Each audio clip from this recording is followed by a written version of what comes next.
The Adventures of Michael Shayne, Private Detective.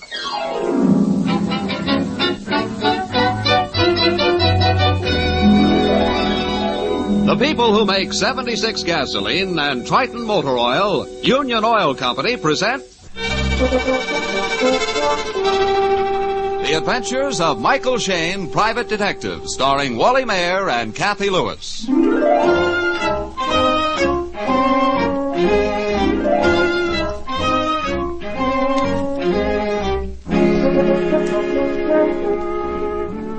Our detective friend Mike Shayne solves most of his cases by a combination of clues, shrewd thinking, and daring action. But he's also a great student of criminal files and case histories of famous crimes. This morning, Mike is at his desk, deep in study of the latest exploit of another well-known detective, Mr. Dick Tracy, when suddenly Mike's useful and very ornamental associate, Phyllis Knight, opens the office door. Psst, Mike. Huh? Yes, Angel? Hide that funny paper. There's a client in the waiting room. Oh, just when I was getting to the... Come on. Okay, show him in. Mr. Shayne will see you now, Mr. Carter. This is Mr. Shayne, Mr. Nelson Carter. I'm glad to know you, Mr. Carter. Won't you sit down, sir? Yes, thank you very much. Mr. Shayne, I'll have to be very brief. I'm an attorney, and I'm on my way to see a client. It's about him, about Mr. Dixon, that I've come here. I see. The situation is so fantastic, really. I'm afraid Mr. Dixon's life is in peril. I fear for him, I really do. Is it a case that the police department should handle, Mr. Carter? Well, no. I don't see how the... Mr. Shayne, 3 days ago when Gregory Dixon walked into my office, I screamed in terror. I almost fainted. Fainted? But yes. What? 2 months ago, we had buried Mr. Dixon. Oh, you had buried Mr... What? Yes. Oh, yes, it was a perfectly proper funeral. Well, I thought I was seeing his ghost. We'd received word that Mr. Dixon was killed in an accident down in Mexico, in Yucatan. Imagine my consternation. Here he walked into my office while I'm administrating his estate. That would make anybody do nip-ups. Yet you say you buried him. Oh, it was a mistake, a horrible mistake. Oh. Somebody died in Yucatan. They thought it was Mr. Dixon. The coffin was shipped to Mr. Dixon's cousin. We held the funeral, and I was appointed administrator of the estate. But, just a minute, sir. You started off by telling us Mr. Dixon's life is in danger. Yes. His heirs have received his bequests. Now, they'll have to refund the money. And, well, with all respect for Mr. Dixon's relatives, I must say several of them are extremely unsavory. Well, that's no reason for thinking that they will try to kill him. Well, I think there's every danger they will, Mr. Shayne. One of his cousins came into my office yesterday. He was absolutely furious because he was cheated out of his inheritance. He asked me about Mr. Dixon's health and how long I thought he might live and so on. You want us to protect your client? Yes. Now, I'm going out to his house right now. I'd like you to come along and talk to Mr. Dixon. Well, I would rather prevent a murder than solve one. Then you will come with me? Yes, Mr. Carter, we will.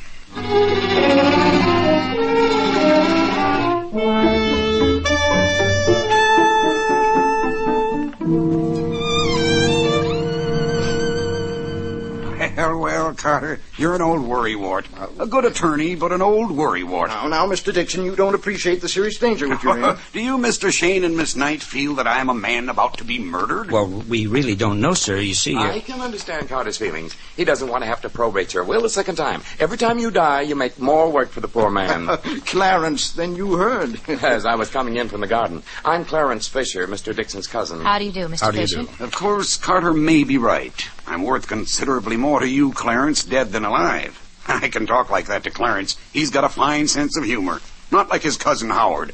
Howard is sober as a judge with a toothache. Assuming Mr. Dixon's life is in danger, who would be the most likely suspect? Why, several. Before I left the office, I made a list of Mr. Dixon's beneficiaries. Well, if you care to read it now, Thank you, sir. Clarence Fisher. Oh, that's me. Oh, yes. Bequest $10,000.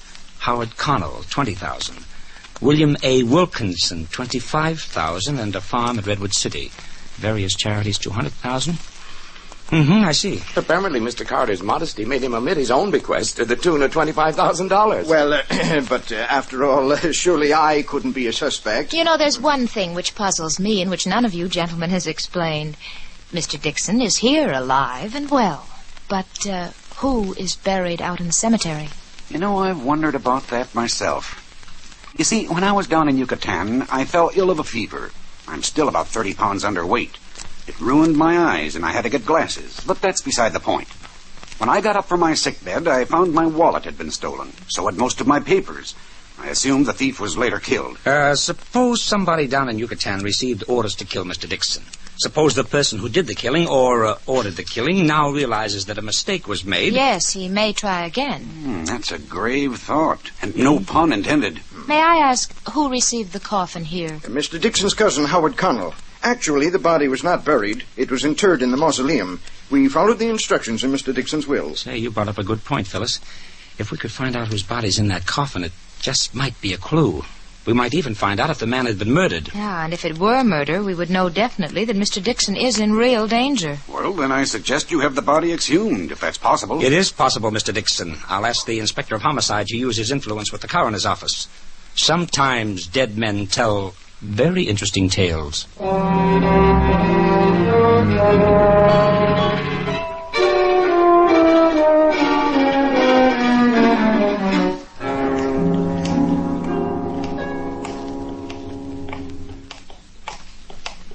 You know that I can think of a lot of things I'd rather do, Mike Shayne, than visit a mausoleum. Yes, but we'll make it as short as possible, Angel. Now, let's see. According to the superintendent, it should be down this next corridor. All right. Hello. Oh. It's Shayne, Miss Knight. Oh, hello there, Coroner. Mike, I'd like to know what's going on around here. What's wrong? Take a look in the coffin.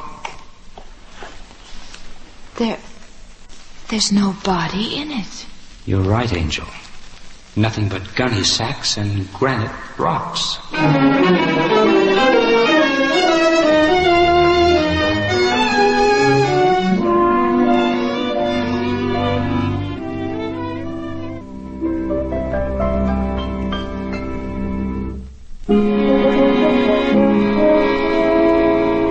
Mike Shayne and Phyllis have dropped in at police headquarters to talk over their problem with the inspector. With them is Nelson Carter, their client's attorney. The whole situation is completely screwy, Inspector. A man is reported dead. His coffin arrives from Mexico. He has a funeral. His property's divided. 2 months later, the fella turns up alive and kicking. And his coffin is filled with gunny sacks and granite rocks. It's a new one on me, kids. Unless this Gregory Dixon will think he was dead. Well, then why would he come back at all, Inspector? He almost lost all his money and property.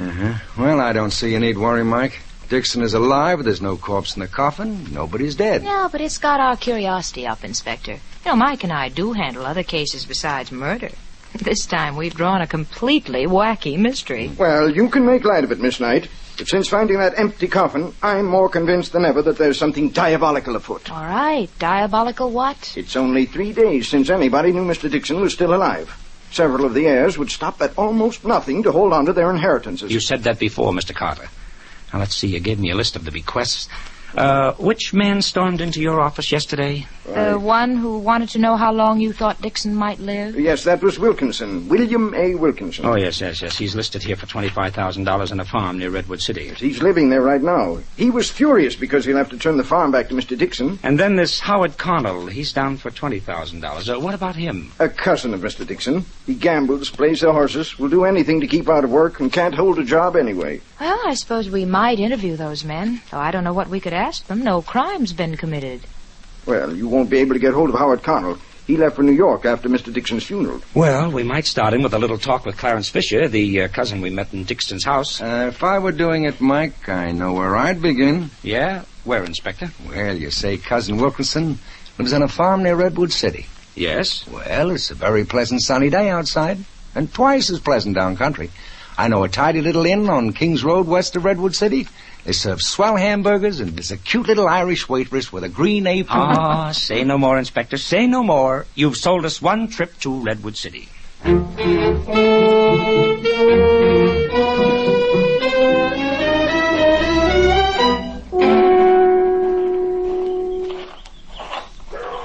If you don't mind, Mr. Shayne, we'll sit and talk under this apple tree.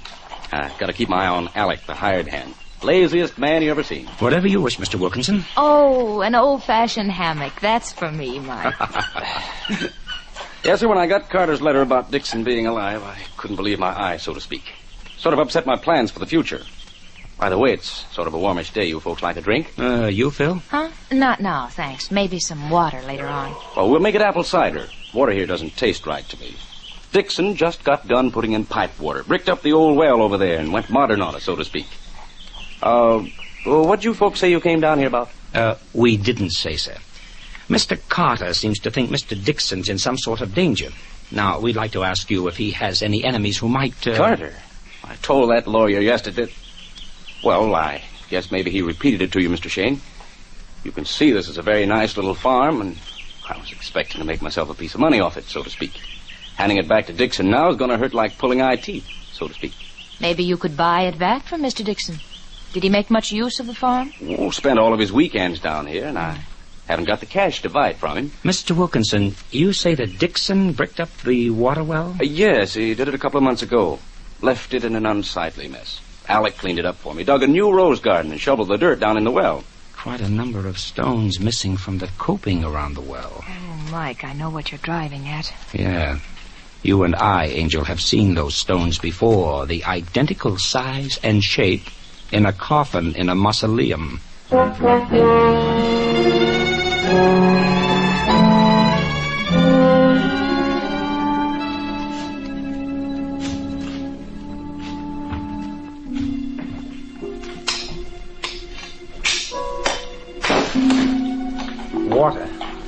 Water, I'd broken through. Mike? Mike, can you hear me?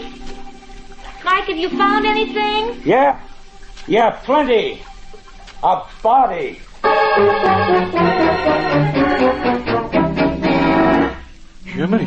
Jiminy Christmas, Mr. Wilkinson. This is bad. Awful bad. Oh, stop your jawing, Alec. You make me nervous. Mr. Wilkinson, do you know whose body this is? Of course not. How do you suppose I could tell? Mike, there's a ring on one of his fingers. Yeah, I see it. A gold ring. The band's in the shape of a snake. There, let me look at it. Mean anything to you, sir? No. This hole in his head means something to me. He was murdered. Mike, we better get hold of the inspector. Yeah. Yes, we're heading back to San Francisco and pick up the inspector, and then... Yeah? Then we're going to have another talk with Mr. Dixon.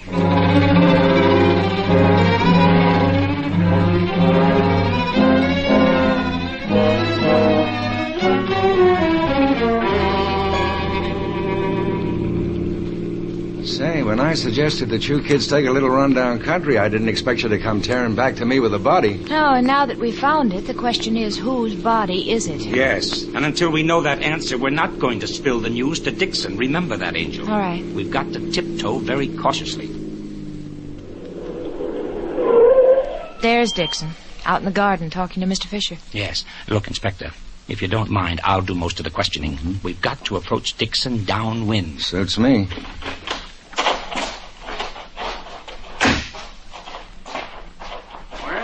Shayne, Miss Knight.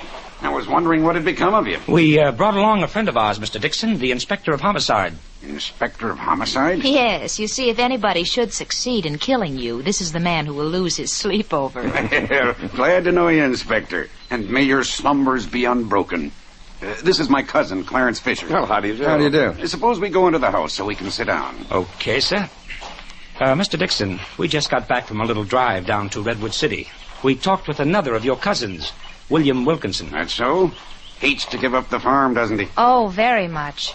He's put in a new rose garden. We noticed that the old water well behind the house has been bricked up. Oh, really? Wilkinson changing things around his suit, huh? Then you didn't fill in the well yourself? Me? Why, no. Why should I? Mr. Dixon. Yes? Did you have any people visit you down on your farm from the past few months? Oh, a few. Howard Connell, Clarence here, Wilkinson, old Fuss Budget Carter, and a few others. I see. Well, sir, if I'm to properly protect you, I'd like to know what those people look like. Do you have any photographs? Photographs by the hundreds. I've got a scrapbook of snapshots. It's right over there on the wicker table. This what you want? Oh, that's perfect. How about this group picture here? Oh, that's me wearing the straw hat. Really? Girl's Joan Brooks. The man behind, I can't remember his name. No, I can't either. Some chap who was on his way to Canada. The last fellow on the far right is Howard Connell. Howard Connell. He's the cousin who's gone to New York, isn't he? That's right. Last time I saw Howard was when he drove me to the airport when I went to Mexico. Does he live in San Francisco? Right next door. I'm living in his house till he gets back. And when will that be? Well, I can't say. He left for New York right after Dixon's, funeral. The last letter I got from him didn't mention when he'd be back. He was one of the beneficiaries under Mr. Dixon's will. I should think he would stay here in town. Oh, not Howard. He's always on the move. No telling where he is now. Here's another photo of you in the scrapbook, Mr. Dixon. A close-up. You're wearing a large, rather peculiar-looking ring. Why, yes. I lost that ring some time ago. Lost it? Have you any idea where? Why, no. It just slipped off my finger one day. No idea where I lost it. But I don't see what that matters. Hey, it doesn't matter. Well, thanks very much for letting us see the pictures, Mr. Dixon, and now we'll be running along. Oh, but Mr. Shayne, you were hired to protect me. You're always running off somewhere. We're working on the case, sir, I assure you. In fact, we're going to police headquarters right now, just on your account.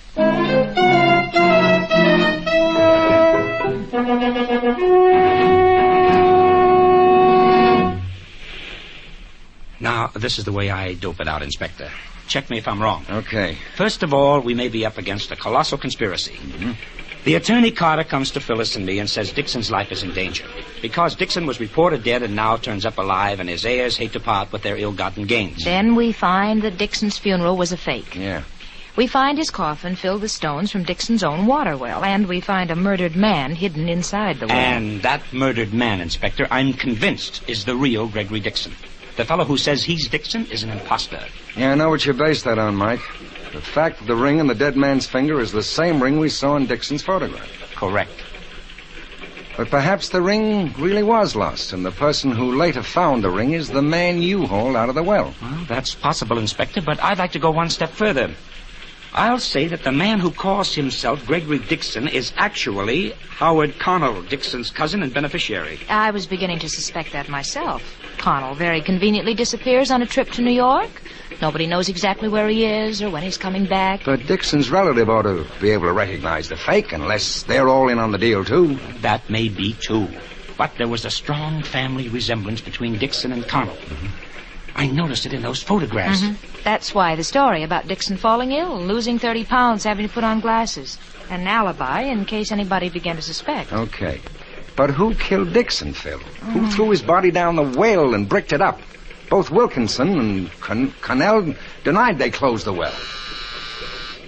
Yes, Sergeant. Mr. Shayne's call to Redwood City's waiting, sir. Thanks. Take it on this phone, Mike. Thanks, Inspector. Hello? Hello, Alec.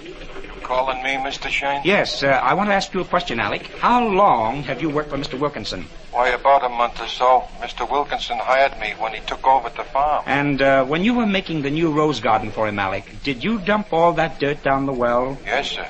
The well was bricked up anyway. I didn't see no harm. That's all I wanted to know. Thank you, Alec. Well, Wilkinson told us the truth. Yeah? The well was bricked up when he got the farm. Well, then Dixon, I mean Connell lied to us. Practically everything he told us was a lie, Angel. Well, Inspector, what do you say? You make out a pretty strong case, Mike. But we don't have any real proof that Howard Connell killed Dixon and then took his place. Don't worry, we'll get the proof. Okay, I'll take your word for it, Mike. Let's go out and pick up Connell.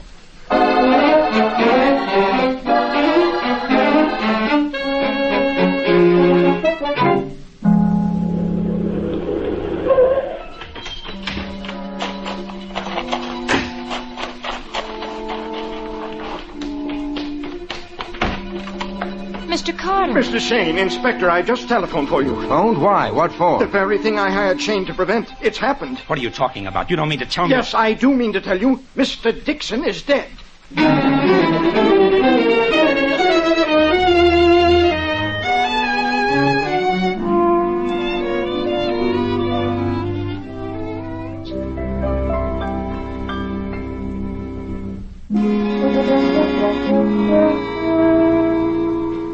At the home of the late Gregory Dixon, Mike Shayne, Phyllis, and the inspector have found another body. The body of the man whom they were about to arrest. The dead man lies sprawled in the bushes directly beneath an open window on the second floor. Well, I don't understand. He fell from the window. We heard him fall. Mr. Wilkinson, what are you doing in San Francisco? I just got here from Redwood City. Carter and I came out to talk to him. Inspector, take a look at the man's head. Yeah, I see. A deep gash in the back of the skull. He must have hit his head on a rock. Hold on. Here's something else. A revolver in his coat pocket and a sheet of paper. It's a note. A typewritten note. To the authorities. I cannot go on. You know the truth by now. I killed Gregory Dixon. Then a typewritten signature, Howard Connell. Connell, then it's true. I can't believe it. Good heavens. So he committed suicide. All right, suppose you all tell us what happened. Starting with you, Mr. Fisher. Well, I was next door in my house. Wilkerson and Carter rang my doorbell and asked if Connell had gone out. Yes, we'd been pounding on his door and got no answer. Yes, I was sure he was in, so I came over with them and let them into the house with my key. Wilkinson was all excited. He said he had some terrible news. He said the real Gregory Dixon was dead, and we'd all been tricked. How did you know that, Mr. Wilkinson? Yes, we just discovered that for ourselves, but you never told us. When I saw that body from the well and the ring on his finger, I recognized it. You told us it meant nothing to you. I know. I just couldn't believe it. I wanted time to think it out. Then I drove up to the city and told Carter. I thought Wilkinson was crazy. I phoned Connell, and told him we were coming right out. I still couldn't believe it. That's why I jumped all over you, Mr. Shayne, for letting the man get killed. I didn't know it was suicide and that he was a fake. Believe me, I didn't. But to get on, what happened after you three were in the house? Well, Wilkinson was trying to tell me his discovery, and Carter was arguing with him. Connell wasn't downstairs, so I went up and called him. He shouted from the bedroom that he'd be down in a minute, and I went back to the living room and started asking Wilkinson questions. He told me about the ring. Yes, and we kept waiting and waiting. The living room windows were open, and I complained about the cold wind blowing in. Fisher went over and started to close the windows. He shouted, and we heard Connell crash to the ground. I saw the body falling past the window. Connell must have known he was trapped. He couldn't face us. Those open windows on the second floor, are they in Connell's bedroom? Yes. Now, let me get this straight. All three of you men were in the room when Connell fell? Yes, sir. Right, that's right. Okay. Now, if you gentlemen don't mind, I'll ask you to step indoors for a few minutes. We want to examine the ground around here before you trample all over everything. Oh, yes. All right, kids. I know what you're thinking. Yes. One or more or all three of them are lying. Mm-hmm. It was not suicide. It was deliberate murder. Right, Mike. That bedroom window is less than 20 feet from the ground. 10 to 1, that fall wouldn't kill a man. If Connell was really planning suicide, he wouldn't take that chance. He'd do it properly. Right. And he wouldn't be so cagey about writing his signature on the note on the typewriter. Well, I can't believe he got that deep gash in the back of his skull from hitting one of these rocks. Well, they're not much bigger than pebbles. If you ask me, Angel, that gash was made by the butt of his revolver. One terrific blow. Then the gun was stuck in his pocket. Kids, I'm worried. We know it's murder, but hang it, with those three guys swearing they were all in the room together, we're going to have a devil of a time proving a case against any one of them. Yes, but remember the old rule, Inspector. When all suspects have alibis, none of them have alibis. We've just got to get in and do some good head work. Well, while you're about it, maybe you can explain one thing to me. Huh? Explain what, Phil? Look, these rose vines. Rambling rose vines cover the whole side of this house, clear up to the roof, you see? And yet when you look at Connell's suit, there isn't a single tear or a snag. There's not even a broken rose petal on his clothes. Well, that could be because he jumped or was thrown clear of the vines. Well, then how could his body fall right against the foundations of the house? Wait a minute. The upstairs windows and the downstairs windows both open outwards. That's it, Angel. You've hit it. You're darn right she's hit it. Absolutely, Inspector. Now we've got some business indoors.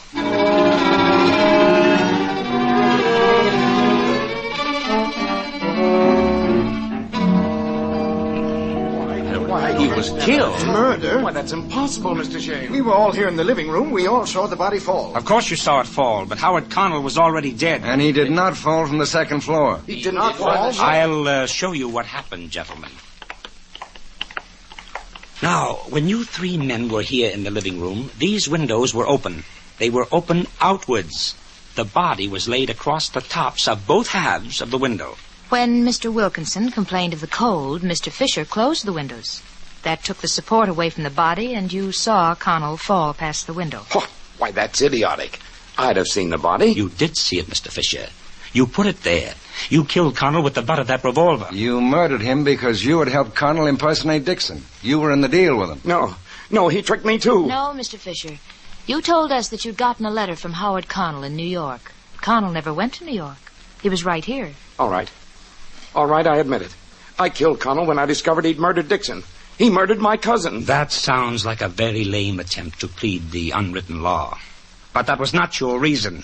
You killed Connell because you knew we were closing in on him. You knew Connell couldn't take it. You knew Connell would confess and that he would tie the noose around your neck, too. But I'm afraid that you've done a perfect job of that yourself, Mr. Fisher. Well, how about it, Inspector?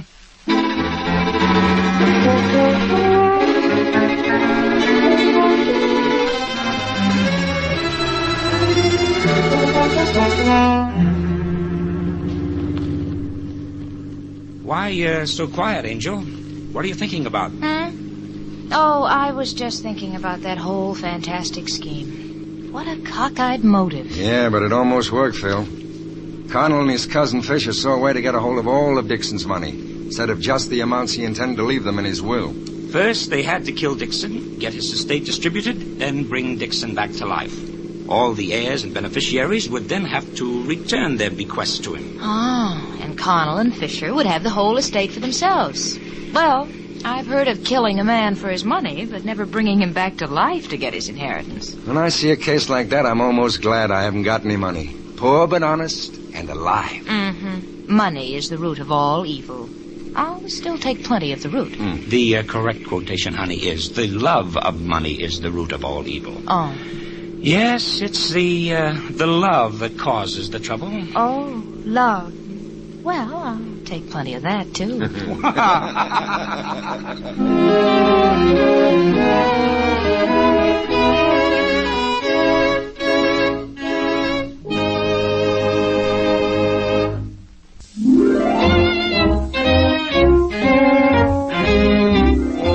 Tune in again next week at 8 o'clock for another adventure with Michael Shayne, Private Detective, starring Wally Mayer and Kathy Lewis, with Joe Forte as the inspector. Tonight's story was written by Richard DeGraff and based on the character created by Brett Halliday. Music was composed and directed by Bernard Katz. This is John Lang saying goodnight for Union Oil Company and reminding you once again to get your application for your Union Oil credit card this week.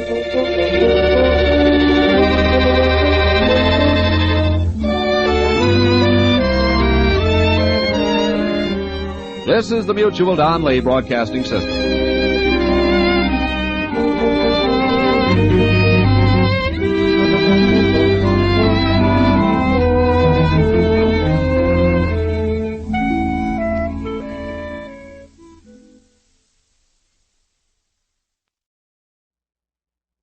The National Broadcasting Company presents The Adventures of Sam Spade, Detective.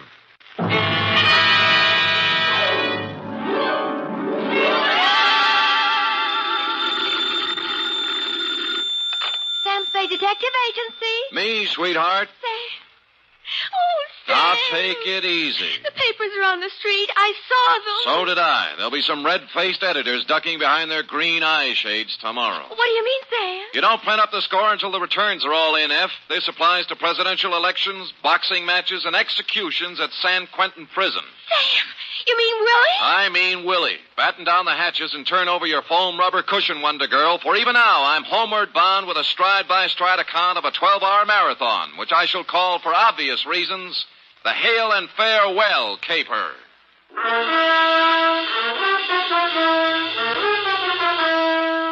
Transcribed for NBC, William Spear, radio's outstanding producer-director of mystery and crime drama, brings you the greatest private detective of them all, starring Stephen Dunn in The Adventures of Sam Spade.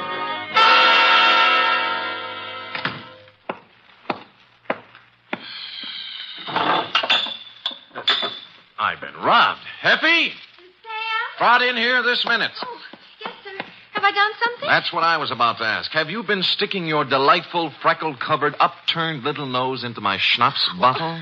Well, answer me, girl. Sam, you know I don't do... All right, then, who? Well, the nervous little man who was here did open the drawer to find a pencil and paper and leave a note. Okay, you're clear. Oh, Sam, what about the little man? A good and leading question, F. Shall we attempt an answer? Oh, I'm at the ready, Sam. Shoot. Date, fill it in. To Justice Edward Benjamin, State Supreme Court, from Samuel Spade, license number 137596. Subject, the Hail and Farewell Caper.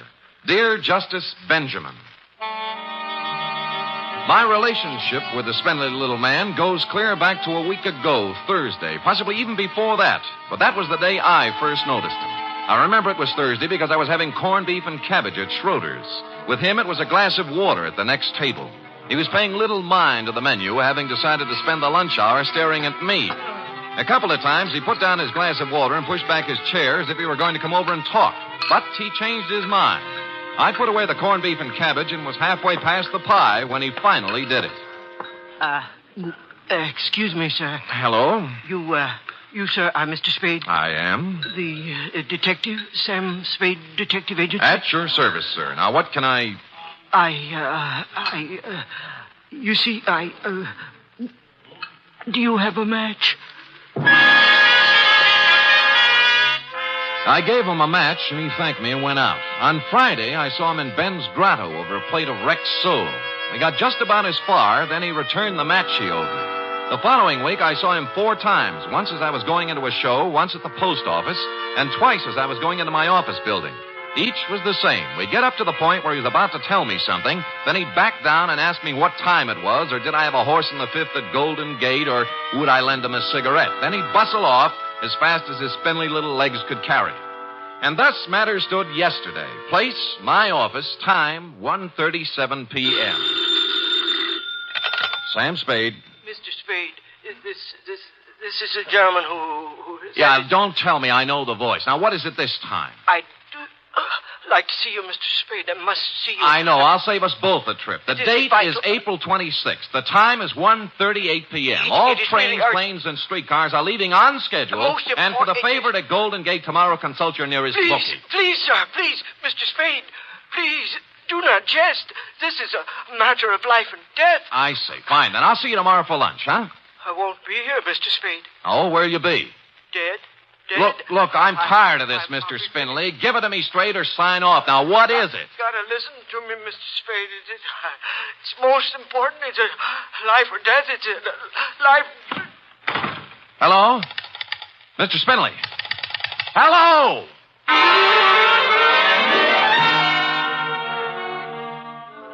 It almost seemed as if he were in earnest this time, so I didn't hang up. I hustled down the hall to the next office, found another phone, and sweet-talked the supervisor into tracing down Mr. Spindley.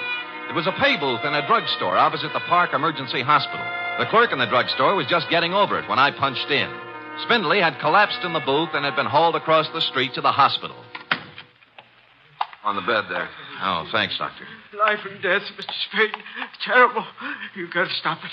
It's murder. He's been Legal muttering murder. like that ever since we brought him in. Yeah, hop, huh? The legal kind. You see before you an overdose of sleeping tablets. You mean he tried to kill himself? I can't think of an easy way anyone could feed him 2 full bottles, can you? Pull through? Probably. I gave him a good pumping. Don't let them do it. Don't. All right. It's all murder. right. Now, Mr. Doe, don't carry on so. But I know who did it, sir. You must stop him. All right. I know who is Take it easy. He's got a lot of strength for a little guy. Mr. Doe, huh? No name. Yeah, nothing to identify him. Funny thing, that. What do you mean? I'd almost guarantee the man's undernourished, hasn't eaten for days, shabby clothes and so on. Yet look at the roll I found in his pocket. Hmm? How much? Almost $800. Oh, did you find anything else? Yeah, this. Huh? What do you make of it? Well, front page of the Star Times. It's a galley proof, isn't it? Kind they run off in the linotype room before they start the presses. Yeah. Killer dies tonight. Willie Johnson, hitchhiked murderer, to enter gas chamber at midnight. Innocent man. All It's murder. It's murder. Down you go, Mr. Doe. But I know who did it, sir. I know everything. Everything. I know. A frame. It's a skillful frame. You mean Willie Johnson? Yes, sir. I know who it was. It was hail and farewell, sir. Hail and farewell. Who was it? Come on, Mr. Doe. Wake up. Mr. Doe. Yeah. I was waiting for that. Hit him? Like a ton of bricks. He'll be incommunicado for the next 24 hours or longer. Hail and farewell. A broken down actor. Huh? Only an actor would think more of an exit line than an innocent man's neck. You mean you believe he knows? I don't know what I believe. The guy's been trailing me for 10 days, driving himself nuts, tries to knock himself off. It's a cinch he believes it. Well, there's no chance of bringing him around before tomorrow. Yes, and Willie Johnson dies tonight. So what happens? So I'm stuck for taxi fare to San Quentin.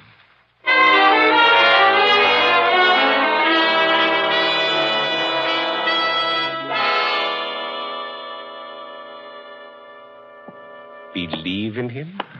Believe in Willie Johnson? Yeah, I know you're his lawyer, Mr. Grayson. I'm his lawyer because I volunteered to serve you, Mr. Spade. I've been in the law a long, long time. I've defended a lot of phonies. Sometimes you've got to if you want to eat.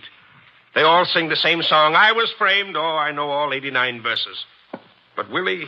Yeah? Willie's song is different. Because Willie Johnson's an innocent man. Willie was framed. 4 appeals. 4 appeals, 4 stays. And we've had our last one. It's folded up now, Spade. I'm going to take the walk with him at midnight. So do something for me, will you? Sure, sir. When you walk into a cell, remember you're talking to a man who's going to die in less than 8 hours. We're trying to build his spirit up so he can go out with the colors flying, you know? Yeah. Don't give him a lot of false hope, Spade. Because there isn't any.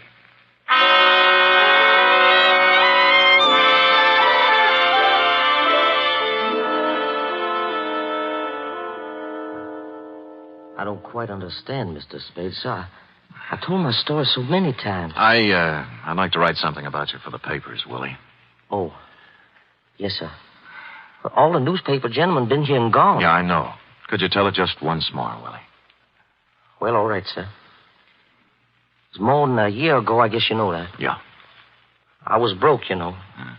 Things hadn't been going so well, sir. I was down to my last 2 bits that night. I walked into Sherry Dugan's. That's the bar on the waterfront, huh? Yes, sir. I got to talking with a fella sitting at the bar there. He bought me beer. Who was he? I never did find his name. I ain't seen him since that night. If I could find him, I don't reckon I'd be where I am, sir. He had a paper with him.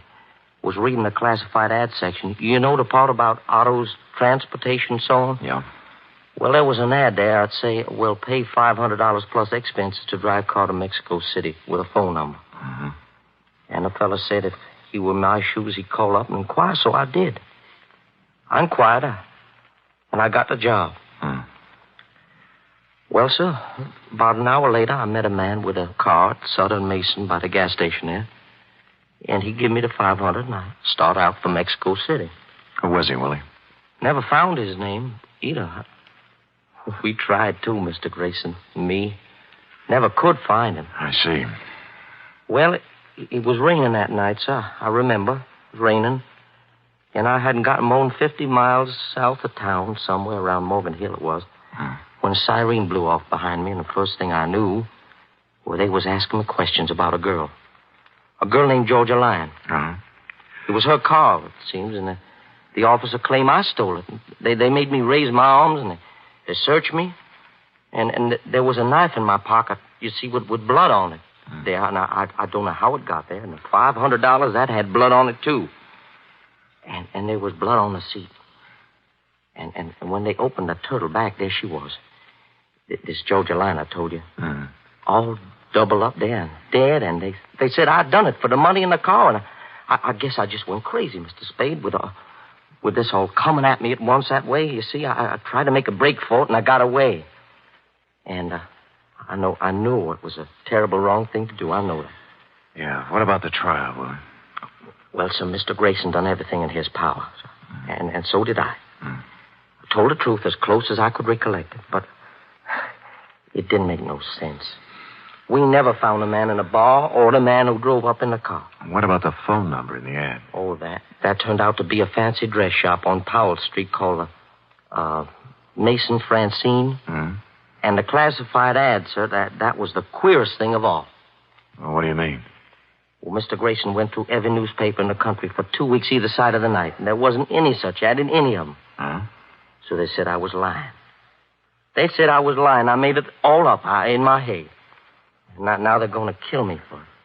Yeah. I don't know, Mr. Spade. I've heard it so long now. Maybe I did kill her. Maybe they're right. Maybe they're right. But there was something in the way he said, maybe they're right. I told you they were wrong. I thanked him and told him I had what I wanted for my story and said goodbye. There was no hope in his face, but no despair either. He knew what was coming, and he was ready. And that's all.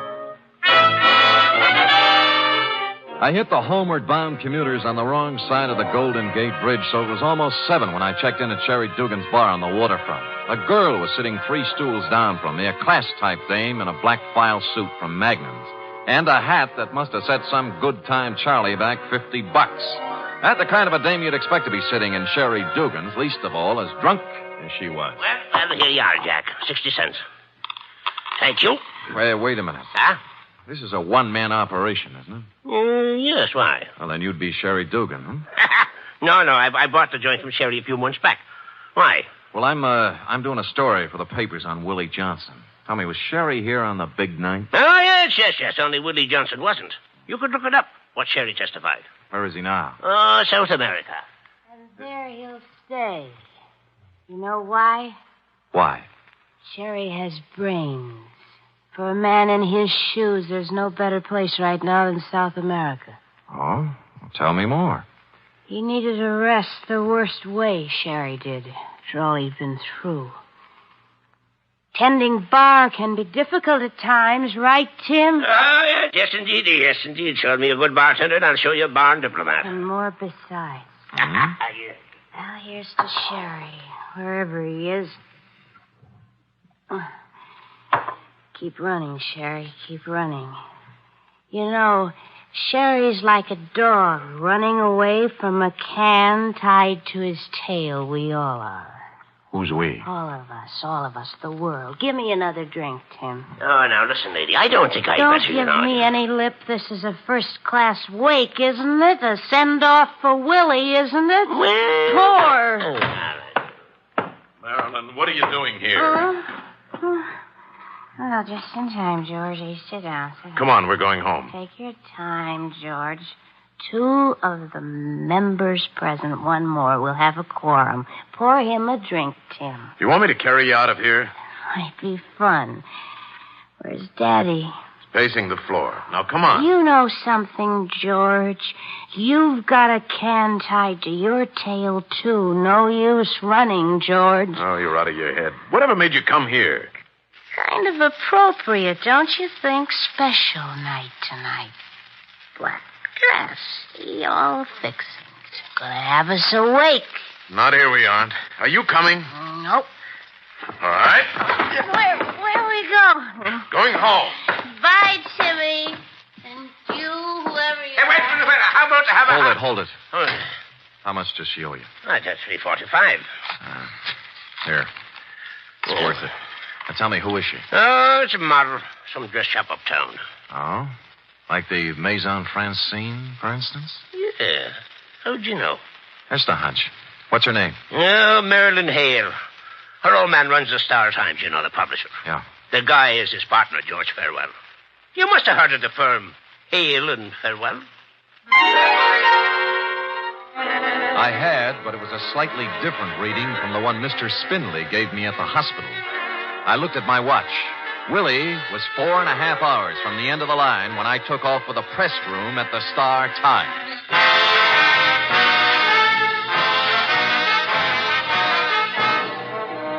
You are listening to the weekly adventure of radio's most famous detective, Sam Spade.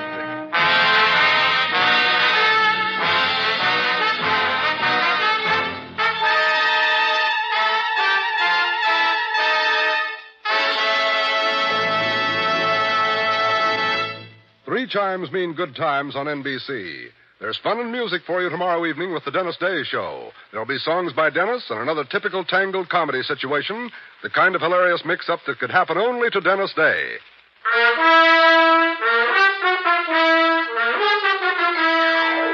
And now, back to the Hail and Farewell caper, tonight's adventure with Sam Spade.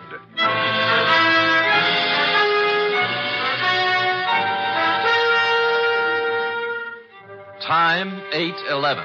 I got out of the elevator in the basement of the Star Times building on Mission Street and started looking for the press room foreman, somebody named Joe Fortescue.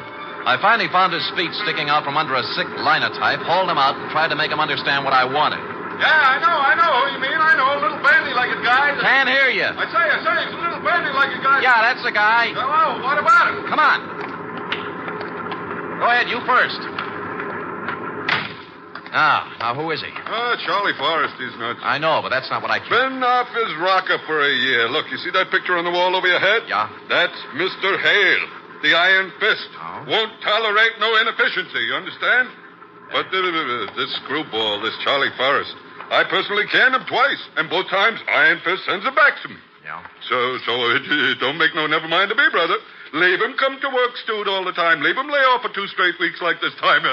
Don't make no never mind. Yeah, now, look, I'm up with you now. How long's Charlie been this way? A year or so. I know just when it started. When Willie Johnson was hauled in on the hitchhiking killing, right?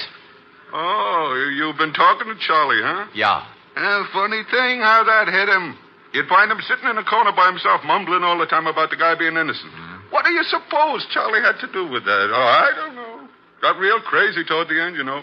Said he was killing Willie Johnson. And you'd ask him with what, and he'd say a linotype machine and a hunk of newsprint. One day he even offered to prove it, you know. How? Oh, I don't know.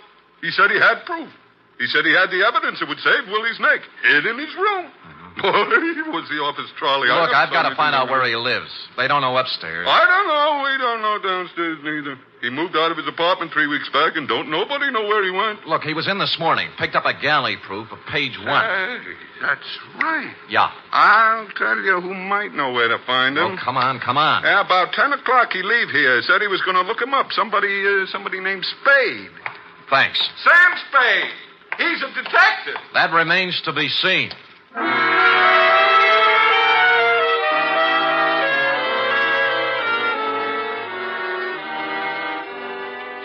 Message, Sam? A bandy-legged little guy named Charlie Forrest, F. He must have been in around 10:30 this morning. Dear, I didn't get here till 11. They're still clearing stuff off the tracks from the MacArthur reception. Yeah, never mind that now. Listen, write this down. Oh, wait till I find a piece of paper. Hurry up. Here, under the ashtray. Yeah. Go ahead, Sam. Call Jeremy Grayson. He's a lawyer, and he's with Willie Johnson in the death row at Quentin. Tell him to get hold of a justice on the state Supreme Court and hold the line open till I get him. You got that? Yes, sir. Is there anything else? No, I'll get back to you in a little while. Sam, wait a minute. Don't hang up. What's the matter? This paper I'm writing on under the ashtray. It's a note. Well, go ahead. Mr. Spade, please contact me at once. Charles W. Forrest, Bellflower Hotel, 338 Stockton Street. It took 20 more minutes to cross town and 10 on top of that to convince the clerk at the Bellflower I had a right to the key to Charlie's room, which I had not. I tossed the room from the light fixture to the floorboards, covered everything from the window shades to the bathroom plumbing. Result, 1 batch of dirty laundry, 6 soggy cigarettes, and 2 empty bottles of sleeping pills. I was on my way out when I remembered one more thing. It wasn't an accident like in the movies. It was on purpose. I unscrewed the tops of the iron bedposts. Inside number 3, I found it. There was a payphone at the end of the dark hallway. Sam, I warned you about this. We've had 4 stays. They won't come through with the 5th. I've got a fair hold card, Grayson. Did you get the judge? Yeah, Benjamin, State Supreme Court. What'd he say? What I knew he'd say. No evidence, no stay. Tell him I got evidence. It better be good, Sam. It is. A phony newspaper, a copy of the Star-Times for the night of the murder with a special page in the classified section carrying the ad that Willie answered. How does that sound? You've got it now? Yeah. Well, for Pete's sake, hang on to it. I'll get back to the judge. Say, wait a minute. Who's behind it? It's a long story. I'll tell you when I see you. Hang up. When you what? Spade. Spade. Hang up or I'll kill you. Spade. That's it. You can turn around now. Well, Iron Fist. We've met. I've seen your picture, Mr. Hale. It flattered me, no doubt. Give it to me. What? The paper, stupid. I haven't read the funnies. All right, Mr. Spade, if you'd rather.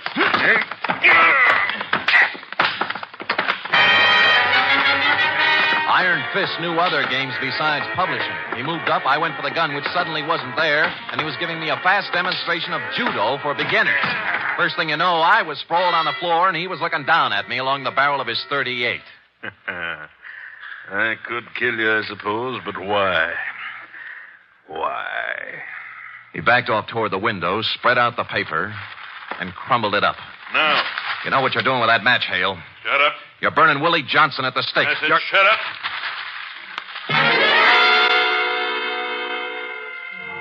He touched the match to the pile of papers, watched them flare suddenly, lighting up the entire hallway. He looked like a medieval devil. I'm sorry about Willie Spade, but it has to be, that's all. It has to be. What did you have to do with Georgia Lyon? Nothing. Nothing at all.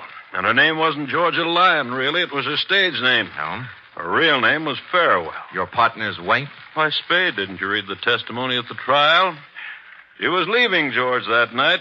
She'd made a noble decision to walk out of his life and leave him free. For your daughter, huh, Marilyn? That's right. And it was such a tragedy Georgia had to run into Willie Johnson the very night she left. Wasn't it, Spade? Wasn't it? He bent over the fire, watched it die down into a pile of ashes. I was looking at something else. A draft from the stairwell behind me had picked up a glowing scrap and set it down at the foot of a sleazy window curtain behind him. Well, that's it, Spade. The last of Willie Johnson. The last of...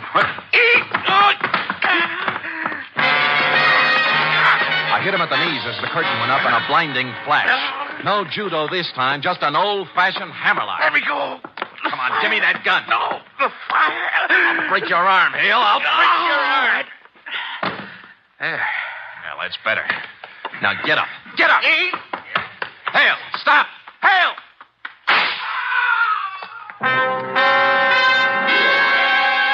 I caught him in the leg as he hit the top of the stairway. He took off like an eagle, lit on his neck halfway down, and toppled the rest of the way like a loose-packed sack of laundry. He was dead when I got to him. Score, with an hour and 5 minutes to play, no evidence, one dead witness, one unconscious one killer, an accomplice at large.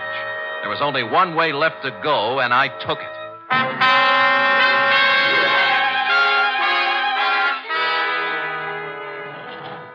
Floor, please. George Farewell's apartment.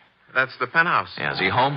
Oh, I don't know what's the matter up there, sir. I think something's wrong, awfully wrong.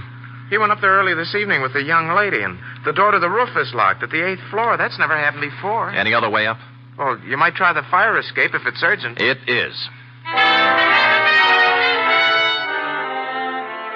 So I climbed the fire escape at the 8th floor and went up onto the roof. Or rather, into George Farewell's patio. I worked my way through a maze of potted shrubbery around a fish pond with a fountain in the middle. Piano music was coming through a pair of French doors. But before I saw where the music was coming from, I knew it was the radio and not the piano. Because the piano, a 14-foot grand, had George Farewell sprawled across the keyboard with a bullet through his head. I crossed to the set of French doors on the other side of the house. And there I saw her, standing up on the 3-foot parapet surrounding the roof, looking 8 floors down into the street. Don't come any closer. You're not really going to jump, Merrill. He did it his way. I'm going to do it mine. Don't come any closer. Don't. I won't. So George shot himself, huh? Why not? Can't go through life with a can tied to your tail. No running away from that. No, there isn't. Well, you going to jump? Give me time. Oh, you want to do it the dramatic way, don't you, Marilyn? Only 35 minutes left until Willie checks out over at the... Will you shut up? And to make it really ironic, you'll want to take off before he does, right? The one person left who can save him. I talked to Willie, Marilyn. He must hate the world. He doesn't hate anybody. Poor jerk. I think he'd feel even sorrier for you, throwing your own life away while you can still save his. You can't run away from this tin can, but you can untie it. You can climb down off that wall and ride over to Quentin with me. You can tell him George Farewell killed his wife, that the three of you and the little linotyper made a pigeon out of Willie. I held my breath. She swayed, looked down into the street, poising herself. Then she turned round and stepped onto the roof again.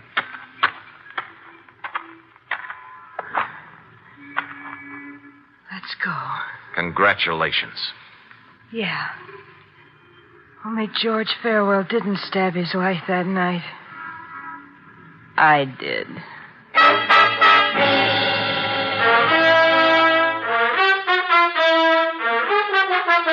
We pulled up at Quentin with 6 minutes to spare. The foregoing Justice Benjamin is submitted in support of the stay of execution granted Willie Johnson and will be set forth in detail in Mr. Grayson's petition for a new trial. Period. End of report. Gee, Willie can say. What can I say? Well, I have one constructive suggestion. I could say you're the greatest, finest, most wonderful... Yes, but you'd only be repeating yourself, Tara. The proper line at this moment is, I shall have the report ready for you immediately following the next announcement. Right? Scoot.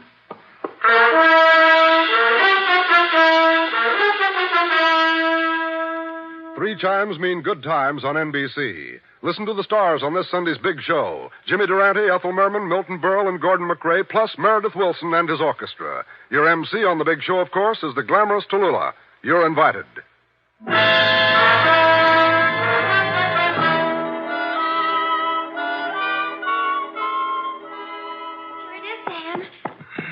Sam, Hmm?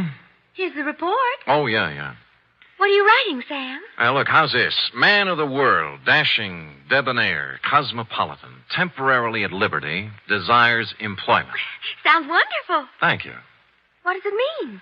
All right, we'll drop it down a few notches. Private investigator, accomplished raconteur, will tell troubles to listening public. Nice telephone voice. Contact Sam Spade, 1 East 48th Street, New York. 1 East 48th Street? Yeah, my address during the summer months, Cherub. You got it? 1 East 48th Street, Mm-hmm. New York City. Oh, maybe a lot of people will write, Sam. I'm sure they will. Think so? There'll always be a Samuel Spade Incorporated. Will there? Look ahead. Smile through the tears, Sam. I am. The day will come soon again when When the phone will ring and you will say... Sam Spade Detective Agency. Yes, and I will say... Me, sweetheart. Buck up, old girl. Stout fella, stiff upper lip. Good show. Not goodbye, but au revoir, Sam. Hail and farewell. Good night, sweetheart.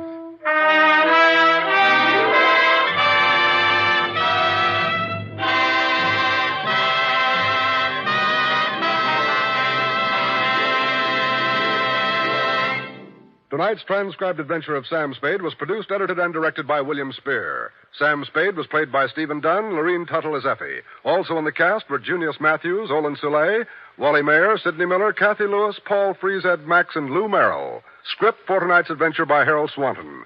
Musical scoring by Lud Gluskin, conducted by Robert Armbruster.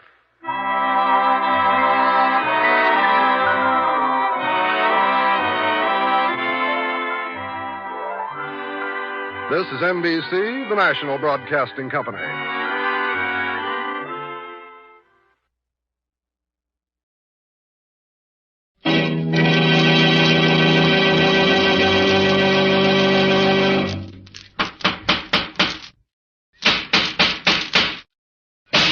What's the matter? What is it? Another case for Nick Carter, master detective.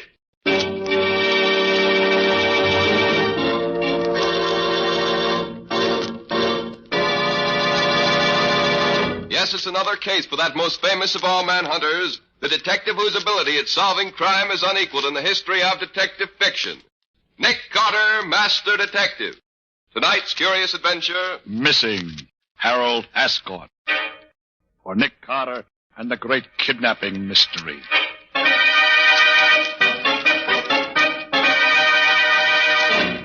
And here's Nick Carter himself to tell you the story.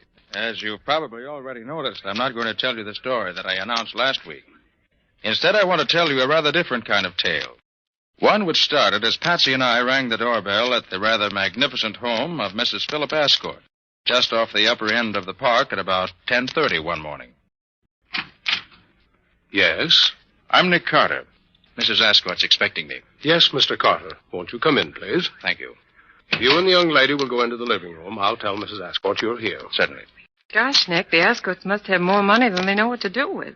Just look at this place. Yes, Patsy, the Ascorts belong to one of the oldest families in the city. Old and conservative, rich but never ostentatious. So I see.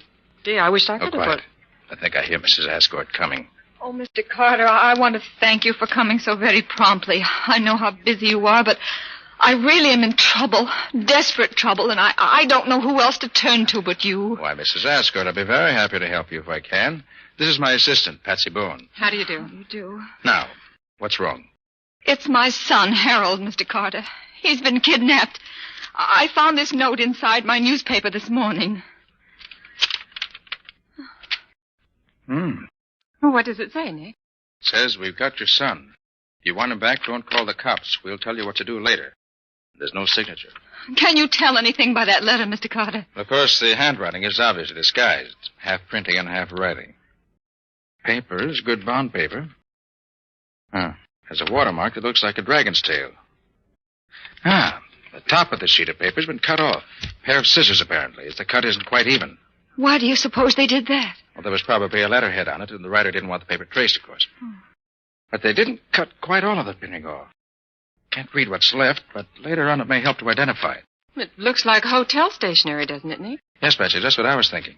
I'll have Scubby make a round of the hotels and see if he can find the one it came from. Oh, Mr. Carter, do you think you can find my boy? Well, I certainly hope so, Mrs. Ascort. And I'll do my best. But in the meantime, just sit tight and wait until you hear from me again. Or until the kidnapped gang makes its next move.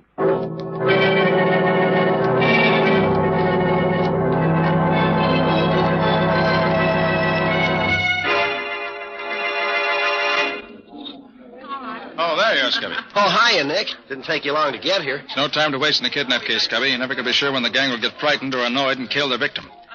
Now, you find the same kind of newspaper here, you say? I sure did, Nick. The same size, same watermark, and as near as I can tell from what's left in the kidnap note, the same printing at the top. Good. But what now, Nick? How does knowing that the paper came from here help you any? If the paper came from here, it's quite possible that whoever wrote the kidnap note was staying here in the hotel at the time. Yeah. And if he was, the hotel register may give us a further clue. Oh, but the handwriting on the note was disguised, Nick. Well, quite so, Scubby. But it's impossible to completely disguise any writing so that it may not be identified. Even when the writing's apparently completely changed, there will always be some peculiar characteristic left that'll give it away. Oh, I didn't know that. Oh, clerk. Yes? Do you mind if we look at your register a moment? Not at all, sir. Here you are. Now, let's see. Young Ascort disappeared on Tuesday afternoon, and it's possible that the signature we want might be under Sunday or Monday's date. Well, do you know what to look for? Yes and no, Scubby. I've memorized the looks of the writing in the kidnap note, and I expect to recognize any similar peculiarities in the signature here. No, nothing here under Sunday's date. No? Let's try Monday. Okay, right over here. And Baker. And... Here. Look at this one. James Scannett. I never heard of him. Of course you haven't. Neither have I. But look at that S. Yeah? And the J. Note how oddly they're made? This signature, like the kidnap note, is half written and half printed, too. Evidently the work of a man who learned to write late in life, and a man who never writes easily. Oh, I see what you mean, Nick. No question, Scubby. This is our man. Clerk. Yes, sir. Is this James Scannett in the hotel? James Scannett? No, sir. He checked out this morning. I was afraid of that. Do you recall what he looked like? Oh, medium height, sandy-haired, little mustache. He had a crooked little finger on his right hand. I remember him because he asked a lot of questions last night. Thanks, clerk. Well, do you know him, Nick? Why, yes, Scubby. But I sent that man up the river 3 years ago for a 5-year stretch. Oh. Well, maybe he's out. Maybe. I know a man who can tell me. I'll give him a ring and see. Come on. Well, whom did the description fit, Nick? Sounds like Jack Vincent, Scubby. Yeah? Forger and a con man. An old-timer at the business. I can't see for the world how... Oh, pardon me for a minute. Oh, sure, Nick. I'll wait here. It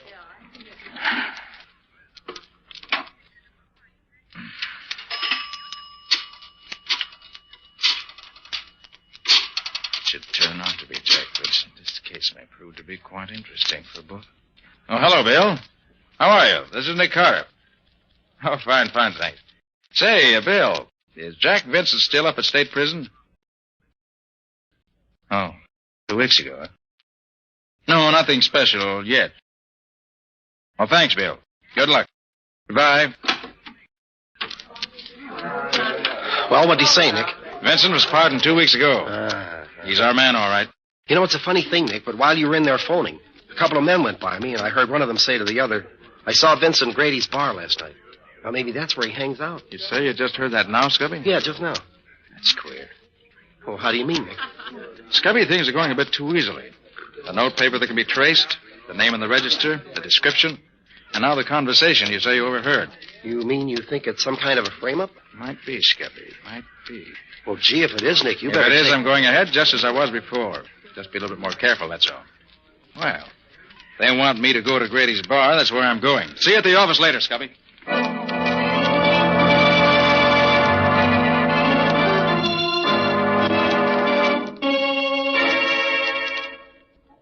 And he fell for it, Jack. Hook, line, and sinker, just like you said.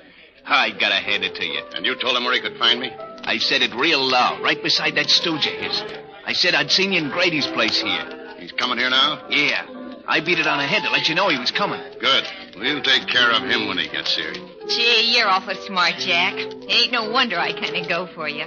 Yeah, but don't forget I owe him one, too. He sent my pop to the chair for bumping off that old rat of a watchman last winter. I ain't forgot that, you betcha. Okay, Gertie, cut the gab. Looks like Carter's coming in now. He can't see us where we're sitting. Yeah, that's him. Hey, do I look okay in this apron I borrowed from Pete? Sure, you look like a regular waiter, Ben. Hey, got a tray? Yeah, right here. You sure he don't know you, Ben? Nah, he broke up my racket last year, but he never seen me. Gee, we all got it in for him, ain't we? You bet we have. And here's where I pays off. Watch me.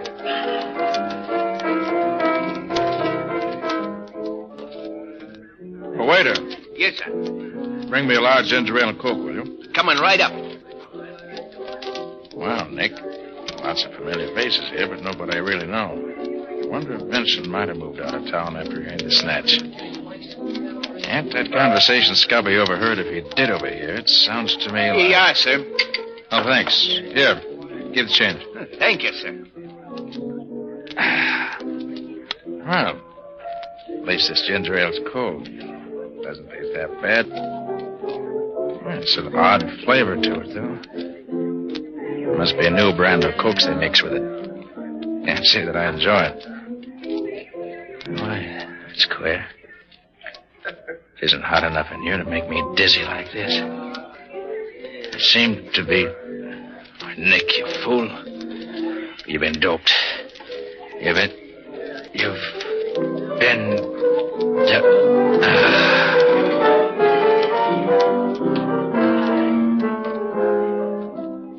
Yeah, look it. He's out cold. Gee, Ben, you must have made it strong. You bet I did. I ain't taking no chances. I put 3 of them in. Now go on, Gertie, and get the car and make it fast.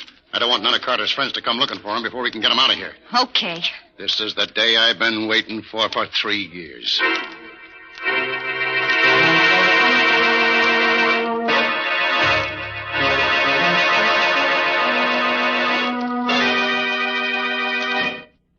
Well, he don't look much like a great detective, does he? All tied up and gagged like that. I'll say he don't. He looks more like a trussed-up chicken. Or a dead duck. And that's what he's going to be as soon as he wakes up. A dead duck.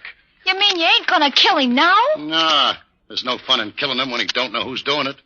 I want him to look me in the eye when I send a bullet into his brain. Oh, gee, Jack, I thought you'd let me kill him. Nothing doing. This is my party. Private and exclusive. Did you get his guns? Yeah, both of them. Hey, should we leave him here in the back room for now, Jack? Yeah, he won't come to for another couple of hours. He'll be safe here. Now, you and Gertie stay here and watch him. I got some stuff I want to take care of. I'll be back by the time he wakes up. Okay. Here you go, Mr. Master Detective. And there you stay till we're ready for you. Have a nice sleep. And keep your eye on Gertie, Ben. She might forget and bump him off all by herself.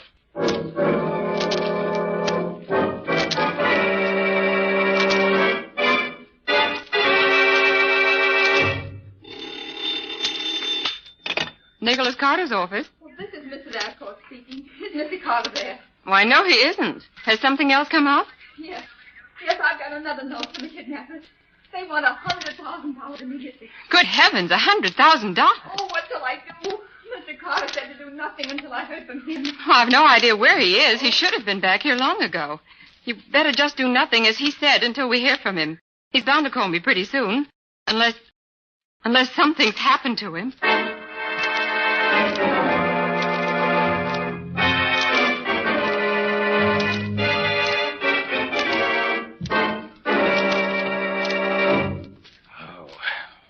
Headache that stuff leaves behind. Well, it served me right for being such an idiot. I knew what I was walking into, and I walked right into it. Gosh, but it's dark in here. I wish I could... Wait a minute. What's that? Nick Carter, you sent my pup to the chair, did you? You'll never send nobody else there, 'cause you ain't gonna live no longer. I'm gonna fix you right now. I'm gonna... What the... Sorry to have to be so rough with you, lady, but it's my life or yours. You're only stunned. Now, if I can reach that knife she dropped before she gets her senses back, I can cut these ropes and get free. Just a little more. If I could only see behind my back. Oh, where is that knife? I want to be able to reach it now. Just... Now to cut this rope in my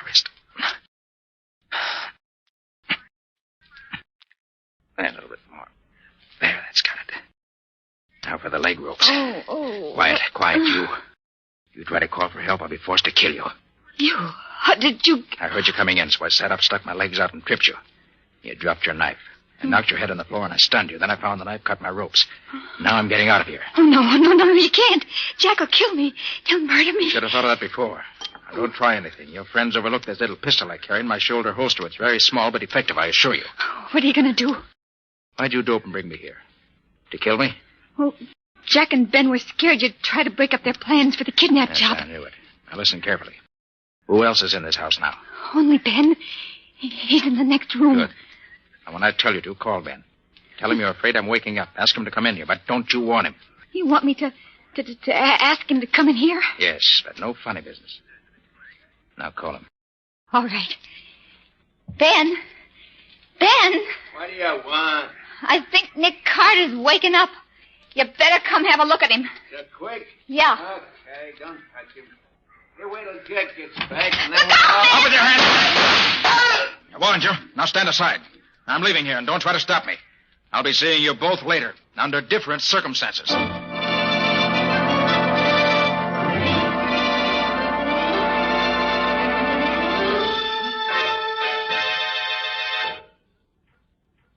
How do you do, Miss Boone? Nick, where in the world have you been? We've been waiting for you for hours. Sorry, Patsy. Anything special been going on? Anything special? I should say so. Mrs. Ascort has called 5 times. She got a note from the kidnappers telling her it would cost her $100,000 to get her son back. And she's going crazy, waiting for you to tell her what to do. Hey, Patsy, have you heard anything From me, Scubby? Well, Nick, what happened to you? Jack Vincent laid a trap for me, and I walked into it. Did you learn anything? No, Scubby, I didn't. Except that it all has to do with the kidnap case we're working on. Well, did you have any trouble, Nick? Well, depends on what you call trouble, Scubby. More of that later. Now, what about Mrs. Ascot? Well, she wants you to call her as soon as you come in. I'll get her for you. All right, Patsy. We got to move fast. Maybe too late even now. My being there and getting away doesn't help any. Mrs. Ascort, just a minute, please. Here she is, Nick. All right. Hello, Mrs. Ascot. Sorry I've been held up where you couldn't get hold of me. What's up? Oh, Mr. Carter, I received a note from my son. It says that I'll have to pay his kidnappers $100,000 if I want to get him back. The note also says that I've got to take you off the case or he will be killed. He says that so far they've not mistreated him, but he begs me to pay the money and get him free. Is the note in your son's handwriting? Oh, yes, I'm sure of that. What shall I do, Mr. Carter? Well, does the note give you any way of getting in touch with him? Yes, it says to put an ad in the personal column of the Clarion, addressed to safety, and let them know what I decide. Good. Put the ad in the Clarion. Tell them you're willing to pay the money and ask them how they want it paid. All right, Mr. Carter, but how about, what they have to say about getting rid of you? You know what I understand, Mrs. Ascot. Tell them in the ad that you'll guarantee that I'll have nothing further to do with the case. Oh, but that would be a lie, wouldn't it? Yes, of course it would. But would you prefer that the kidnappers kill your son? Oh, no, of course not, Mr. Carter. All right, then. Put the ad in just as I said. And let me know the minute you get an answer. Then we'll plan our next step.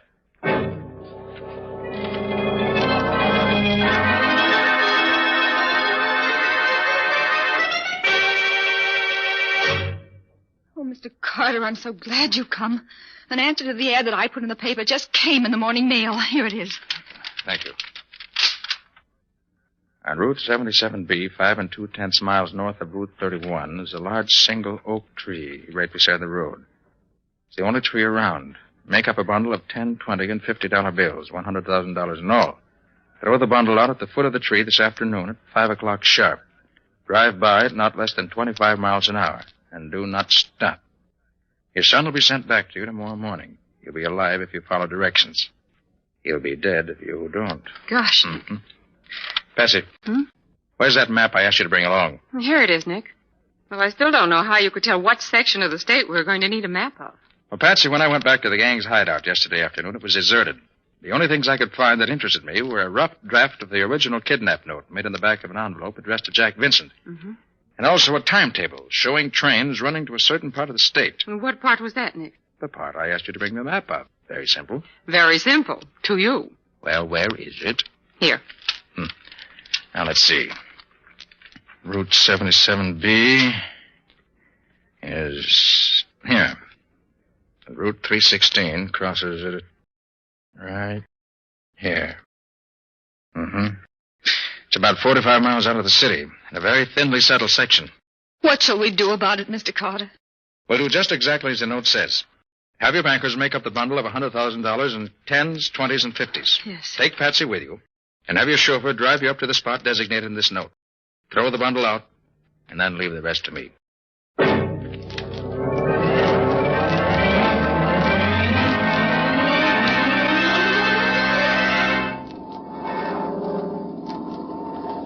Well, I'm sure glad it's clear today. Otherwise, we'd be out of luck. See anything, Scubby? No, not yet. Hey, Nick, do you suppose anything has gone wrong? No, I doubt it. I've entire faith in Patsy's ability to follow instructions. Gee, sure is sort of deserted around here, isn't it? Yes. Only a few scattered houses and very little traffic. Oh, here, Scubby, suppose you take over the controls of the plane for a while I take the glasses and have a look around. Oh, sure, Nick. Here you are. Thanks. Got the stick? Yeah. All set. These glasses are really high-powered, aren't they? Hey, I think I can... Yes, there they are.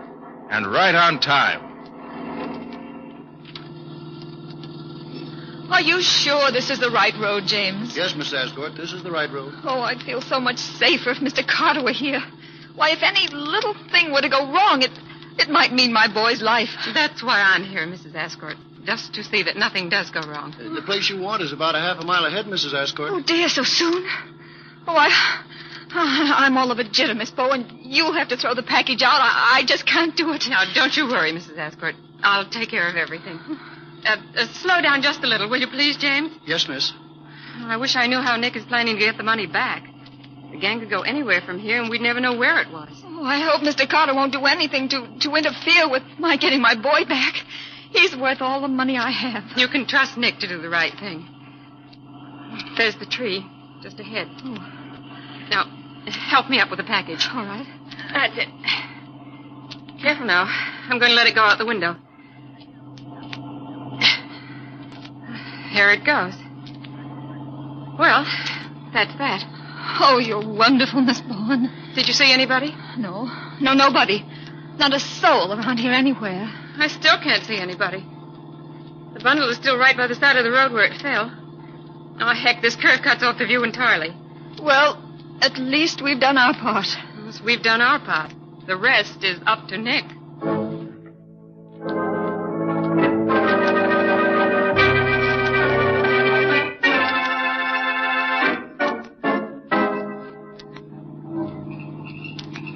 Yep, those are Nick's orders, Sheriff. Drive as close to the house as you can, and then park your car in the bushes just off the road. Okay. Where's Carter now? Oh, well, he went on ahead to get the layout of the place. Wants to get his plan set by the time we get there. I don't understand how you know them fellas are hiding out there. You say neither you nor Carter's ever been near the house. Well, I'll tell you, Sheriff. It's really very simple. When Mrs. Ascort dropped the bundle of money out of her car this afternoon, Nick and I were overhead in Nick's plane watching everything through his extra high-powered field glasses. Yeah. We saw the crooks come and pick up the money, and then we watched them beat it back to the farmhouse. They took every back road and cow path they could find to keep from being followed, but we could see them, no matter where they went. Yeah, all the time the one man that they were really afraid of was up there over their heads watching it. Hey, that's quite a stunt. I've heard tell this Nick Carter's quite a feller. Darned if I don't believe it now. Well, darned if you don't, had better. Well, we better stop here, huh? Don't dare go no closer to the house with the car. I'll just run her off into the bushes here, huh?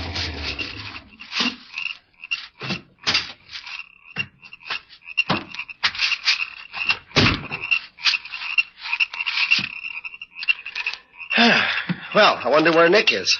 He ought to be here any minute. Yeah. So far, so good. They haven't seen me yet. Yeah, this is the window where the boy should be, if I'm right. Too dark to see what's inside the room. I'll have to take a chance and climb through the window and see for myself. Locked. Well, I ought to be able to slip the latch on an old window like this. This knife will do it, I think. There. Hope my luck holds it all way longer. I guess guess it's safe to use my flashlight here. Yeah, there he is. Oh, Harold. Harold. Oh. Quiet. Not a sound. Keep absolutely quiet. You all right? Yeah. Caught a pretty bad cold yesterday, though. But who are you? You're not one of the kidnappers. No. I'm not one of the gang. I'm Nick Carter. Nick Carter? Yes. Gee, I've heard of you. You're going to save me, huh? That's just what I'm going to do. I'll get these ropes off your arms and legs first. There we are. Feel better? Gosh, yes. Now see if you can stand up. Well, it's not very easy yet, but I'll be all right. Good boy. Now, we got to get you out of here pronto before one of the gang comes up to have a look at you. All right. How do we get out? Out of the window, same as I came in. All right, come on now. Quiet. Okay. Whatever you say, Mr. Carter. Climb out the window under the roof. Easy now. Easy. That's the boy. Gee, it's dark out here. Can't see anything, hardly. Just follow me. There's a post in the corner of the porch we can slide down. I came up it. Careful now. There it is. Here we are. Okay. I'll come right behind you. You go ahead, Mr. Carter. Not Mr. Carter, Harold. Just call me Nick. Gosh, Nick. Am I going to have something to tell the fellas when I get back home? All right. Here we come. That's the boy. Gee, that was easy, wasn't it? All right, son? Sure. Let's get going away from here. All right. My friend Scubby and the sheriff ought to be over there on the edge of the brush. Hey, is that you, Nick? Yes, Scubby. And I have the boy, too. Sufferer and catfish, Mr. Carter. How in heaven's name do you get him out of there without getting caught? It was easy. Nick's a good detective. I bet he can do anything. Well, thanks for the plug, Harold. Now, here's my idea. Are the three of them still in the living room where they were a few minutes ago? Yeah, I just took a look, and they're still there. What's your idea, Carter? Well, this is it. They think Harold is still tied up nice and snug in his attic room. Now, if they should happen to hear him out here in front of the house, they'd probably come rushing out to see what's up, wouldn't they? Sure. Well, go on, Nick. Well, I don't want any shooting if I can help it. Somebody might get hurt. So you and I will stand one on each side of the front door, Scubby, while the sheriff goes around to the back door, ready to come up from behind them. Yeah. Then Harold will stand out here in front of the house and shout good and loud. They'll come out to see what's what, and we'll poke our guns in their backs. No shooting, no trouble. All nice and simple. Gee, that's swell. What'll I yell, Nick? Oh, whatever comes into your head. Anything at all. Okay, Sheriff? Yep. Sounds nice and simple. If it works, well, here goes the rear guard. Come on, Scubby, and get your guns ready. Okay. And Harold, if anything goes wrong, you run for the woods. They'll never find you out there on a back night like this. Okay, Nick. When do I yell? Count 5 slowly. That'll give Scubby and me time to get into position beside the door. Okay. 1, 2, 3, 4, 5. Renfrew of the Mounted. Yippee! Wahoo! What the devil is the kid doing out here? Get your hands up and fast. Don't try reaching for your guns. We've got you surrounded. Nick Carter, how did you... Just keep those hands in the air, Vincent. All right, Scubby, get the guns. Okay, Nick. Only 1 on Ben. And 2 on our friend Jack. I just come along here. Now, stop it. Why this gal trying to skip out the back way, so I brought her along? She belongs to this outfit? Well, I'll say she does. She was the one who watched me while the men went out for the money. Well, looks like we got everything, don't it? Yeah, it certainly does, Sheriff. Everything but the ransom money, which must be here in the house somewhere. Nick, can I hold a gun on one of them? Why, sure, son. Here, take Jack's gun. And keep it pointed right at him all the time. Hey, Carter, don't let that kid have that gun. He don't know nothing about guns. It might go off and somebody'd get hurt. You're quite right, Vincent. But would it interest you to know that I wouldn't care if it did? As far as I'm concerned, kidnappers are pretty filthy things. The lowest of the low.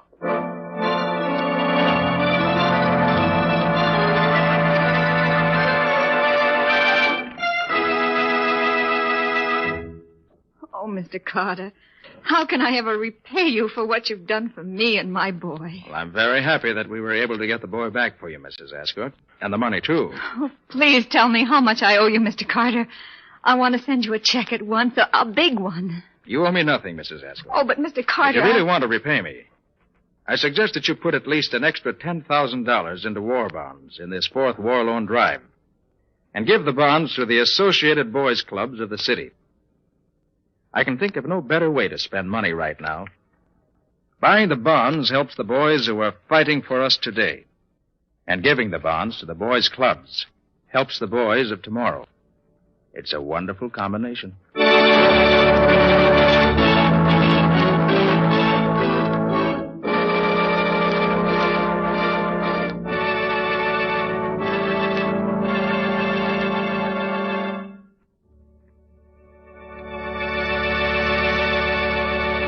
This has been another of the strange adventures of Nick Carter, Master Detective, which are brought to you regularly at the same time by WOR Mutual. What can you tell us about next week's story, Nick? Well, all I'm going to tell you about it is this. There's such a weird and unusual case that for the only time in my life I was almost compelled to believe that vampires really do exist. I call it Death After Dark, or the mystery of the vampire killings. So long. So long, Nick. See you next week. In the strange adventure you have just heard, Nick Carter was impersonated by Lon Clark, Patsy by Helen Choate, Scubby by John Kane. Original music was played by Lou White. The entire production was written and directed by Jock McGregor.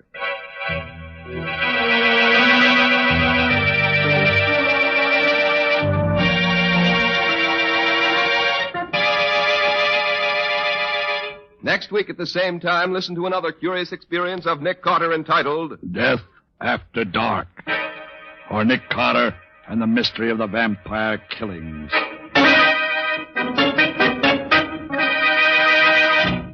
This story is a copyrighted feature of Street & Smith Publications, Incorporated. The return of Nick Carter is broadcast in the studios of WOR and is broadcast over most of these stations every week. This is Mutual.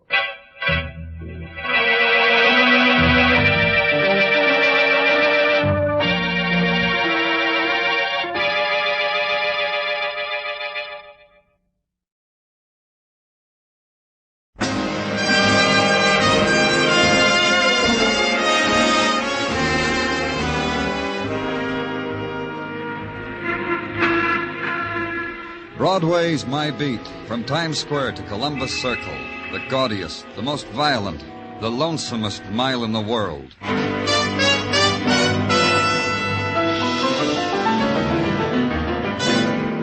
Broadway's My Beat, with Larry Thor as Detective Danny Clover.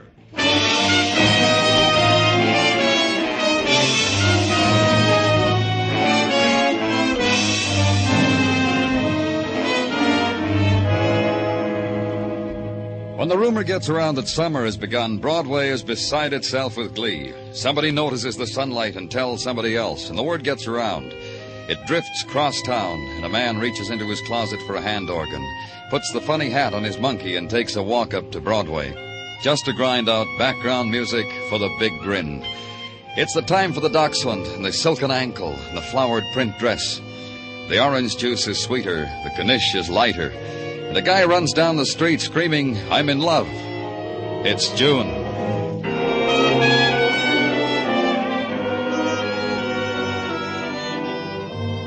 And it was June under the Translux, too, a rare day.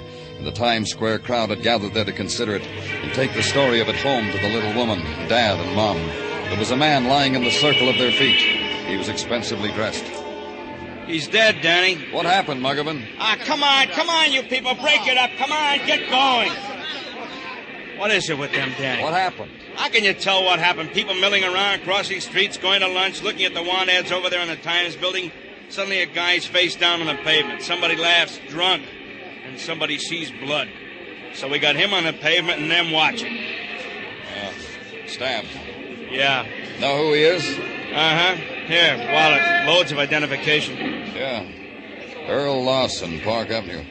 Earl Lawson. Earl Lawson, stocks and bonds. He's got a name. Wizard or something. Makes money by the buckets. Anybody see it happen? 1 million people in Times Square, high noon. Nobody saw anything. Nobody. Now, look, you people, why don't you move along? Go home. Get out of here. Safest place in the world to kill somebody, Muggavan, in a crowd. Walk up to him, stab him in the back, keep walking. Well, it started off to be a pretty day. Yeah, real sunny. And just across the street, the file of crowd waiting for the movie that was better than life held on close to its place in line. Held on close against the insinuating whisper of the violent dead. It was a trick, kid. A trick to make you lose your place, to cheat you out of a front row seat where love and beauty and other high-class things are handed you on an air-conditioned platter. But a few were sold by the whisper and were drawn by it, and joined the cluster attending the dead man. A woman pushed her way close and turned away. She opened her purse, smeared a lipstick nervously across her lips, studied their reflection in a window, and then carefully retraced them with the perfumed scarlet. And death had raised its banner on Broadway.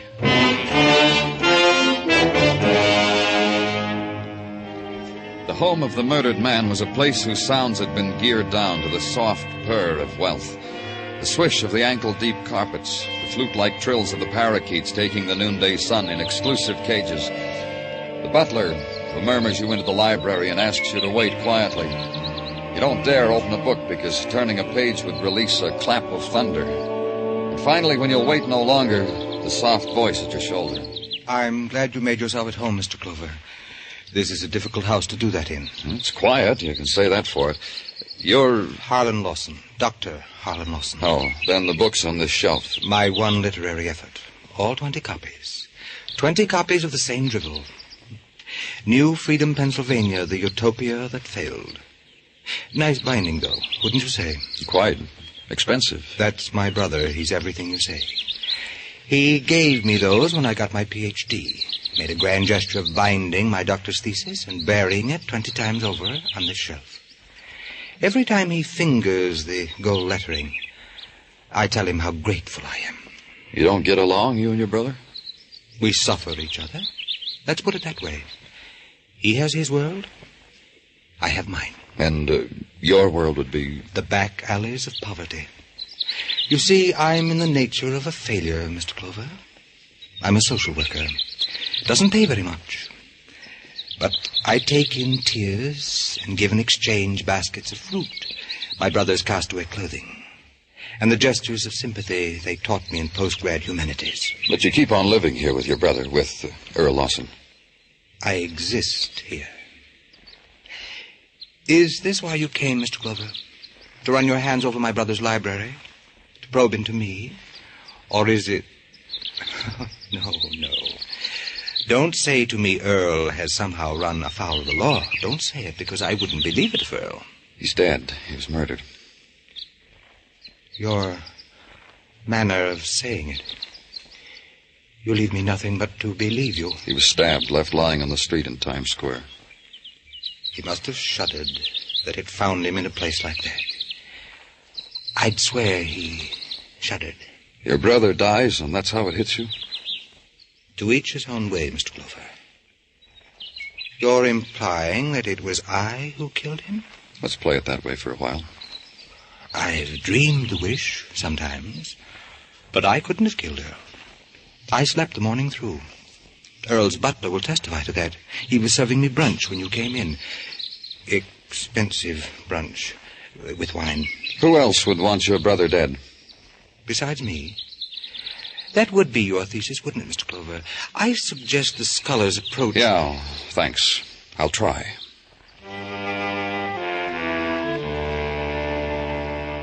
Then back to headquarters and to the desk.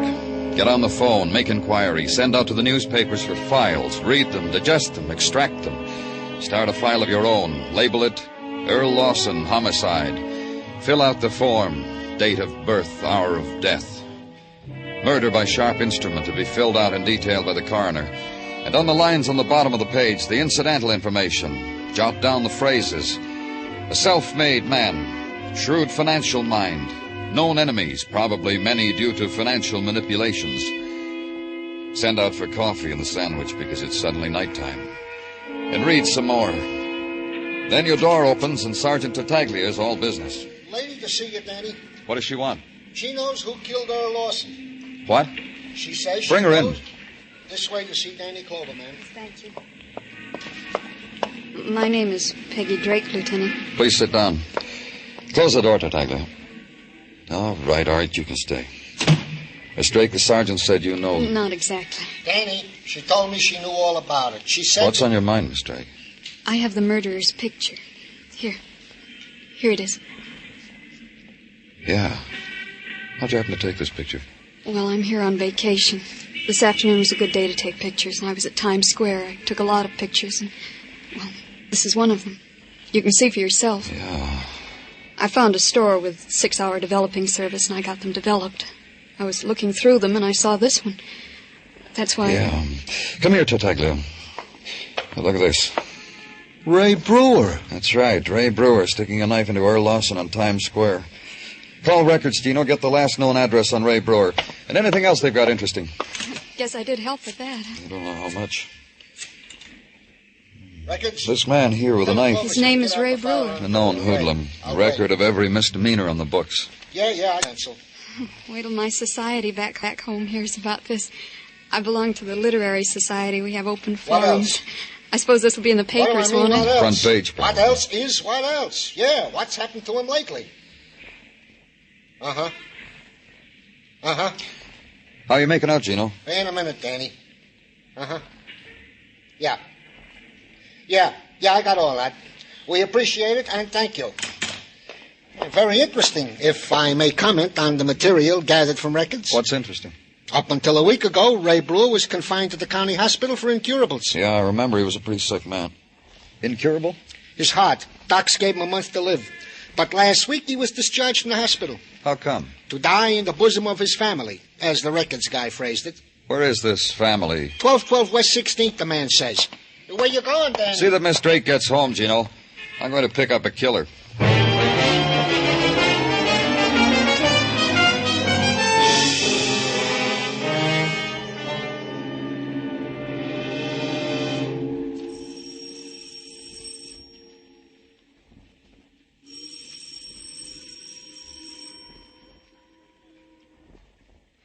Open up, Brewer, or I come in anyway.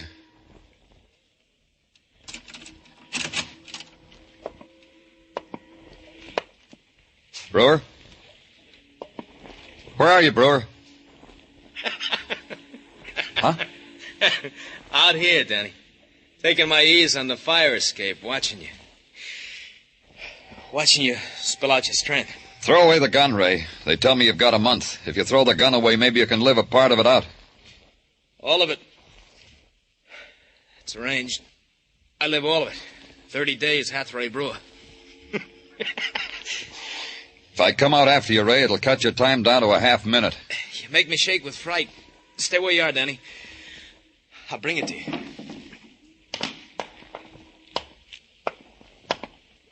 The gun, Ray. Now, don't drool, kiddo. You'll get it.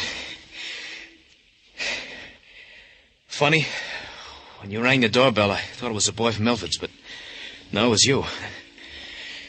How come you find me so lightning quick, Denny? A girl, a visitor, got your picture sticking a knife into Lawson. I never could learn to be camera shy. Broke a camera in my nose and smiled for all birdies. Turn your back to me, Denny. I feel a new smile coming out. Listen to me. You don't turn your back, you bleed in the face. Turn. You did that, you brought sunshine into my short life. One for the road.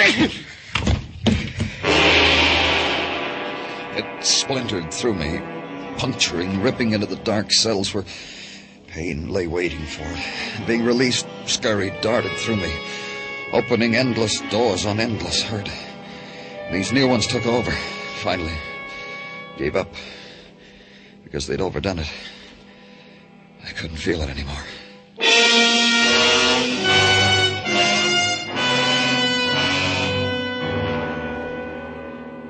And then the hall wind, cold on the sweat that had drenched me.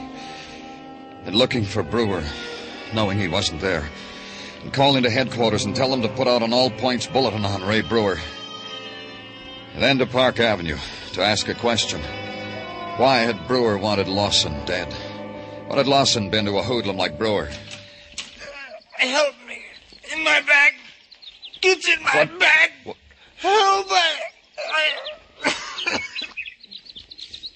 You didn't help. Down the long hall, I could see the parakeets preening, pecking into their clipped wings. The new stillness of the man lying there with a knife in his back. Dr. Harlan Lawson. Dead. The nap of the thick rug furrowed where his hands had tried to tear life out of it. And suddenly the flute song of the parakeet started again. And it wasn't still anymore.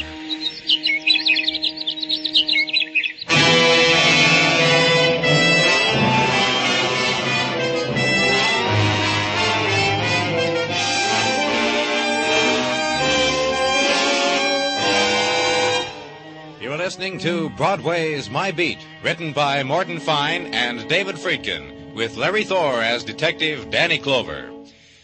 The sensational young tenor Mario Lanza will take the place of Charlie McCarthy and Edgar Bergen on CBS while the famous pair are on summer vacation. Mario Lanza starts his new series tomorrow, and you'll be heard each Sunday this summer on most of these same stations. And while Jack Benny is off for Korea, Guy Lombardo and his orchestra will be on hand to entertain you in CBS familiar Jack Benny time.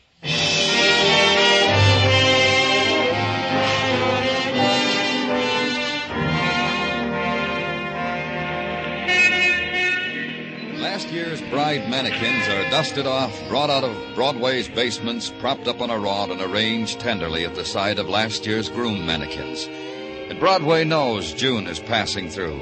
It presses its nose against the shop window, sighs at the cascade of white satin flowing slowly over the wax figure, sheds a tear at the coronet of cloth lilies of the valley, and blows its nose for the sweetness of it all. It's the time of youth, the 2-week romp in the Catskills, the burial in the sand at Far Rockaway, the breathless ecstasy on the heights of the roller coaster at Coney. And for the stay at homes, other sweets, other delights, the subway ball games, the band concerts in the mall, the moon-burned girls in the dark grass, and the my hand in your hand talk about 2 brothers dead of knife wounds. Summertime talk. At headquarters the next morning, it was difficult to talk about anything because Sergeant Tartaglia had his mouth full of tacks and his fist full of hammer. Building something, Gino? Oh, it's you, Danny. Yeah, you might say I'm building a site for sore eyes. Oh? You mind if I look? Well, my pleasure. Pardon me for obstructing your view. Oh, nice. I think so also. A pin-up picture of Mrs. T hammered to the door of my closet. This I consider a worthy hobby. Mrs. T? I call Mrs. Tartaglia that whenever I'm in a hurry. Consider her, Danny, in her Catalina swimsuit, Jones Beach underneath her, the Tartaglia progeny forming a garland of angels at her feet. Ah, nice family picture, Gino. You mind taking the tacks out of your mouth now? So's I can tell you about Ray Brewer, huh? So's you can do that. Naturally. Permit me to close the closet door on Mrs. T first. I don't want every Tom, Dick, and... well, nothing on Brewer, Danny. The hoodlum killer is still at large. All points bulletins have been sent. Nothing, huh? Bread and butter, there is something. I forgot. The Milfords, of which the hood spoke to you, is Milford's haberdashery on Madison Avenue. Patrolman Curcio traced it down after thousands other Milfords. It seems... I'll check it. Well, don't go away, Danny. I got something else. Another pin-up? Well, you might say that. Remember that Peggy Drake came in here with the snapshot of Brewer killing Lawson? What about her? Precinct 12 picked her up last night running down East 60th Street in her, you should excuse the expression, negligee. What? Was someone running after her? The precinct boys asked her the same question. She said no. She said she dared herself to do it, then she took the dare. So the boys decided on a small fine and let her go. A lonely girl in a big city, sometimes it hits them that way. All right if I leave now? You always leave me, Danny. I'm used to it. Go, Danny.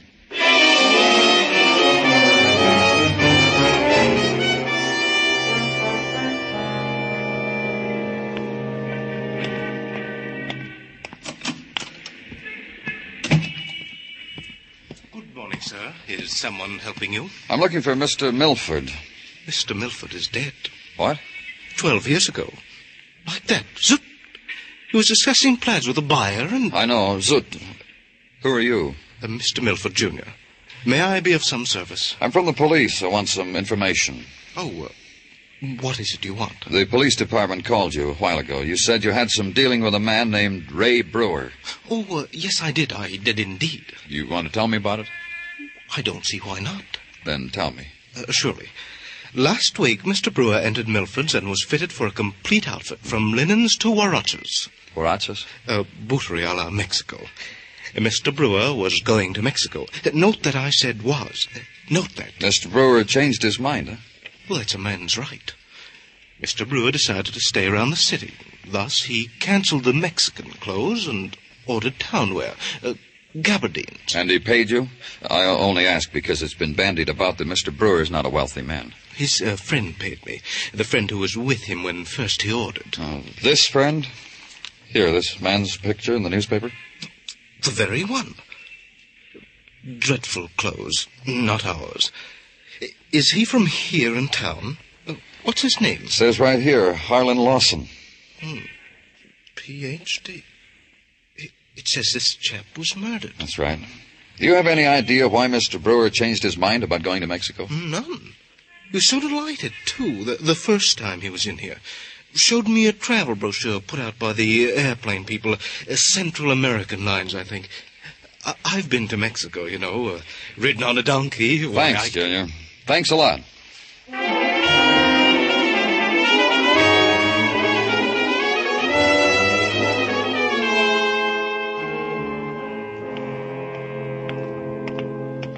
May I be of service to you, senor? I think so. I'm from the police, Danny Clover. Oh, my privilege. You wish to tour Central America to observe our police methods? It can be easily arranged. I will speak to the Latin consul. I just want to know about Ray Brewer. Brewer? The name has a familiarity. Si, Senor Brewer. The man who wished to live out his days in Mexico, the land of tradition and romance. He's a murderer. Do you think he'll make it? What a dying man sets his heart to do is difficult to restrain him from, senor. This from my father, I learned. But Senor Brewer will not make Mexico by way of Central American lines, senor. Of this I am certain. Tell me why. Because only yesterday he canceled the ticket. It took me so long to prepare. He canceled the tour I had mapped for him. Acapulco, Zapateca, the floating gardens. When Brewer came in here to arrange his trip, was he alone? With another gentleman who subsidized the excursion. This one? In the newspaper picture? See, this one. Dr. Lawson, a gentleman of refinement. Now dead, I perceive. Yeah. Brewer didn't give you an address by any chance? Oh, no.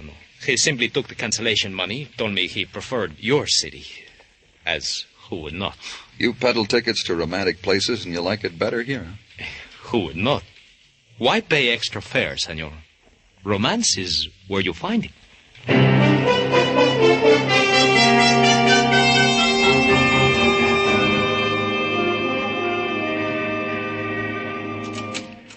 Danny? Oh, come in, Muggavan. Sit down. Oh, thanks. Got anything? Nothing. Guy Brewer's hiding someplace. Where, I can't even begin to guess. Nobody knows anything. Stool pigeons, old friends of Brewer's, not a thing. If he gets out of the city, it's going to be tough. Yeah. How do you figure it, Danny? Figure what? Well, the case, the killing of the Lawson brothers. You know what I mean. You piece it all together, it comes out easy. Show me. Sure. Harlan Lawson wanted to get rid of his brother. For money? Maybe. But more than that, I think. Earl Lawson was a man who beat up the world. Harlan just stood there and cried for it. Well, Harlan was a social worker, Danny. He probably did a lot of good where it counts. Sure he did. But I met Harlan. It's the way he impressed me, Muggavan. He felt sorry for himself. Uh-huh. So he finds a little hood like Brewer, hires him to kill Earl. Like you said. Harlan was a social worker. Brewer was in a charity hospital. That's where they met. Harlan found out Brewer only had a month to live, promised him a fling that month in Mexico for killing Brother Earl. Well, then why did Brewer turn around and kill the hand that fed him? If we go on the assumption that he killed Harlan, too. Well, Brewer killed twice, all right. The knife in Harlan matches the stab wound in Earl. He killed both brothers. But why? I don't know why he killed Harlan. Another thing I don't know is why Brewer changed his mind about going to Mexico. If we found that out...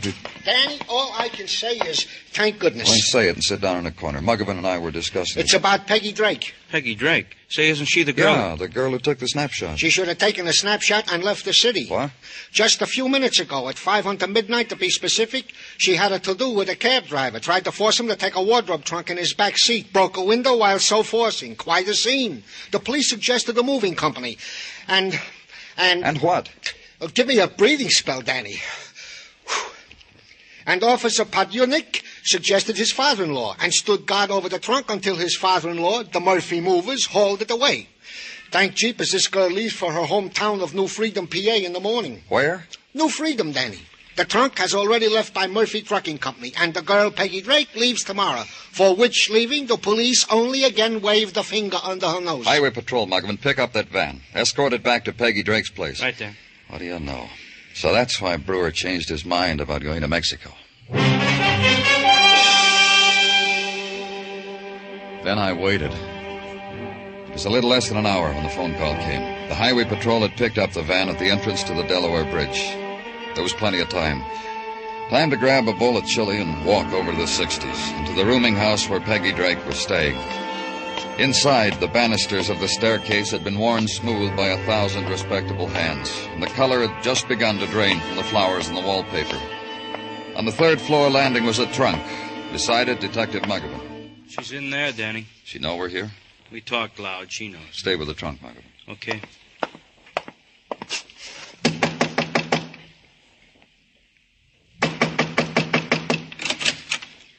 Oh, it's you, Mr. Clover. Glad you're here. Come in. Please, come in. What goes on in your town? I don't understand you people. Something wrong, Peggy? There was all that noise a little while ago. I opened my door a bit. I saw my trunk. Explain it to me, Mr. Clover. You were sending it back to New Freedom, huh? Of course, where I live, where I came from. That's where you met Harlan, wasn't it? What's he got to do with it? I need some sleep, Mr. Clover. My bus leaves early tomorrow. You're not leaving. You want to bring your trunk back in here and unpack? I'm not leaving. Wait a minute. Muggavan, bring that trunk in here. What are you doing? I don't have to unpack. The trunk's pretty heavy, Danny. I'll need some help. Okay. I'll give you a hand. Yeah. Better grab the handle on the other side.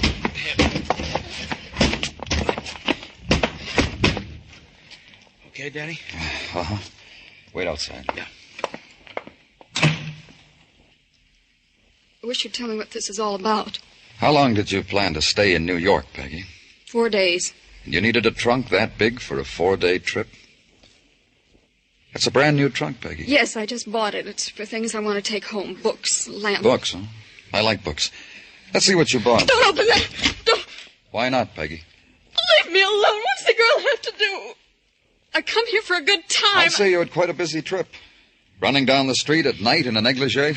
I had something to drink. I didn't know what I was doing. Then creating a stir with this trunk with a cab driver. It wasn't my fault. People here aren't helpful. Peggy, we're looking for a man, Ray Brewer. We want him for 2 murders. Brewer? You know him, Peggy. You took his picture. Brought it to me. Oh, that's right. I remember his name. I'm sure you do. Let's open the trunk, Peggy. No. Don't. Get it out of here. Take it away. Later. You took the picture, Peggy, because you knew the murder was going to be committed. The murder you planned so well with Harlan. Get it out of here. Just get it out. Gave us a picture of the murderer. You figured by the time we found who he was, traced him, he'd be roaming around Mexico. By the time we got to him, he'd be dead. Because Ray Brewer only had a month to live. I didn't do anything. I didn't kill anybody. It was harmless. One thing is bothering me, Peggy. Why Brewer changed his mind about going to Mexico. He saw me taking his picture. We didn't tell him we were going to do that. You double-crossed him, huh? That's why he killed Harlan. That's why he was going to kill you. I ran from him. It's like a nightmare. Somebody grabbed me by the shoulders and choked me. And I was in the middle of the street. Dressed. When you finally got back here, Ray Brewer was dead. He didn't live his month. His heart gave out. Let's open the trunk, Peggy.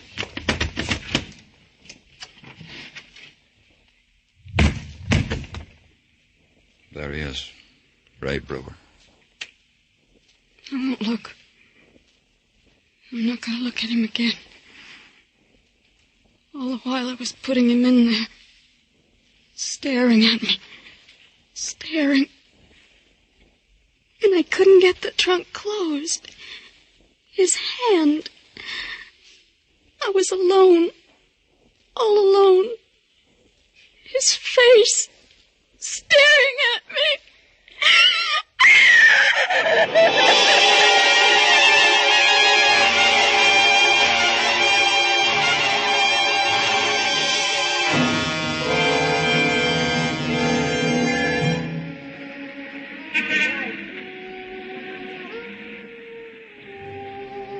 Dawn touches Broadway now. The remnants of the night are driven back into the earth.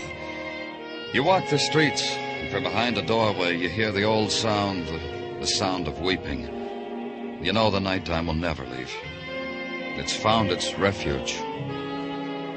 It's Broadway, the gaudiest, the most violent, the lonesomest mile in the world. Broadway, my beat.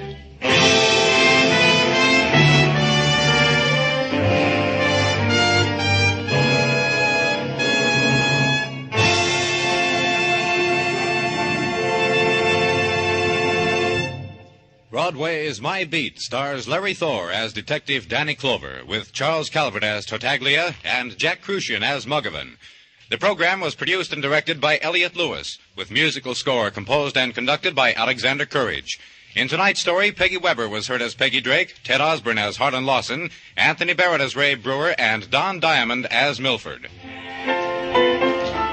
For a full hour of outstanding musical entertainment, plus one of radio's biggest cash awards, play Sing It Again every week over most of these same CBS stations. Laugh along, win along with Jan Murray as he picks up his coast-to-coast telephone and invites you to sing it again and land a big batch of loot. It's exciting, it's outstanding radio entertainment. Stay tuned now for Sing It Again, which follows immediately over most of these same CBS stations. Bill Anders speaking. This is CBS, where you meet adventure with Charlie Wilde, Sundays on the Columbia Broadcasting System.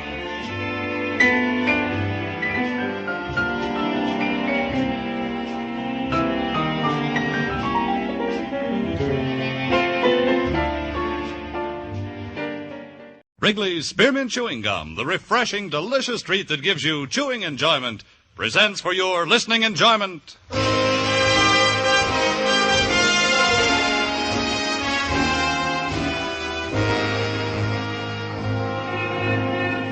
Broadway's My Beat, from Times Square to Columbus Circle, the gaudiest, the most violent, the lonesomest mile in the world.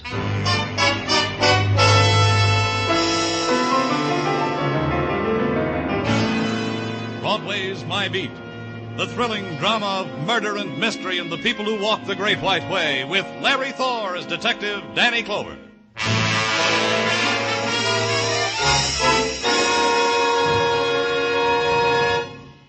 For refreshment while you work, for enjoyment anytime, chew a stick of Wrigley's Spearmint Gum.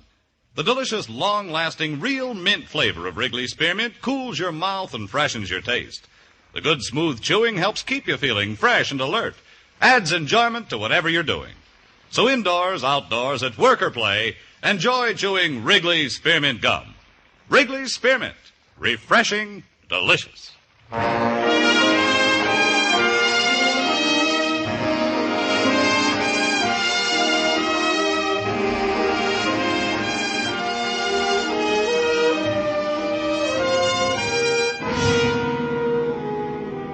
In July, the night slips down over Broadway like a black silk stocking, and you drift to it because the other promises you made to yourself never happen. The part of your life that never counted is left behind. You stand on a street corner beating down the scream in your throat. The shadows start at 7 o'clock and deepen into night. You hug it close because it's your chance that something will happen to you outside of the movies. And the tap on the shoulder starts it, or the laughter that floats down to your end of the bar, or a smile, or the man who runs down the hall after you. Danny! Hey, Danny. What's the matter, Sergeant? Glad I nabbed you before you took off for the day. Phone call, Danny, from a hysterical woman. You know, I had a hard time piecing it all. 1647 East 56, Danny. 4th floor apartment. That's where her fiancé lives. The guy's threatening to blow his brains out. Here, the names and such I jotted on this paper. Squad car, Gino. Waiting for you downstairs. Muggavan's with it.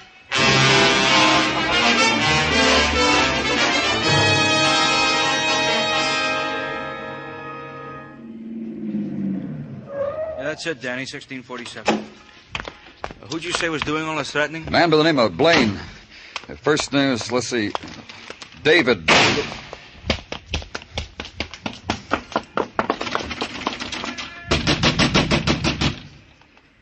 Try the buzzer, Muggavan. Yeah. He did it. Miss Carroll said he was going to do it, and he did. We're from the police. It happened up there on the 4th floor. Mr. Blaine, it happened just now, not more than... Who's that crying? That's her, Miss Carroll. See her? See her? Hugging the banister up on the 3rd floor landing. And that's Mr. Fallon at the rail on the 2nd floor. Let's go, Muggavan.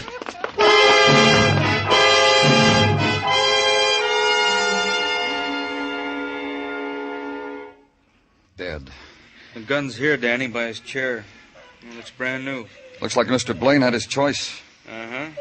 It's quite a gun collection, from Derringers on up. Complete equipment for a young arsenal. Muggavan. Yeah? Those people we passed on the landing, that boy on the 2nd floor, Mr. Fallon, and Miss Carroll on the 3rd, I'll want to talk to them. Yeah, Miss Carroll's still crying, Danny. You hear her? Poor woman. And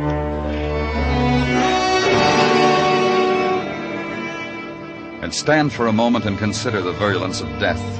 How it is not content with its own, must reach out to slash the livid scar into the heart of those crowding its edge. The woman crying softly.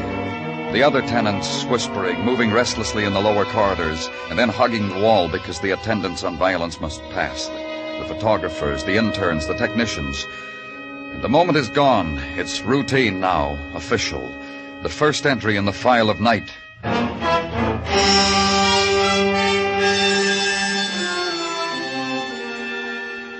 The next morning, gather it into a neat stack on your desk and sit down to it. And be surprised at the opening door and the quick presence of the woman you had marked for later interrogation.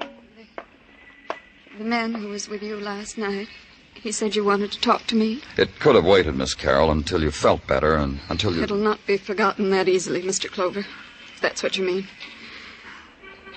If you've something to ask, ask. Only don't prolong it. Don't make me wait and wonder. Sorrow's enough by itself, don't you think? Yes, it is. And you, try to understand us, Miss Carroll. A man I loved, who loved me, is dead. By his own hand, by his own will. He could have lifted his burden onto me, whatever it was, but he didn't. And now he's dead. You want more than that? Maybe, because this is my job. Because I can't rule out the possibility that David Blaine was murdered. Awful. How ugly of you to think a thing like that.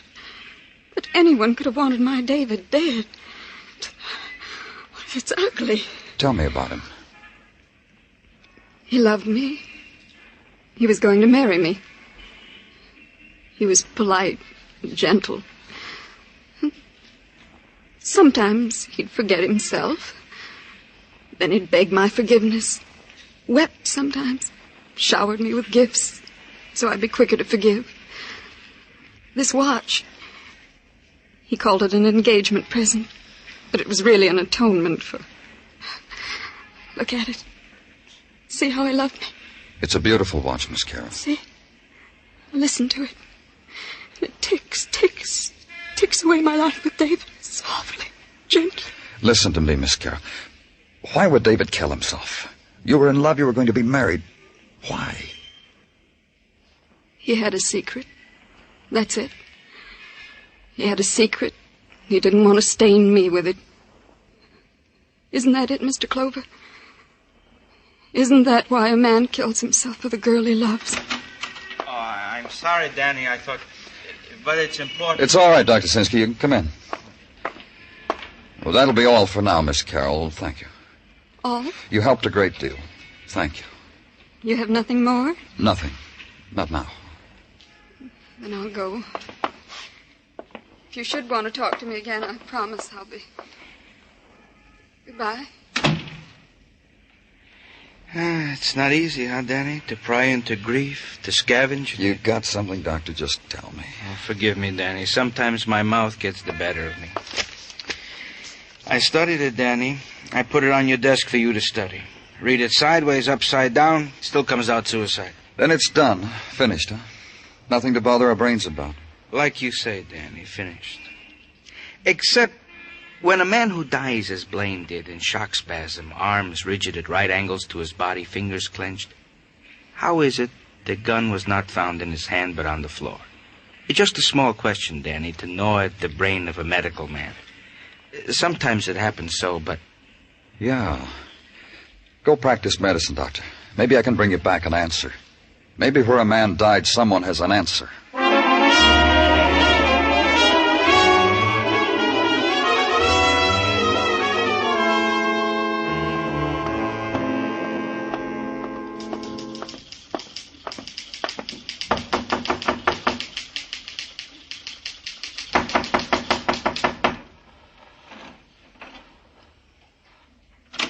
I'm busy right now. Your name, Richard Fallon?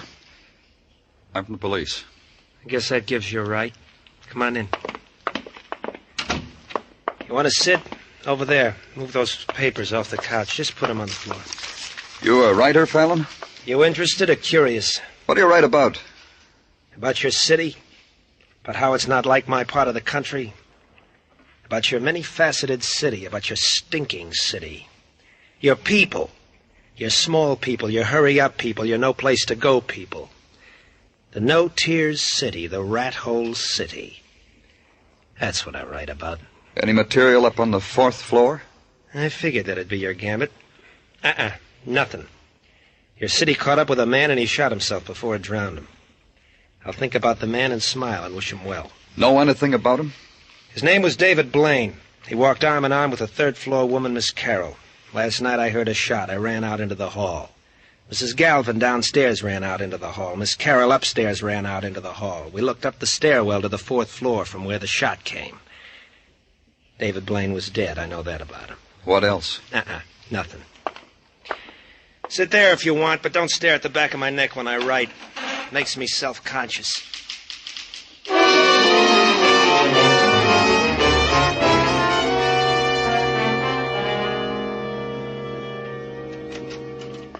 My gratitude for permitting me my 10 minutes at the water cooler, Danny. Feel better, Gino? Goes without saying. And now to the toils of the day. It comes to that part of the rundown in which I proffer you your daily piece of resistance, in 2 parts. To wit, gun found at side of deceased David Blaine is indeed gun with which deceased did do himself in. Now, Gino, that hasn't been... Patience, Danny. Part 2 will settle the question itching in your brain of suicide versus murder. Scratch it for me, Gino. Delighted. Part 2 of report from technical states. Impossible for any tenant to have shot said deceased, make an escape down the fire escape, arrived in the hallways in time to look up and yell, "Man dead on the 4th floor," in your presence. Add to this the double whammy I have held out on you. Give it to me, Tartaglia. Piques you, huh, Danny? The lakeman assigned to such duty have come up with that David Blaine did indeed lose upwards to 50 grand by sour bets in the stock market. This in the period of the last month. 50 grand in 30 days. For this, guys killed themselves, Danny. For a lot less sometimes. Yeah. All right, Gino, close the file on Blaine. There's nothing more... Danny Clover speaking. They switched me to you. You the man on that Blaine thing? Yes, what about it? Who are you?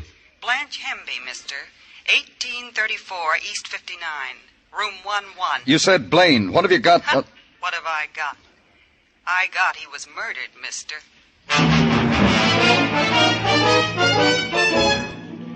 And go there, and walk the hallway mottled with shadows and scuffings, the short corridor that ends in the door with the tin numbers and the pull-down bed and the basin in the corner. Knock on door 11, get no answer, and go in, because there was urgency in the voice that said, "Come here." And the bed was pulled down, the rug was frayed, and the splotch of blood trailed off it onto the floor. The girl was behind the couch, huddled, her knees drawn to her chest, and only the fat summer fly pinging against the window made sound. That and the lonely room silences that intruded upon the dead girl, the murdered girl.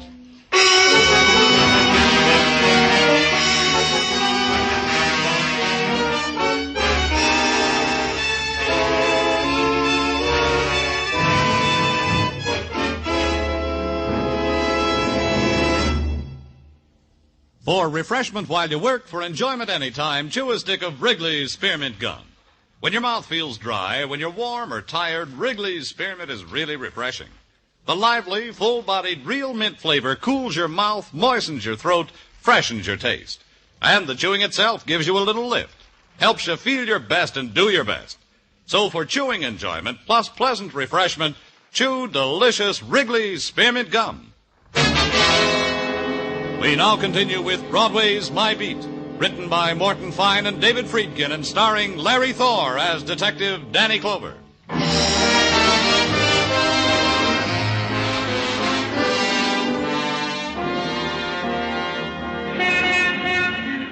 In the glittering midsummer's day, Broadway takes time out to shimmer. The chrome is polished high, the better to reflect the passage of women who lean for a moment against the summer's heat and then walk slowly on. The mouthpieces of the payphones glisten with the moist whispers of an empty summer afternoon. A money clip glints through the dark of an alley, and you know that someone has gotten odds on a piece of the day. There's the drone of the neon and the tired wind nudging a headline in a shining trash bin. Cop finds murdered girl in tenement room, and the wet shirt pulled from your back. Like other summers, other days.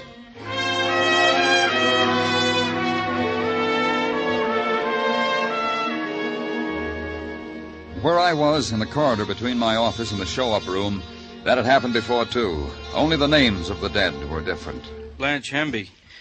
I got the rundown on her you wanted, Danny. What'd you get, Muggerman? Oh, I'll have to slice it off fast, Danny. I'm due at the show-up. A woman there, Mrs. Westfall, real eager to identify a prowler she dreamed last night. I'll walk you down. This girl, Blanche Hemby, frequent visitor. Got her name on her guest book maybe 5 times. For what? Oh, nothing sensational. Brawl over a hairdo with another dame in a bar. Phonograph screaming. Her screaming, disturbing the neighbors. Beat a guy's head open with a bottle because he called her a gimme-gimme girl. Things like that. Any tie-up with David Blaine? I noticed around the bars where she had the trouble. The tenement where she lived, the place she was working at 2 weeks ago. They fired her? No, she gave notice, Danny, 2 weeks ago. Said she was sick and tired working for nickel tips behind the hamburger counter. She had better, she told him, a lot better. Bit a hole in her time card, threw it on the griddle, walked out. Work anywhere else? See anyone else? No, I checked that, too. Blanche slept away the days in her room. 3 times a day she got up to phone for beer, once a day for sandwiches. Here I am. I'll check with you later, Danny. Yeah. How do I know where I got it? Why don't you leave me alone? Muggerman. Stop making a show. That kid up there. What about him, Danny? Some punk, probably. That's the boy who was the tenant on the 2nd floor where Blaine was murdered.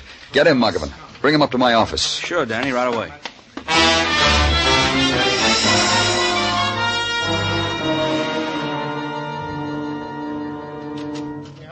Here he is, Danny. He's not anxious. Sure, hands off me. You're scum, all of you. Take it easy, kid. What happened?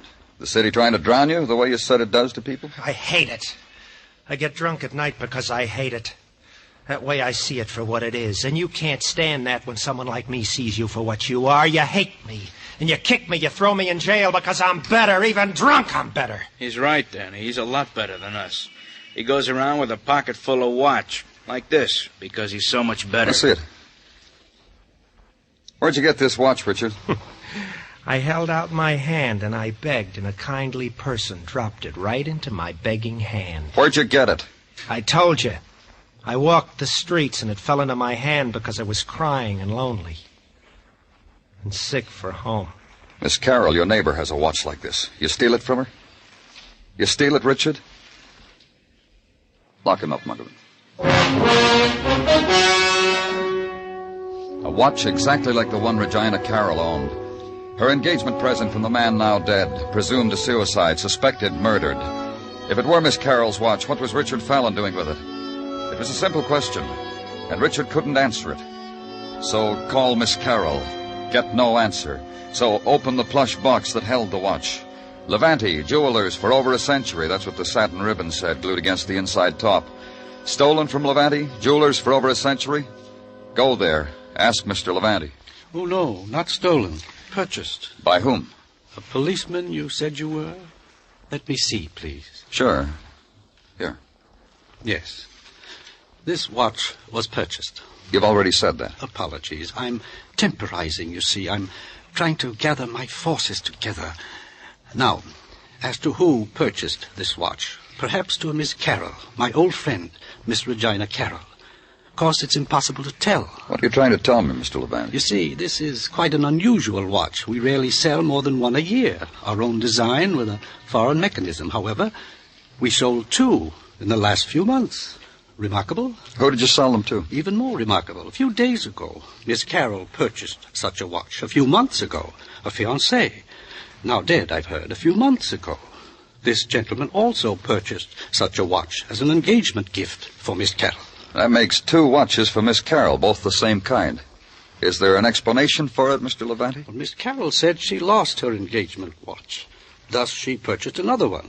She cautioned me not to mention it to her fiancé, or to anyone for that matter.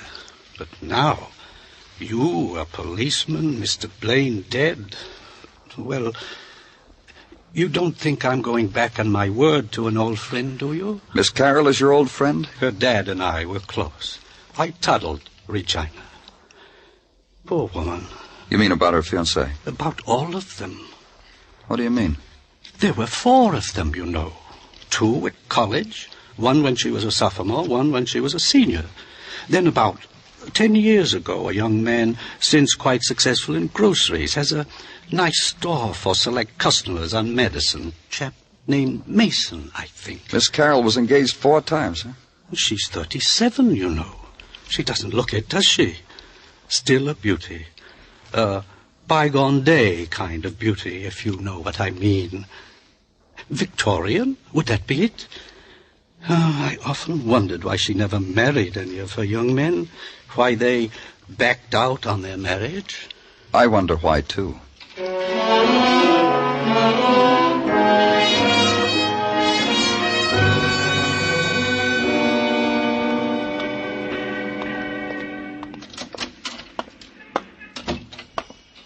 You need some help, sir?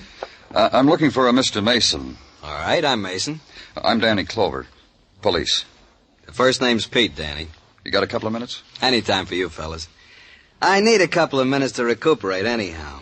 Mrs. Smythe just had me on the floor. Oh?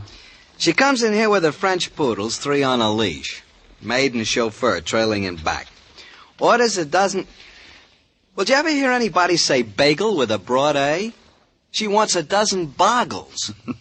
I don't understand her. Finally, she tells me what she wants is receptacles for a delicacy known as locks. How did she say locks? Locks, the chauffeur said. What can I do for you, Danny? You were once engaged to a Regina Carroll, weren't you? It was an experience. I'm not sorry for it. Who broke the engagement? You've got to ask that because it's important for the police to know, right, Danny? I broke it. Why? Why? That's a question I often ask myself. Sometimes my wife asks me. And I'll tell you what I answer. Go ahead. Regina was a girl just like the girl that married dear old Dad. Close to the wedding, I discovered this is not the type of girl I wanted. Personally, the girl that married my dear old Dad, my mom, nagged my father to an early grave.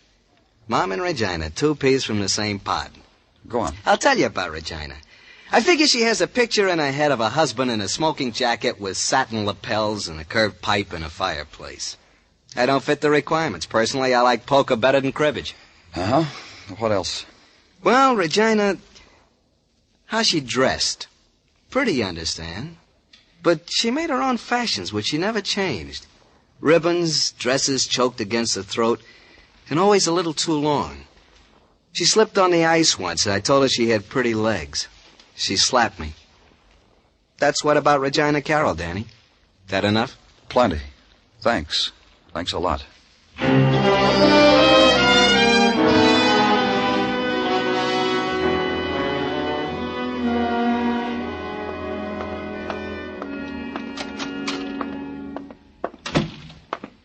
Gordon? Danny Clover. I couldn't be more charmed if I tried. A quiet evening and technical, huh, Gordon? It was. Now the place screeches at me. Did you do that, Danny, just by walking in here? You mix yourself bitter pills in those test tubes? I don't have to. I have company. No offense. The gun that killed David Blaine. Get it out and go over it again. I've already examined it thoroughly. My report was placed on your desk. Get it out. Well, I can recall it to you if memory fails you. .32 caliber, Smith & Wesson, fired once. Get it. Examine it. All right, Danny. See? I'm examining. It's still as it was when Blaine held it close to it. The barrel. Put it on a slide. Hold it up to the light, whatever you have to do. If you ask, Danny. I'll do better. Perhaps this will amuse you. The spectromicrograph enlarges 45 times. And there. Have a look, Danny? You look. All right, Danny, all right. Wow. What? These infinitesimal scratch marks on the barrel. Fascinating.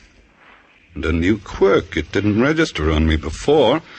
I checked the rifling in the barrel against the slug, which we call standard operating procedure. I didn't think of looking at the outside of the barrel. Why should I, with a suicide? I guess I should have, huh? And what would you have found out, Gordon?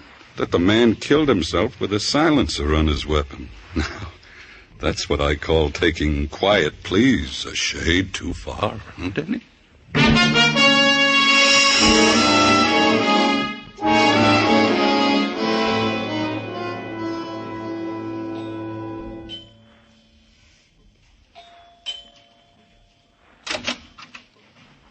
Oh, Mr. Clover. I knew you'd come back. Knew there'd be more things you'd want to know about David. Did you come in? Thanks. You may sit down, that chair. No, thanks. What makes you think I wanted to find out any more about David? I assumed it. Suicide. Files to complete. I realize it's my duty to be cooperative. Miss Carroll... I can tell you so much about him. He was generous. He was a gentleman. Rare thing to find nowadays. He was murdered. You suggested that before, Mr. Clover. I didn't believe it then. I don't believe it now. Murdered. He was dead minutes before we got to him. That's stupid. Listen to me, Miss Carroll. Stupid, because I heard the shot. We all heard it. We all ran out into the hall. Do you have a gun, Miss Carroll? Yes, I have a gun. David gave it to me. Woman alone. Did he show you how to fire it? Of course he did. He loved guns. I interested myself in them. Shall I get the gun? It isn't necessary for now. You don't have to get the silencer either.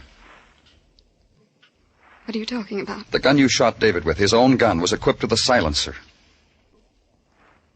Mr. Clover, I don't understand you at all. I'm a lonely woman. And I admit it, I'm a helpless one. How could I have killed anyone? Someone I loved. Nice view from this window, Miss Carroll. You could stand here, see Detective Muggavan and me coming, fire a blank cartridge from your gun, run out into the hall. Look up, and everyone thinks the shot came from the floor above, from David Blaine's apartment. Mr. Clover. Do you admit it, Miss Carroll? No. No. I want to show you something. Here. Look at it, Miss Carroll. A watch, just like the one you're wearing. I didn't kill him. David Blaine broke his engagement to you, didn't he? I didn't kill him. The kind of woman you are, proper and proud. You gave him back the watch. But what to tell your friends? Tell them that someone else walked out on you the way 3 other men did? A proud woman like you? So you bought another watch, just like it. The one you're wearing. Please, please. Because I have the one you gave back to David. The watch you had that boy, that writer, Richard Fallon, steal from David's apartment. So the police wouldn't find it there and ask questions. You told him to get rid of the watch. He got drunk instead, got picked up. Look. David jilted me. But I didn't kill him. You did. You couldn't live with the thought of another man's walking out on you, like the other 3. That's why you bought the watch, so your friends would think you were still engaged. Mr. Clover. So your friends would think David died because of the money he lost. And Blanche Hemby, the reason why David walked out on you. Filth. The woman David loved. Filth! Beat her to death. Beat her! Beat her! Let's go, Miss. Like David, there is filth. Instead of me, her, a woman like that. Miss Carroll. It's not true what you said. Those men didn't turn me down. I turned them down. College boys. A grocer. Not good enough.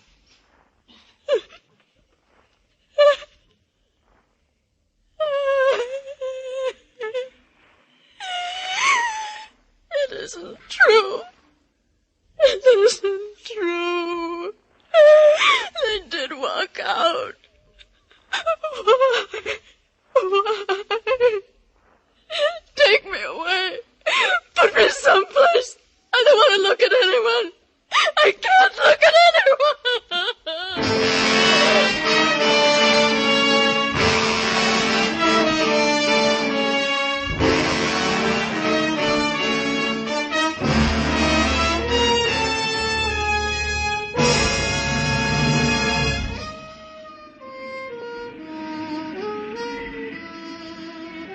Broadway's deserted now. Maybe it's the heat. Maybe it's just that people get tired and want to go home because Broadway threw sand in their eyes. Maybe you found what you were looking for and couldn't stare it in the face because it's a street that'll give you anything you want, any way you want it.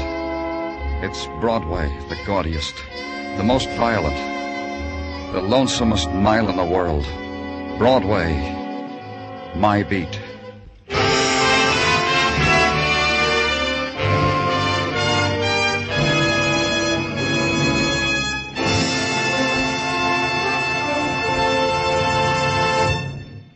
Remember, friends, for refreshment while you work, for enjoyment any time, chew a stick of Wrigley's Spearmint Gum. There's lots of lively, real mint flavor in it to cool your mouth, freshen your taste, and sweeten your breath. And chewing Wrigley's Spearmint helps keep you fresh and alert. You feel better, work better, get more fun out of doing things. So indoors, outdoors, at work or play, always keep delicious Wrigley's Spearmint Chewing Gum handy. For refreshment while you work, for chewing any time, chew a stick of Wrigley's Spearmint Gum. The makers of Wrigley's Spearmint Chewing Gum hope you've enjoyed tonight's story and that you're enjoying Wrigley's Spearmint Gum every day. We invite you to join us next week at this time when Detective Danny Clover returns again with Broadway's My Beat. Broadway's My Beat, brought to you by Wrigley's Spearmint Gum, is produced and directed by Elliott Lewis with music composed and conducted by Alexander Courage.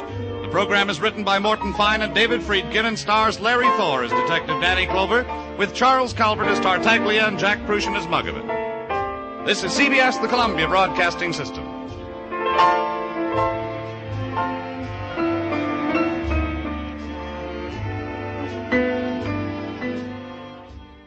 This is Bob broadcasting from Topeka, Kansas, Hope, and thanking the sponsor of your regularly scheduled program for this 2-minute interruption. Ladies and gentlemen, in the last 10 years, I've visited many dramatic spots in this world, but just a few minutes ago, I returned from a tour of what was once North Topeka, Kansas. I've just seen block after block of total destruction. Streets caved in, buildings undermined and flattened. Entire new housing developments a shambles, with the houses jammed together like battered boxes. As we toured this sickening area, I thought of the heroics that must have accompanied this disaster as it happened. The emergency operations of the Red Cross, Salvation Army, Air Force, Coast Guard, veterans organizations, and the thousands of civilian volunteers, all striving to hold this hungry Kaw River within its banks.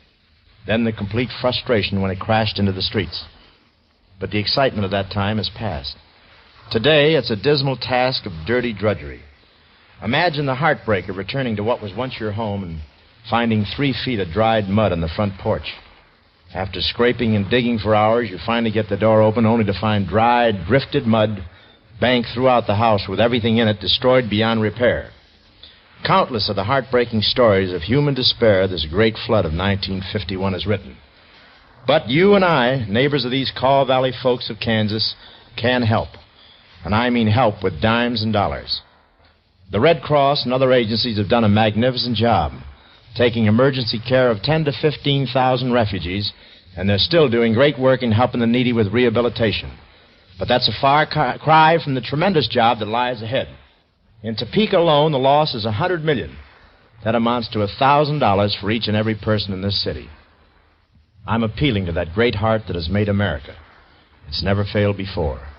Won't you send your contribution, large or small, to Flood, Topeka, Kansas? That's all the address you need. Flood, Topeka, Kansas. And join me, Bob Hope, in bringing new hope to thousands of unfortunate American folks. Thank you. The William Wrigley Company has donated the time for this message from Bob Hope. Now, after a short pause, we switch to Hollywood for your regular program, Broadway is My Beat.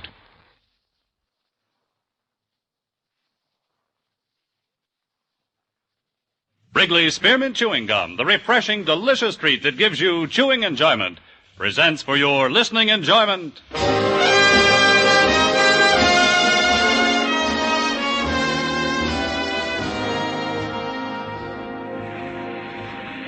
Broadway's My Beat, from Times Square to Columbus Circle, the gaudiest, the most violent, the lonesomest mile in the world.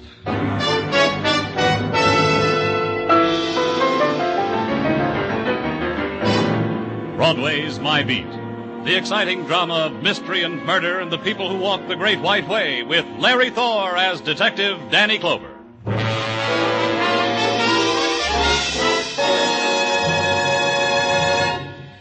For refreshment while you work, for enjoyment any time, chew a stick of Wrigley's Spearmint Gum. The delicious, long-lasting, real mint flavor of Wrigley's Spearmint cools your mouth and freshens your taste.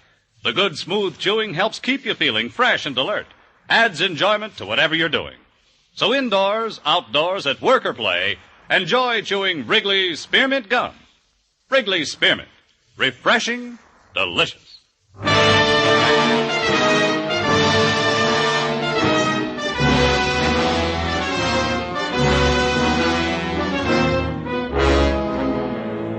When the summer becomes August, Broadway pauses for a while, considers.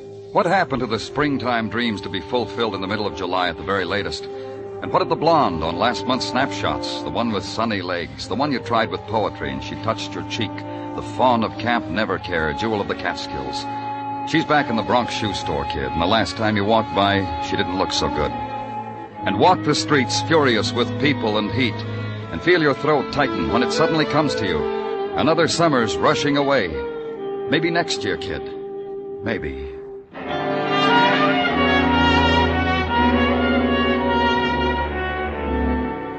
And uptown, east of Broadway, where I was, in the outdoor swimming pool catering also to the seekers after something or other, the crowd was divided into swimmers, non-swimmers, sand-sitters, ukulele players, and miscellaneous. And the man in the swimming trunks lying on the concrete walk, the man who had drowned, and the police emergency crew working over him with a respirator, and the man from headquarters who had gotten there before me. They've been working on him for quite a while, Danny. Why'd you call me to come down, Muggavan? I asked the same question of Patrolman Kenny. It's like this, Danny. Kenny was flagged off his beat when this man was dragged out of the pool. Took off the man's locker check, went to the locker, for identification. The locker was empty. Forced? No, those locks answer to a dime store skeleton key. Robbery gets a dozen calls a day from these pools. So you figure that man's drowning and his locker's being robbed had something in Maybe a coincidence, Danny. Maybe something else. I don't know. I wanted you to be here in case. Yeah, let's take a look.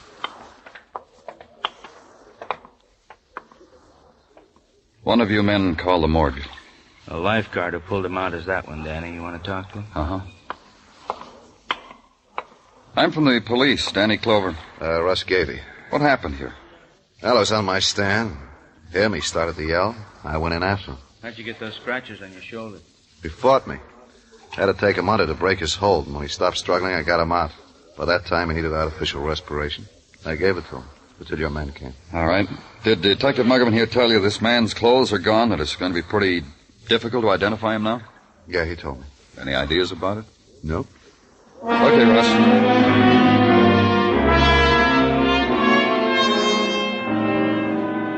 Back to the office at headquarters and sit with it. A man had been drowned in a public pool.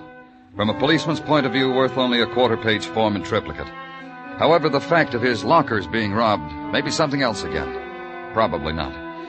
More forms. Then a couple of hours later, when the office gathers up its private shadows, a door opens. A man walks in.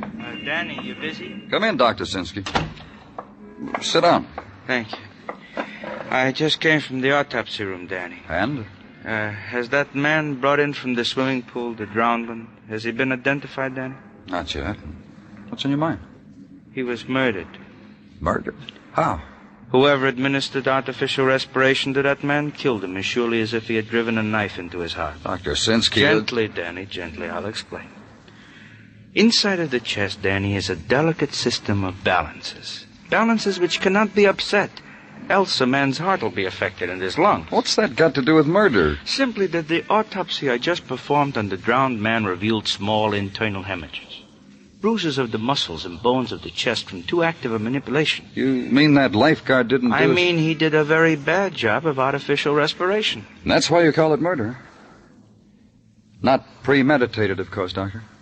This is not the question in your mind. You wanted to ask if it was premeditated, didn't you, Danny? And let the question take over the room. Add the weight of its violence to the oppressive night heat, the stifling remembrance of other such questions, posed in the same room, quietly, fearfully. Because a policeman, too, reacts to the touch of death.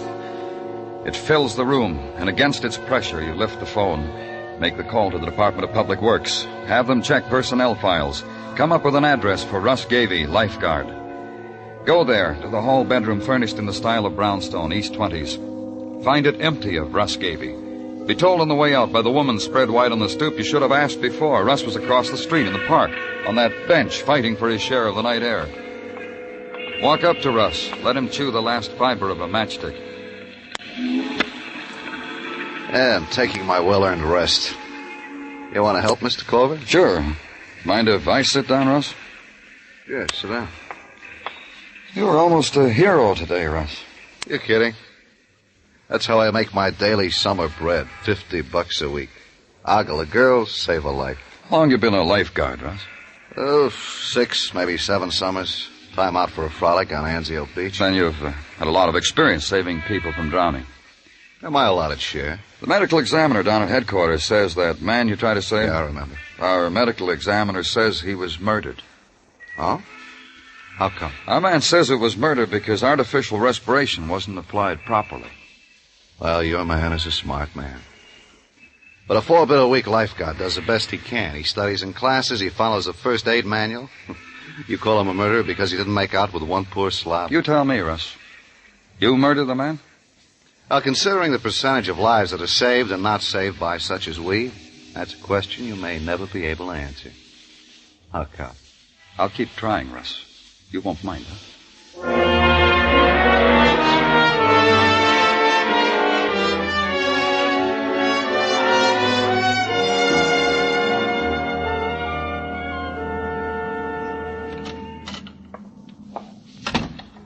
Danny, why don't you never turn on a light? You sit like this in the dark by yourself. I got one of the Tartaglia kids to home does the same thing. You both make me feel the same way. You've got your problems, haven't you, Gina? I could do without them. You in the mood, Danny? Sure, for whatever. What have you got? Nothing. No progress on identification of the drowned man. No progress on a connection between him and that lifeguard Russ Gavey. Reports on Gavey state he is looked up to at the pool by girls and lady-sized swimmers. Occasionally he buys for one or the other a beer at the concession stand. Occasionally escorts one or the other type to her home, deposits it, goes to the newsstand, buys super-type magazines, goes to his room. Healthy, normal muscle boy. Maybe a murderer, Gino. Pardon me, Danny, but I must take Sergeant Tartaglia speaking. Yes? Yeah, I got it. Hanson's Pawn Shop, East 34th. I told you I got it. They bother us with such... Such what, Gino? A man with a pawn shop got the news just in the midst of a nice conversation because somebody who works in a pool hocked a suit of clothes. Valuables. Look to this, Mr. Hanson, like stolen goods. On East 34th? Yeah. Then why bother yourself with it, Danny? Because maybe it'll give me the name of a murdered man.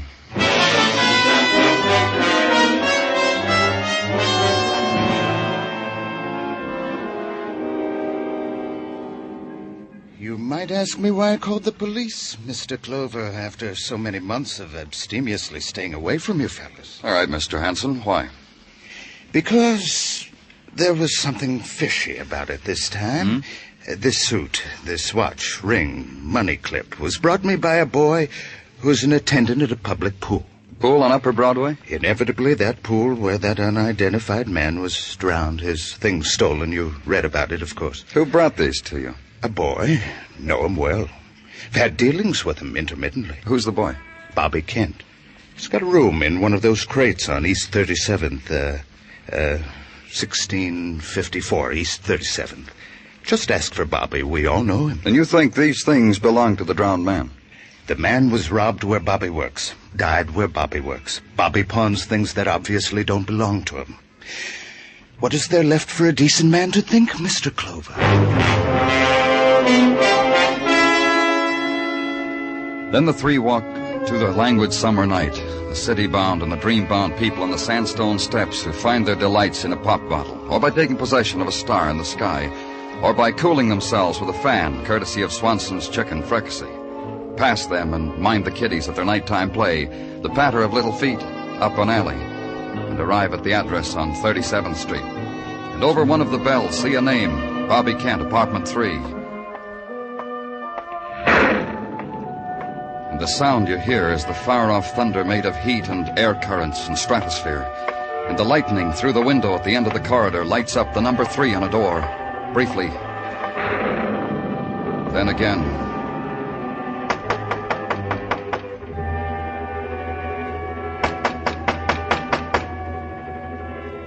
Bobby? Bobby Kent.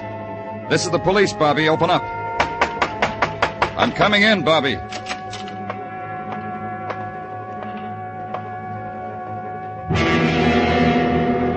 Bobby was in. His shirt was ripped, his face bloody, hands tied behind his back, belt around his neck, and the belt was strung over a pipe near the ceiling.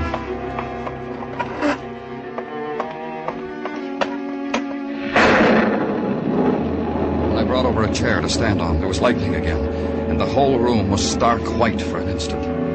It took a while to get Bobby down, but it didn't matter. Bobby had been dead when I got there. Bobby had been murdered.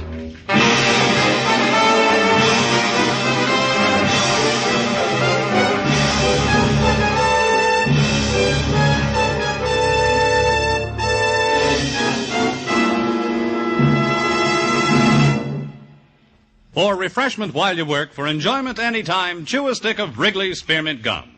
When your mouth feels dry, when you're warm or tired, Wrigley's Spearmint is really refreshing. The lively, full-bodied real mint flavor cools your mouth, moistens your throat, freshens your taste. And the chewing itself gives you a little lift, helps you feel your best and do your best. So for chewing enjoyment plus pleasant refreshment, chew delicious Wrigley's Spearmint Gum. We now continue with Broadway's My Beat, written by Morton Fine and David Friedkin and starring Larry Thor as Detective Danny Clover.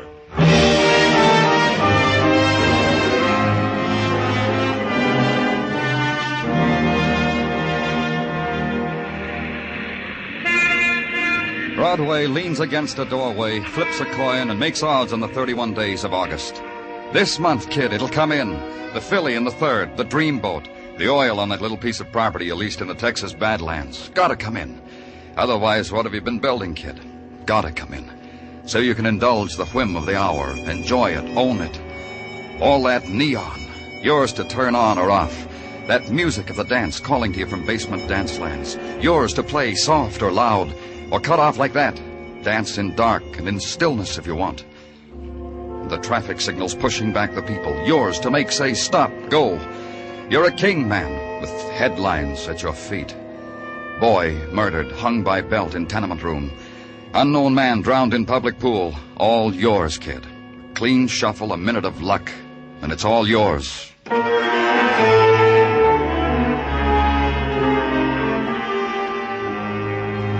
And the next morning at headquarters, consider your share of it.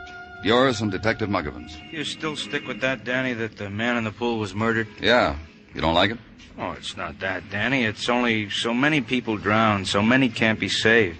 You going to go back and call everyone that wasn't a murder victim? Russ Gavey is a trained lifeguard. He told me the man fought him, had to be pushed under. Happens that way sometimes, Danny. Could have been the other way around.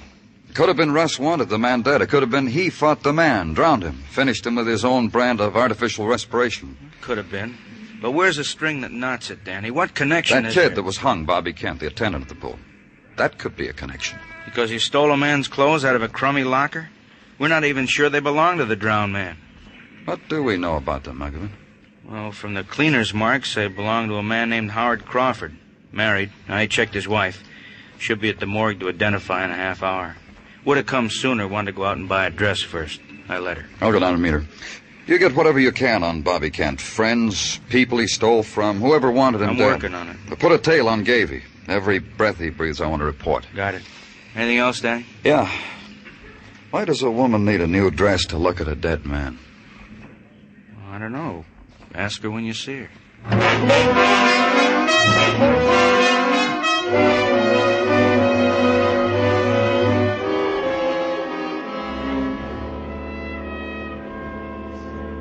Are you ready, Mrs. Crawford?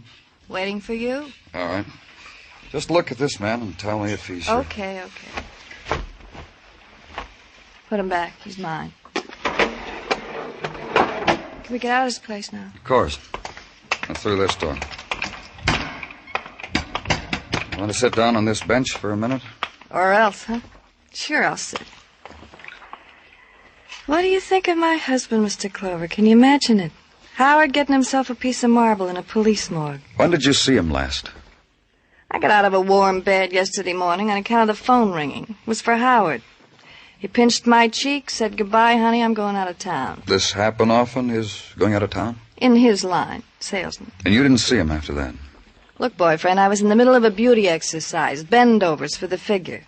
I was grabbing my ankles, I looked back. There he was, going out of the house. Doesn't it seem strange to you that he didn't go out of town, that he was It's found? strange to me he's dead. But I'm going to get used to it. Who do you know had a reason for murdering him? Murdered? Thought you said he drowned. Do you like to swim, Mrs. Crawford? You see this sunburn? You think I got it standing under a hot iron? Look at it, see? How you like it? Did you get it at that swimming pool uptown? Coney. I know a part of Coney where they carry a pretty good crowd. That's where this burn came from. There's a lifeguard at that pool. I go to Coney where they carry $1 million on a weekend. I don't confine me to public pools uptown. Did you have anything to do with your husband's death, Mrs. Crawford? Now, I'm a girl who's going to tell you the truth, boyfriend. Every time I've thought of it, I've wished Howard dead every hour on the hour. I'd have wished him dead on a half hour or two, but that's when the race results come over the radio. Howard, things have come true. I've wished for him. That's all, Mrs. Crawford. You can get out of here now. And watch her reapply the lipstick and readjust her clothes, and walk away from her dead to a summer rhythm that no longer held any part of him. A woman starting the new day fresh, the memories she had submitted to now happily dead on a marble slab. And at the end of the corridor, the street sunlight touching her face for an instant, darting away, leaving only pallor and the smear of scarlet on her lips.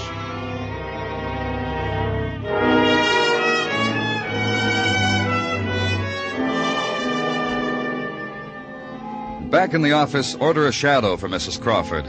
Then a telephone report from Muggavan. He'd found a girl who was the girlfriend of Bobby Kent, a box office girl at an all-day, all-night movie on East 125th. Lucille Lang, on duty for the rest of the day and night. How many? Police, Miss Lang. Take back your badge. It don't buy you nothing. You were a friend of Bobby Kent's. Look, you want to lose me my job? All we want, Miss Lang, All is... you want is to mark me lousy with the management. A sweaty cop snooping around where I live. I know my girlfriend called me. Told me he had his nose in my affairs, asked questions. She had to tell him I was cozy with Bobby. All we want is something that'll give us Bobby's killer. Search me up and down, you won't find Bobby's killer. Then maybe someone who wanted him dead. All the kid ever did was steal a buck here and there. So he could make an impression on me. On my girlfriend. Boy has to die for that. He was a thief. Ain't everybody kiddo one way or another? To sweep out the locker room in a public pool. To empty the foot bath, scrub 'em out. You think that's the end of the rainbow for a kid? Did you know about the clothes he stole from the pool? The watch, the ring, the money clip? Sure, I know. He told me. I even know about the $500 that was in the suit. 500. We were going to take it and go off to faraway places. But you know something, kiddo? What? Bobby's dead from hanging, and I'm cooped up in a cage. So I ain't gonna make it, am I?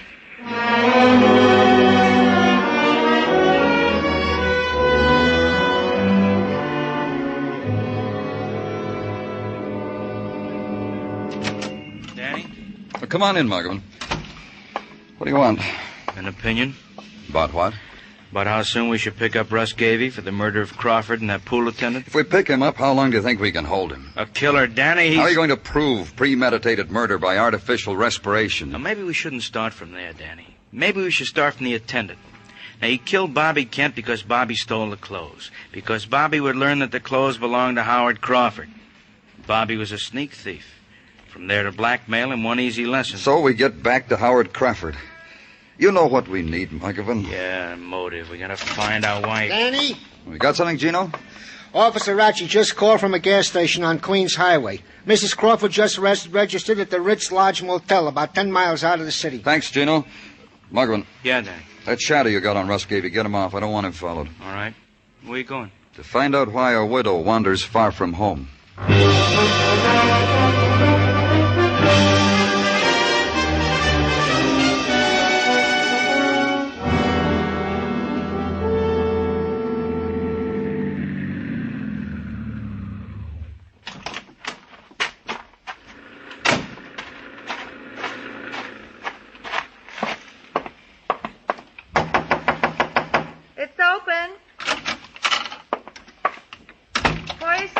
I'll be right in. I had my hair done. What do you see? Bought some new clothes. You'll like them. Oh, you'll like him too, lover. You like him? Is that your going-away dress, Mrs. Crawford? It could be for that, too. You've got a home in Manhattan, Mrs. Crawford. What are you doing here? Where's your home, boyfriend, and what are you doing here? I wanted to talk to you. Me and my sunburn made an impression, huh? So you got a flunky to follow me. You could have done it yourself. No uproar would have happened. Well, here we are. You still haven't answered my question. What are you doing here? Girl likes to get away sometimes.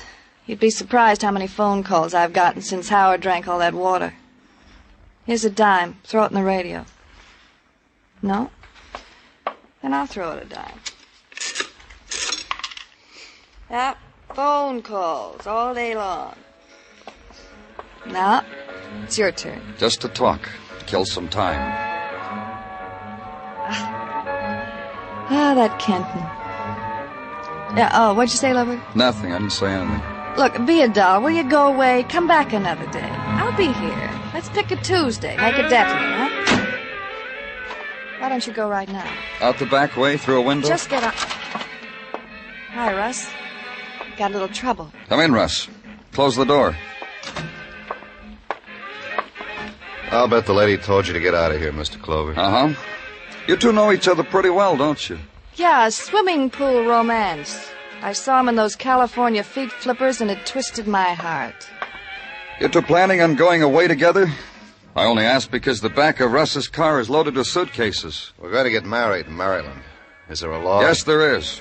There's a whole section in the penal code about murder. Oh, back to that, huh? I could have picked you up before, Russ, but I needed a motive. I had to find out why you murdered Howard Crawford. There she is. How did I kill him? By drowning him. You made sure the resuscitator squad wouldn't revive him. You crushed out whatever life there was in him. Listen to him, Edith. Yeah, listen. You killed Bobby Kent. He was a petty thief. He took the clothes you'd stolen from Crawford. Sooner or later, he'd put two and two together. Probably would have blackmailed you. You couldn't afford to let that happen. You ready, Edith? I'm ready. Only one thing, Russ. What? I'm a happy girl, Russ. I like to live happy. From just now on, you're going to be a burden. As long as Lover here's got you, I don't want you. Both of you. You're an accessory, Mrs. Crawford. Well, that changes things right away. Russ. Yeah. Don't be a fool. Okay, your way, Russ. You'll never be the same.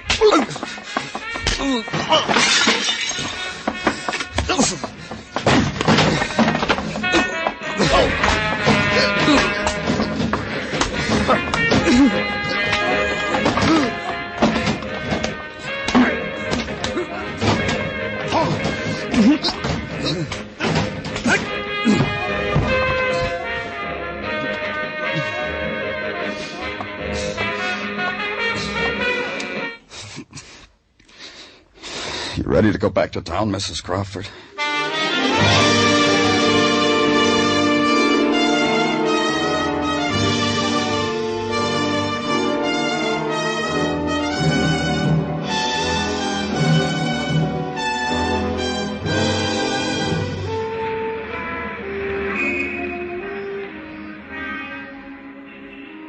It's the time on Broadway when the crowd gives up, goes home. Then it's the street of the dim moonlight and the dark whispers, the wind of the night, the wind that scatters everything. Yesterday's headlines, yesterday's dreams, yesterday's people. It's Broadway, the gaudiest, the most violent, the lonesomest mile in the world. Broadway, my beat.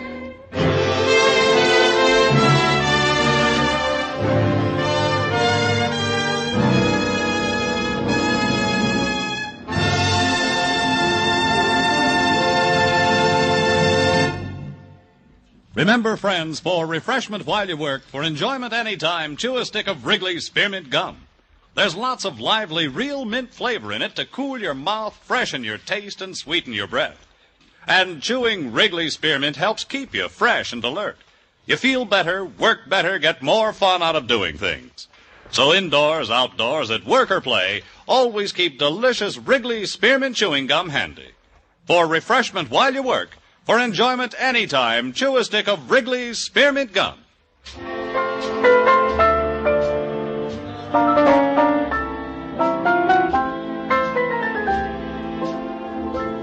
The makers of Wrigley's Spearmint Chewing Gum hope you've enjoyed tonight's story and that you're enjoying Wrigley's Spearmint Gum every day. We invite you to join us next week at the same time when Detective Danny Clover returns again with Broadway's My Beat. Broadway's My Beat, brought to you by Wrigley's Spearmint Gum, is produced and directed by Elliott Lewis, with music composed and conducted by Alexander Courage. Program is written by Morton Fine and David Friedkin, and stars Larry Thor as Detective Danny Clover, with Charles Calvert as Tartaglia and Jack Crucian as Muggavan. In tonight's cast, Mary Jane Croft was heard as Edith Crawford, Hy Averback as Russ Gavey, Stan Waxman as Mr. Hanson, and Michael Ann Barrett as Lucille Lang. Bob Stevenson speaking. This is the CBS Radio Network.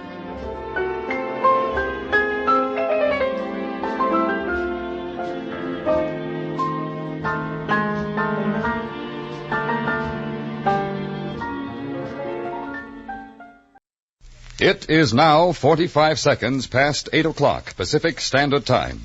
But remember, next week, Sunday afternoon at 5 o'clock, it will be time for Rocky Jordan.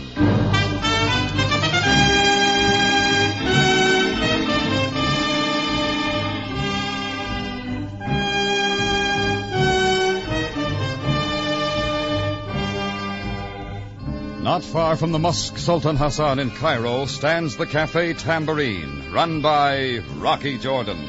The Cafe Tambourine, crowded with forgotten men, alive with the babble of many languages.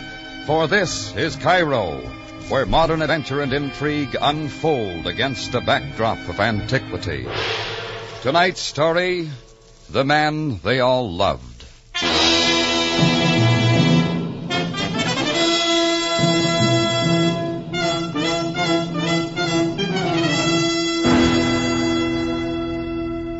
The Egyptian desert isn't the best place in the world for a man who likes to hunt. But once in a while, the fleet-footed gazelle makes things interesting. So a couple of friends and I decided to take the day off, drive up the Nile near Helwan, and try our luck. It was quite a ways, so I was up about 4 a.m. I was still half asleep as I went down the stairs from my quarters to the half-lighted cafe. The tambourine still reeked with oriental tobacco smoke from a few hours before. As I walked along the bar past the empty tables, I never felt so glad to get away from a place in my life. I was wondering what a little fresh air would smell like as I cut off the light by the front switch and threw open the latch on the door. When I opened up, I got some fresh air and a lot more. He plopped in with the door spread-eagle, like a sack of overripe potatoes, and he didn't move. I bent over and got a quick look. First thing that struck me was his unusual dress. Frock coat, headdress, heavy shoes, all in black. Just then another figure moved from the shadows outside. A little beggar named Samak I'd seen a few times wandering the native quarter. All right, nothing here for you, Samak. But what is it? Imshi, move along. A man drunk with the liquor. Nobody's rolling him, Samak. On your way. But why not, Effendi? Anyhow, you're wrong. This guy isn't drunk. He's dead. Why, it is through by the knife. So now it does not matter. I said cut it, Samak. Get out of this pocket. But, Effendi. Yeah, give me that wallet. I was first to find it, not you. Let go. Give me that. Effendi, look. There's the name in their wallet. Sure. It's his identification. Please let me see. All right, keep your hands off. Mushkwais! What about it? Hey, come back here!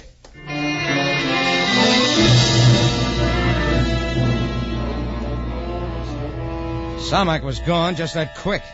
I caught the look in his eyes, and it was fright that sent him scampering off into the dark. Something about the wallet. So I took a closer look, and the name meant everything. It was the name of a man I'd heard a lot about, but had never seen before. Jonathan Mello. Jonathan Mello. A man of unknown nationality, he'd become a missionary for the Coptic faith, an ancient branch of Christianity centered in Old Cairo. Several years before, he had journeyed to the African interior to bring information to the native tribes. Since then, few outsiders had seen him. But ever so often, word had come as good works and personal sacrifices, and his name had become almost a legend throughout the Middle East. Yes, Jonathan Mello was a man greatly loved and respected by everyone, and here he lay murdered at the door to my cafe. His name had meant something to Samak, too, and I figured the little beggar would soon be spreading the word around. So I got the body inside, latched the door. I had another look at the wallet. It was empty except for a receipt from the Pyramid House in Cairo, dated the day before. Then I put in a hurry-up call to Captain Sam Sabaya at his home. 15 minutes later, Sam was in my tambourine looking down at the lifeless form. So, this is the fabulous Jonathan Mello. Yeah, that's what the identification says. That in his clothing leaves small doubt that he is the missionary. Do you know he was back in Cairo, Sam? It had not come to my attention, Jordan. He surely must have returned very recently. Looks like he should have stayed in the Sudan. Yes, it would have been better for all of us. Finding an enemy of such a man as this poses a very strange problem. You haven't much to go on. No. Jonathan Mello was known to lead a most exemplary life. Maybe there's some things we don't know. True, Jordan. For example, why he should be found dead at your cafe. Oh, now, look, Sam. No, Jordan. You have many accomplishments, but the skilled use of the knife such as this is not one of them. A lot of Coptics might not agree with you, Sam. It is not necessary that they learn of your connection with this Jordan. No, they'll find out. Leave that to Samak. Samak? A little beggar who came up a couple of seconds after I found Mello's body here. And the beggar knows who this man is? That's right. He got away fast when he found out. I see. You see where that puts me, Sam? Yes, I do, Jordan. Jonathan Mello's death will be a profound shock to his people. They will demand immediate justice. Yeah, after Samak gets the word around. I bet it doesn't take him long. Jordan, you say you were going hunting up the Nile. That's the way it started out. Let me suggest that you continue with your plans. Stay out of Cairo for a while. You're suggesting I run away? Only until this matter is cleared up. Supposing it isn't cleared up, Sam. If I leave Cairo now, I'll never get back. Do you not realize that it is for your own safety? Sure, but you don't know me better than that. Jordan, for once in your life, you must listen to me. It is my duty to protect you when it is possible, but I can offer no guarantees. No good, Sam. I'm staying right here. Very well. But you have been warned. Sure. Thanks. We will cart the body away secretly and trust that Samak does not spread the news.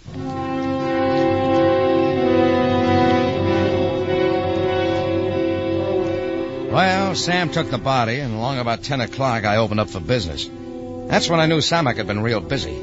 Not a single person came in that morning. The tambourine was just as empty at 2 in the afternoon. Even the Muslims crossed to the other side as they passed, which meant they sensed trouble and didn't want to be around. I got out on the streets and felt the unrest growing. When a knife sailed out from somewhere and almost parted my hair, I decided it was time to get busy. I remembered the receipt in Mello's wallet from the Pyramid House. It hadn't meant much, but it might put some light on Mello's activities since he'd returned to Cairo.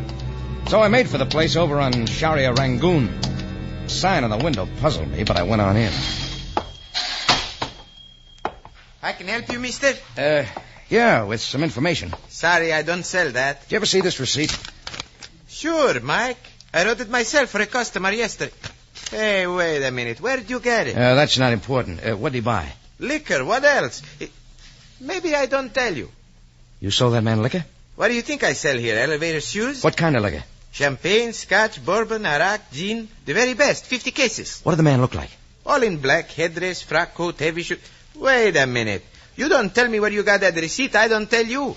Yeah, maybe you mixed up anyhow. You think I forget him? When I gonna make him a special price for a big sale, but he pays me like that? All in cash for quick delivery? Delivery? Where to? His boat, the Delta Queen. Wharf 4 it was. Don't you ask me. All right. Thanks, I won't. Yeah, sure. I clam up for guys like you, mister. I don't gonna tell you nothing.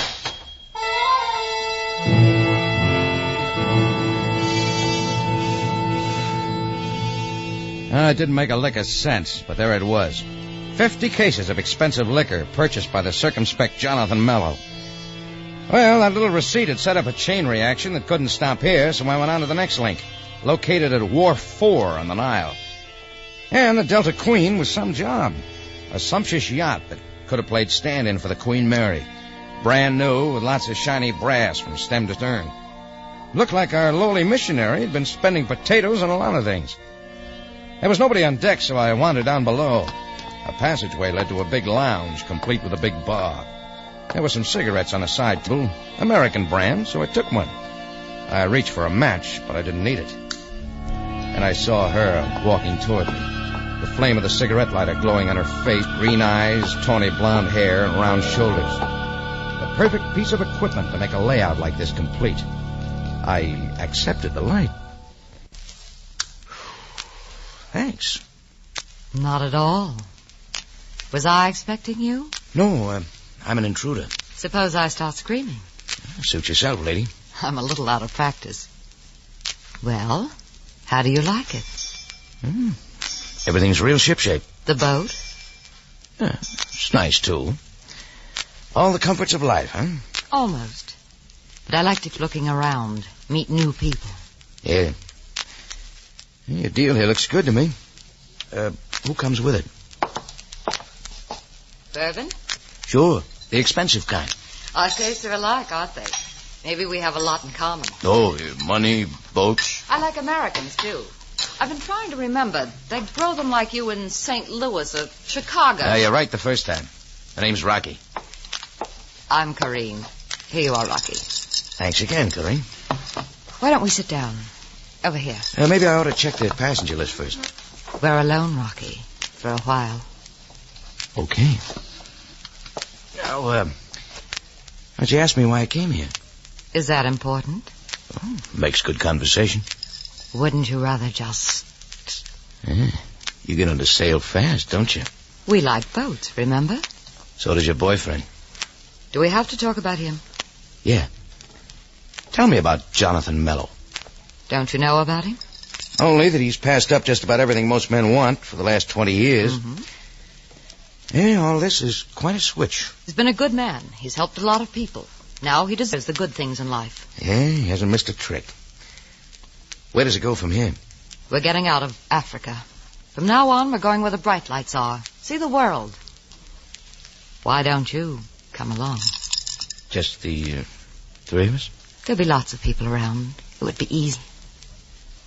How about it, Rocky? Corrine, you know where Jonathan Mello is right now? He's settling some business. What kind of business? I don't know. It's with the Prescott Exporting Company, Jared Prescott. Jonathan says as soon as that's settled, we're leaving. Well, happy sailing, Corine. Rocky, you could wait for him here. No, thanks. Why? Because I don't like things that don't make sense. And none of this does. The liquor, the yacht, you, and especially... What, Rocky? That's something you got to find out for yourself, Corine. I don't want to be around when you do.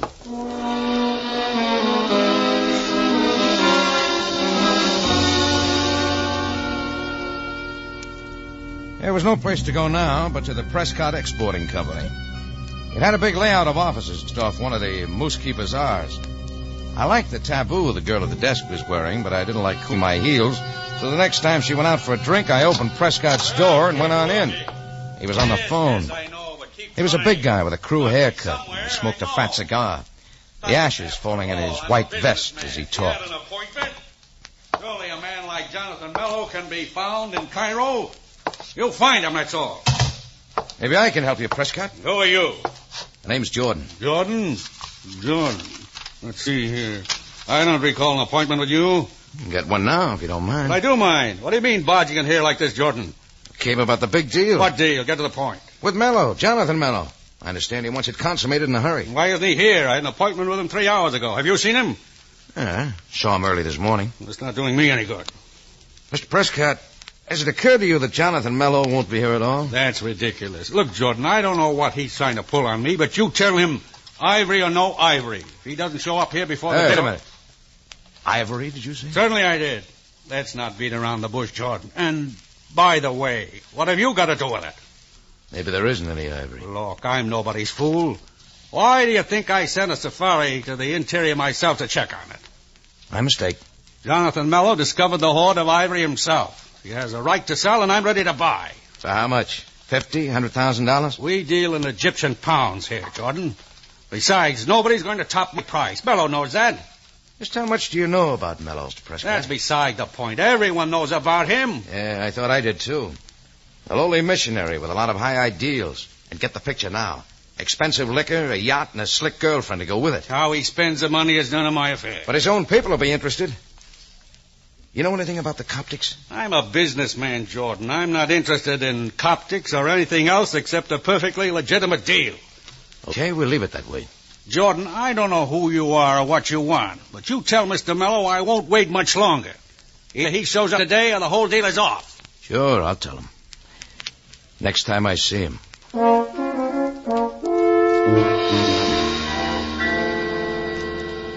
I had everything from Prescott but the answer to the jackpot question. Who killed Jonathan Mello and why? Well, I figured the ivory hoard he had uncovered somewhere in Africa had something to do with it. That's why I was scouting for a payphone to bring Sam Sabai up to date. I avoided the bazaar and had walked maybe a couple of blocks when I spotted a character hugging the shadows not so far back and staying on my tail. I stepped it up, figuring to double back at him, when all at once he was in the center of the street and yelling. It was Samak, the little beggar who found me with Mello's body that morning. That's when I climbed for the sprint record. I left a lot of natives far behind, but Samak had his robe up around his knees and kept coming. Samak was lagging too by then. I slowed to catch my breath when I saw another native running from the other direction, right at me. Right then I picked an alley. It was the wrong one. Not more than 30 paces ahead, it came to a dead end, with nothing but high walls between me and the man running in. He had a knife like nothing I'd ever seen. A great curve-bladed scimitar, a yard long. I waited with my back to the wall as he came in for the kill.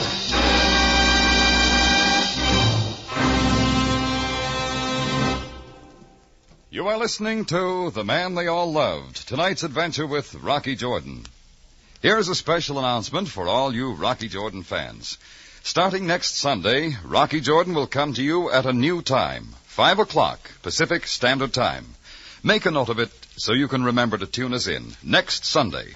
The new time for Rocky Jordan is 5 Pacific Standard Time.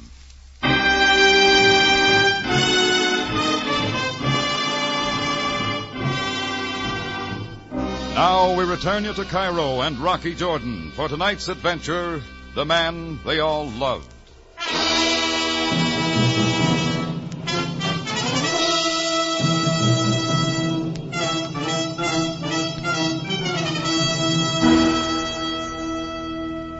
Imagine a man with his back to the wall at the end of a dirty blind alley in Cairo, facing a character with blood-red eyes coming at him waving a huge curve-bladed scimitar.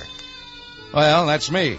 Not the one with a knife, but the one backed against the wall. And the guy kept coming with Samak the beggar somewhere behind. Kill Jordan by the scimitar, you die! In the split second it took him to reach me, I thought of a million moves, but none of them worked. I knew one swing of that blade, and I was finished. My eyes were on the raised scimitar, so I didn't see a third figure into the alley. But all at once he was there. A tall, dark-skinned man who had my assailant by both arms from behind, and the knife never came down. I had the feeling he could have crumpled the guy in his powerful hands, but he only slammed him back and rolling. Little Samak was already gone, and his chum got up running. Another time, Jordan, we'll meet again! And I was alone with the man who had saved my life. His intelligent eyes watched me as I got my breath. Well, maybe we better shake hands. I'm most honored, Mr. Jordan. Oh, Abyssinian, aren't you? Yes. I am Jethro, an Abyssinian and a Coptic. Then maybe you don't know why they're after me? The beggar Samak tells everyone that he found you early this morning by the body of Jonathan Mello.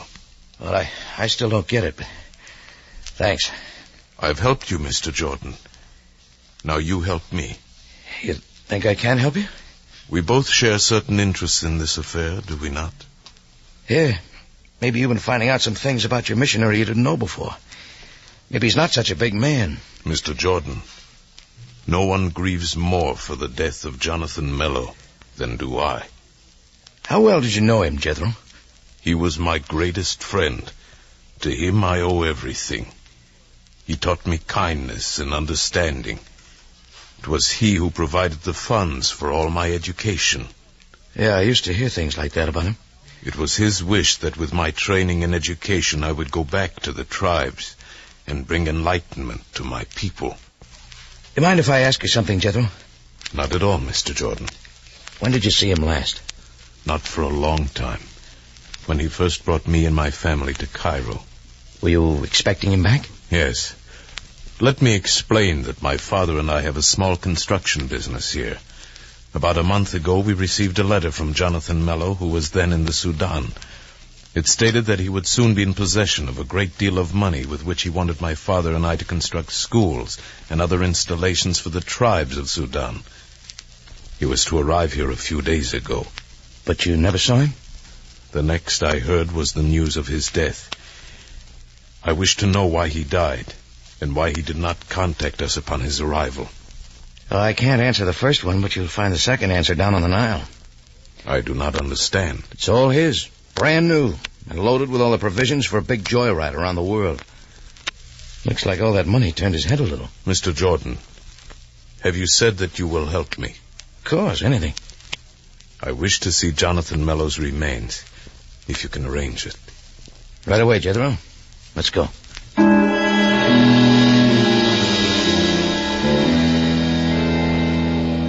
A handsome young Abyssinian stayed with me, and I finally got to a phone and talked to Sam Sabaya.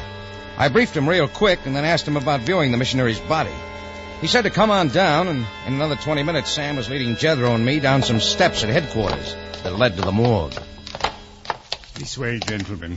Right behind you, Sam. I had the remains moved to a room off the main hall. You will understand why. Oh, sure. Every precaution was taken to conceal his identity, Jordan. However, Many people already know of Jonathan Mellow's death. Yeah, I found that out. You would still do well to take my advice and hide out for a time. No, not interested, Sam. In here. Was this the one? It is. Yeah. 3 stab wounds. Any one would have brought instant death. Somebody sure wanted him out of the way. Indeed. Will that be all, Jethro? Jethro only nodded his head and moved silently out. He had nothing to say to Sam, so we left headquarters.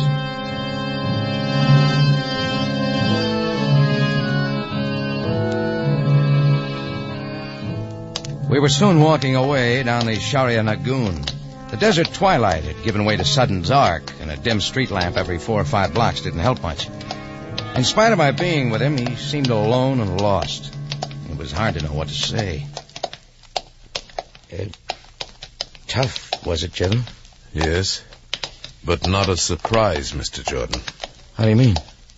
That was not Jonathan Mello. Say that again. The man lying in the morgue is not Jonathan Mello. Are you sure? I knew him too well to be mistaken. If it's not Mello, who is it? I can tell you that too, Mr. Jordan. His name is Matson, a hunter whom I saw often before coming to Cairo. A man who would not hesitate to kill. Did he know Jonathan Mello? He did. Their paths crossed often in the Sudan. Why would he want to switch identity with your missionary? That is quite obvious, is it not, Mr. Jordan? And now I can be certain that the real Jonathan Mello is dead. At the moment, that is all that matters. Look, Jethro, how about coming back to the tambourine with me? No, Mr. Jordan. I wish to think on this alone. We parted there, and I headed back for the tambourine.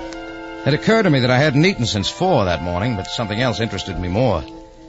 There wasn't much question why the disappearance of Jonathan Mello, but that didn't explain the killing of his imposter, the hunter Matson. Well, I got back to the cafe, and good old Chris, my bartender, was real busy swatting flies. The tambourine had just one customer.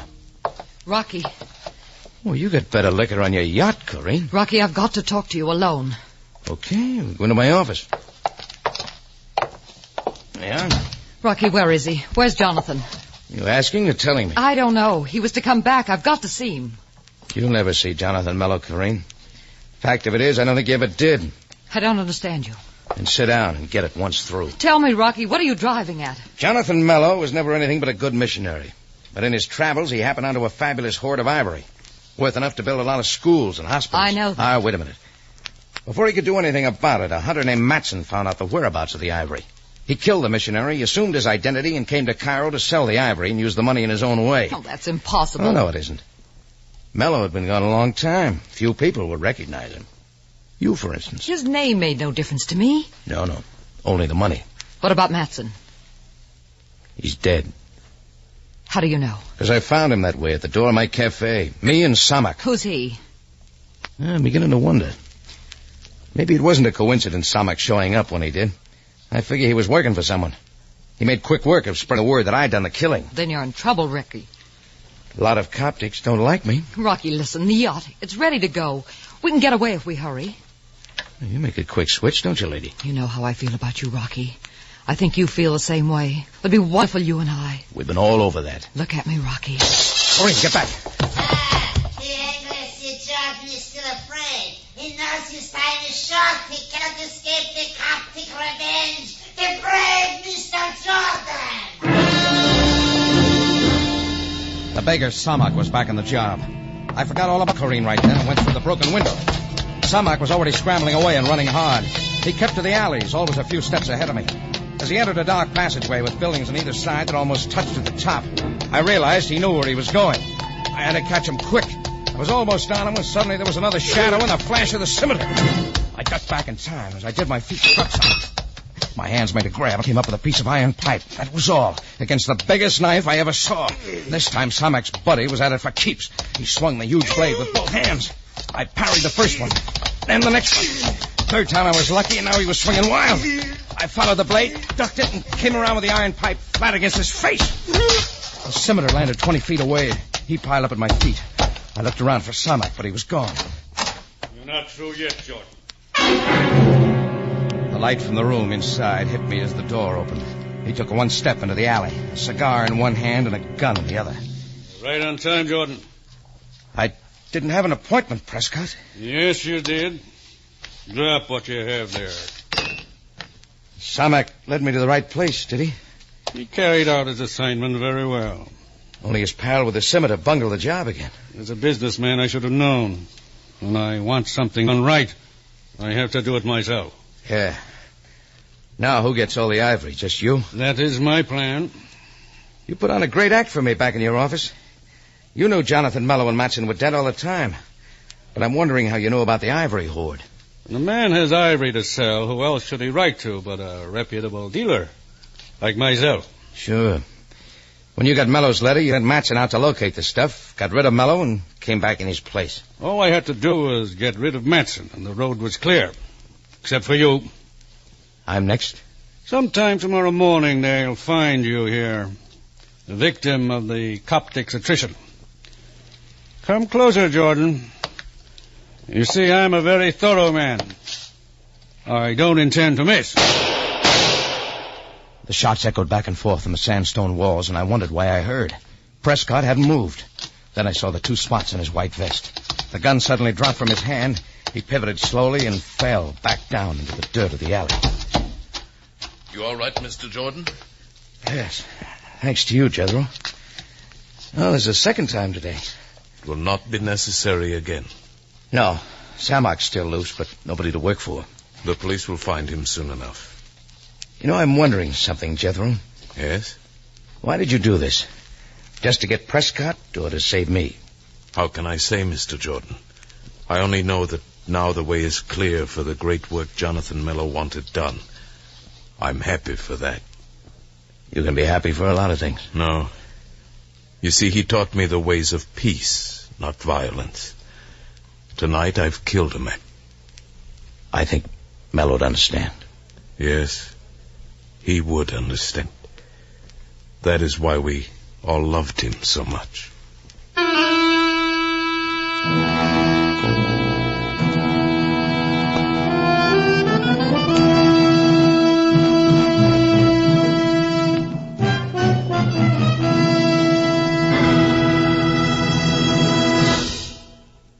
It's CBS at a new time next week, 5 o'clock Pacific Standard Time, for another story of adventure and intrigue when we take you back to Cairo and the Cafe Tambourine, run by Rocky Jordan.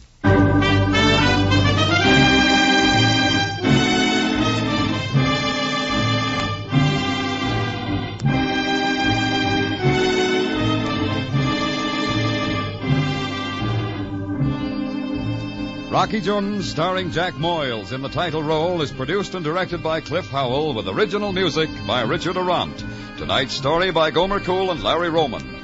Remember the new time next week for Rocky Jordan, 5 o'clock Pacific Standard Time.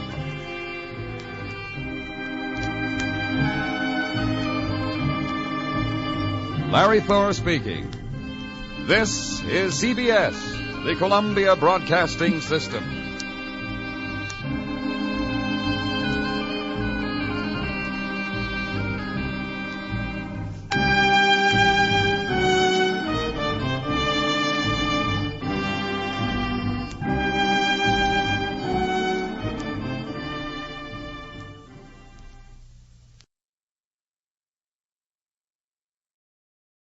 The Adventures of Michael Shayne, Private Detective.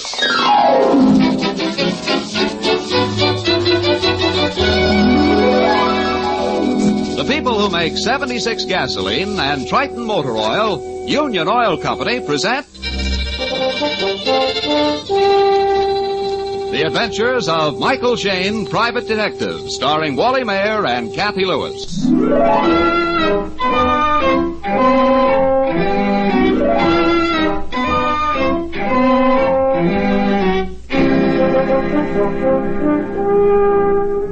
The ideal private detective, and of course we mean Mike Shayne, is a fearful and wonderful combination. He has the courage of a movie hero, the all-knowing knowledge of a radio commentator, and the persistence of a bill collector. Right now, Mike and his lovely associate, Phyllis Knight, are developing another quality, the bedside manner of a doctor. The object of their attention is a very indignant young lady seated in Mike's office. And I want this man investigated, Mr. Shayne. I want him prosecuted. Well... He can't call me a thief and get away with it. Yes, Miss Agnew, but you see... If anyone's a thief, he is. He's unscrupulous, he's domineering, he's... Well, all that may be, Miss Agnew, but don't you think that No one actually... can work for the man. He's suspicious. He's a bully. He's a crook. And besides, he's crazy. Yes, sure, but Miss Agnew, I don't think you need a detective. Now, perhaps if you went to see some attorney, he... Excuse me, please. Hello? Long distance. I have a person-to-person call from Claremont for Mr. Michael Shayne. This is Mr. Shayne speaking. Thank you. Here's your party, sir. Please signal when you're through talking. Hello? Hello, Mr. Shayne? Yes? Who's this? My name is Pringle, Mr. Shayne. William J. Pringle. Yes? I'm calling you because I want a private detective to shadow me for the next few days. A detective to shadow you? Say, what is this, a gag? I'm afraid of a certain man that's going to be murdered, and that I'm going to be blamed for it. Now, wait a minute. I've just had a fight with this man. His name is G.W. Highland. Yes? I said I'd kill him myself if somebody else didn't beat me to it. He's got a half a dozen people who'd be glad to murder him. In fact, I heard another man threatened him today. And you want me to shadow you so I can prove your whereabouts in case this man is killed? That's right. I'm at my home in Claremont now, but I'll be glad to come across the bay. All right, sir. Look, can you make it at, say, 2 o'clock? I'll be there. Goodbye, Mr. Shayne. What were you talking about, Mike, in case the man gets killed? I'll tell you later, Angel. Huh? Now, to get back to your problem, Miss Agnew, you say you work in an experimental laboratory and that your employer accuses you of stealing a chemical formula. Yes. He says I smuggled it to a competitor, an inventor named Burton Gordon Feldman. I'm positive it's the other way around. Mr. Feldman came storming into the office this morning and said Highland had stolen the formula from him. He said that Just a minute, please. What was your employer's name again? Highland. G.W. Highland? Yes. Phil, that's what the phone call was about. A man named Pringle told me he just threatened Mr. Highland's life. Well, of all... Are you sure it's the same G.W. Highland? Of course it is. I was in the middle of the whole fight. Pringle was arguing with Highland about one matter. Feldman was accusing Highland of thievery, and Highland was calling me a spy and tool for Feldman. Oh. Do you think Mr. Pringle and Mr. Feldman were justified? Certainly. All of us were. Feldman said that he'd bash Highland's head in if he used that formula. And I told Highland I was going to sue him. I was going to hire Mr. Shayne to clear me of the whole nasty mess. Well, I'm not sure how much I can do about it, Miss Agnew. What's this man Highland's telephone number? Dawson 87421. His plant is down by the Bay Bridge terminal. Mm-hmm. Well, I'd like to talk to him. If he's conducting business, as you say he is, he'll have half of San Francisco gunning for him.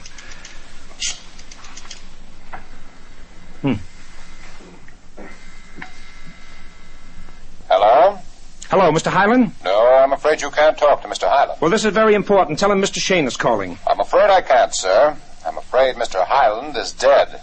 In fact, he's been murdered.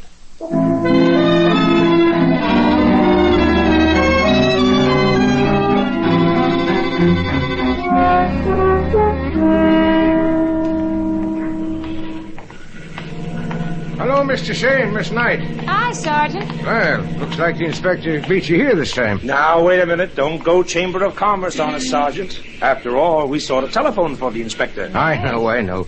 He's inside the plant. I'll open the door for you. All right, please. Good night. An iron door. What is this, the state armory or a prison? That's the way it was run. Like a prison. Iron doors, barred windows, burglar alarms in every room to guard Highland's precious secrets. Listen to those 11 different sounds, Mike. What does this plant manufacture? Oh, mostly experimental stuff. Plastic chemistry, metabolic research, new dye formulas. Oh. Angel, there's the inspector looking out that doorway. Inspector! Well, kids, I guess there's no doubt about this case. It's murder in capital letters. Oh, Inspector. Where's the body? In the next room, Phil. And the young lady with you? Jane Agnew. I was Mr. Highland's assistant. Yes, she came to see me about her boss, Inspector. I'll tell you about it later. Okay, Mike. Now, you want to see the body? Yes, of course. He was killed in this next office, if that's what you'd call the place. It's crammed with gadgets and gauges and stuff. Uh-huh. I see. fell face downwards. Yeah, the bullet hit him in the heart. Clear through his body and punctured that metal tank up on the wall. Yeah, drilled a hole right through the tank. What's that? That dark blue liquid dripping all over the floor? That's Highland's secret dye formula. The formula he accused me of stealing for Mr. Feldman. I've made a brief examination of the body. Highland carried a revolver in his shoulder holster. Gun was still in it. Well, that means the murderer took him by surprise. Yeah, I figured that, Mike. Oh, wait a minute. Mr. Waters, will you come in here, please? Yes. This is the man who found the body. Oh, Mr. Waters, Mr. Shayne, Miss Knight. How do you do? I guess you know Miss Agnew. Oh, yes. You're the Mr. Shayne who phoned Mr. Highland right after I discovered his body. Yeah, that's right. Did you hear the shooting? No. I was out in the blending room where we control our dye manufacture. You see that feeder pipe running from the formula tank on the wall? Yes. Yes? Well, it runs out to the blending room. I was watching my time and pressure graph on the feeder pipe. Suddenly the pressure began to drop. I came back here to the office to see what was wrong with the tank. Uh-huh. And how long was that before I telephoned? Oh, I would say less than a minute. Of course, I don't know how long before that Mr. Highland died. Well, as I recall, it was about 10 minutes past noon when I tried to telephone him. But that doesn't tell us the time of death either. Mike? Yeah? Mike, I think you better get hold of your client over in Claremont. Huh? Mr. Pringle? Mm-hmm. I just found this slip of paper on the floor by the wastebasket. It looks like Highland's dying message. It says, "Pringle killed me." And it's signed Highland.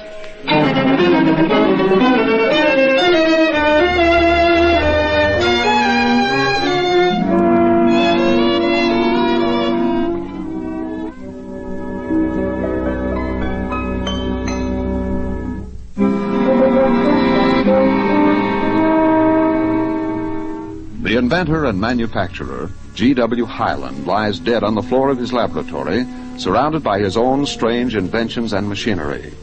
In the same laboratory, Mike Shayne, Phyllis, and the inspector have discovered a scrawled message that points directly to the murderer.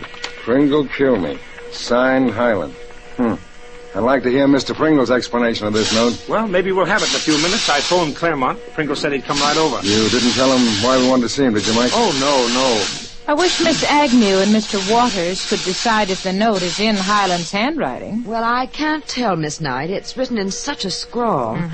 Mr. Waters, have you ever seen him write like that? No, but Highland never wrote in death agony either. Well, maybe we can get somewhere by comparing it with samples of Highland's normal writing. There should be some letters in his desk. Inspector? Yeah? You say you found a gun on Highland? Yeah, and a shoulder holster. Then what's this doing in the desk drawer? What? Another gun. A .45. Apparently hasn't been fired. Everything clean and proper. Well, that must be another one of his guns. Highland insisted that everybody in the plant carry a revolver with him, whether man or woman. Oh, I see. I was wondering why Mr. Waters had a revolver strapped to his waist. Do you have a list of all the guns issued to the employees? Oh, yes. As I remember, Highland kept it in the desk. Yes, I've just found it. Inspector. Yeah? What's the serial number on that gun? Let's see. 207-39-724. 207-39-724. That's odd. It's not here on the list. I think it'd be a good idea to check all the guns in the plant. Mr. Waters, may I see your revolver, please? Oh, of course. The last time I fired it was at target practice 2 weeks ago. Oh, Highland wanted you all to be handy with guns, huh? Fully loaded and clean. Now, your gun, Miss Agnew. Well, I'll have to get it from my desk. Highland asked me to carry my gun with me, but I never did. What? Why, it's gone. Huh? My gun's gone. You sure? When did you see it last? Well, I don't know. A couple of days ago, maybe. You have no idea where it is? No, none. Somebody must have taken it. Miss Agnew, you gave Miss Knight and me a sketchy account of the quarrel with Mr. Highland this morning. Would you mind repeating it for the inspector? Well, I don't know everything that took place. I was upstairs getting some data on the new process. When I got back to the office, I heard Mr. Pringle's voice. He was shouting that he would kill Highland if he didn't do something. If he didn't do what? I never found out. Mr. Feldman was waiting outside to see Highland.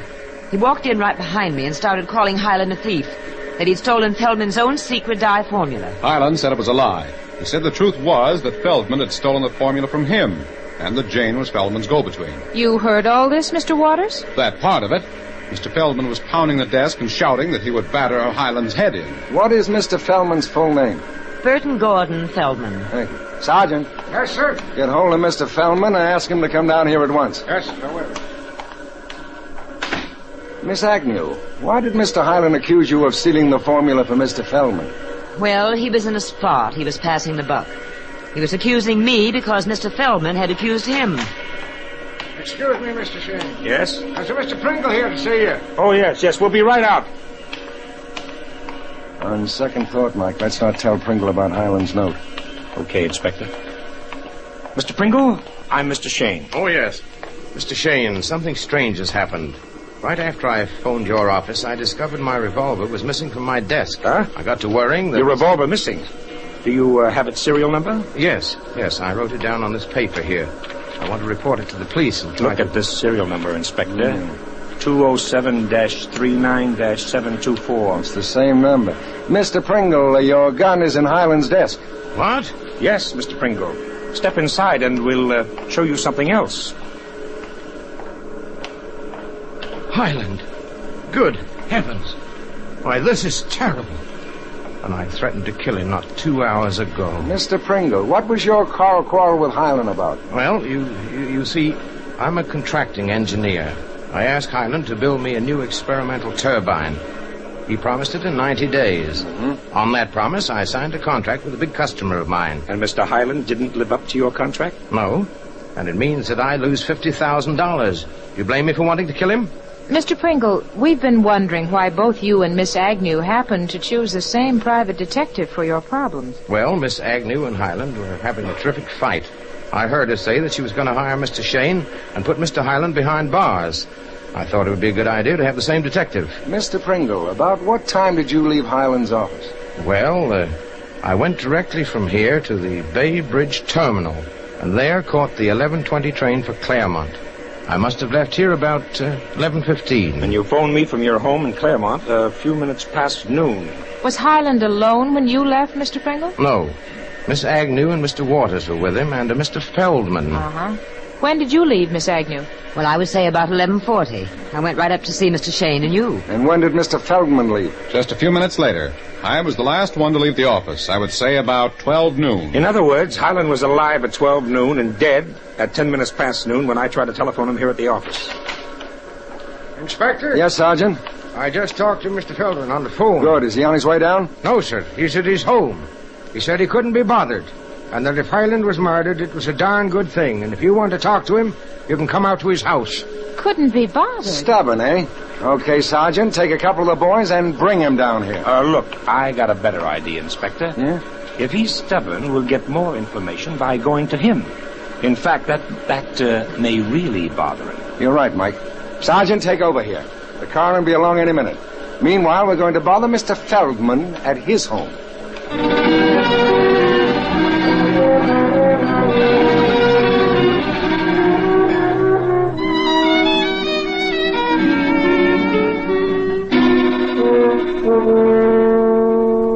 That's correct, sir. I told your police sergeant that I would not budge out of my house for Mr. G.W. Highland, alive or dead. I see. Well, we won't comment on the attitude you take, Mr. Feldman. But it's that sort of non-cooperation which forces us to question some witnesses at police headquarters. I thought you weren't going to comment. Mr. Feldman, we understand you had a conversation, a quarrel with Mr. Highland this morning. I did. Otherwise, you would not be here playing cat and mouse with me. We came, Mr. Feldman, because we learned that you had threatened to kill Mr. Highland. If you wish my exact words, madam, I said I would bash his head in. I gave Highland 24 hours to return my special dye formula and to stop its production. Are you certain that Mr. Highland pirated the formula from you? Positive. The man is a direct descendant of Captain Kidd. Besides, I verified the fact by a little theft of my own. Would you mind explaining? As I was leaving his plant, I stole a test tube of the formula. I've just analyzed it. It's identical to my own product, which I'm about to place on the market. Do you know how and when Highland stole it from you? No, I've been trying to find out. Highland accused his own assistant of being my go-between. I'm sure he got that idea when he saw Miss Agnew and myself eating dinner together last week. Oh, you knew Miss Agnew socially? She is a very capable research woman, a Ph.D. I was and I am trying to persuade her to join my own staff. And that was the purpose of your dinner? The only purpose, Inspector. Mr. Feldman, do you remember about what time you left Highland's office? Yes, it was about 11:45. When I reached my apartment here, the chimes of Grace Cathedral were ringing the noon hour. 11:45. That's right. Uh-huh. One final question, Mr. Feldman. Do you own a revolver? No. And if I did, I certainly would not use my own gun to kill Highland. Bullets can be traced. You're right, Mr. Feldman. Bullets can be traced. And that's exactly what we hope to do. Inspector. Yeah, Mike? I suggest we go to headquarters right now and see what ballistics have found out.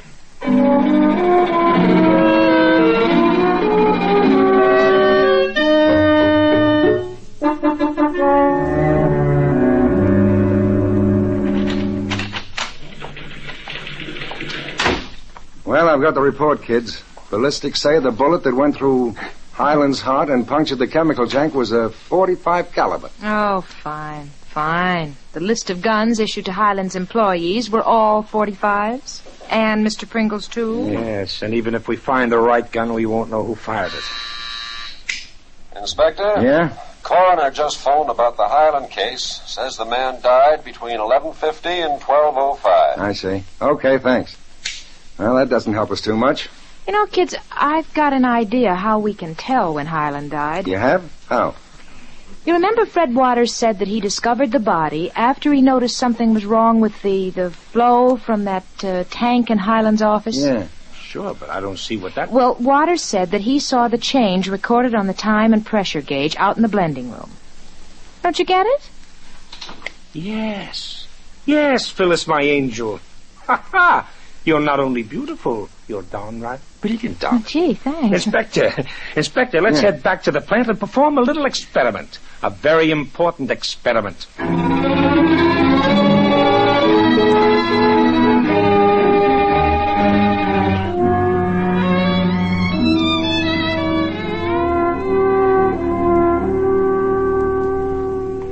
I'll be glad to do it, Mr. Shayne. But the minute we fill this tank up with the dye formula, it will drip right out through the bullet hole. That's precisely the point, Mr. Waters. Yes, start pouring the buckets into the tank, please. Let's see. The graph in the blending room shows how much fluid was in the tank at 11:30. Uh-huh. We know the time when the tank drained dry. Now, all we have to do is fill it up to that level, then clock how long it takes to drain through the bullet hole and the feeder pipe. Yeah, and then we can compute the exact minute that the bullet punctured the tank. And the exact minute that Highland was killed. The tank's ready, Mr. Shayne.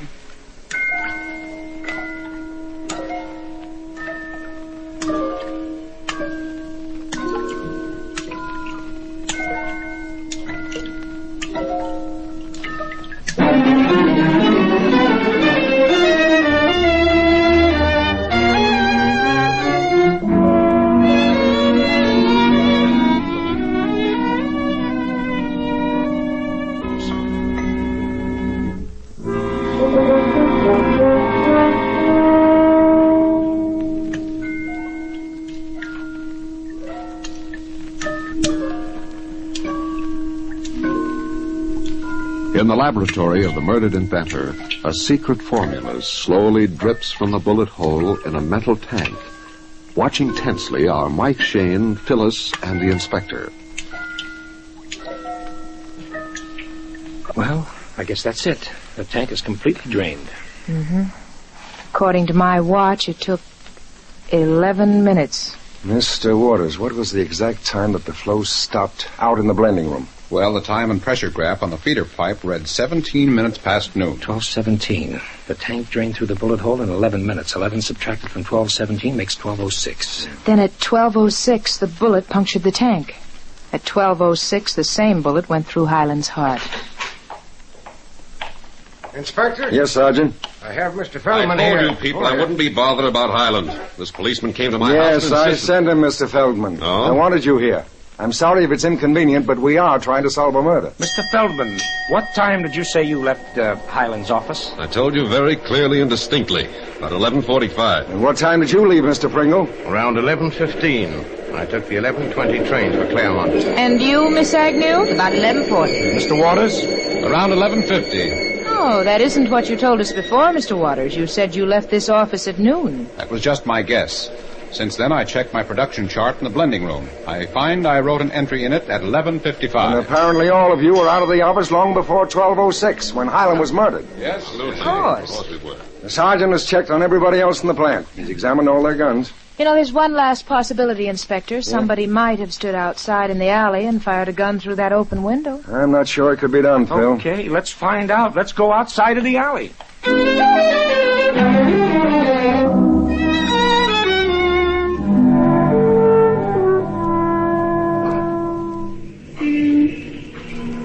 Yeah, I suppose somebody could fire a gun through this window. If he was standing on a stepladder or somebody's shoulders. The window is at least 10 feet from the ground. From down here in the alley, all a man could fire at would be the office ceiling. Oh, it's got me stumped, kids. We have 4 suspects. We find a note. Kids? What? Oh, kids, I've been the prize dope, a complete blue ribbon dope. What are you talking about? Inspector, you couldn't solve this case. Phil, you couldn't solve it. The police couldn't solve it. I'm the only person who had the answer, and I didn't even know. Well, for Pete's sake, give it to us. I will, Inspector, I will, just as soon as we get back inside that laboratory.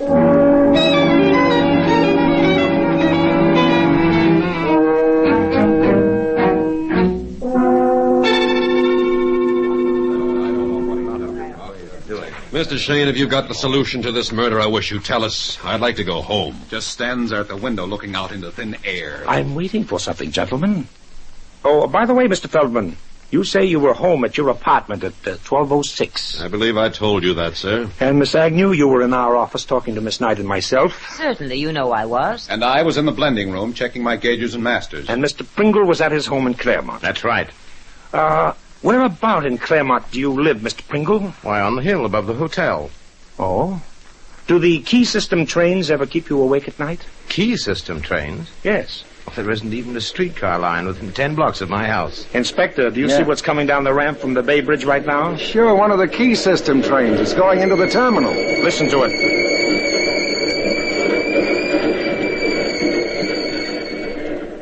Well, what about it? We've heard at least 20 trains on the bridge today. Yeah. Yes, Angel, but the first time I heard a key system train was on the telephone.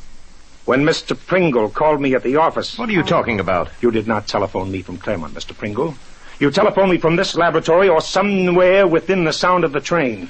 You called me at 12:08, about 2 minutes after you had killed Hyland. Mr. Shayne, I telephoned you long distance. Yes, that's what I thought. I heard the operator say it was a person-to-person call from Claremont. Of course. Ah, yes, there's probably an explanation. The fact remains that I did hear behind your phone conversation the distinct sound of a train coming off the Bay Bridge. I didn't recognize the sound until 5 minutes ago. Then Hyland did write that note. With his last dying effort, he named the murderer. Then that note was a fake, a frame-up. Why, it was clear across the bay. Shayne admits he heard the telephone operator. Yes, but I... Hello? Who? Oh, just a minute.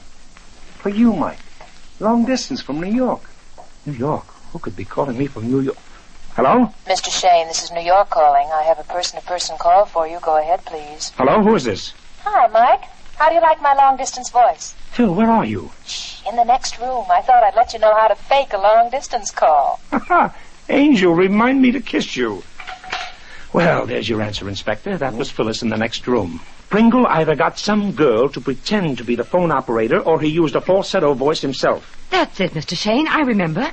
Pringle called up here several times and impersonated a woman. He did it for a gag. No, You don't understand. We understand perfectly, Mr. Pringle. It was a very convincing gag. So convincing you thought you could get away with murder. Well, Inspector, I guess that winds up the case.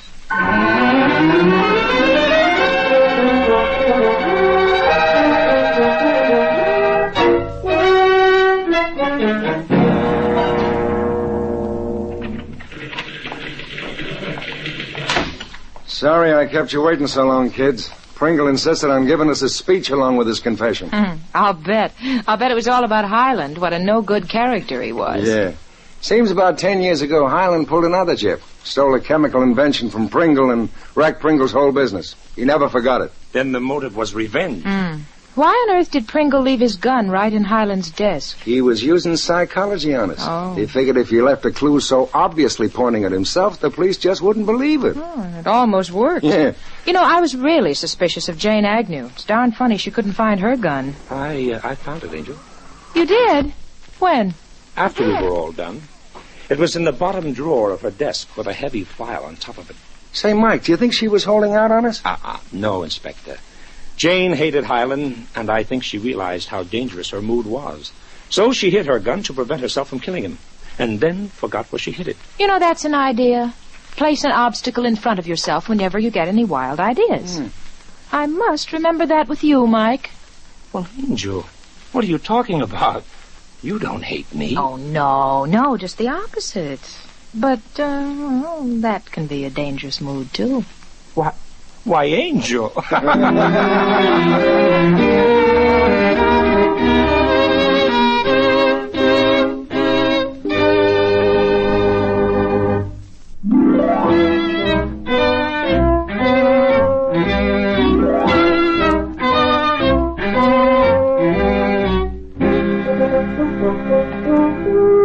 Tune in again next week for another adventure with Michael Shayne, Private Detective, starring Wally Mayer and Kathy Lewis, with Joe Forte as the inspector. Tonight's story was written by Richard DeGraff and based on the character created by Brett Halliday.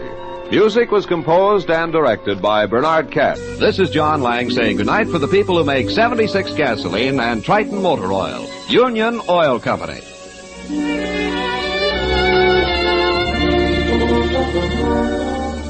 This is the Mutual Don Lee Broadcasting System.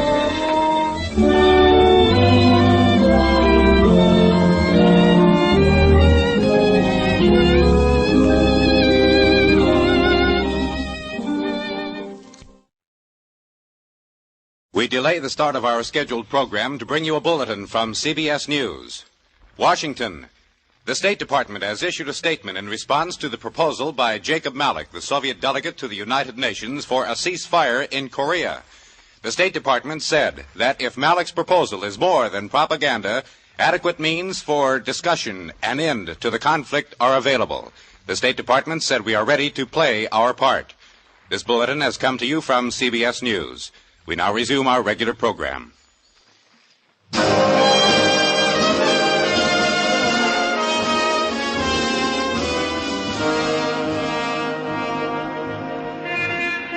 Broadway's My Beat. From Times Square to Columbus Circle, the gaudiest, the most violent, the lonesomest mile in the world.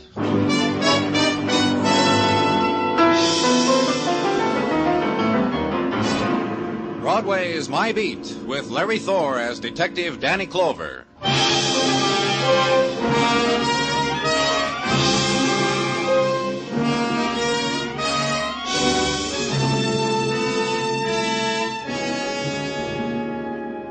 The nighttime starts at the river before it closes over Broadway. A wind drifts in with the moistened shadows, flings them into the street, flattens them against the gutter, picks a man waiting for a bus, and wraps darkness around him. And a light comes on, and another, and down the street there where the crowd is gathered against the traffic signal, high above them a neon sputters, flames. The spectaculars dance. Somebody runs into the street and yells, "Come on," and everybody does. Night has come to Broadway.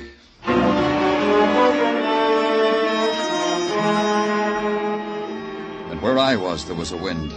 The built-in wind, a thing composed of poor ventilation, tears, shed and unshed, and bottled chemicals. It was the basic ingredient of the city morgue, though not to be found on blueprints or bills of specifications. It was something new to the man walking beside me. This place? This place? Just take it easy, Mr. Larson. I'll tell you something. I guess it'll sound funny. I've read about places like this, and I've closed my mind to what I read. I guess I never wanted to visualize anything. Right here, Mr. Larson. What was your daughter wearing? Mrs. Larson wrote it down for me. You see, I wasn't home when Ruth went to the movies, so Mrs. Larson... Ruth was wearing a skirt and blouse, pink bobby socks and saddle shoes. I guess you want to know this, too. She was 5'1". She was 14 in May. She had brown hair and brown eyes. And I want you to know, Mr. Clover, I guess all fathers feel the same way. My Ruth was... Well, our friend said she was a remarkable child. We're going to send it to... Under that sheet. This girl was found in a vacant lot between your home and the theater your wife mentioned when she called. How I mean, look, you know what Beaten, fractured skull. I have to look, don't I? Yes. If it's your daughter. Ruth's a nice girl. She started to go to parties with boys, and she always gets home by 11 o'clock. She's going to be a dancer. When people come to the house, she dances for them. Mr. Larson. You see, as I told you before,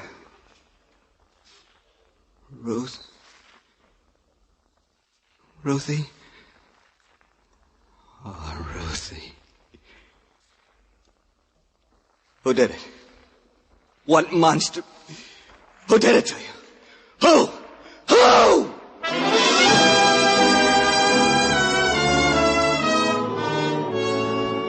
fury took over. The man, trembling with it, shivering with it, scurried from wall to wall, enraged at the wound the death of his child had clawed across his heart, torn inside his throat. The helpless, futile rage of the animal whose small range of understanding has been kicked, beaten, thrown against the barbed wall of violence. Not once more did he look at his child. Now try only to wipe out the memory, try to strangle the long-ago laughter and sobs that the child had let echo through him. And finally, the collapse, the heap on the concrete floor. And you call quietly to the officer on duty to help you lift the man, carry him to a place where he can sleep away the fury of his dead.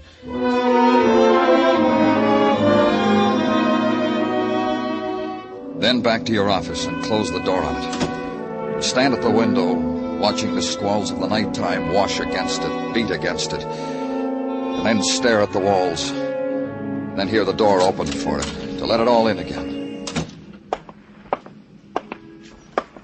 Danny? Danny?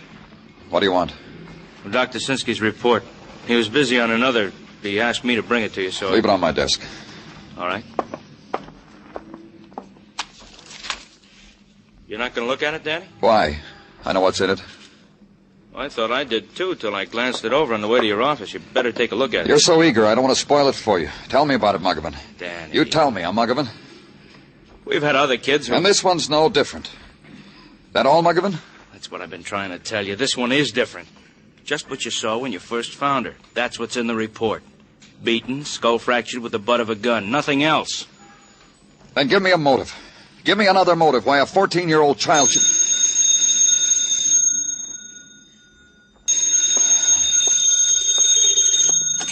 Clover speaking. Sergeant Tartaglia at this end. Homicide, Danny. Woman in backyard of house at 1845 West 11. People named Murray. Upstairs wants you on it. Shall I tell him you're agreeable, Danny? Tell him I'm... Bring me a motive, Muggavan. Upstairs wants me to run an errand.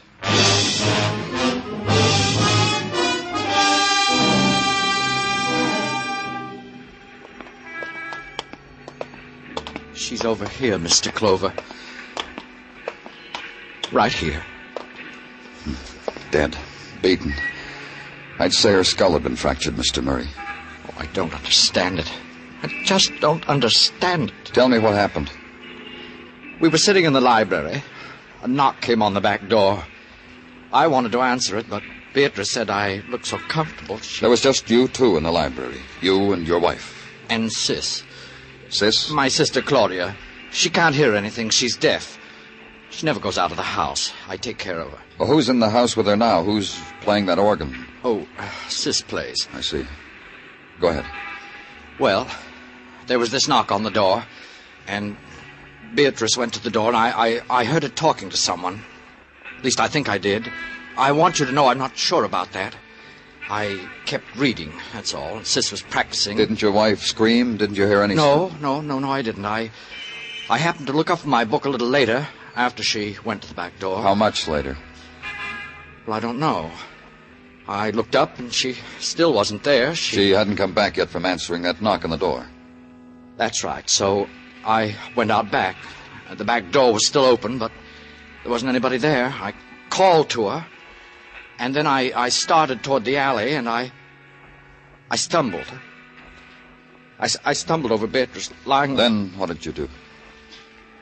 Well, I called the police, and then I told Sis what had happened. You speak sign language? Yes, I learned it when I was very young so that I could speak with Sis. She's been with me all the time. Yeah. How long have you been married? 14 years. Why, what's that got to do? Happily? Of course, happily. You have any children? No, that's something Beatrice and I agreed on.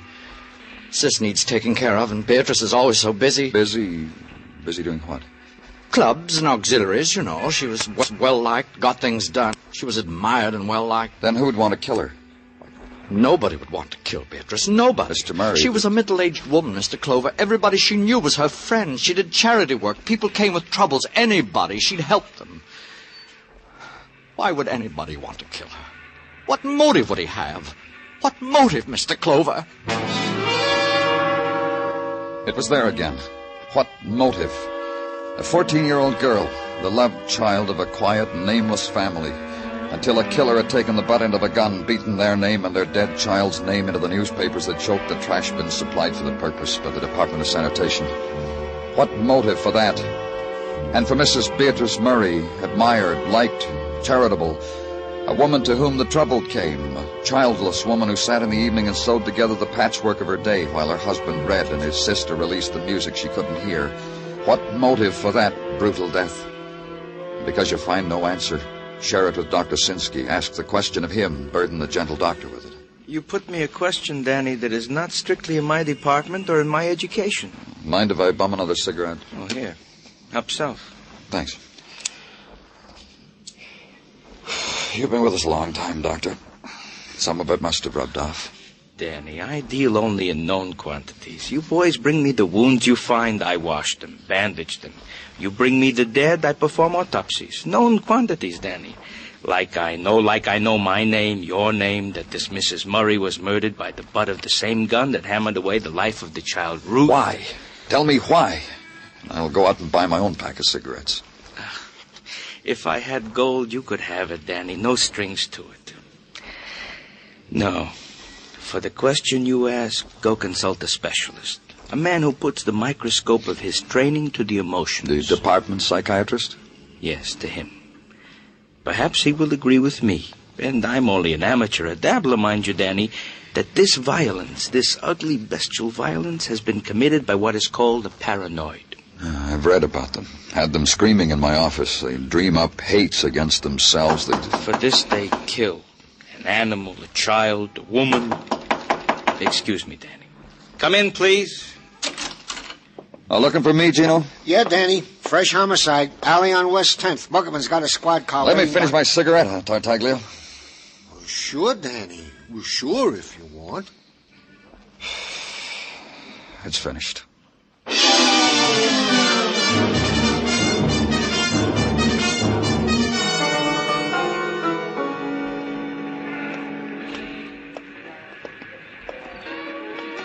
A woman, Danny. Yeah. Put your flash on her. Hold it right there. Where's that music coming from? Apartment upstairs, Danny? The back of her head, it's... Uh-huh. Keep your flash still. We've seen it 2 times already. In a short space. This makes 3. It made 3. The woman staring into the beam of the flashlight Muggerman held close to her face, staring in the final disbelief that this had happened to her in this place, in this time. She lay in awkwardness, her dress disarranged, her hand where it had frozen trying to straighten the wisp of blood-clotted hair under her black straw hat.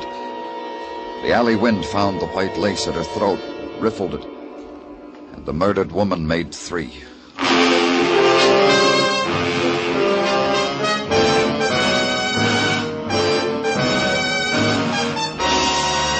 You are listening to Broadway's My Beat, written by Morton Fine and David Friedkin, with Larry Thor as Detective Danny Clover. The Peggy Lee Show bowed in over most of these same CBS stations last Sunday night. Folks who heard it will be back tomorrow for more of Peggy's charm, Peggy's vocals, Peggy's previews of coming popular musical events. Enjoy the Peggy Lee Show for lighthearted summer listening at the Star's address.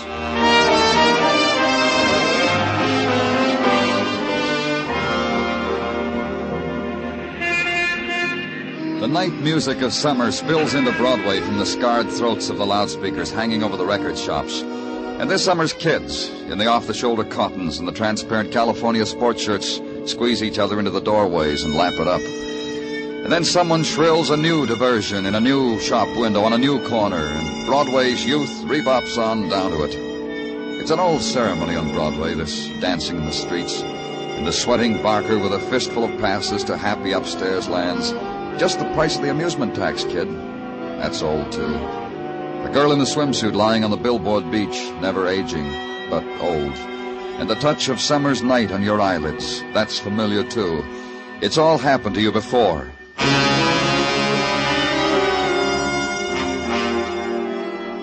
And where I was, where Muggavan was, it had happened before, too. To a 14-year-old girl named Ruth, to Mrs. Beatrice Murray, and now to the woman lying dead in an alley, not feeling the touch of the man who had first timidly and then with effort twisted the purse out of her hand. She was holding on to it so tight, Danny. Open it. So tight. Yeah. Killed the same way as the other two, wouldn't you say, Danny? Uh-huh. Maybe our fair city's being honored with a mad killer, huh? Maybe. A sick man with a grudge against women, even if they're a kid. Looks like it. How long does it take to go through the purse, Muggavan? Just sorting the unnecessary stuff, Danny. Tissues, compact, change purse, bobby pins. There's a sales slip for... Let's see. Hold a flash a minute, Danny. Yeah. For China ware. A tortoiseshell comb with silver edging. That's all? No identification? Well, I haven't tried this inside flap yet, Danny. Yeah, here it is. New Social Security card made out to, hold it again? Alma Russell, 4212 6th Avenue. That's around 8th Street, Danny. Well, maybe she was on her way home, took this alley. It cuts through to 6th. Killer knew she took it sometimes, waited for her here, slugged her, made sure she was dead. Got a confession, Danny. It puzzles me. You alone in the world? 3 of them dead. That girl, that woman with her husband, and the sister who plays the organ. Now this one. I could understand it if... If what? There wasn't a mark on him, Danny, other than the beating from the gun, but not a mark. And this girl's young. About 25, I'd say. Pretty. Neat. Clean. I bet she was attractive. Sweet. What are you building, Muggavan? Well, we've had them before, Danny. The guys who wait in alleys, go to moving picture houses, talk to little girls, and the vacant lot. This kind we've had before. And in a way I could understand it. But the killer who... You said he was sick. Dr. Sinsky called him a paranoid. Whatever they call him, it scares me sick. I got a niece lives 3 blocks from me with my brother. She's... Funny. You're trying to talk about her like the girl's father did when... Go call the morgue, Muggavan. Danny, the thought that it could happen... Go call them. I'll wait for you.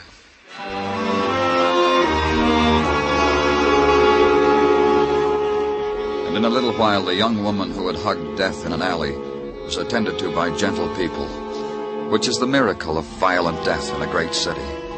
The intern, the stranger in the white jacket, knelt beside her and shook his head and thought a thought that included both of them. And an ambulance driver looked at her and bit his lip when he put her on the stretcher. Then the alley was no longer remarkable. It resolved back unto itself. A play of refuse, mewings, and the shortcut home. It was the end of something or another.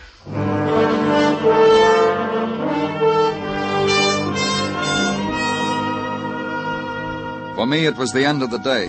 Home now in bed. Adjust the mind not to dream. This can be done by a policeman assigned to homicide. Sleep the night through and wake and have the coffee and read the paper and get to work. Go now to the address on 10th Street because a girl named Alma Russell once lived there. Ring the bell. Adjust your mind again to the fact that you're going to talk about the murder of a young woman at 8:30 in the morning. You from the police? Yes, I am. Well, come in. In here. The kitchen. Sit down. Thanks. What's your name? Danny Clover. Mine's Perdon. Ethel Perdon. I'm mine host to the boarders. Had your coffee yet, Danny? Uh-huh. Me too. You won't mind if I try making up this face of mine, do you? I say making up because that's the phrase that's used. How is it that you're expecting the police, Mrs. Perdon?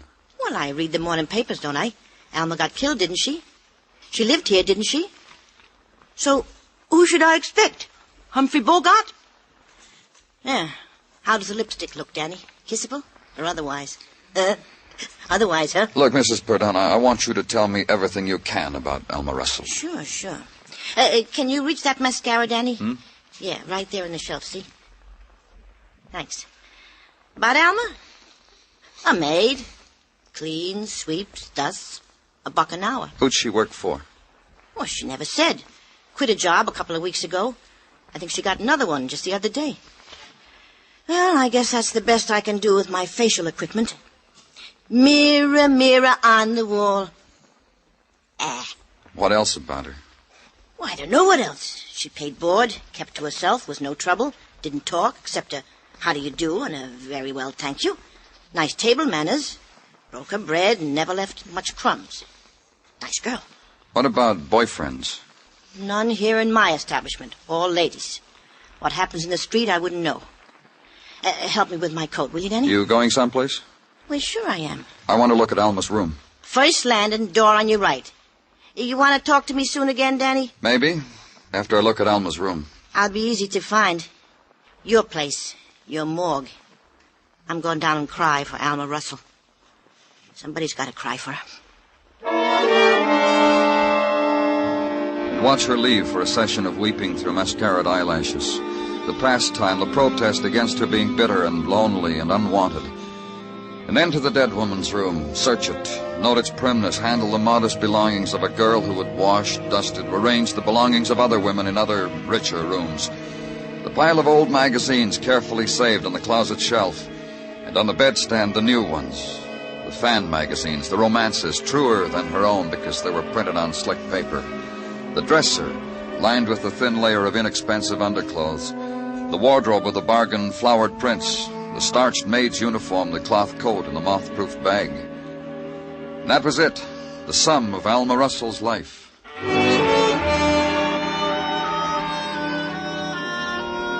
And then back to headquarters and the concern of Sergeant Gino Tartaglia for your tiredness, for your paleness.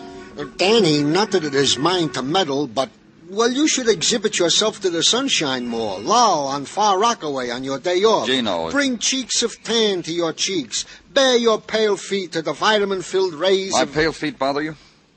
Nothing whatsoever about your personality bothers me, Danny. It's only that I know, Gino. You'd feel better if I got sunburned. Well, it is the fashion of the season. There's a rumor murder is the fashion. Yeah, this also. 3, to members of the opposite sex. It would be so simple. If only somewhere I could find where their lives had been touched by one man, by one killer. Danny, don't whip yourself. I put the boys working on it like yes. They can't find it either. All they come up with is a reading on a sales slip. Huh? The sales slip you found in the purse of the deceased Alma Russell. It seems the girl bought a teapot from a place called Ivar's, paid $200 for it. And this makes a mishmash, upsets your colleagues in the department. $200 for a teapot bought by a girl who makes $1 an hour. Doesn't it upset you?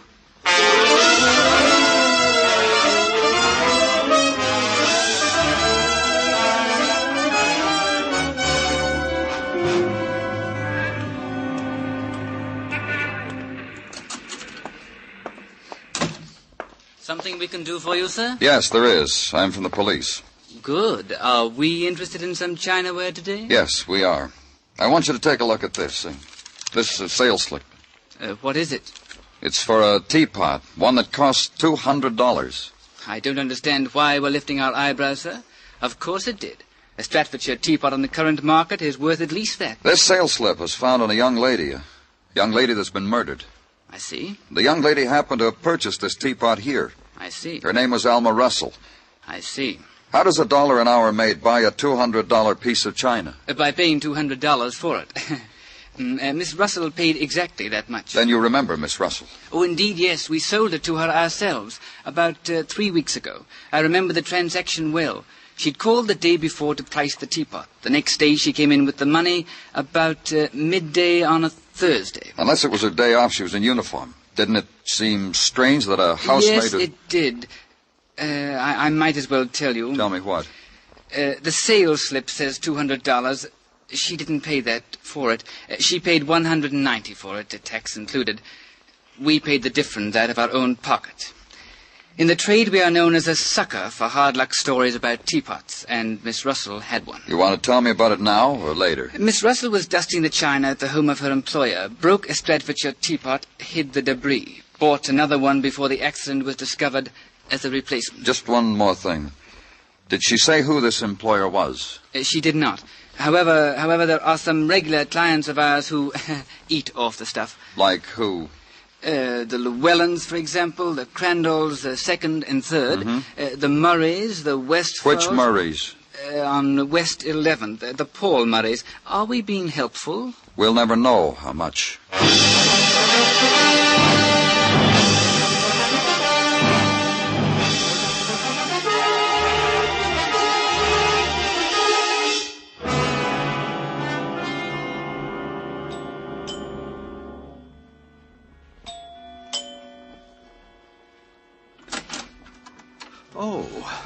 Oh, it's you, Mr. Clover. Please come in. Thanks. Mr. Murray... You want to talk to me, don't you? This way, down the hall. Oh, Claudia, that is Sis, is practicing. We don't want to disturb her. Through this door. In here, the library. Now, do you know the man who killed my wife? We know the kind of man who killed your wife. Yes? A paranoid. Paranoid? A person who's quick to find a reason to kill, and he doesn't need much of a reason. Just cross him. A crazy man? You could say that. Well, they tell me a lot of crazies are clever, but why come to tell me about it? You should be out looking for the man. I just thought I'd stop by and let you know how we were progressing. I'm busy. Oh? My hobby. Model trains. I was assembling this engine. It's a diesel. Oh. Careful work. Must take a lot of patience. Please, put it down. It's fragile. I don't allow anyone to touch it. All right. I said I stopped by to let you know how we were progressing. Come back when you can tell me the killer's name. And from what I've been reading, you'd better hurry up. 3 killings. Indiscriminately. By the same man. By the same man. The way we figure it, Mr. Murray, is that the killer was really only interested in killing one person. He killed the other 2 to make it look like what you said, indiscriminate killings. I don't understand. To make it look like murder without a motive, without plan. But there was motive. Well, what motive for killing a 14-year-old girl? None. Part of the plan. And that housemaid? None. But that was the killer's mistake. If he'd killed someone else, I wouldn't be here now. What? You don't know what you're talking about. Aren't you going to ask me why anyone should kill your wife? There was no motive, like the others. The killer had one. He had a wife who didn't want the burden of an afflicted sister-in-law. That's only a guess. Did your wife ever complain about your sister? Get out of here. You said your wife was a warm and open-hearted woman. She wanted children, didn't she? You're presumptuous. You're crude. Get out of here. You already had a child in your house. Sis, your sister. You never let her be anything but a child. I don't have to take these insults. And put that down. Put that train down. You're crazy. Crazy. You broke it deliberately. All that work and you... I'll kill you. I'll kill you. For a broken toy train. I'll kill you. That's how you're going to convince me you're a madman. You. Cop an insanity plea. You're going to try harder than that. That's right. Settle down. You broke my train. Cut it out, Murray. You're no more crazy than I am.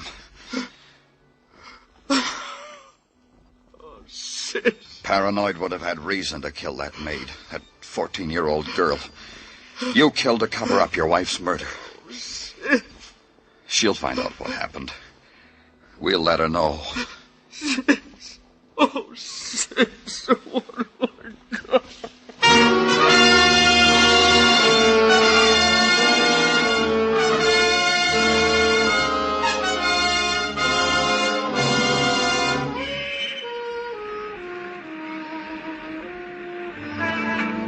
Broadway leaps against the night.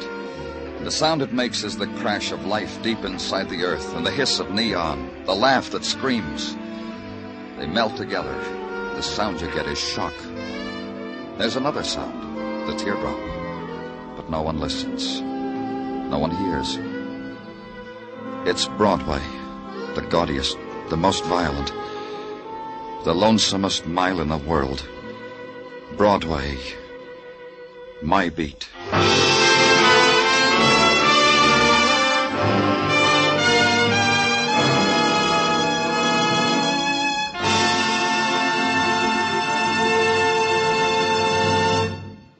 Broadway's My Beat stars Larry Thor as Detective Danny Clover with Charles Calvert as Tartaglia and Jack Crucian as Muggavan. The program was produced and directed by Elliott Lewis with musical score composed and conducted by Alexander Courage. In tonight's story, Joseph Kearns was heard as Paul Murray. Featured in the cast were Charles Davis, Martha Wentworth, and Harry Bartell. Two styles of music, both tops in popularity, are heard every Sunday over most of these same CBS stations. Guy Lombardo's Sweetest Music This Side of Heaven is one. The other's the singing style of Mario Lanza, new vocal sensation of the airwaves. Enjoy Guy Lombardo and his Royal Canadians and the Mario Lanza Show tomorrow night. Stay tuned now for Sing It Again, which follows immediately over most of these same CBS stations. Bill Anders speaking.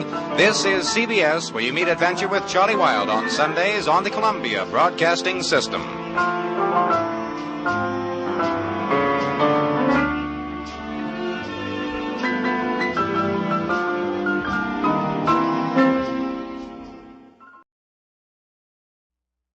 The National Broadcasting Company presents The Adventures of Sam Spade, Detective. Sam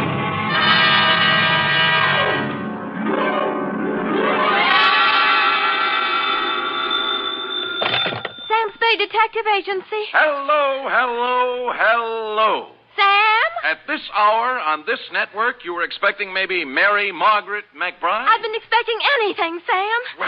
After all, to have you drop out of sight like that, leaving not a ripple on the surface for 4 whole days. Mr. Livingstone is frantic. Who? Mr. Livingstone, the man you rented the car from. He's ready to send out a search party. Aha!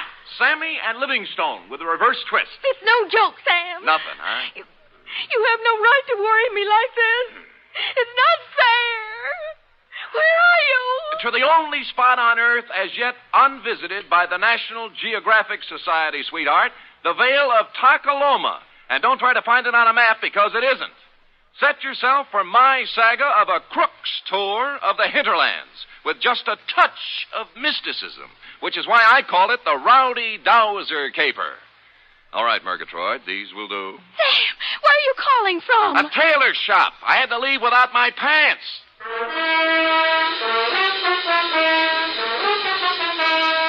For NBC, William Spear, radio's outstanding producer-director of mystery and crime drama, brings you the greatest private detective of them all, starring Stephen Dunn in The Adventures of Sam Spade. Dum-da-da-dum-dum-dum. When you and I were young. Effie. Sam? Who else? Are you decent? Decent? Well, you said you'd lost your pants, so... Oh! How do they look? Well? Isn't it a little early for Halloween? Ooh, you made a joke. You ready, woman? As always, Sam. Date, fill it in. 2 Constable Ollie Shuttle, North Takaloma, California. From Samuel Spade, license number 1375596. Subject, the Rowdy Dowser Caper. Dear Ollie, on Wednesday it was when I returned to my office of a fine spring morning to find a note lying on my desk like a big, juicy piece of cheese in a mousetrap. Quote, Mr. Spade, call North Takaloma 3, unquote. North Takaloma. Where have I... Long distance. North Takaloma 3. Yes, sir. One moment. Would you repeat the number, please? North Takaloma 3. North Takaloma 3. Nice diction. That is North Takaloma? I'm not kidding. Look it up, girl. Look it up. Yes, sir. North Takaloma 3. Well, she must have found it in the book because soon we had encouraging buzzes and clicks. 6 operators later, we had punched our way north to the farm at Slattery Flat. Then we knocked off for lunch, while Slim Slattery repaired the windmill that made the juice for the last lap. At 2:07 p.m., victory was in sight. Yeah? Sam, this is Operator 9 for the 10th time. Oh, fine. How we doing, Millie? Sam Boy, I am actually ringing North Tacaloma 3. Oh, good girl.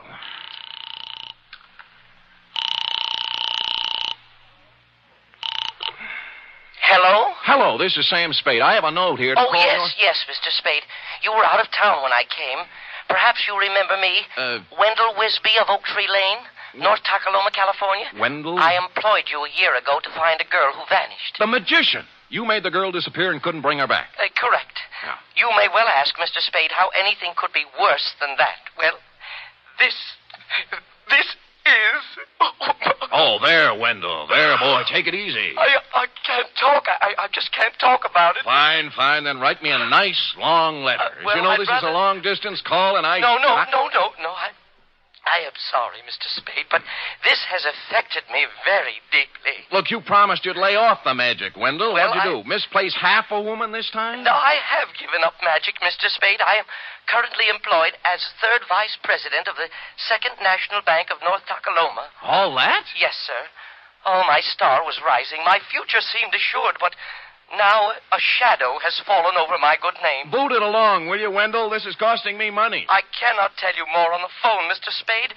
You must come at once. It is extremely urgent. I see. Well, frankly, Wendell, I have a feeling I'll be tied up. But I left There's your a collection retainer I under have your to make, desk, and, well, the Blotter. chances are I'll...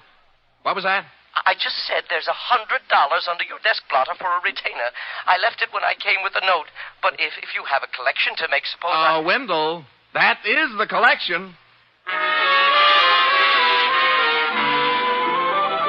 And so it befell that shortly before lunch on the following day, I guided my rented hack across the ford at Clobber Creek, up the high road through Possum Notch, and down into the Vale of Tacaloma, where I muscled my way through a flock of geese in the main street and tied up before the imposing stone facade of the Second National Bank.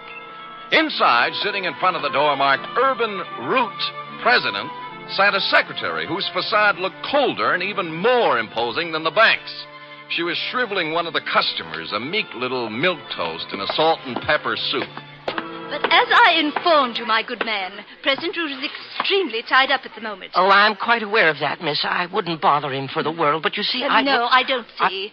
And since you refused to state the nature of your business... Did I refuse? You most certainly did. Oh, dear me, I didn't mean to refuse anything. It's just that... Well, it's sort of personal, and may I go in? You may sit down until I tell you to go in.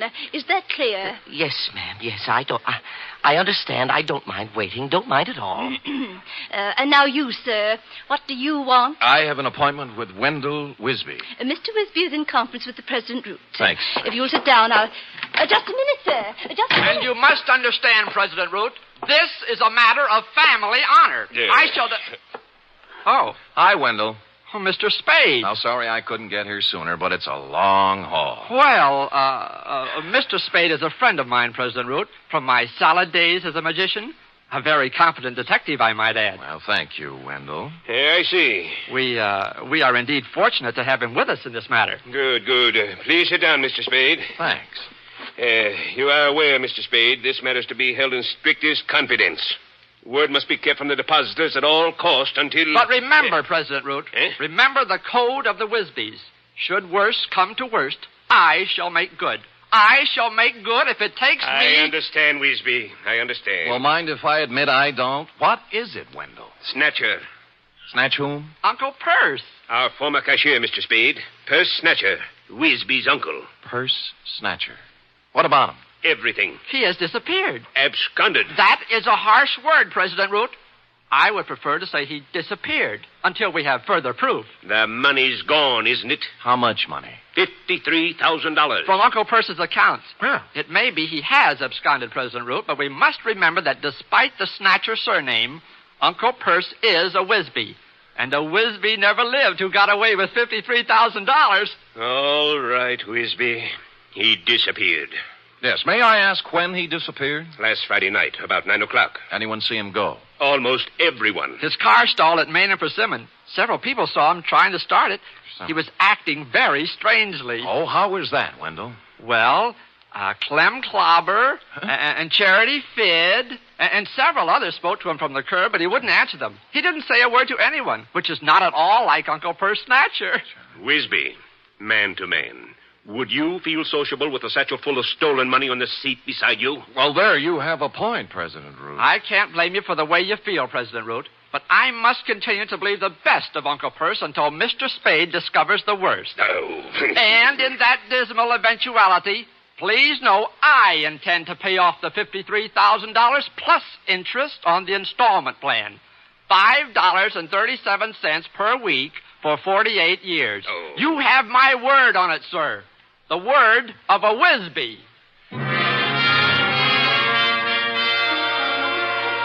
With which solemn pronouncement, Wendell marched out, closely followed by me.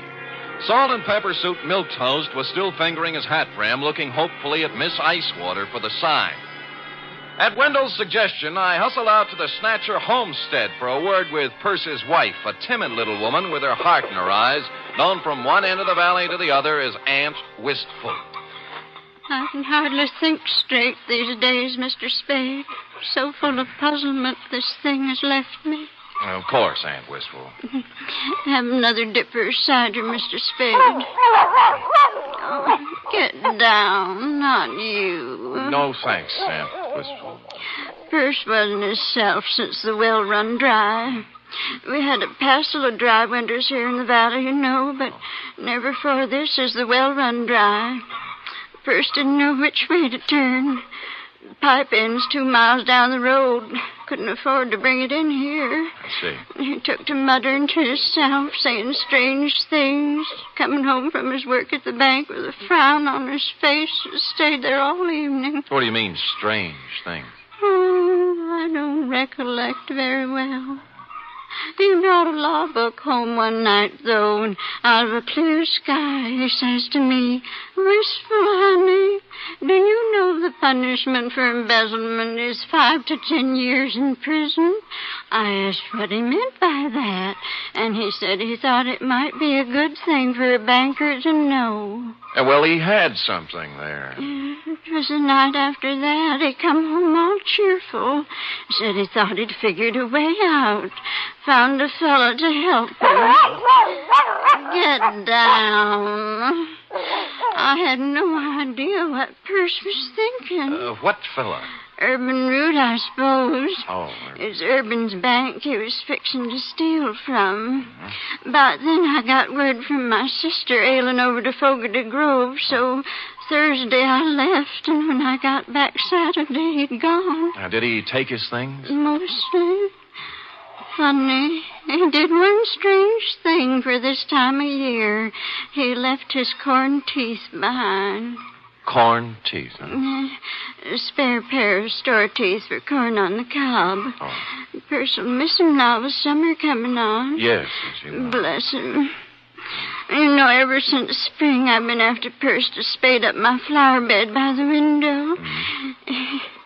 He did it before he left, now that there's no water to grow things with. I loved him so much, Mr. Spade. In this awful way for marriage to him. Oh, get down!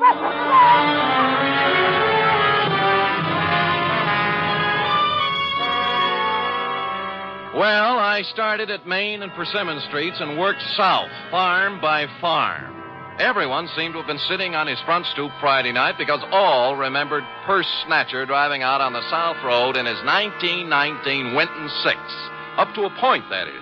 Somewhere between North Takaloma and Fogarty Grove, I ran out of witnesses. And in Piney Crotch, of all places, the town beyond, they could guarantee Perce didn't pass through because the main drag was roped off all Friday night for a square dance.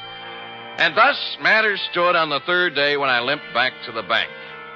For some reason, a crowd had gathered in the alleyway next door. Writing it off as a floating crap game, I walked inside, bowed formally to Miss Icewater, then plunked myself down at Wendell's desk. Oh, Shaw. I just found I miscalculated on the interest. At $5.37 per week, I won't have this paid off until I'm 134. And who knows, by then you may even have a wife and children to support. Look, don't you think you were a little impetuous with that retainer? What retainer? Mine, the $100. $100? Wendell, the $100 you stuck under my desk blotter when you hired me. I hired you? You came to my office while I was out of town, Wendell. You left a note for me to call you. I talked to you on the telephone. Well, didn't I? Mr. Spade, something is very wrong. I did not talk to you on the telephone at all. What? I thought you were employed by President Root. Well, where is President Root? I don't know. He stepped out some time ago, and there's someone waiting for him in his office. Oh? Do-do-do-dee-do-do. Hi, Miss Icewater. Oh, tell me, pretty mean, are there any more at home like you? Well, toast. But with a difference. The salt and pepper suit had gone. Beret, bow tie, plaid sport jacket with a racing form sticking out of the pocket. Maroon +4s and wool socks with tassels. He took one of President Root's cigars out of his pocket, bit off the end, and lit it. Then smiled, or rather leered, at Miss Icewater. Well, honey? I'm sorry, Oh, sir. 23 skidoo, sweet stuff. President Root will be back shortly if you... Oh, don't be a back number, beautiful. But, sir, I... Papa love Mama? Well, I don't know what to say. You'll learn. Tell Cookie I'll be back, huh? Yes, sir. Anything you say. Live a little, baby. Live a little. Toodaloo. Golly. Golly, indeed. Miss Icewater. Hey. Oh. What was that? I don't know his name. A friend of President Root's. He's rather attractive, don't you think?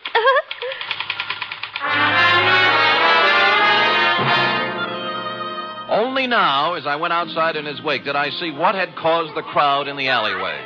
The first sport model convertible in Tolokema Valley since Wally Reed came through on location. And the first pink one I'd ever seen. Pondering the new milquetoast, I walked into the drugstore, found a phone book, and checked all 25 names. North Takaloma 3 belonged to the Atomic Auto Courts and Restaurant. Charity Fid, proprietress. She was riding herd on a griddle full of lamb chops when I pulled up at the counter. How's that again, Sonny? Short, you say? Short. And scalped on top with a fringe of hair like so? Yeah, and a wicked leer in his eye. That's my man. Well, he wasn't wearing no Barrett hat nor plaid coat when I seen him. Salt and pepper suit it was. Yeah, I know. Who is he? Well, he didn't register, but they say he's Dowser. Dowser. Don't know his first name, do you? Nope. Now, where he come from? Stayed in room 6 till 2 days ago. Ain't seen him around since. When did he come here? Let me see now. Codfish balls. Beg pardon? Oh, that'd be Friday night, late. The funny thing now, think of it, he'd come afoot. Not by the road from Fogarty Grove, mind you, but by the trail over the ridge. Well, where does it go to, Aunt Charity? Winds up the old clobber place, Bandon now. Oh, thanks. I'll be back. You'll be nothing. You just sit right down where you are and you wrap yourself around this.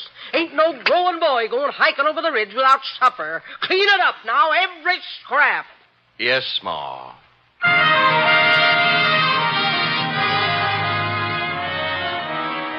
It had been dark about 2 hours when, carrying one of Aunt Charity's best coal oil lanterns, I topped the ridge and looked down on Clem Clobber's abandoned barn, nestling in a grove of ancient oaks at the very foot of the hill.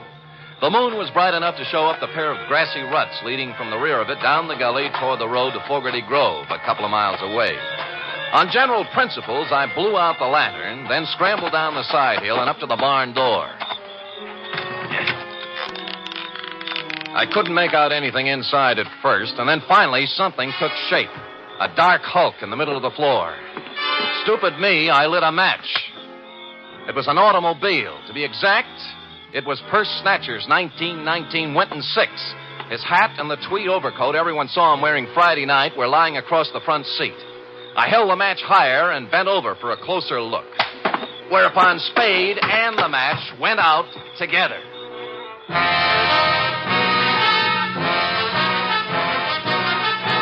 You are listening to the weekly adventure of radio's most famous detective, Sam Spade.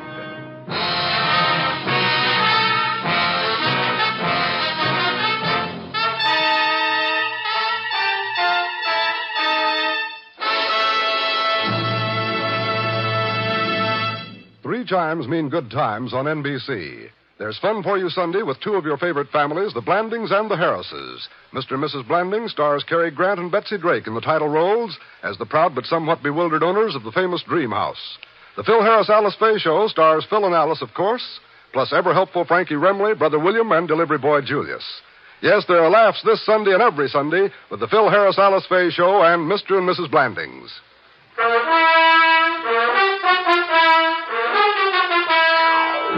And now, back to the Rowdy Dowser caper, tonight's adventure with Sam Spade.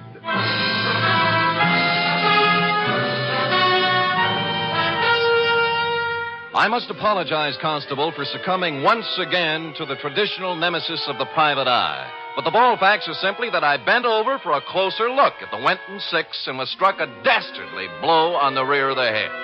How long I remained incommunicado, I know not, but I awoke presently, and with good reason. My pants were on fire.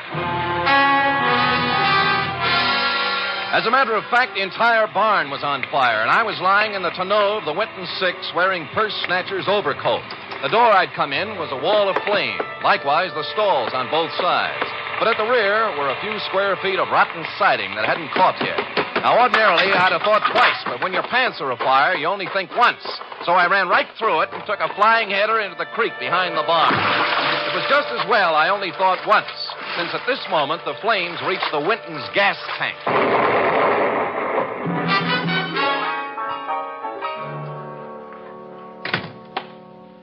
Hi.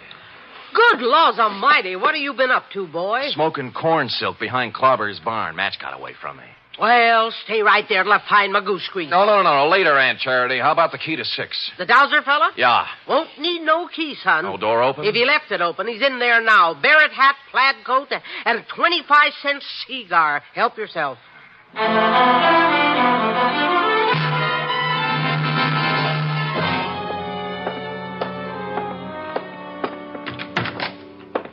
Well. Well, hey, Mr. Spade, isn't it? Right, and you're Dowser. Dowser? Isn't it? Yes. Yeah, that's right, Dowser. Hey, you can call me Alonzo. Sit down. No, I'll stand. Oh? You're lucky you caught me. I was Just leaving, so I see. I was detained, as you probably know, over at Clobber's barn. Detained? Okay, Dowser. We'll let that do for the preliminaries. Now, why'd you just try to kill me? Kill you? Well, good heavens, man, I did not get careless at a weenie bake, Dowser. I just woke up in the middle of a 3-alarm fire, and I don't like it. As a matter of fact, I'm a little burned up, to use the phrase loosely, and I just might kick your teeth in. Now, believe me, I haven't been near Clobber's barn since Friday. I had nothing to do with whatever happened. Sure, and you had nothing to do with a $100 retainer in the phone call from Wendell Wisby. Well, as a matter of fact, You figured with a curious city fellow like me on the premises, Urban Root might shake down easier. Okay. Bigger apples from the same old tree, right? Yeah. All I did was negotiate a personal loan. Drop it, will you? Root had his hand on the till at the bank. A big hand, $53,000 worth, and Snatcher found out about it. What about you? How'd you get into the act? The loan. The shakedown. Where's Uncle Perse, Alonzo? Out of town somewhere, I suppose. He... look, I can't tell you, Mr. Spade. Perse got as far as the road to Clem Clobber's barn last Friday night. Or did he? No, he didn't get that far. You know, I'd begun to suspect as much. How far did he get? I'm sorry, I can't tell you any more. Root killed him, didn't he? No. You saw let it. me go. How come? I don't know anymore. Please. Come on, let's have it, Dowser. What'd he do with the body? Root wore the coat and drove Perse's car out of town so everyone would see him. Now, where's the body? Let me go. Let me go. Dowser!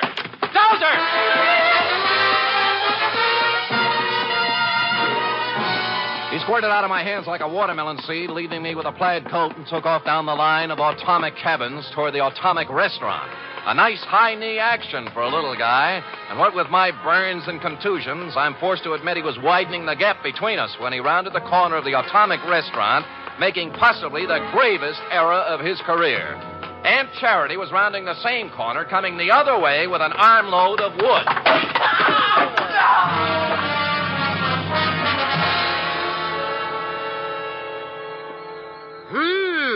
You don't reckon he got himself a brain conclusion, do you, son? I don't know, but he's a weak witness, Aunt Charity, a weak witness. What you got there? Oh, shoebox for $1,500. A few odds and ends. And this. Well. Yeah, looks like an oversized slingshot fork. Slingshot? What do you mean, slingshot? Well, who cares? So he whittles. Where'd you get the idea his name was Dowser? Huh? Driver's license in his wallet. Alonzo P. Scoggins. Who said his name was Dowser? You did. I never said his name was Dowser. I said he was a dowser. Oh. Oh, and what's a dowser, Aunt Charity? A guy who finds water for people, that's what. Well, that's nice. If you could... Finds water? Yeah. How? Well, I'm no expert, Sonny, but as near as I can recollect, you take this here slingshot fork so, and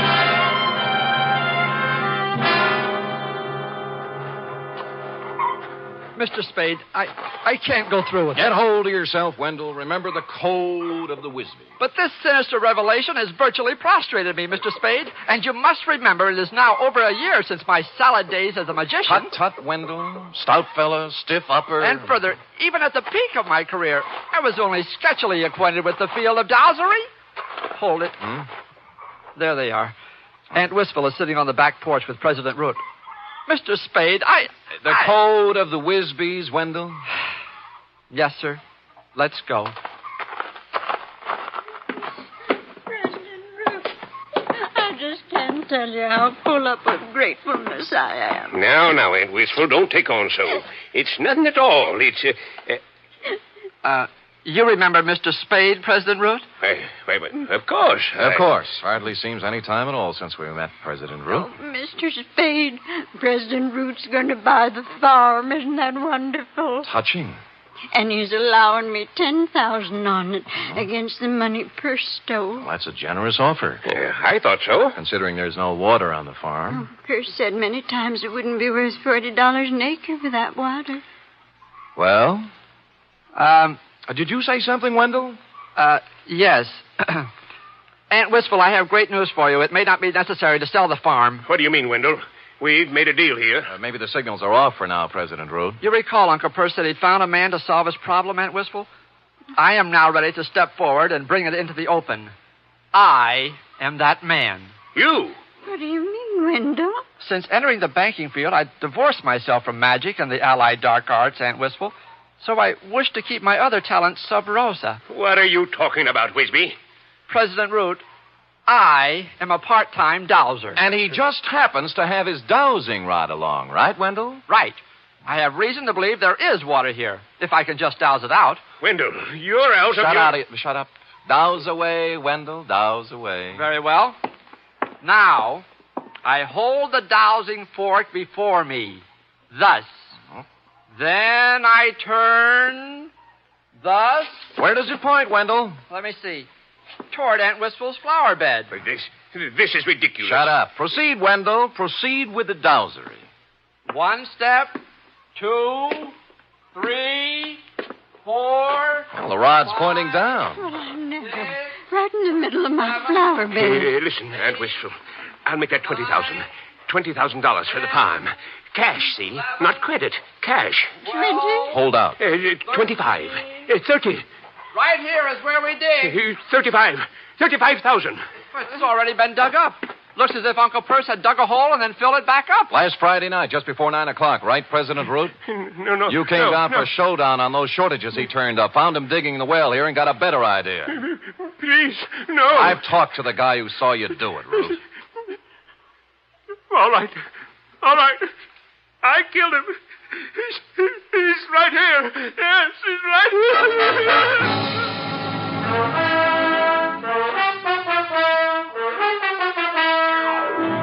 Which is where you came in, Constable, and since you can take it from here, I shall close, as always, with... Period. End of report. Right. Another triumph, Sam. Another new sphere of effort. No field is safe from my talent, sweetheart. You will please preserve it for posterity during the following 15-second announcement. Scoot. Scoot.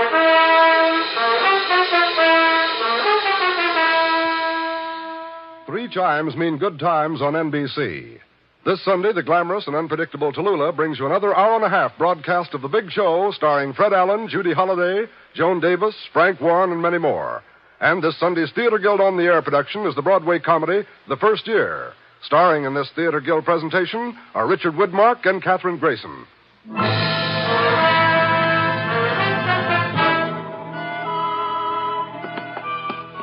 Here it is, Sam. Ah, efficient girl.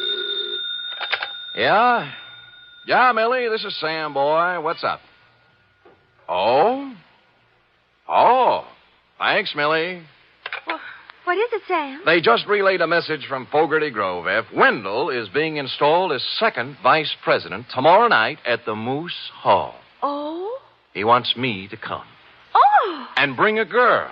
Are you game, little one? Well, that's one way to get the report to Constable Ollie Shuttle. I'll do it, Sam. Good girl. Pack up an emergency ration of sorghum and hominy grits. I'll pull up at your doorstep in the morning at 8 o'clock. Well, I'll wear my sunbonnet and Mother Hubbard. Oh, good night, Sam. Good night, sweetheart.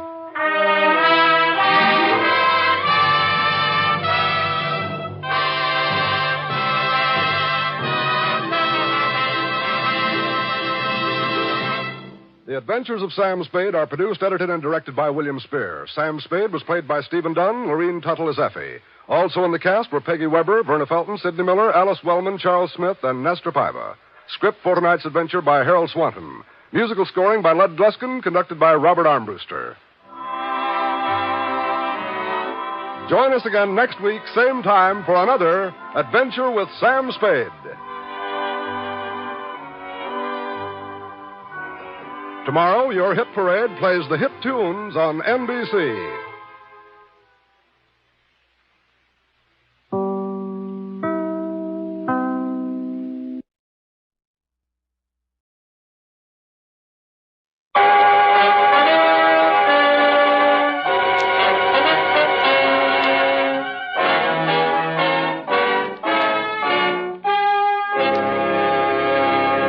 Kreml Hair Tonic and Kreml Shampoo present the new adventures of Sherlock Holmes, starring Nigel Bruce as Dr. Watson and Tom Conway as Sherlock Holmes. Tonight, owing to Mr. Conway's illness, the part of Sherlock Holmes will be played by Mr. Ben Wright.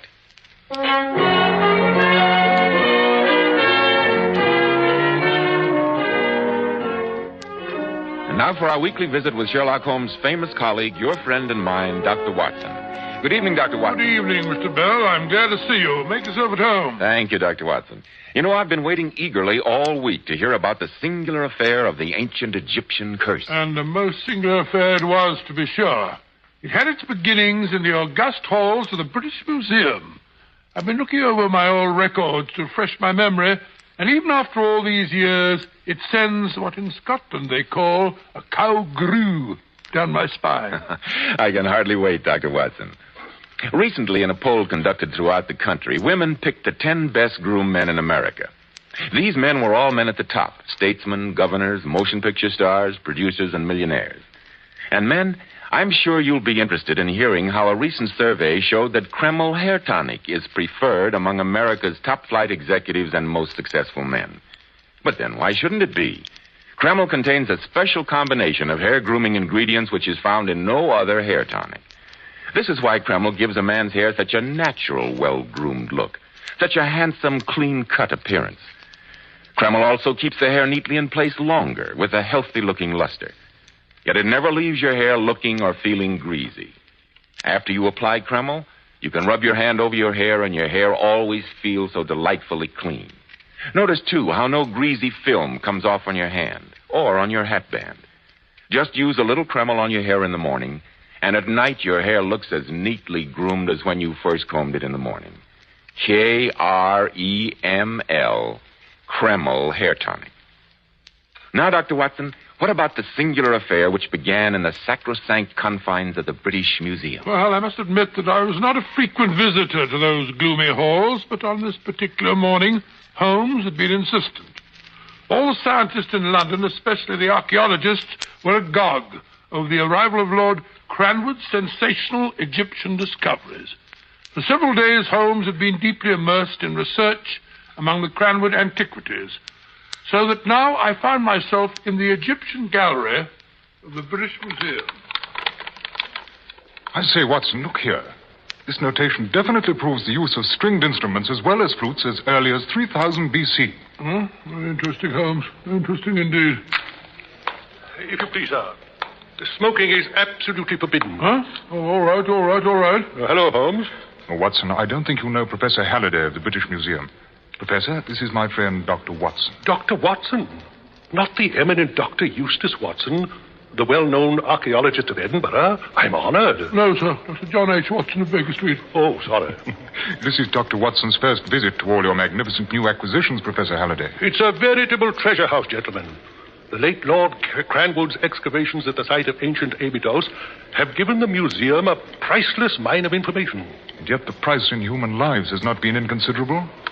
First Lord Cranwood himself, only a few days after the shrine of Harshafit was opened. A man of almost 80, Mr. Holmes. The strain and excitement of the discovery were too much for him. No doubt. And then a month later, Dr. Duma, disappearing mysteriously from camp, only to be found hopelessly insane and babbling madly before he died. And young Wilson vanished into thin air and assumed to have been lost overboard from the ship that was bringing the expedition back to England. Oh, it was a calm, moonlit night. Don't tell me that you, of all people, believe this newspaper talk of Harshafit's curse, Mr. Holmes. I believe nothing that is not susceptible of proof, Professor. Evidently, the new Lord Cranwood is quite undisturbed by any threats of a curse upon his family. I've seen him working here every day this week. Oh, is that Lord Cranwood? Yes, the heavy-set, middle-aged man over there, just beyond that fifth sarcophagus. Fifth which? The chap with the rather florid face, just packing those notes into his briefcase. Oh, looks fit enough, I must say. Judging from his appearance, I should think the curse of what's-his-name wouldn't have much luck with him. You'll excuse me, gentlemen. I want a word with Lord Cranwood before he leaves. Sir Holmes, supposing I run along, I'll meet you at the club for lunch and... Lord Cranwood, what's the matter? Why, he's collapsed. Quick, Watson. I don't understand. He just seemed to keel over. Let me take a look at him. You were standing right beside him, Professor. Just what happened? I was speaking to him. He clutched his throat, tried to say something, and collapsed. Holmes. Yes, Watson? The man's dead. Impossible. Cause of death, Watson? Well, I should have said heart, but... But the curious rigidity of the muscles of his hands and throat aren't consistent with that diagnosis. Is that it, Watson? Quite correct, Holmes. You would better notify Scotland Yard at once, Professor Halliday. Scotland Yard? Mr. Holmes, are you suggesting... I suggest nothing, Professor Halliday. But Lord Cranwood has died extremely suddenly. In view of the 3 previous deaths which have occurred among the members of the expedition, I feel that this is definitely a matter for the police. I'll send for them at once. I'm certain, Watson, that a second look at Lord Cranwood's body will suggest to your mind a cause of death with which you cannot be unfamiliar after your army career in India. The congested eyeballs, the rigid neck muscles. You mean snake bite? Precisely.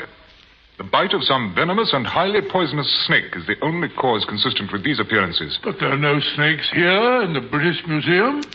That, Watson, is why I sent for Scotland Yard.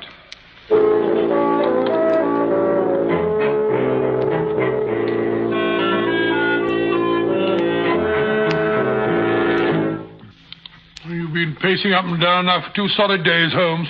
Would it be too much to ask you to be seated for at least 5 minutes? I'm sorry, Watson. The lack of any satisfactory solution to the problem of Lord Cranwood's death has driven me almost out of my mind. You find the problem insoluble, then? So far. Come in. Inspector Lestrade.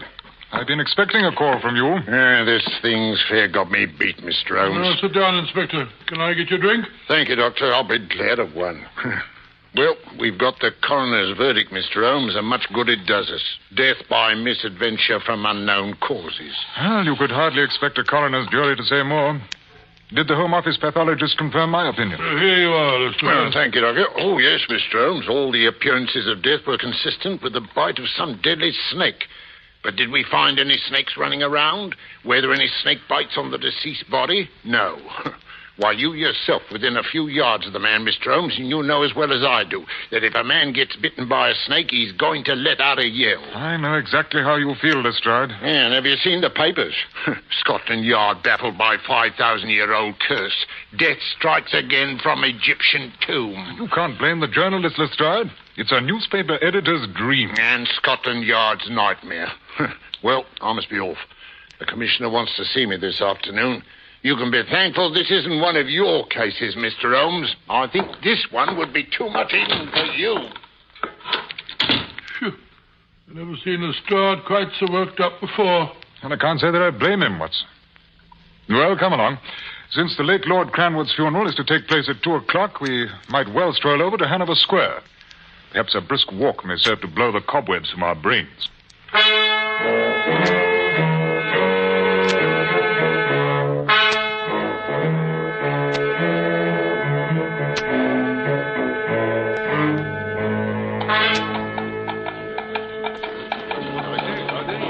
first time I've known you stand about outside a church at a funeral, Holmes, peering at the relatives of a dead man. I'm anxious to see the new Lord Cranwood, as well as his relatives. He was a nephew of the late Lord's, you know, and the family's interest in Egyptology has been inherited by him, along with the title. Here they come. I wouldn't want to be in his boots with a curse hanging over me head. There's Lord Cranwood, Watson. Husky-looking young chap. Looks as though it'd take more than a family curse to get him down. Who's that coming after him, the pale young fellow in the wheelchair? His cousin, Mr. Neville Robertson, I believe. Been hopelessly paralyzed ever since boyhood. Horse rolled on him while hunting. Yes, the lines of pain and suffering are very evident in the poor fellow's face. That must be Robertson's older brother, Mr. Oliver Robertson. That rather heavy-set young man just coming out. I assume that's his wife with him, the girl with the black veil. Well, it's rather rough on them, all these curious people staring. Come along, Holmes. Let's be off. Very well, Watson. I've seen all that I beg your pardon, sir, but aren't you Mr. Sherlock Holmes? Yes. Oh, my name's Oliver Robertson. Fortunate coincidence, my seeing you here. I'd intended sending you a message this evening. A message? Yes, I wanted you to... Well, this is hardly the place to discuss such matters. Look, I'm staying at my cousin, Lord Cranwood's house. I wonder if you'd be good enough to come there this evening. Would 9 o'clock be satisfactory? Excellent, Mr. Holmes. Good day, sir. Good day, Mr. Roberts.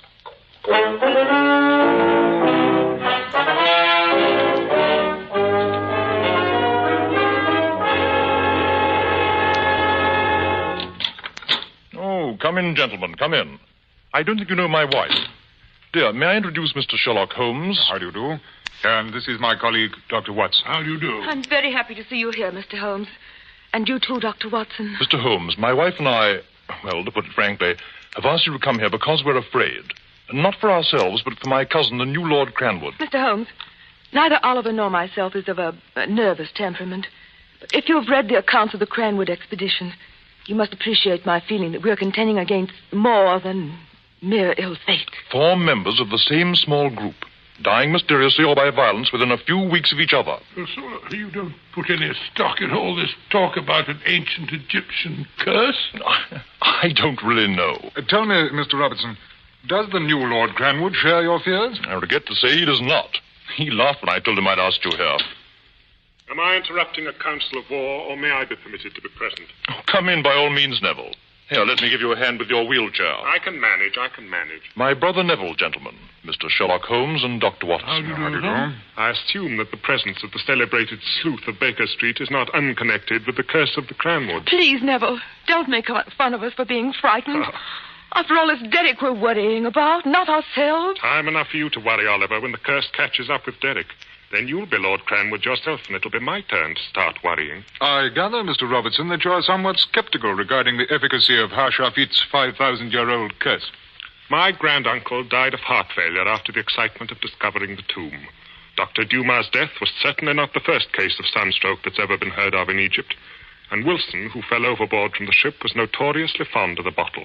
Does that answer your question? Ingenious, Mr. Robertson, but it leaves out of account your uncle's death in the British Museum the other day. I could offer you a dozen theories to account for that, but I doubt if they'd be sensational enough to please you. Mr. Holmes, regardless of what my cousin may say, and I know he'll agree with my brother, I wish to engage you to prevent any repetition of the tragedies which have already struck this family. Do say you will, Mr. Holmes. I will do my best, Mr. Robertson, to keep Lord Cranwood safe from harm, but without his cooperation, I greatly fear that Stimson said he wanted to see me, Oliver. Oh, I beg your pardon. I didn't know you had guests. I very much want to see you, Derek. This is Mr. Sherlock Holmes and Dr. Watson. My cousin, Lord Cranwood, gentlemen. How do you do? I'm sorry, gentlemen. I have no sympathy with my brother's fears, nor do I see any necessity for dragging detectives into this matter. I trust you'll excuse me. Good night. Well, you see, Mr. Holmes, it's just as I told you. But I do hope you'll do your best anyway, Mr. Holmes. I promise you I shall. Your task won't be made any easier, Mr. Holmes, by my cousin's stubborn determination to continue working at the museum. He's arranged with Professor Halliday to work there at night in the future, beginning tomorrow. He wishes to avoid the stares of the curious. Interesting. Great Scott, my watch must have stopped. 9:30, and I haven't as yet fed my snakes. Snakes? Did you say snakes? Why, yes, Doctor. Since my affliction debars me from digging in Egyptian tombs and similar active pastimes, I amuse myself with a small herpetarium. Would you care to see my collection? Good heavens, no. Or some other time, perhaps, Mr. Robertson. Dr. Watson and I must be off. Good. Snakes.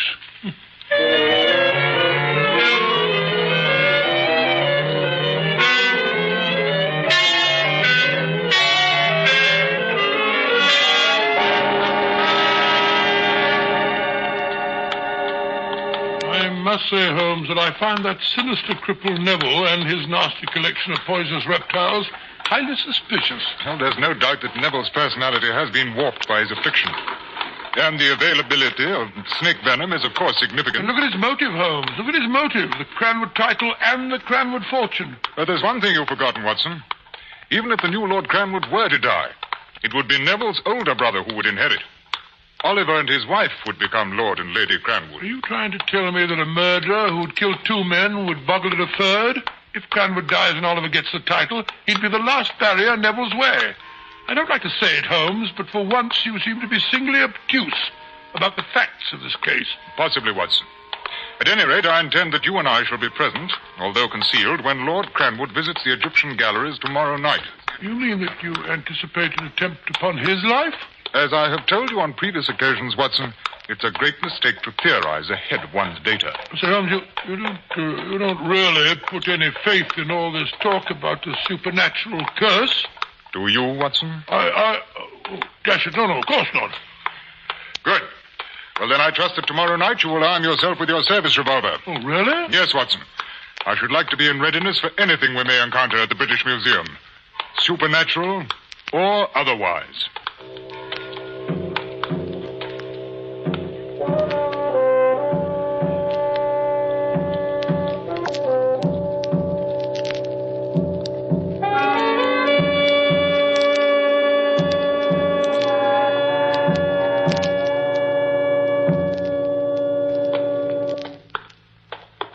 Empty place at night, isn't it?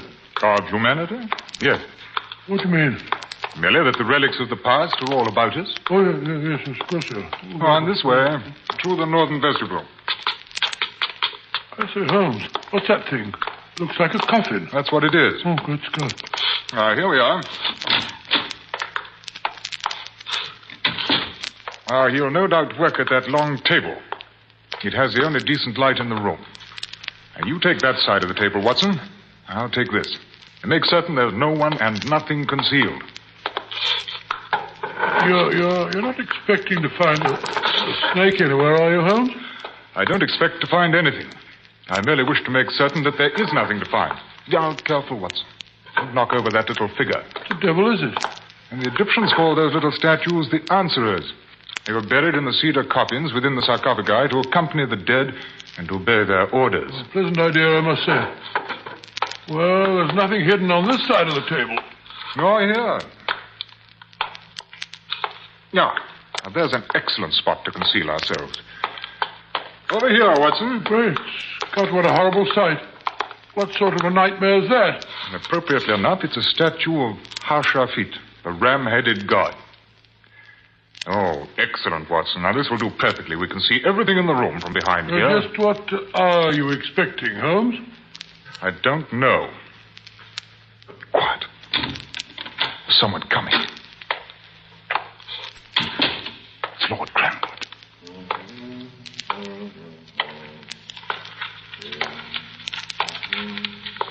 Yes, he's taking his papers out of his briefcase. Oh, now that he's turned the lamp up, I can see it better. Oh, he's all right so far. He's settling down to work. What? Something's wrong. Quick! He must have fainted. Here's the antitoxin. Give him the injection. Hurry! It's too late, Holmes. He's dead.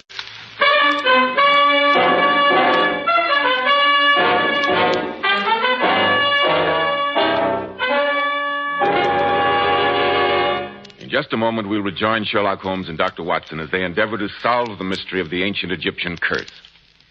Men, if you want to be a success in life, remember that well-groomed hair adds a great deal to a man's appearance. And one of the first requisites of handsome, healthy-looking hair is a hygienic scalp. So start at once and take better care of the hair you've got. And if you're smart, you'll use Kreml hair tonic. No other hair tonic keeps the hair more neatly in place without looking or feeling greasy. But men, Kreml does lots more than keep hair looking handsome. Kremel's light oils have a grand lubricating effect on a dry scalp. At the same time, Kremel removes itchy, loose dandruff. Notice how alive and tingling your scalp feels. And you like to massage Kremel on your scalp because it's such a clean product. It never feels greasy or sticky. And if your hair, like so many men's, is so dry that it breaks and falls when you comb it, Kremel actually helps condition the hair in that it makes it feel softer, more pliable, and look as if it had some body to it. So men, for handsome, groomed hair and a more hygienic scalp, use Kremel daily. Buy a bottle of Kremel at any drugstore. Ask for an application at your barber's. KREML, Kremel Hair Tonic. That famous modern hair tonic which has become such a nationwide favorite. And now back to Sherlock Holmes and Dr. Watson and our story.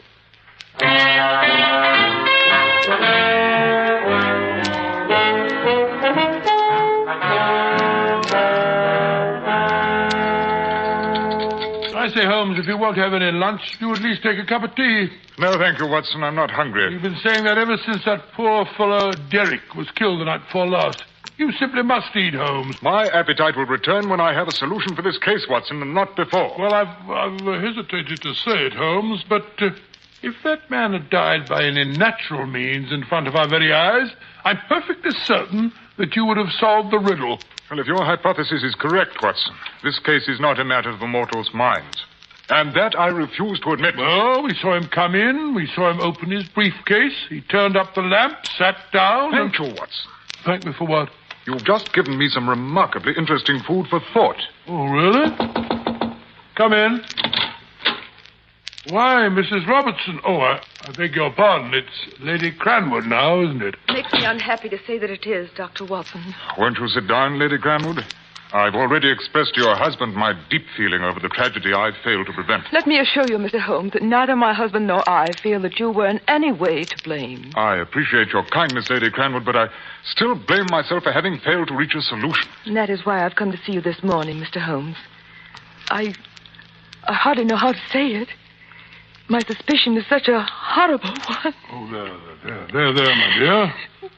I'm convinced that Oliver is in deadly peril. And from his own brother. Do you hear that, Holmes? You felt it too, Dr. Watson. Oh, I've been fighting down a horrible thought, denying it even to myself. But I felt I had to tell you, Mr. Holmes. Well, have you any proof, Lady Cranwood? Anything definite on which to base such an accusation? Only Neville's sneers and his jealousy of my husband. And those horrible snakes of his. Perhaps you may be able to assist me in confirming or disproving your suspicions of Neville, Lady Cranwood. Anything I can do, Mr. Holmes. Anything. I imagine that the entire family and the servants as well will all be attending the funeral this afternoon. Yes, of course.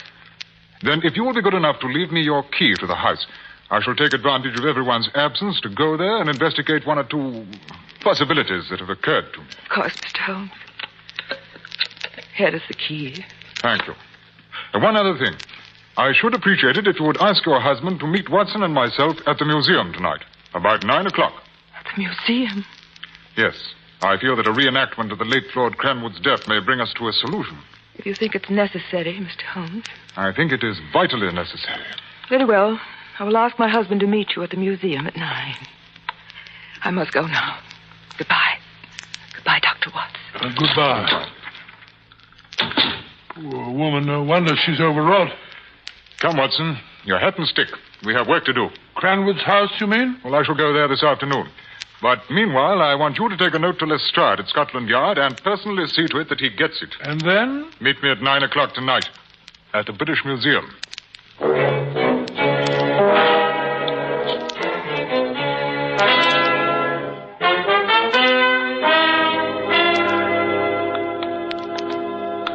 Well, I must say, Holmes, that as long as we had to come back to this chamber of horrors, I'm glad that you insisted on a decent amount of illumination. Since we won't be concealing ourselves this evening, Watson, I asked Professor Halliday to leave the Egyptian gallery fully lighted. Now, you sit here, Watson. Well, as long as none of the professors are about, Holmes, I don't suppose the museum will be shaken to its foundations if I smoke the pipe.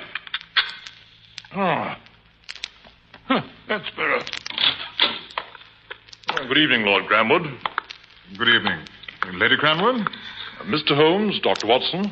Good evening. Well, I fail to see what purpose will be served by a reenactment of my cousin's tragic death, but I'm willing to do anything within my power that will offer any hope. I insisted on coming with Oliver, Mr. Holmes. I'm afraid every moment I'm away from him. And now, Lord Cranwood, let us try in every way to duplicate your cousin's actions of 2 nights ago. I have here his briefcase, and I'd like you to enter through those doors, carrying the briefcase in your left hand and humming a tune. All right. Ready? All right, go ahead. Now, put the briefcase down on this table. Take off your hat and coat and put them on the table. Any particular place you want them? Oh, just place them on the table as your cousin did. Now, open the briefcase. Oh, I thought What were you about to say? Nothing. You were about to say, Lord Cranwood, that you thought the ingenious adaptation of the Borgia's poison needle had been removed from its mount in the briefcase lock. What on earth are you talking about? I found that fiendishly clever mechanism in your study this afternoon. Mr. Holmes, what do you mean? I mean that this briefcase was fitted with a poisoned needle, which was removed after Derek's death. Oh, no. And which I replaced when I found it at your house this afternoon. How horrible, how utterly vile. I also found some of the poison, Lord Cranwood. And I greatly fear that when I remounted the needle in the briefcase after my experiments, some of the venom may have remained on it. It was, Neville. Bluff, Holmes. Sheer bluff. You wouldn't dare. If you think I'm bluffing, Lord Cranwood, why is your face going so pale? You're clutching your arm with your other hand. Why? Oliver! Fiend, it was poison. Oh, darling. My arm's swelling. It's going numb. There's no feeling left in my hand. No, Oliver. Mr. Holmes must be mad. Must you, Holmes? You've killed me. All right, I did it. I killed the others, but you'll never hang me. All right, Lestrade. There's your confession. It's a confession, all right, Mr. Holmes, but all you've given us is the corpse of a murderer. He's dead. You killed him. Not a bit of it. He's only collapsed from fear. Holmes, the pain in his arm, the symptoms. Merely a harmless, though painful solution which I placed on the poison needle. Oh. Catch her, Watson. She's fainting.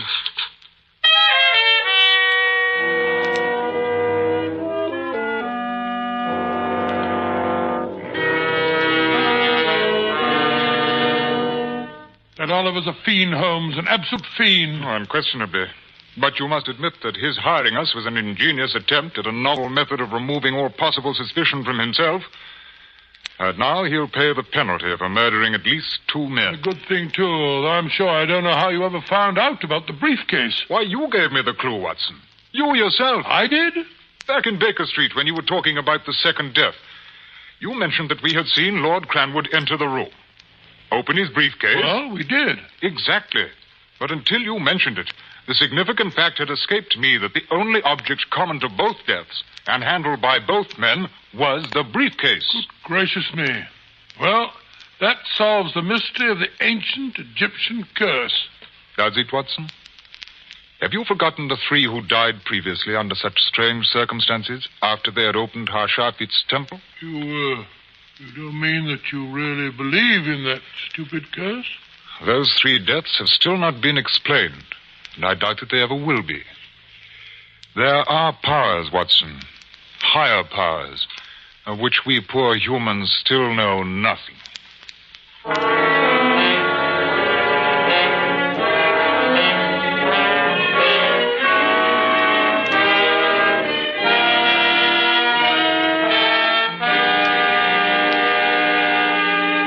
Ladies, the poet who said a woman's hair was her crowning glory certainly knew what he was talking about.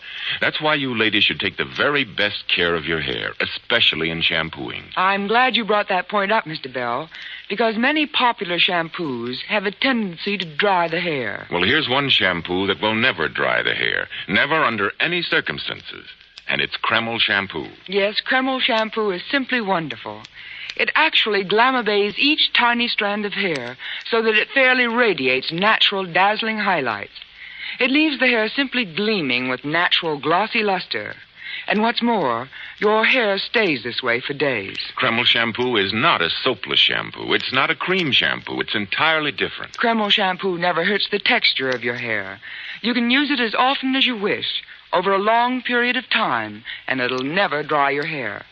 In fact, it has a beneficial built-in oil base, which actually helps keep the hair from becoming dry or brittle.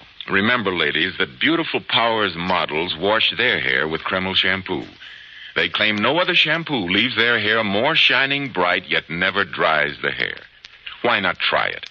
KREML, Kreml shampoo.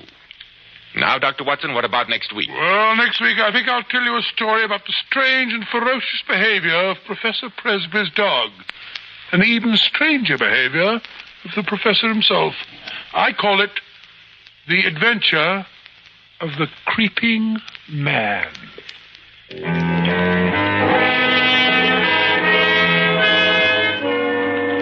Tonight's new Sherlock Holmes adventure was suggested by an incident in Sir Arthur Conan Doyle's story, A Study in Scarlet. Nigel Bruce appeared by permission of California Pictures. Tonight, the part of Sherlock Holmes was played by Mr. Ben Wright. The Sherlock Holmes series is produced by Tom McKnight, with original music composed and conducted by Alex Steinert. This is Joseph Bell speaking for Kreml Hair Tonic and Kreml Shampoo, and inviting you to be with us next week at this same time, when Dr. Watson will tell us about the adventure of the creeping man.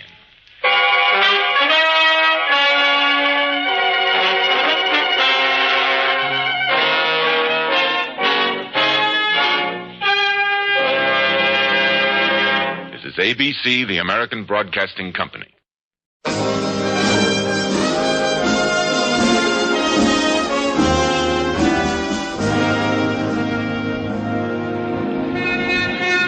Broadway's My Beat, from Times Square to Columbus Circle, the gaudiest, the most violent, the lonesomest mile in the world.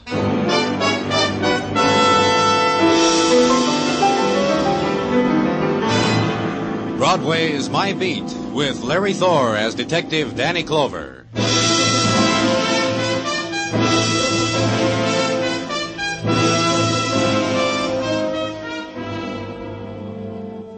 The summer evening flows gently over Broadway, and the carousel sounds of the street's carnival begin. The brazen trumpet screams, calling the believers to the basement sanctuaries at a dime a prayer. The barkers of the night shout their spiels into passing ears. In the rustle of perfumed silk rides the June wind. You're shoved and pushed and mauled, and there's no bitterness, because the taste of night melts in your mouth. You ride the rides, walk the midway, toss the hoop to win the Cupid. You try not to notice the plucking at your sleeve, but finally you turn. Your palm is crossed with violence. You hold on to it until the man in the tweed jacket and the gray flannel slacks takes it away from you, gives death back to the other man, its owner, sprawled across the silk sheets of his bed, the blood from his bullet wound draining the sleep out of him. And because blood like that can stain the reputation of an exclusive apartment hotel, the man in tweed makes a suggestion. I offer it in all modesty, Mr. Clover. A mere suggestion. This can be... What, Mr. Tracy? What can it be? Handled discreetly, of course. You can do that. You have the power, the know-how. Keep it out of the papers. Treat the frightful mess with velvet gloves. Anything else? Nothing more I can think of at the moment. Not that I can bring to mind at the snap of your fingers. That's good. Now you can do something for me. Understand me, Mr. Clover. Managing this place is all-consuming. I spent years at school, here and abroad, learning the quirks, the ins and outs of the profession, All that education, maybe you can spell out for me the murdered man's name. Did I forget to introduce you? Pity. The fellow over there on our bed was once Frank Dunn, a bartender, of all things. A rather crude chap, I thought. But genteel enough to pay the tab in this slick joint of yours. They do bartenders like Dunn well at the trade winds, I hear. The club on West 52nd? I wouldn't know where the place was. Do you mind? Tell me more about Dunn. Well, he appealed to the female of the species, shall we say. They called on him constantly, at all hours. Tonight? Difficult to say. But do you not detect the faint odor of a lingering perfume? The aura a woman leaves? Pardon, I'll rid us of that. Never mind, I'll get him. Hello? Hello? Frank? Would you put Frank on the line, please? Frank just stepped out. Could I give him a message? Who are you? Why do you answer for Frank? I know he's there. Does he not wish to speak with me? Who is this? Who shall I say is calling? No, there is something. This is not the way Frank would have it with me. Hello? Hello?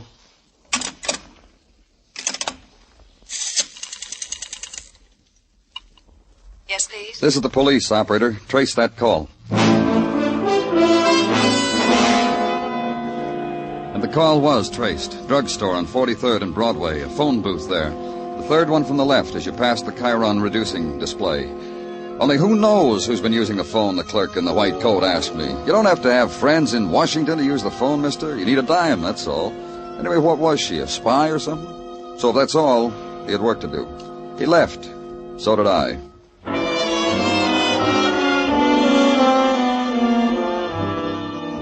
It was a short walk up to 52nd Street and the nightclub that's known as the Trade Winds.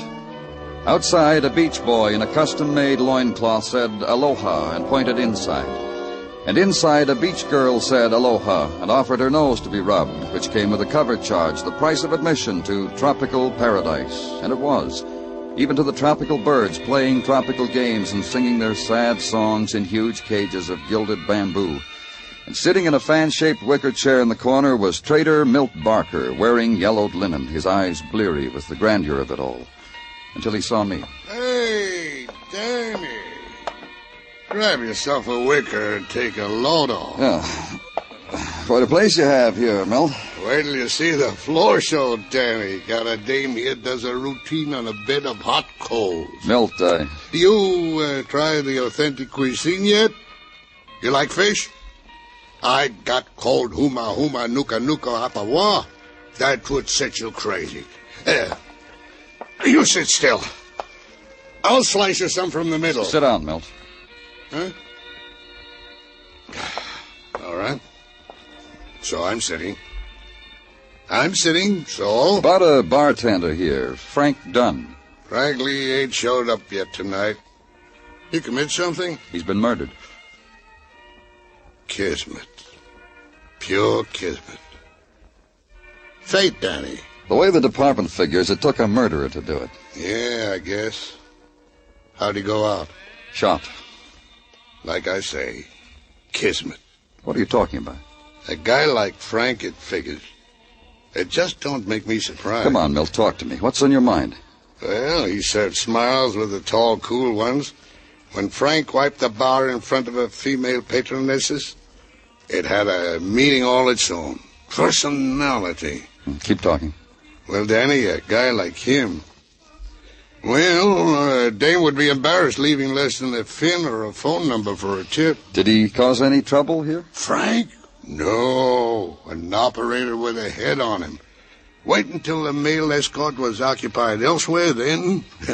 Well, Frank would drop a small onion in a cocktail glass in such a way that patronesses would leave teeth marks on the bar. Like, for instance... Well, for instance, who? Louise Hathaway is current, Danny. You know, the dame who's Mrs. to Edward Hathaway, the guy who manufactures hardware. You know Hathaway's hardware, nails, hose. Yeah, tell me more about Mrs. Hathaway. She's current. That's all I know, honest. Come on, Danny.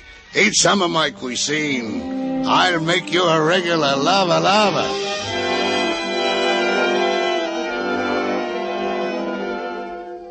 And so, as the surprise pink spotlight dimmed slowly over Trader Milt's paradise, I heaved a sigh for the regular lava that would never touch my lips, and bid a fond farewell to the land of the Huma Kukanuka Apawa.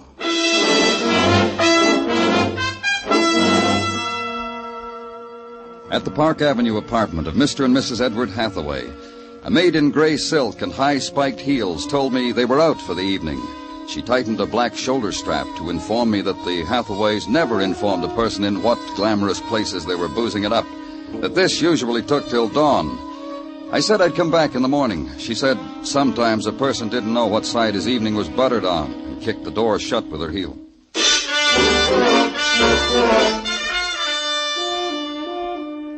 I guess I didn't wait the polite and proper interval after dawn, because the girl who opened the door to me this time was still yawning. Another thing, the long night had left no scar on her kind of beauty. Can't it wait? Whatever you want, can't it wait? You're Louise Hathaway? Uh-huh. Sleepy Louise. Tired Louise. If you weren't a stranger, you could rock me back to sleep. I need it so. I'm from the police, Danny Clover. Oh, you're the one Celeste told me about. Celeste the maid. What do you think of her? She thought much of you. Come on in. Tell me about it.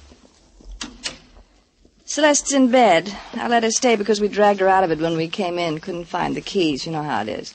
But I'll drag her out again to whip up some eggs for us, if you like. No, thanks. Big night last night, huh? Ah, the biggest. You build a lovely city here, officer. Lovely and fair. And at night it glistens. Frank Dunn, was he a part of the night? You just played the only sad note there is, officer. Frank wasn't in it. Not anywhere. Why do you play a sad note like that to me? Because he's dead. Murdered. I don't think I'd ever let you rock me to sleep. You're cruel. And Frank, what about him? I wouldn't know about him, wise man. Once it got bad, and I tried to... Frank winked, grinned, splashed whiskey on my dress. That's all, huh? Just a clumsy bartender. So much more you'll never know. Once I was at the Trade Winds having dinner with hubby mine, and there was a phone call for me, and I took it, and it was Frank calling me from the bar. And hubby mine didn't know why I suddenly turned happy. He had sense enough not to ask. Your husband knows how you felt about Frank? I don't know. I don't care. I always made him tip Frank a lot of money, take him with us after he was through work. Well, it's going to be cheaper for hubby mine with Frank gone. And for me, such a high price, I don't mind telling you. Will you wake your husband, Mrs. Hathaway? I want to talk to him. He's awake. You can talk to him at his factory. Hathaway's Hardware Incorporated. Always the first man there. Sleeps an hour after I've kept him up the night. And off to the factory. Off to make a bed of nails for me. Just stay here in case we want you, Mrs. Hathaway. So you can talk more to me about Frank? It'll be a pleasure. Deep and fair. A pleasure. Any time.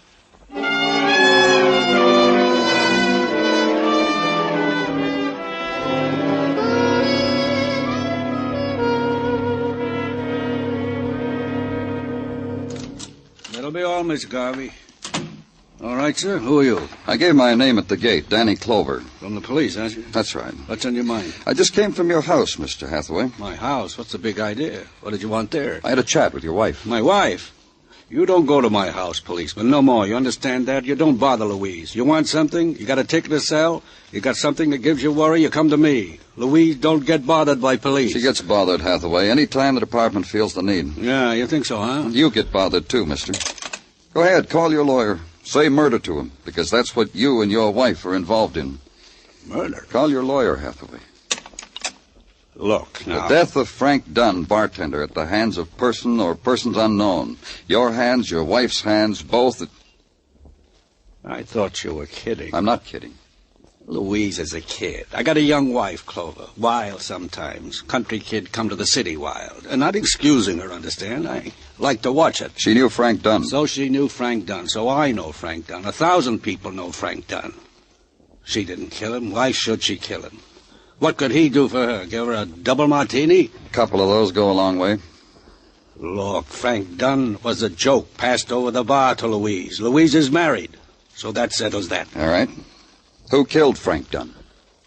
I'll tell you this. If he would have put a finger on Louise, I'd have killed him. One finger on Louise. I've told her that time and time again. And she and Lily think Who? it's... Lily. They think it's smart. They got to have cocktails at 5. They go in by themselves. Who's Lily? Lily. Lily Prokosh, a dopey dame who writes poetry. Wears glasses that goes like this. Lily Prokosh. Prokosh? Foreign? Yeah, talks accent talk. Where do I find her? Lily. Sometimes I pick up Louise at Lily's place in the village hotel. Yeah, I know where it is. Good. Maybe you're onto something, Clover, huh?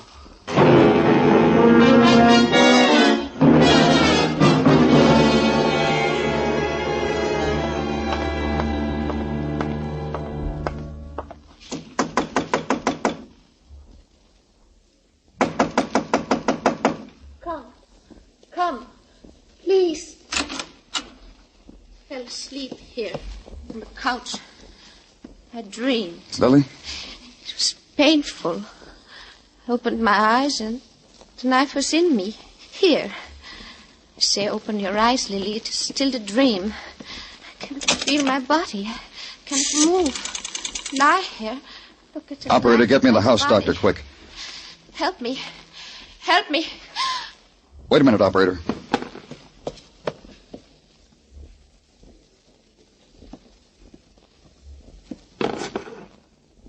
Never mind, operator.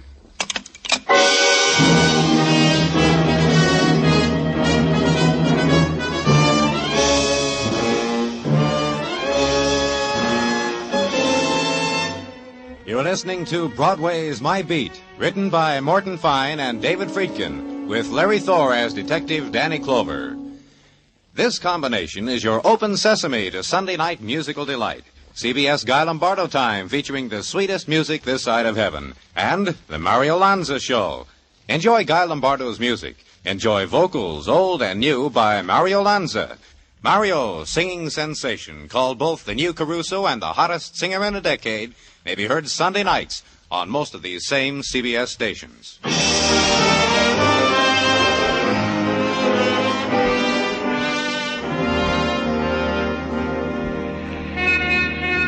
The nice thing about Broadway, the good thing, the reason why you run the rest of the way until you get there, is that Broadway never lets you down. It's all things to everybody.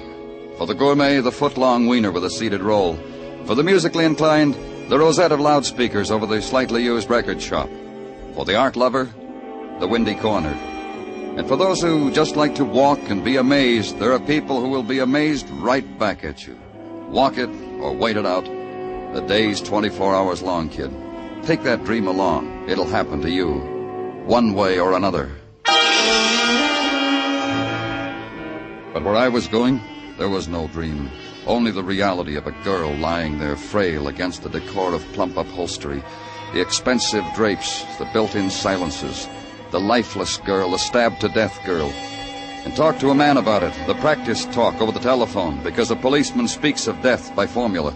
Apartment 612, huh? Yeah, I got it, Danny. The door to the suite was open when I got here. The girl's name is Lily Prokosh. Okay. The one who called Frank Dunn when I was in Frank's apartment. I'm pretty sure that, Gino. Anyhow, coroner, lab boys, the works. I'll talk to you later, Gino. Lily, it's me. Lily. Oh, I didn't... Come on in. Oh, that's all right. I can come back later. I'm from the police. Come on in. Come on. Who are you? Police? Why, I... Lily! What happened to you, Lily? What did they do to you? Are you somebody to her, husband or brother? I live across the hall. It's the first time I've ever seen her this close. The first time I've ever knocked on her door. I had a little speech. I was going to tell her what my name is. What do you know about her? I listen for her every day. Yesterday when she came in, What time was that? About 6 p.m. Did she go out again? No. I know because I spent all that time making up my mind to knock on the door and tell her I was a neighbor and what my name was. That's all you can tell me about her? Yes. Lily, listen to me. My name is Harry. Harry Lynn.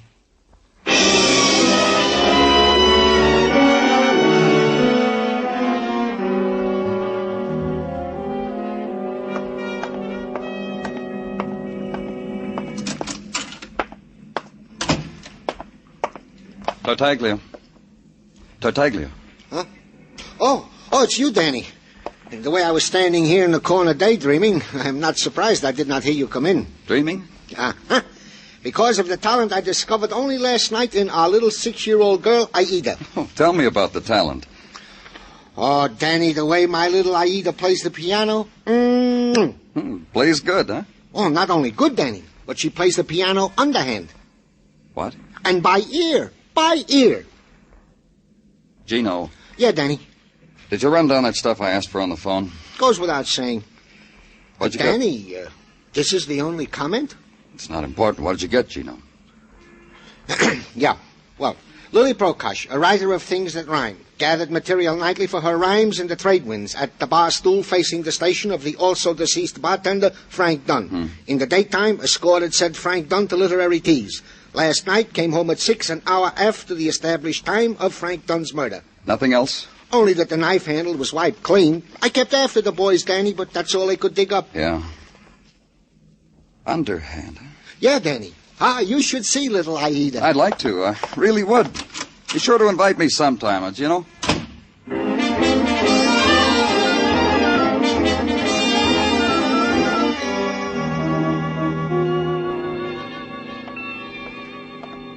I see the wicker chair is still open, Milt. Danny, sit in it, kid. 2 nights, I see you each time. To what is due this sudden harvest of Danny Clover? Not that the trade wind ain't humored, but to what is due?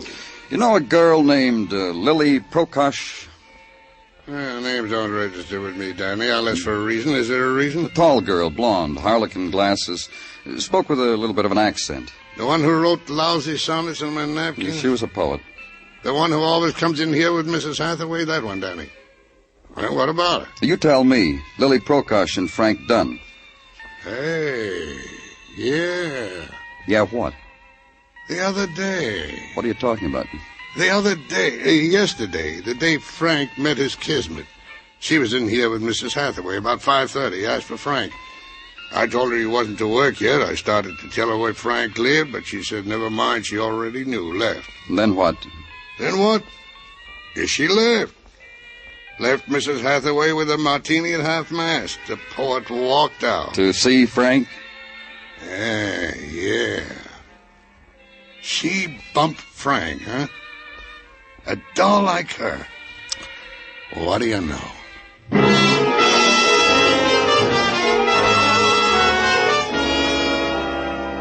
And then start all over again. Back to the room where I'd first seen Frank Dunn with his blood on the monogrammed sheets.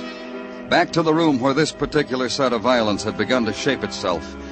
And touch once more the things that had belonged to a man who had been well loved. The gold money clip with his initials written in chipped emerald, the gold cigarette case, the gold keychain, the silk robe that hung in the scented closet.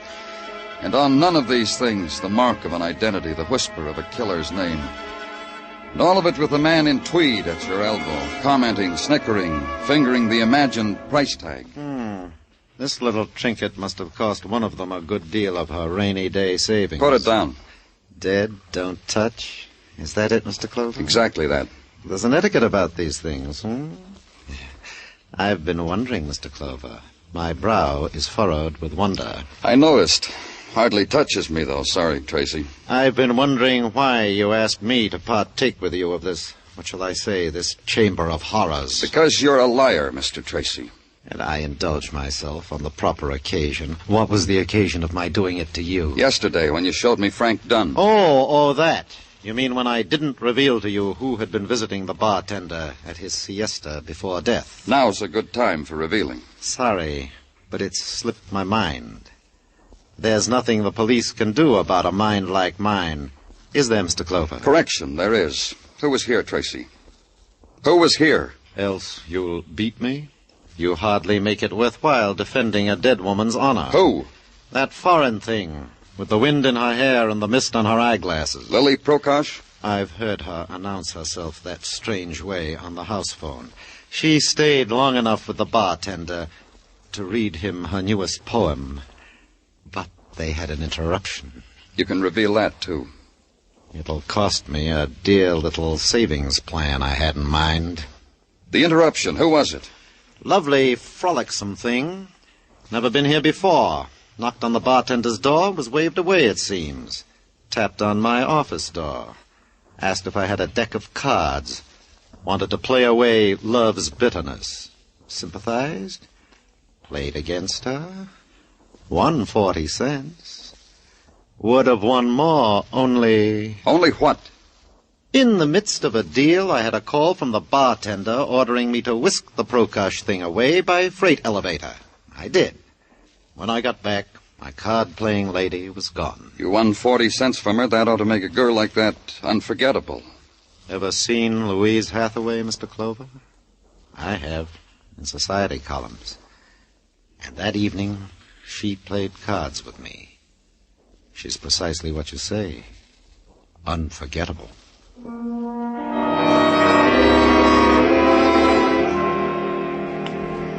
and walk the night streets and try to figure why did Louise Hathaway call on Frank Dunn and, not being able to see him, content herself with playing cards with a hotel manager? Why had she gone to see Frank? She knew her friend Lily Prokosh was there. A lot of whys. And keep on walking, east from Broadway to Park and up to the 70s, and stop in front of the canopied apartment house, pause, smoke a cigarette, then go in. And on the second floor, ring a bell.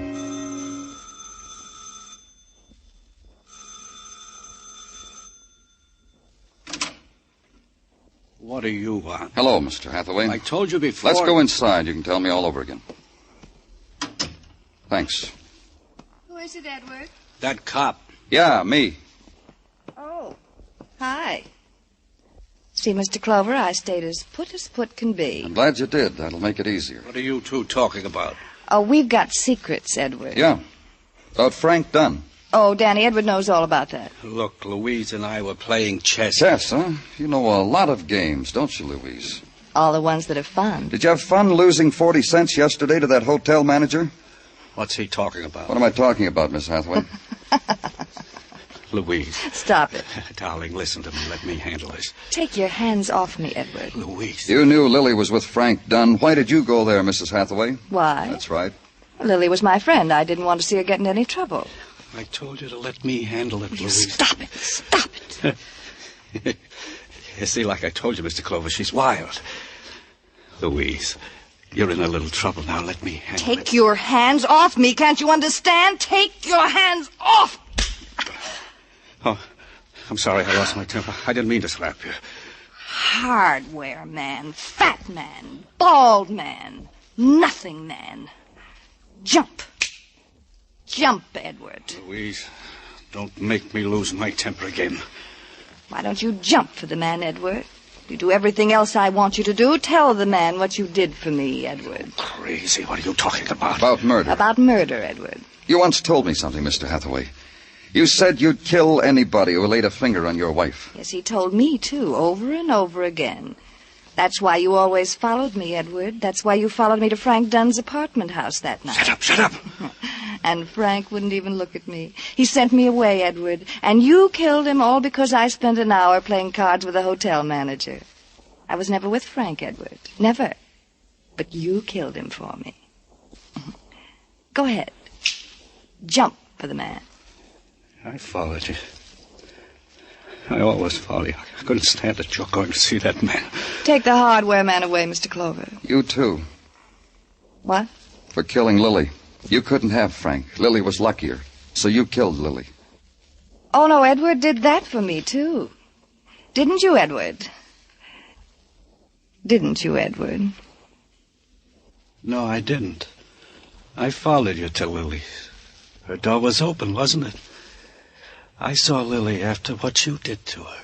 Oh, you don't know what you're saying, Edward. Listen to me. You love me, Edward. I'm going to have to sign a confession, Louise. What I just said about following you to Lily's, I don't have to admit that. Sign my name to it. I could deny I ever said it. I don't know whether I will or not. I'll have to think about it. I love you. Honestly. Truly, Edward. I love you. Jump, Louise. Jump. Jump.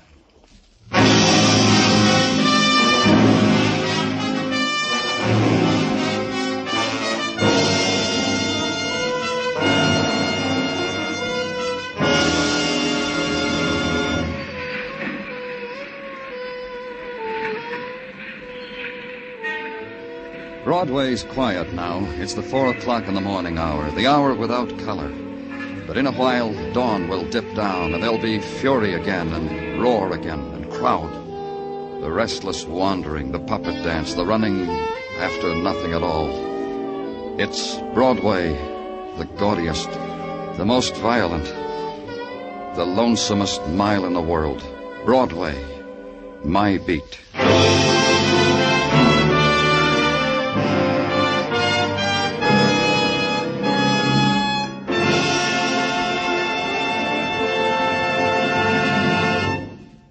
Broadway's My Beat stars Larry Thor as Detective Danny Clover, with Charles Calvert as Tartaglia and Jack Crucian as Muggavan. The program was produced and directed by Elliott Lewis, with musical score composed and conducted by Alexander Courage. In tonight's story, Mary Jane Croft was heard as Louise, Herb Butterfield as Edward, Joe Granby as Milt Barker, Edgar Barrier as Neil Tracy, and Gladys Holland as Lily Prokosh.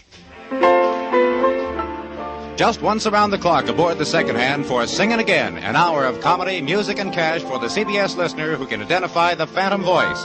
Jan Murray is your host. Judy Lynn, Allendale, the Riddlers, and Ray Block supply the music. Stay tuned now for Singin' Again, which follows immediately over most of these same CBS stations. Bill Anders speaking. This is CBS, the Columbia Broadcasting System.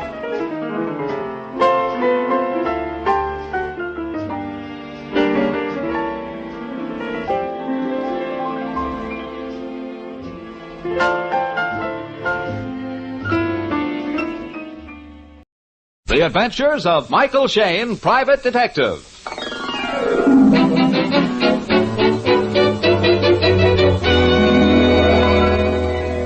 The people who make 76 gasoline and Triton motor oil, Union Oil Company, present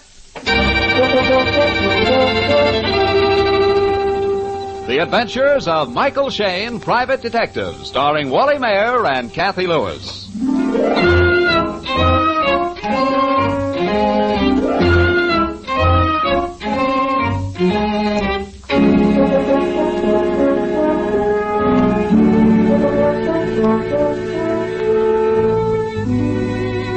It was Gilbert and Sullivan who said, quote, "A policeman's lot is not a happy one," end quote. But tonight, just on the stroke of 8, Mike Shayne, San Francisco's favorite ferreter of felonies, is seated in his apartment. He looks down on the bay at the masthead lights rising and falling with the swell, as Phyllis, his easy-on-the-eyes associate, does things with eggs in the tiny kitchen. A kitchen which hangs like an eyebrow on the forehead of Telegraph Hill. Yes, Angel? How's the shoulder? It's fine. It's pretty good. Why? Because I think you're using it as an excuse to get me over here every night to fix your dinner. Well, Angel, some fellows have etchings. I use scrambled eggs. Uh-huh. Well, from tonight on, if I come over to your apartment, it's to be as a guest. You're going to do cooking. Oh, Angel. I mean it. I'm through being a detective by day and a cook at night. All right, come and get it. Oh, boy. Hello. Hi, Mike. Oh, hello, Inspector. What are you doing? Well, I was just going to sit down to a plate of scrambled eggs. Why? I got a body. You sound like something out of a horror film instead of Inspector of Homicide. What kind of a body? It's been in the water a week or so. It looks like an accident. Autopsy surgeon seems to think it was an accident. Sergeant here says it was an accident, but... You think it's murder? Could be, Mike. Where are you? You know where Oleum is? Right on San Pablo Bay? Yes. I'll have the police boat pick you up at the jetty. Oh, swell. The sergeant will pick you up as fast as he can get there. Well, give me 2 more seconds. 2 more seconds? Yes, Inspector. 1 second for each egg.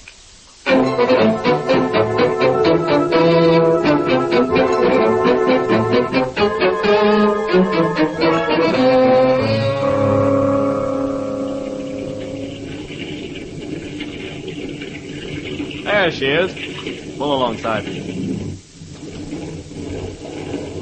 Are we going aboard that yacht? Yeah, the inspector's aboard. It's a trim-looking craft. Yeah, about $200,000 worth. Hi there. Can you make it up the ladder, or do you want a bosun's chair? Oh, half an hour aboard ship and he talks like an admiral. We'll use the ladder, Inspector. Oh, what's the matter, Angel? Can't cook his own dinner because of a bullet wound in the shoulder, but he can climb a ship's ladder. Well, I... Okay, you go first, Mike. Okay. Well, kid, you made good time. Mm-hmm. Sergeant brought us up the bay as if he knew every way. He does. Born and raised at San Rafael. Well, where's the body? On the engine room hatch. Mm-hmm. Any wounds? 1 blow in the head, which could have been made if he had fallen off the rocks. Water in the lungs? Yeah, Phil. Oh, so he was alive when he hit the water. Yeah. Dressed in sailor pants, a reefer jacket, scarf. Shoes don't look like a sailor's. What besides the shoes make you suspect murder, Inspector? The dead man's hands, Mike. No calluses. And the nails have been manicured. Sailors don't have soft hands and manicured nails. Well, good work, Inspector, good work. But how come you're aboard this ship? Is the owner aboard? No, Mike, but we've sent for him. We came aboard because the Bay Patrol found the body near the ship. And because of this. We found this note in the dead man's pocket. The North Star, owner Nelson Carter. And this is the North Star? Yeah, Phil. Autopsy surgeon said the body has been in the water about 10 days. Oh, it's pretty hard to identify him now. Any missing persons reported? I don't know. The sergeant checked with the Missing Persons Bureau when he went back to pick you up. Yes, sir. Nobody reported missing, Inspector. Say, who's aboard? I noticed the anchor light is trim and clear. No smudge on the glass. Must have been lighted tonight. That's right, Mike. Captain is aboard, also the quartermaster. Oh, I don't see any cabin light. No, Phil, the portholes are covered with heavy green curtains. Did you question the captain and the quartermaster? Yeah, Mike. Very non-committal gents. Said they didn't know the dead man. Never seen him before. Didn't know anything about him, and then they both retired to their cabins. Well, that's a little suspicious, don't you think? Not particularly. Well, most people are inquisitive, Inspector, especially about anything that smells of murder. Inspector, did you search the ship? Yeah, they're doing quite a bit of repair work. Huh? Placing all the paneling in the stateroom and so on. Oh, Inspector, did you take a look at the ship's log? No. After all, Mike, we really haven't anything definite to go on, not even a legitimate reason to suspect murder. I think we have. Well, so do I. Otherwise, I wouldn't have sent for you. But to try and tie the murder up with the captain or with the ship even. But I do tie it up with the ship, in a way. What do you mean, Mike? Point number 1. We're agreed that this dead man isn't a sailor because of his hands. Agreed. Point number 2, we think that these sailors' clothes aren't his clothes, all except the shoes. Oh, yes, Mike, but I still don't see how Dead men can change clothes, Angel. So that suggests violence. Now, take a look at the inside of that right trouser leg. You see that smear of orangey red? Yeah, Mike. So what? Well, that was made by red lead. The stuff they use to keep iron and steel from rusting. Go on, Mike. Now, take a look at these stanchions on the port side. Freshly painted with red lead. I didn't notice that before. Well, neither did I until right now.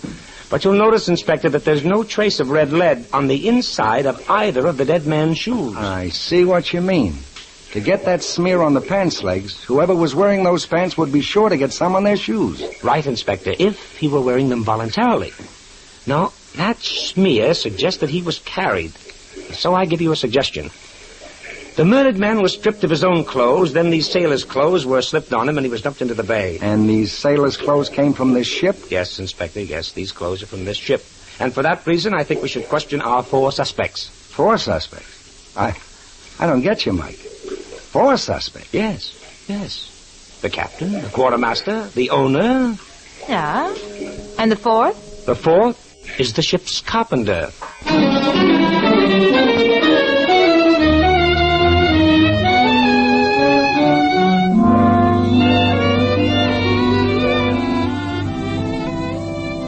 In just a moment, we'll rejoin Mike and Phyllis in their adventures. Ladies and gentlemen, here's the news you've all been waiting for. Post-war gasoline is here.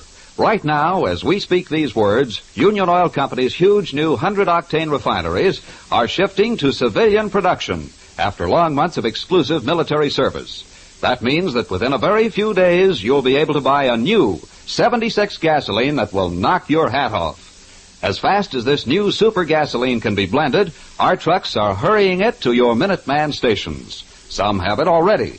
If your Union Oil Minuteman hasn't received his first shipment of this powerful new gasoline yet, he will within the next 2 weeks. And just as soon as he does, he'll post signs announcing its arrival in his station. Watch for these signs to go up, and then drive in for a real thrill. Your first tankful of the new 76 gasoline. Soon on sale at all Union Oil Minuteman stations.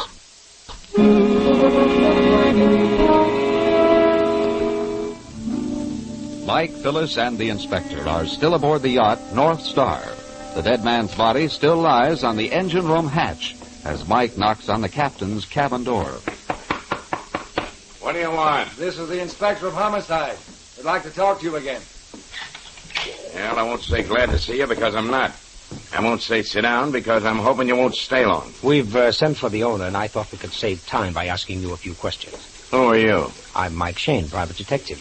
I don't know that I got to answer any of your questions. Oh, you don't, of course, but I'd like to ask one question anyway. Well? Where's your master's certificate? Why, you wouldn't... And don't tell us it's in the chart house, because we looked there. Now, Captain, you may not like to answer Mike's questions, but I think you'd better answer mine. Where is that certificate? Here in the drawer. I haven't had time to put it up yet. I only took over this ship yesterday. Oh, only yesterday, huh? Yes. I answered an ad in the paper. The man wanted a navigator to be captain of his private yacht.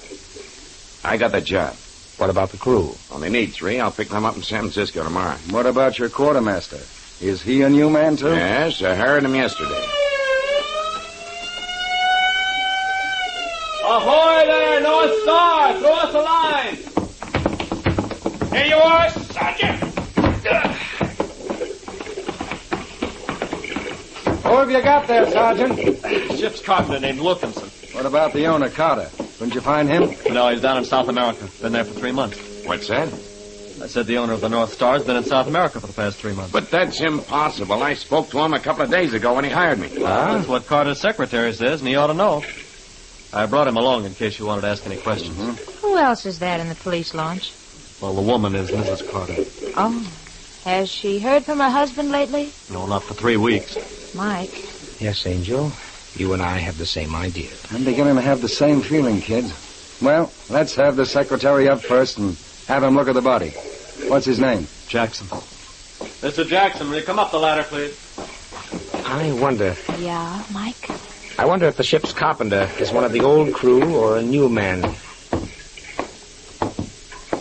Did you know him, Captain? One of the old crew. I didn't hire him. You wanted me, Sergeant? Yes. This is Inspector of Homicide. How do you do? Mike Shayne. Hello. Miss Knight. How do you do? I wonder if you'd come over this way, Mr. Jackson, to the engine room hatch.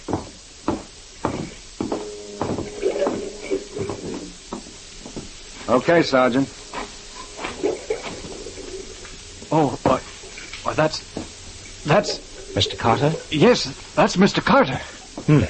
Inspector. Yes, Mike. I'd like to make a suggestion. Shoot. I think we should take the body back to San Francisco. Yes? Then we should take everybody, and I mean everybody, to police headquarters.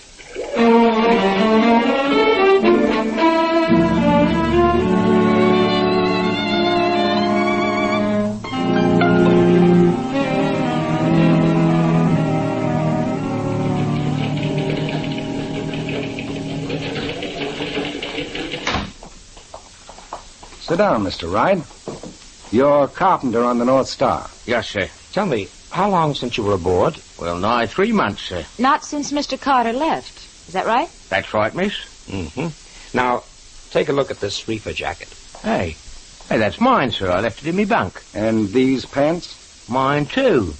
But there wasn't no red lid on them when I laid them on the bunk. Did Mr. Carter say anything to you about redecorating or repairing the paneling in the staterooms? No, miss, not to me, he didn't. And you think he would have, if that's what he wanted done? I think so. But Mr. Carter was always one to be full of surprises. He could have done it without saying anything to me. You don't know of any reason why anyone should want to kill him? Not me, sir. I didn't know anything about his private life, only as the owner of the North Star. Did he and his wife use the North Star much? Oh, yes, quite a bit. Sailed a couple of times to Hawaii with her, lots of trips to Vancouver, B.C.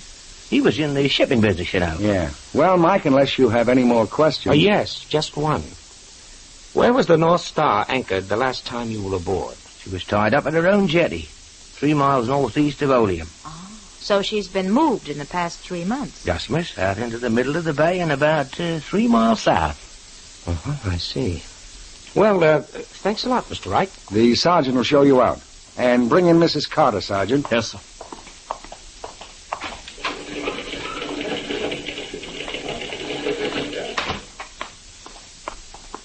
Sit down, Mrs. Carter. I know this has been quite an ordeal. You identified your husband? Yes. We suspect murder, Mrs. Carter. Have you any reason to suspect anyone? No, my husband hadn't an enemy in the world that I know of. You thought he was still in South America? Well, yes, although I haven't had a letter for a month. I used to hear from him regularly every week. I suppose you inherit your husband's property, Mrs. Carter? I suppose I do. Half of it is mine anyway. I inherited it from my mother. Did your husband say anything about repairing or redecorating the paneling in the salons? No. But that reminds me of something. Yes, Mrs. Carter? Well, I heard Mr. Jackson talking to someone on the phone the other day about paneling. I didn't know what he was talking about, but then I paid very little attention to my husband's business. I see. And you can't help us anymore? I'm sorry, but I'm afraid not. If I think of anything, I'll call you, Inspector. Thank you. The sergeant will show you out. Bring in the captain, Sergeant. Yes, sir. We may be out to call on you, Mrs. Carter. It might be necessary to search your husband's papers. Certainly, Mr. Shane.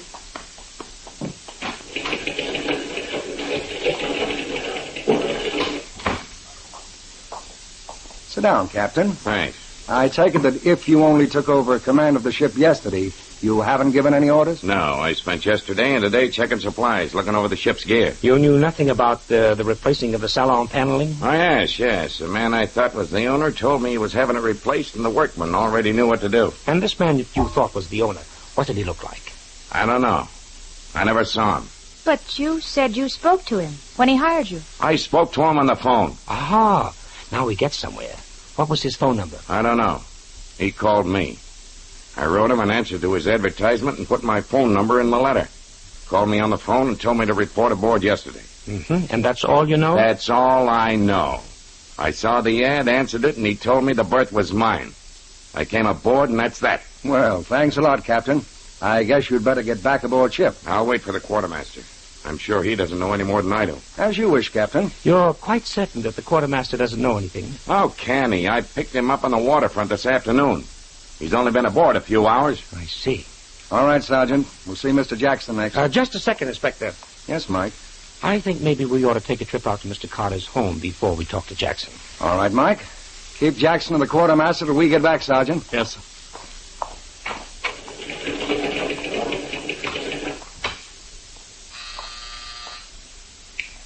Yes, Inspector. Get out into the corridor and see if the captain and Jackson or the quartermaster get to talking. Right, Inspector. Attaboy, Inspector. Are you serious about going out to Carter's place?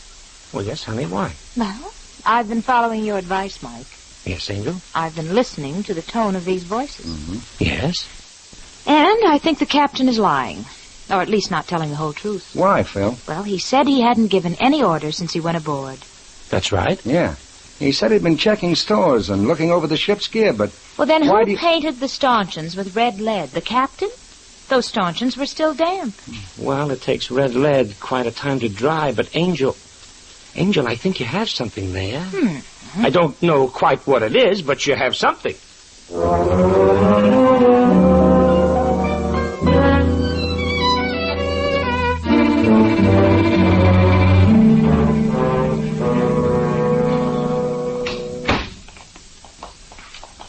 Thanks, Mrs. Carter, for waiting up for us. Oh, not at all. Naturally, I'm anxious to do anything I can to help find my husband's murderer.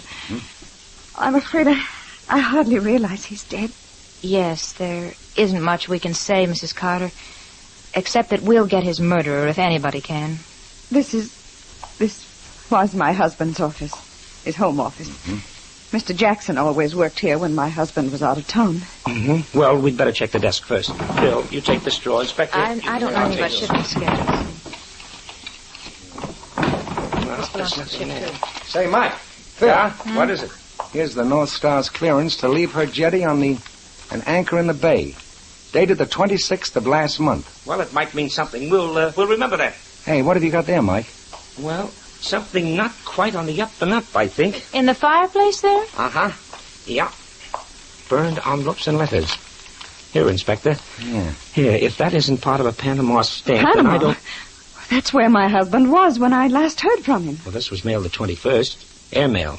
The last I received was the 18th. Mailed the 21st, and the North Star changed her moorings on the 26th. Yes, Angel, yes. Just time to receive this letter and change the ship's moorings. Does that mean something? It depends, Mrs. Carter. It depends. Inspector. Yeah, Mike? I think we should pay a visit to the North Star's jetty, 3 miles northeast of R.E.M, as I remember it.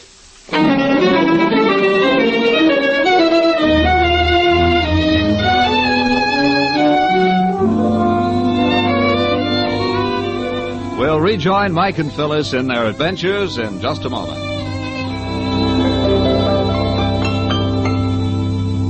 Ladies and gentlemen, for the benefit of those who may have tuned in late, we are repeating the announcement made earlier in the program. Post-war gasoline is here. Union Oil Company's huge new 100-octane refineries have been shifted to civilian production after long months of exclusive military service.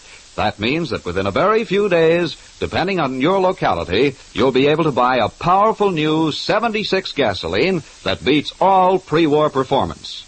As fast as this new super gasoline can be blended, our trucks are delivering it to your Minuteman stations. Some have it already. If your Union Oil man hasn't received his first shipment of this sensational new 76 gasoline, he will within the next 2 weeks. Just as soon as he does, he'll post signs announcing its arrival in his station. Watch for these signs to go up, and then drive in for a real thrill. Your first tankful of the new post-war 76 gasoline. Soon on sale at all Union Oil Minuteman stations. Watch for it.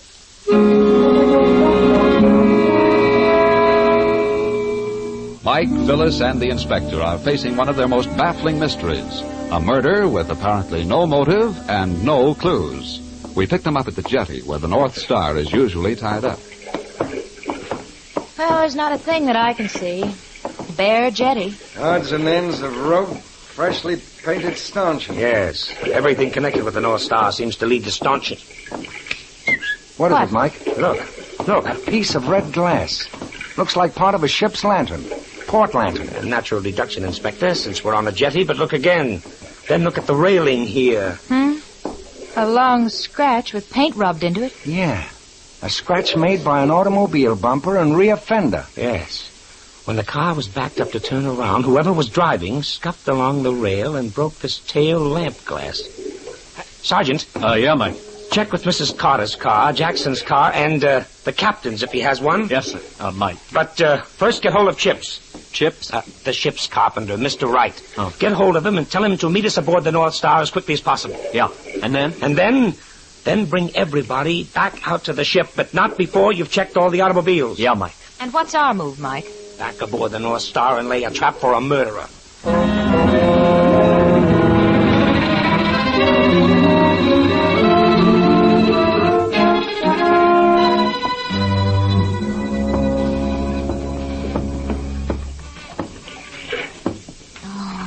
Constant creaking of the ship gets me. I think we're in luck. I don't believe the captain or the quartermaster are back on the boat. No, Mike. Captain said he was going to wait for the quartermaster, so they're both back at headquarters. Yeah, you're right. I forgot. What are you looking for, Mike? I don't know. But I'm giving these port stanchions the once over. Say. What? You see that dark stain on the deck? Yeah. Sure. What about it? You know what made that? No. Do you? No, but I'll make a good guess. Fresh water. Fresh water? Yes. Decks should always be washed down with salt water. It leaves them white and sparkling. Fresh water makes them dark. Yeah, but even so much. Shh.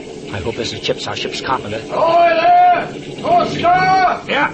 Here's the line. Tie up and come aboard. All right. All right, mate. Well, what can I do for you? Tell me, what will dissolve red lead? Red lead? Why, oil will if it ain't too old. And you got to scrape it. Take a look at the stanchion. I'll wipe that off in no time. You've got oil aboard? Sure thing. Okay, let's get going. All right, sir. Now for a quick look at the salon. You know, this was a pretty cleverly conceived murder.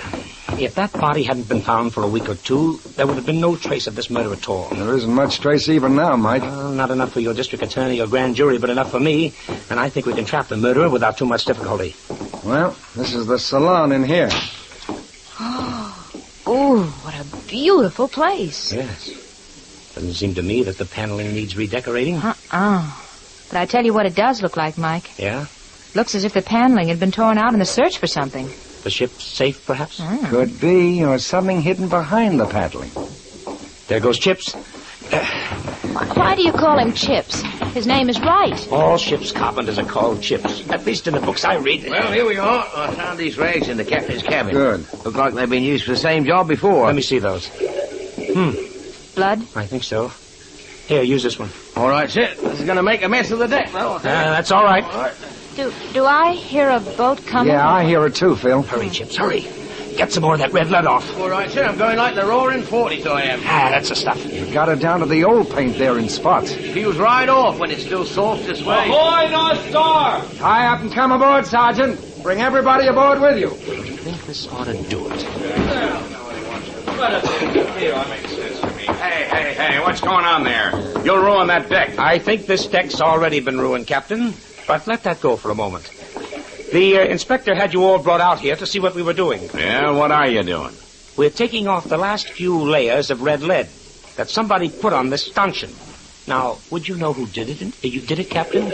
You've been aboard 2 days, and this red lead was still soft and wet. Could it have been put on without your knowing about it? Red lead often takes a week to dry. That stanchion hasn't been painted since I came aboard. That stanchion is the clue to this killing. What do you mean? Mr. Carter was killed aboard his own ship. On the ship? He was probably hit on the head with a marlinspike, but that's beside the point. The main point is that while his killers were changing his clothes, putting the ship's carpenter's clothes on him, he bled quite a bit. Some blood was spattered on the deck. The killers tried to clean that with fresh water. Yeah? Then they were afraid that some of his blood was on the freshly painted stanchion. So after they'd thrown his body overboard, they repainted the stanchion. But not before they got a smear of red lead on the pants leg as they heaved him overboard. Oh, but who would do such a thing? My husband... The captain, for one, Mrs. Carter, and I think the sergeant has the answer to the other. Right, Sergeant? Yes, sir. Mike, we found the car. The car? What car? Yes, Captain, the car which was used to take Mr. Carter out to the jetty while the North Star was still tied up there. That car has a broken taillight and a badly scraped fender. And it is where, Sergeant? In Mr. Jackson's garage. Jackson, you fool, I told you... Shut up, you idiot. Cut out the arguing. You'll need all the arguments you can scrape together when you face the jury. Okay, Sergeant. You can handle them.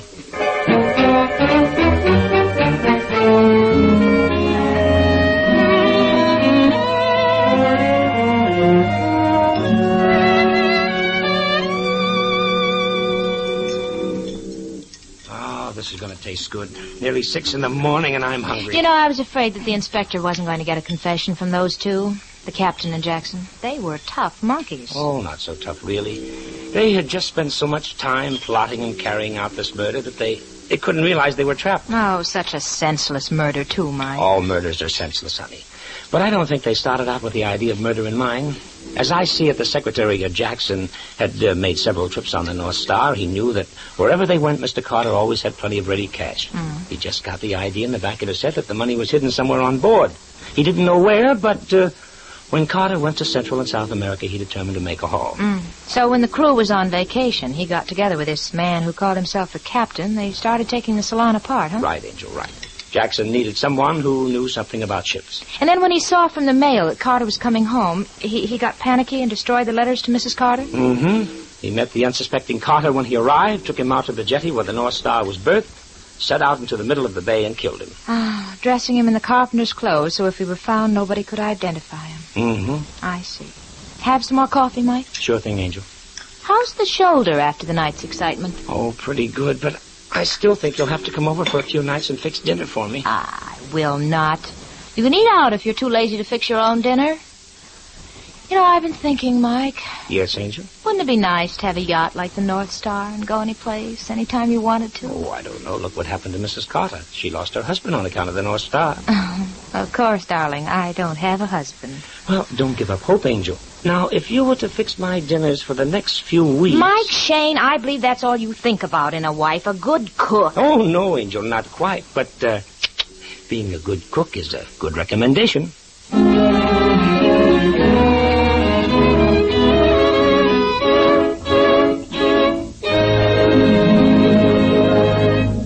Before we sign off, I'd like to repeat the special announcement made earlier in the program. Post-war gasoline is here. As fast as Union Oil Company's trucks can haul it, a powerful new 76 gasoline is being delivered to your Minuteman stations. Watch for the signs to go up at all Union Oil stations announcing the first shipment of the new 76 gasoline.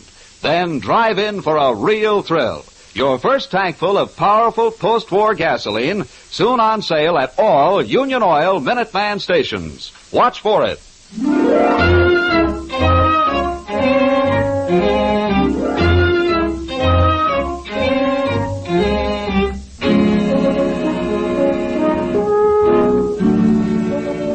Tune in again again next week at 8 o'clock for another adventure with Michael Shayne, Private Detective, starring Wally Mayer and Kathy Lewis, with Joe Forte as the inspector. Written and produced by David Taylor, tonight's story was based on the character created by Brett Halliday. Music was composed and directed by Charles Dant. This is John Lang saying goodnight for the people who make 76 gasoline and Triton motor oil. Union Oil Company.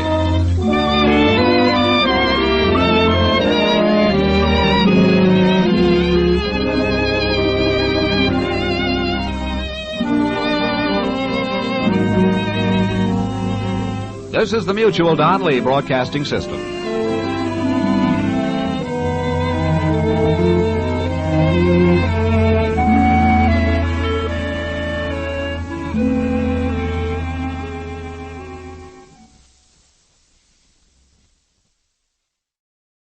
The Adventures of Michael Shayne, Private Detective.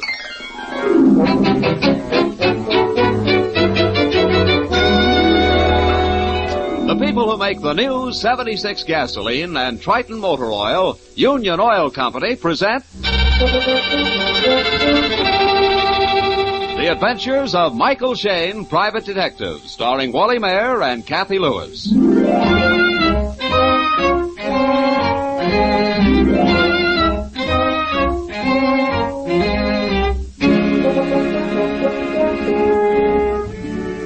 There may be many drawbacks to the life of a private detective, but boredom is not among them. At least not for Mike Shayne. This evening is no exception. At this moment, Mike and his fetching associate, Phyllis Knight, are hurrying through the entrance hall of one of the luxurious homes of San Francisco's Marina District. And the reason for their haste? A hurry-up call from the inspector of homicide himself.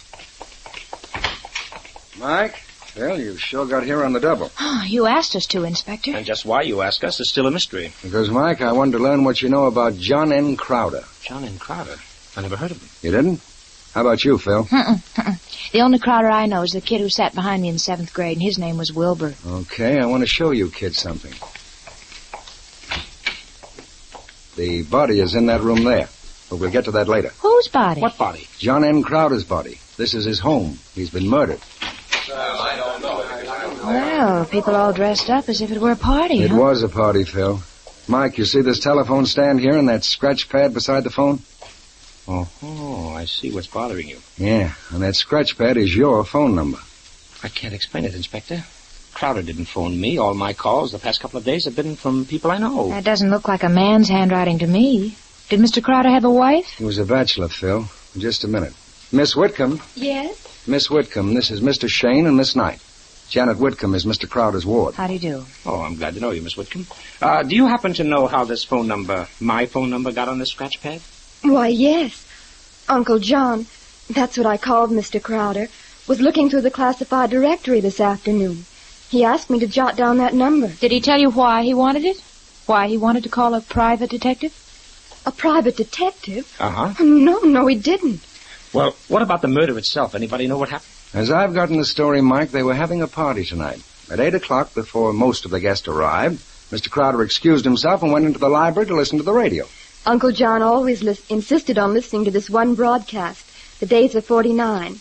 So when we heard several gunshots, we just thought they were part of the radio show. Several gunshots? Yeah, Mike, but one of them was the real thing. Who found the body? Miss Whitcomb here.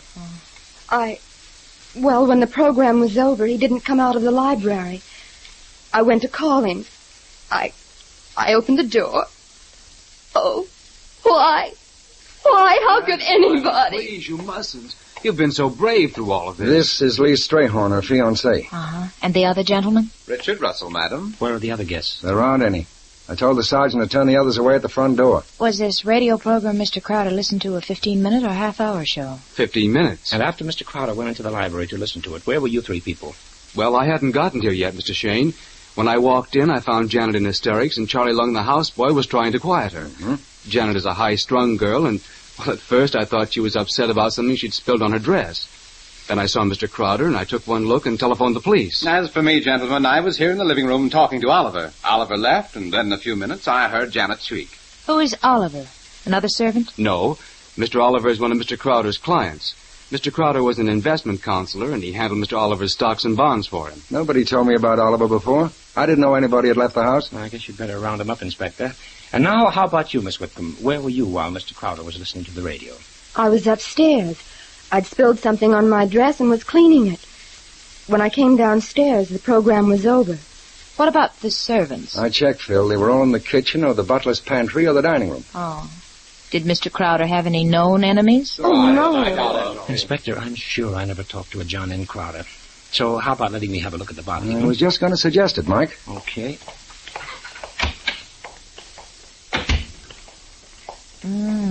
Couple of chairs overturned, the drapery pulled down. There must have been quite a fight. Which makes me doubt these people when they say that they heard nothing unusual.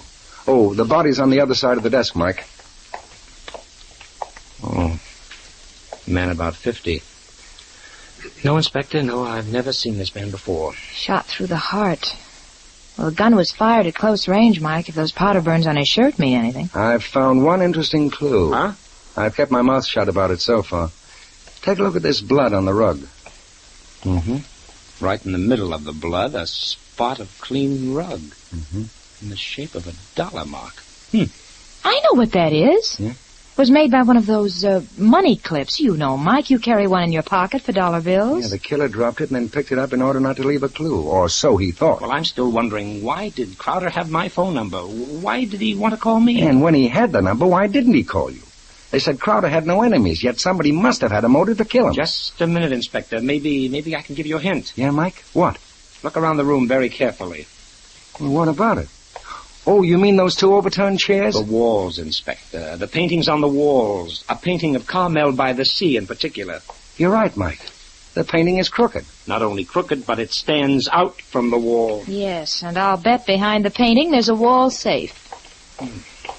Well, I'll push the painting to one side. So, and there we are. It's unlocked. Now, let's see what's inside the safe, if anything. Kids, this desk lamp is the only light in the room, isn't it? Huh? Yeah? Yeah, why? Because I'm going to turn it out. Somebody is about to come in through that French window.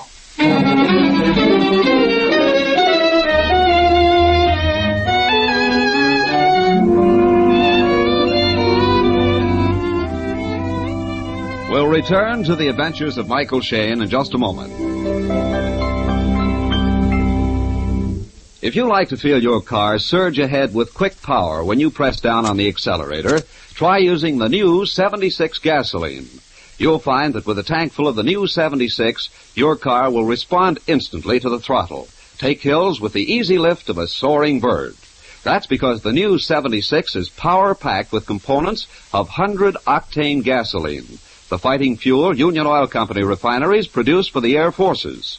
Furthermore, the new post-war 76 has been blended under scientific control to produce a fuel which will give you the full horsepower of your engine regardless of make. It's no wonder motorists are saying that old cars perform like new with 76. So try a tankful of this powerful post-war gasoline and then watch the way your car surges ahead with new life and power. You can get the powerful new 76 gasoline at any Union Oil Minuteman station. Just look for the sign of the big orange and blue 76. And while you're in, ask the Minuteman for your Union Oil credit card application.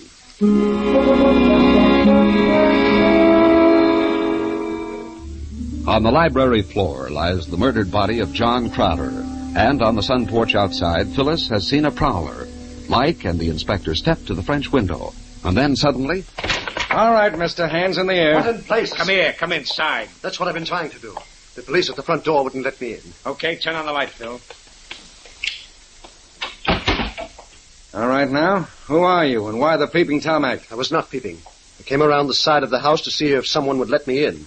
That flatfoot at the front door said Crowder had been murdered. There's the evidence on the floor. Yeah. Shot through the heart.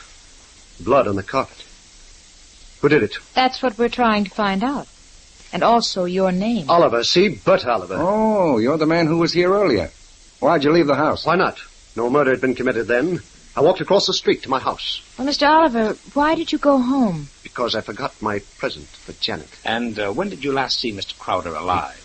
He came into the library to listen to a radio program. I was talking to that social butterfly, Richard Russell. I stepped into the library here for a moment, finished some business with Crowder, and then left. What kind of business? Investment business, stocks, bonds. Do I have to draw a diagram for you? When you were talking with Mr. Crowder, was the radio on? Full blast. And when you came back, the sergeant wouldn't let you in the house, so you came around onto the porch. Yes, I already said that. Why were you so anxious to get inside, Mr. Oliver? People generally give a murder a wide berth. Oh, for Pete's sake, I'm a good friend of Crowder and Janet. I wanted to help her. Why should Janet need your help? Because she won't get any from that fiancé of hers. That's reason enough. Crowder should have stuck by his guns. He should have forbidden the marriage. Inspector, I think we should ask Mr. Oliver to relax in the other room for a while and let us talk to Janet. Right. If you please, Mr. Oliver. Miss Whitcomb, would you step in here a moment, please? Oh, Mr. Oliver. Don't let them frighten you, Janet. You wanted something? Just a small point, Miss Whitcomb. Now, Mr. Crowder was to be your guardian, I believe, until you are 21? Yes. I suppose that means you have some money? From my parents. Was it very much? Several $100,000. Mm-hmm. And you were having some trouble with Mr. Crowder? About your money? Oh, no, not that. He was a fine man. He was perfectly honest. He had money of his own. Then you didn't get Mr. Shayne's telephone number from the directory yourself? Oh, no. But you were having trouble with Mr. Crowder. There's no need to be frightened, Miss Whitcomb. Uncle John didn't understand. He wouldn't understand. Now, please, Miss Whitcomb. Now, wait a minute, fellas. You told Oliver to go in the other room and relax. Now, suppose you sit down and relax a while. I'll talk to Janet. He's dead. What does it matter now? We're just trying to help you, Janet. The more we know about Mr. Crowder, the easier it may be for us to find his murderer. Now, you can see that, can't you? Yes. Of course you can. Now, you were having some difficulty with your guardian. You can tell me what it was. Uncle Johnny didn't want me to marry Lee. He said Lee was no good. I told him he was wrong. I told him I wouldn't let him run my life any longer. I'd leave home. I love Lee and he loves me. I'm going to marry him. Nobody can stop me now. Nobody. How long have you been engaged to Lee? 2 weeks. Uncle Johnny was mad about it, but he never said another word about Lee. Mm-hmm. And that's all the trouble you ever had with Mr. Crowder? Yes. Can I go now? I guess so, Miss Whitcomb. Thank you. Well, what do you think, kids? I don't know, Phil. The girl is so dramatic about everything.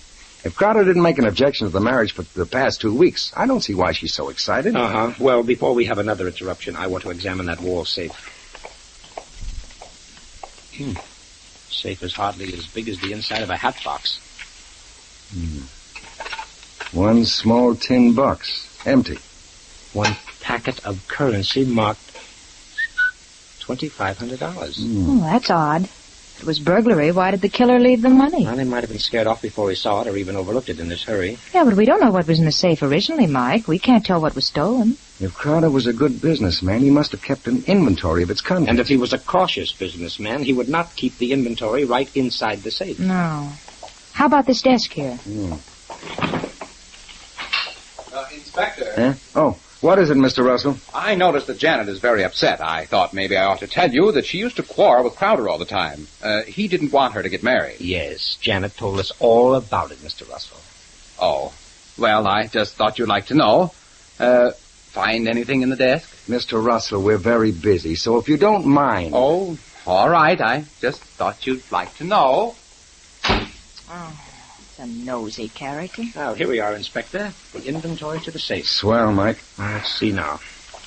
Cash, $2,500. Well, that checks.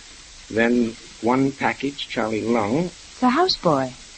Yeah, but no findy package. Next, $21,000 bonds. PM and ORR. Abbreviation for railroad bonds, probably. Yeah, and said bonds are also missing. Now, the last person known to have been in this library with Crowder was Mr. Oliver. Yes, Oliver said he had some business with Crowder about stocks and bonds. After which Oliver walked across the street to his house. If he paid Crowder for those bonds, I didn't find the check in the safe. And I searched Crowder's body. He had just a small amount of money in his wallet. Mike, you know what we're going to do? Yes, Inspector. We're going to cross the street and search Mr. Oliver's house for those bonds.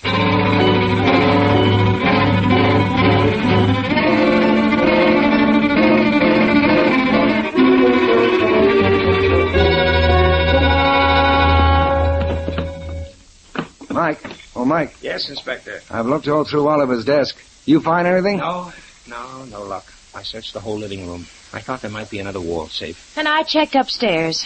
If Mr. Oliver's servants were home tonight, we might get them to tell us where he keeps his valuables. Mike, you think Oliver would still be carrying those bonds on him? Oh, it'd be pretty risky. Uh-oh. Hey, do we dare answer it? I'll take a gamble. Hello? Hello. Oliver speaking. Is this the inspector, Mr. Shayne? Well, it's Shayne, Mr. Oliver. How did you know we were here? Russell saw you. You're looking for those bonds. Well, we were just checking. You haven't found the bonds yet. I tucked them in Webster's Unabridged Dictionary. It's on the table right behind the phone. Dictionary on the table. Yeah. Mr. Oliver, those bonds belong to Mr. Crowder. How did you I bought them tonight. I told you I had business with Crowder. You didn't give him a check in payment? Of course I didn't give him a check. Crowder always sends me a monthly statement. My credit is A1. When you leave the house, please turn off the lights. Oh, how do you like that? Russell saw us come in here. Oliver hid the bonds inside the dictionary? Yeah, Phil, here they are. Oliver was so straightforward about it all. Yet he might be trying to beat us to the punch. Yeah. Now what? I'll talk to him this time, Mike. The inspector speaking. Inspector, this is the sergeant. They told me I could reach you at this number. Yeah? What is it, Sergeant? That Chinese houseboy, sir. Uh-huh. I saw him sneak out of the house. I trailed him clear down to a shop in Chinatown. He's up to something. Oh? Where are you now? In the chop suey place on Grant Avenue. I can watch the shop from here. Okay, Sergeant. Keep your eye on it. We'll meet you there in 10 minutes.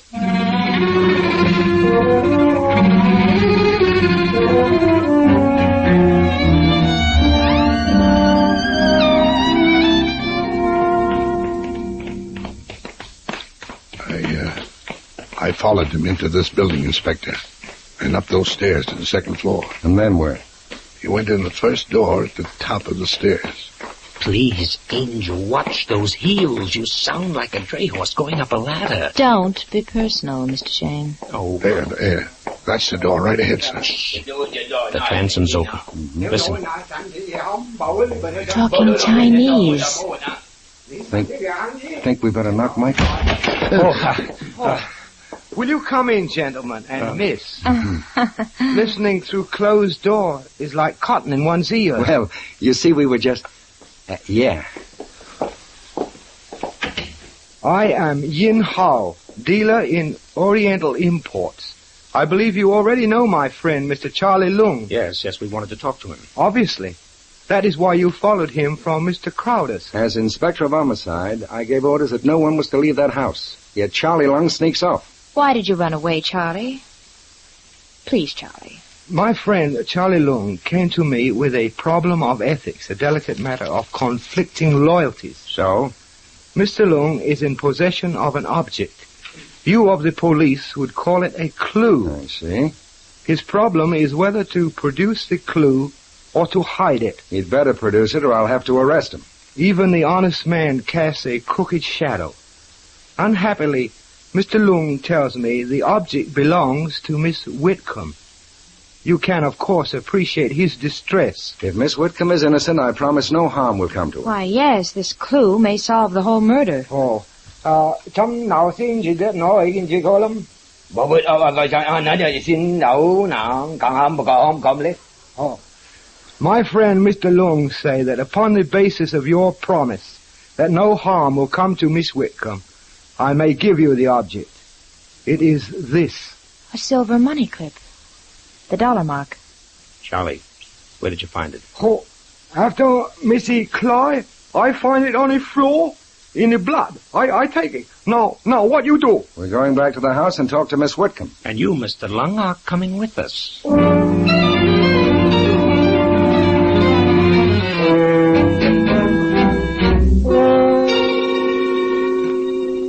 I'm sorry, Inspector, but I just had to lie down for a while. Uh-huh. I don't feel at all well. She really is sick. I've been sitting here in the bedroom talking to her. Lee, would you mind stepping outside? We have something we'd like to show Janet in private. Well, yes, of course. Janet, do you own a silver money clip? The sort you carry in your purse to hold dollar bills, Janet. Yes. Is this it? Why, I must have dropped it. Janet, Charlie Lung, the houseboy, found it beside Mr. Crowder's body in a pool of blood. Oh, no. No, it can't be. Now, Janet. I didn't have my purse with me. What are you trying to do to me? Inspector. Yeah? Mr. Shayne. Yes? Could you come here a moment? Why, certainly. Phil, you stay here with Janet. All right. No, you make a mistake. It's your mind. It's your mind. It's Charlie Lung. What's wrong, Sergeant? I caught this houseboy hiding a bundle under his mattress, sir. This bundle of money. $17,000. Holy Harry. It belong to me. It's your mind. Where would you get $17,000? Oh, Charlie Long, very rich man. I make it save me 15 years. I say we go back by and by China to die. Mr. Crowder, he keep money in his safe for me. Then it was you who went into his safe tonight. No, sir. Huh? Me, I ask you, Mr. Crowder, for my money tonight. Mr. Crowder go to safe and take out the money, and he give it to me.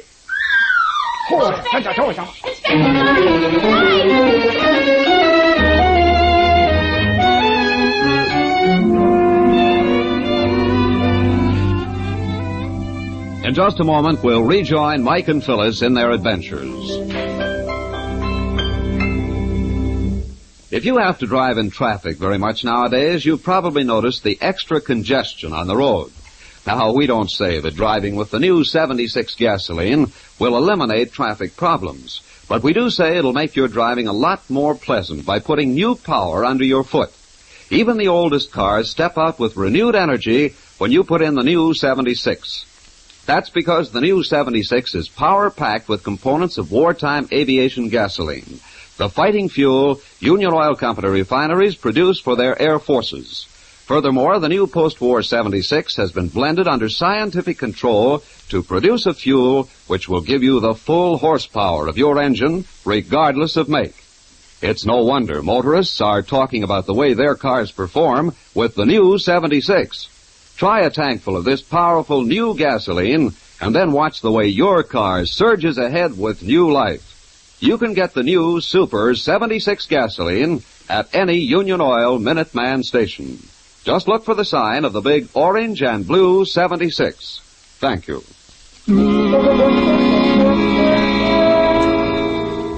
In answer to Janet's piercing scream and Phyllis's call for help, Mike Shayne and the inspector dash into Janet's bedroom. Phil, Janet, what's the matter? What happened? The window. I saw two arms reach through the window. He wanted to kill me. Who wanted to kill you? I don't know. I couldn't see. Phil, did you see it? No. I was in Janet's dressing room. Let's check what's outside the window. Uh-huh. Balcony. Runs the full length of the house. Janet, was that you screaming? Oh, Lee. Who makes it you? You all right? What the blazes is going on in this house? Somebody was being murdered. Quiet, please. Quickly now, we want to know where all of you people were during the past 3 minutes. Lee? Well, I was in the dining room. Mr. Oliver? In the hall below. I was starting up the stairs when I heard the commotion. Mr. Russell? In the living room. Seems I'm always in the living room when something happens. And Charlie Lung was outside the door with the inspector and me. Janet, you're certain that you saw somebody? Oh, yes. I almost died of fear. Phil, were you out of the room? Naturally. Janet told me she was certain that the clip found in the library was not hers, that her clip was in her purse, so I was looking for her purse. And did you find it? Yes, it's in the dressing room. Let's go take a look at it. Here, this is the clip. Uh-huh. And comparing it with the one Charles Lung found? Oh, it looks just the same, only a trifle smaller. Phil? Yeah? Do you think Janet really saw somebody, or was she faking it? I've been wondering myself. I don't know, Mike. If I'd been in the room with her, it wouldn't have been... Mr. Shayne. Yes, Mr. Russell. Oliver says he was below in the hall when the screams came. Well, I was in the living room looking out into the hall, and I didn't see him. Perhaps not, but I did. I saw him starting up the staircase. Oh. You may be more helpful, Mr. Russell, if you'll return to the bedroom with us.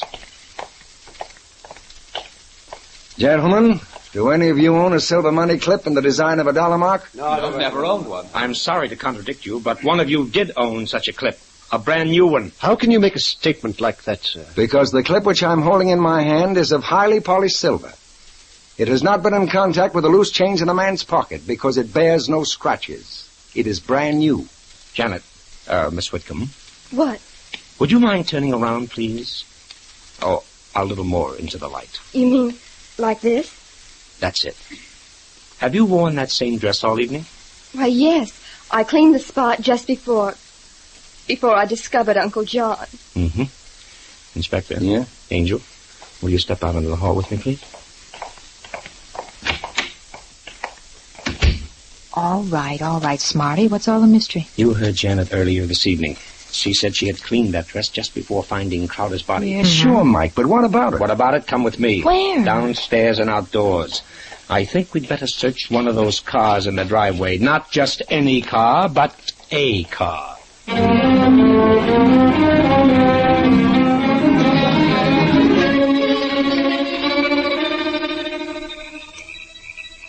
You were right, Mike. Here it is. It was hidden under the seat. Colt, .38 revolver. One chamber fired. Huh? That does it. All right, Inspector, I think we're ready for our murderer.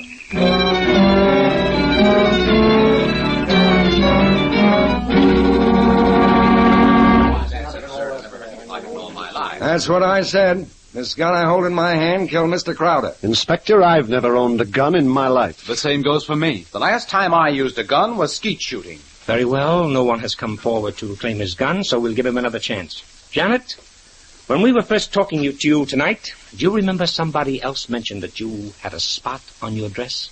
I don't remember. Perhaps not, but I do very distinctly. Maybe I can refresh your memory by telling you what happened. The murderer parked his car down the street a couple of blocks.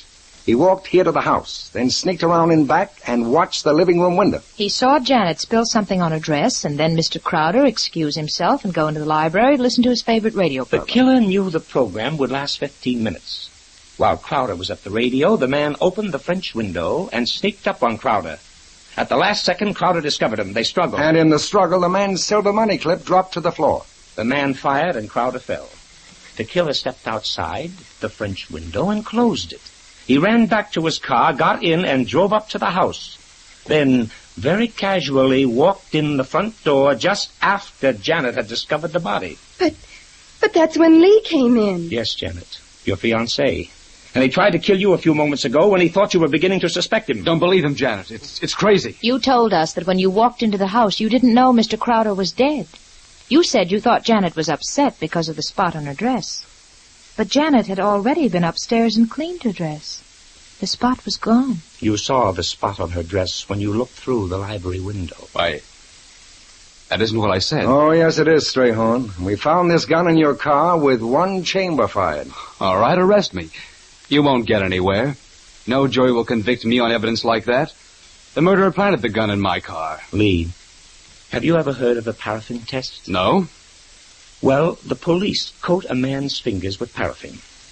If he has recently fired a gun, the paraffin will show the powder marks. Are you willing to take that test? All right, Inspector. I think the look on Lee's face is proof enough.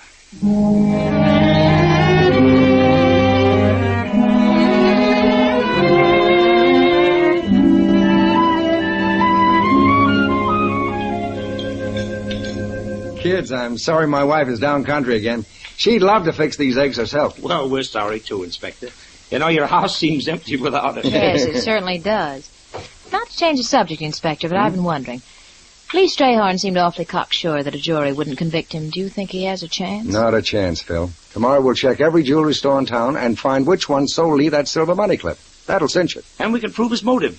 Mr. Crowder knew Lee was thorough no-good. Oh, Crowder allowed Janet to become engaged to Lee, but he was going to sidetrack a marriage. I suppose that's why Crowder had your phone number. He was going to ask you to look up Lee's background. And Lee guessed what was in the wind. He wasn't going to let anything stop him from marrying Janet's money. Not even murder. Say, Angel. Why the dreamy expression? I was just looking out at the lights on the Golden Gate Bridge and wondering. Oh, about what? Wondering why Janet didn't see through Lee. Her eyes must have been blind.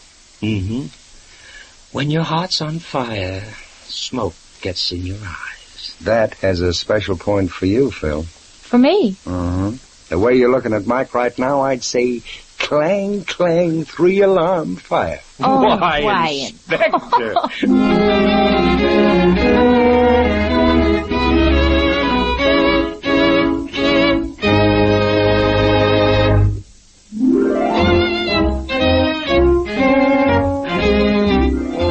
Tune in again next week at 8 o'clock for another adventure with Michael Shayne, Private Detective, starring Wally Mayer and Kathy Lewis, with Joe Forte as the inspector.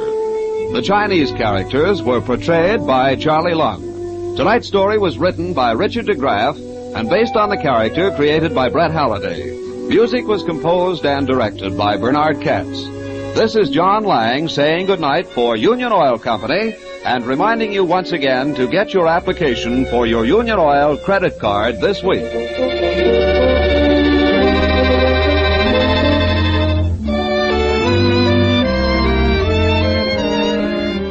This is the Mutual Don Lee Broadcasting System.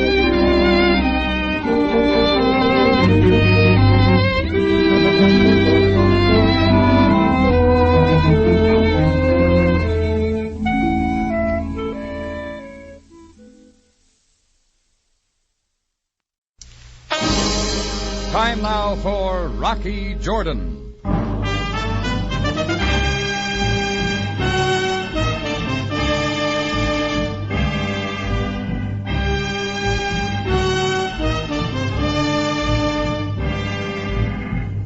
Not far from the Mosque Sultan Hassan in Cairo stands the Cafe Tambourine, run by Rocky Jordan. The Cafe Tambourine, crowded with forgotten men, alive with the babble of many languages. For this is Cairo, where modern adventure and intrigue unfold against a backdrop of antiquity. Tonight's story, The Man from Damascus.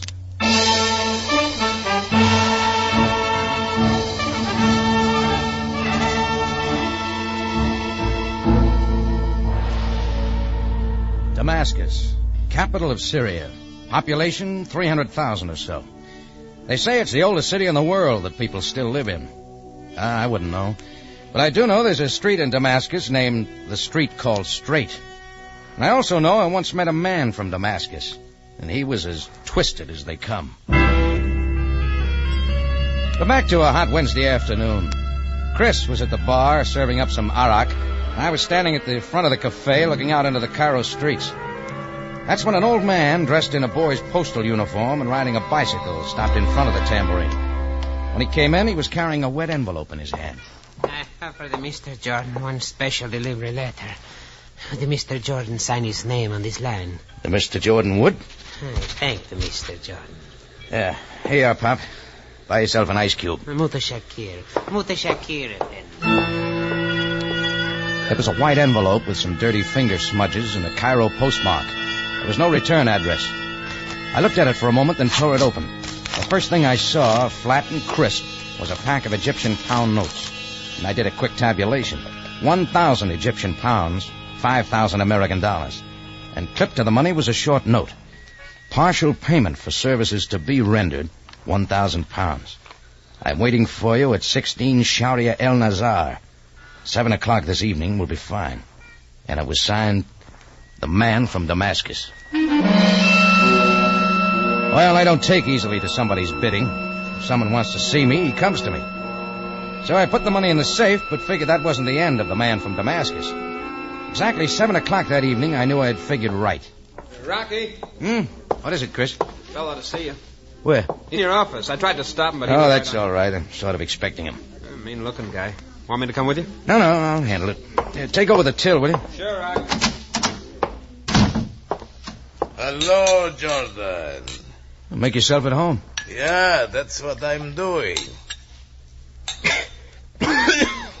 Pretty good booze. Too rich for your taste, buddy. Put it down. Yeah, all right. You know, it's funny. Figured you differently. Everybody in town says you're a right guy. Maybe you've been talking to the wrong people. What do you want? You. You have been talking to the wrong people. I'm not for sale. That 1,000 pounds is just a start, pal. There's more where that come from. And there always is. Come on, big shot. Button up your shirt. It's 7 o'clock. You got appointment. I can't make it. That's a big mistake. Your money's in the safe. You can have it back. That is not my instructions. Oh, so you're just the leg man. Something like that. You and me were working for the same man. All right, buddy. You're through talking. There's the door. Get away from the door, Jordan, or I'll pin you to the wall. 7-inch blade, Jordan. Damascus steel. Got it? I got it. All right, put the knife away. You'll cut your hand. I'll come with you if your boss wants to see me that badly.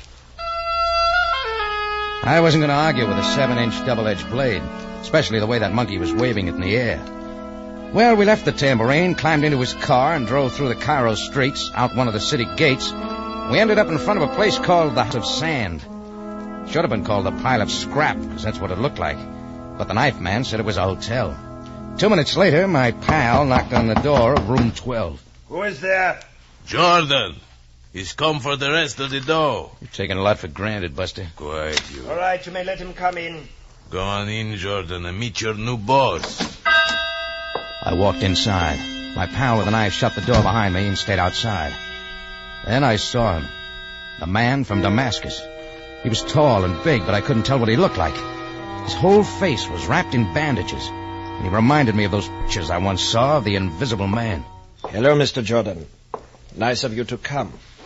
Sit down. I'll take it standing. Well, it's good to meet again. Is it not, Mr. Jordan? Again? You do not remember? But you should. Damascus, 1939. Well, maybe it's my new appearance. I had a face then. What do you got now? Let's talk about Damascus. All right. You wish a drink? No, I just gave it up. Mr. Jordan, you wronged me in Damascus. I did? Yes, you wronged me most severely. So severely that I've never forgotten. And I said to myself that someday I would come for you. Well, I am here. Welcome to Cairo. Jordan, I'm not just talking for pleasure. You sure you got the right guy? And do not try to tell me you do not remember. You are the right man and you know it. But you are fortunate, Mr. Jordan. Yeah, how's that figure? I'm going to give you a chance to erase our difference. And make a little money besides. You see, there's someone in Cairo that I want even more than you. So how do I figure? You are going to bring him to me. His name is Alex Zarko. Zarko, huh? It's a pretty big order. I know, but I think you can do it. The police have had a dragnet out for 2 weeks trying to track him down. And I want to get to him before they do. I think you can bring him to me. You know Cairo better than any man I know of. You know where men like Zarko would hide and how to get to him. Sorry, friend, you've got the wrong guy. Jordan, listen to me. I would find him myself if I could. I just do not know Cairo. And I cannot go wandering around like this. I'm giving you a chance to square a dirty deal and make a little money on the side. I will double that £1,000 and call off our little difference. What have you got against Zarko? He took something from me. What? My face. Oh. I want to find him, Jordan. I must. You do not know what it is to feel that you can never walk the streets again without a covering and the thing you once called a face. Well, what about it, Mr. Jordan? No deal. You got a private vendetta with Zarko. Keep it that way. Yeah, there's your £1,000 back. Buy yourself another boy. I walked out of the House of Sand, and the knife man was gone. I found a taxi and headed back for the tambourine. Alex Zarko. Yeah, an all-around no-good guy. The Egyptian police wanted him on an attempted assassination, espionage work, with an assorted killing or two thrown in. The police had all roads covered, the trains and the flights out of the city. They figured they had him bottled up pretty well, and it was just a matter of time before they bundled him. Well, back at the tambourine, I drew myself a beer, found a back table, and did some thinking about the man in the bandages in the city of Damascus. What's up, Rock? Oh, nothing, Chris, just thinking. Say, did you ever hear me talk about Damascus? Damascus? Yeah, spent 9 months there once working for an oil company. No, I don't remember you saying anything about it. Why? Oh, nothing. Just trying to bring back a little memory. Drop it doesn't matter. Sure, Rock. I'll get back to Excuse me, gentlemen. You are Mr. Jordan? That's right. May I talk with you, please? It will take but a moment. All right, Chris. I'll talk to you later. Sure, Rocky. Sit down. Thank you, Mr. Jordan. I did not wish to trouble you, but I found that I had no other course. My name is Sandra Marr, and I'm from Damascus in Syria. You're traveling, and Cairo's on the grand tour. This is not a trip for pleasure. I'm looking for someone. If his name is Alex Zarko, you got lots of company. No, his name is not Alex Zarko. It is Paul Marr, and he is my husband. Paul Marr. I don't know anyone by that name. You may not know him by his name, Mr. Jordan, but I'm positive that you have met him. And how do you figure that? Paul said he had some business in Cairo. He left Damascus 4 days ago with a man whose name I do not know. But he was the same man who left the tambourine with you earlier tonight. It is my belief that he took you to see Paul. Oh, I get it. I tried, but I was not able to follow you through the streets of Cairo, so I've waited outside your cafe till you returned. I must see Paul. Would you take me to him? Nope. Would you tell me then where he is? Mr. Jordan, Paul's business, as he calls it, it is trouble. Some terrible sort of trouble, I know. Oh, you're right there. He's a fine man, Mr. Jordan. A wonderful man, but things have not gone well since his face. He's in trouble, and I've got to help him. He's got a revenge on, lady, with a guy named Zarko and me. There's nothing fine about that. Revenge? Paul? Oh, no, it must be something else. He's not that kind of man. Well, then you don't know him very well. It is true we have not been married for long. Uh-huh. Look, why don't you just go back to Damascus and forget it? You're in for trouble here. Something's going to happen. Where is Paul, Mr. Jordan? A place called the House of Sand. Out of the city, through the gate of the Bar El Nasser. Taxi will take you. Thank you, Mr. Jordan. I shall not forget the help you've given me. She walked out of the tambourine, and I hoped that that'd be the last I'd see of her, and the man from Damascus, and Alex Zarko. How vain can your hopes be sometimes? Well, we rolled the last on-the-cuff customer out of the tam about 1:15 in the morning. Chris threw the lock on the front door, and I doused the lights. I'll just scoot out the back way, Rocky. Oh, all right, Chris. Good night. See you tomorrow. Yeah. Rocky, look out! Find the guardians, quick. Vengeance, Jordan! Vengeance! Rocky. You hear me, Jordan? Quiet, Chris. Well, if you do and you are not dead, then I will come for you again.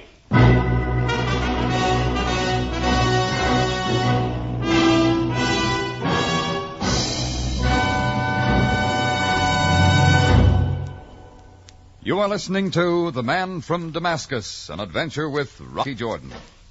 Remember that 5 o'clock Sunday afternoon is the new time for Rocky Jordan, so join us each Sunday at 5. And plan to tune in 30 minutes earlier to hear Call the Police at 4:30. So you will have a full hour of excitement and action.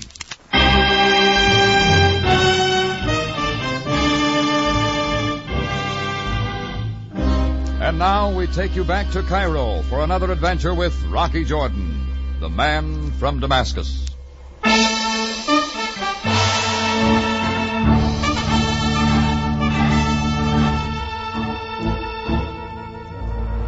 Well, after the man from Damascus threw those slugs at me, I took out after him, chasing him through the darkened streets. But it's easy to lose someone in the winding Cairo streets, and that's just what I did.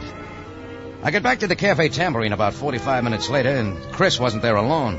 Captain Sam Sabaya, Cairo Police, was there, too, waiting for me. Well, Jordan, so you've returned. Oh, hiya, Sam. What brings you here this time of night? I phoned him, Rock. I told him. I thought you'd be better. All right, Chris. See you tomorrow. Sure. Good night, Captain. Good night. Well, Jordan, I'm waiting. Waiting? For what, sir? For you to tell me what this is all about. There's nothing to say. Jordan, the man who shot at you from the alley called out vengeance. This much Chris told me. Therefore, I can assume that this man is after you for some hurt he believes you have inflicted upon him. It's close. What is it that you have done to him, Jordan? Beats me, Sam. Jordan, how can you expect me to believe... Tell you, Sam, I don't know. Then I shall let that pass. Jordan, who is this man who shot at you? I'm afraid that's my business. I'll just handle it my own way. Jordan! Oh, stop worrying about it. You got your hands full with Alex Zarko. Oh, fear not. We will capture Alex Zarko. Tell me, has Zarko something to do with this shooting? If you mean did he throw those slugs at me, no. I meant exactly what I said. Does Zarko have anything to do with the shooting? Maybe. Oh, Jordan, you are most exasperating. Oh, just a little trick I picked up in my travels. Very well, very well. I cannot force you to speak.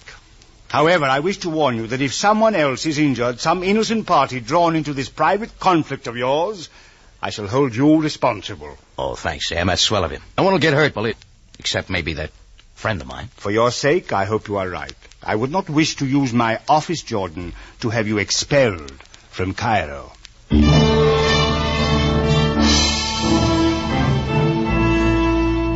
I started out bright and early the next morning to see if I could find the man from Damascus. Stop number 1 was the House of Sand, room 12. I pounded on the door, no answer. I rattled the doorknob and the door came open. I went in. I could see why no one had bothered to throw the lock. The room was empty. Paul Marr, the man from Damascus, had done a quick checkout. I moved down to the front desk to see if I could get a forwarding address. Sitting in a rocking chair, rolling back and forth, was a wrinkled relic left over from the days of the pharaohs. A chortling sound was coming from her throat, and then I saw why. She was reading a U.S. comic book called The Phantom Menace.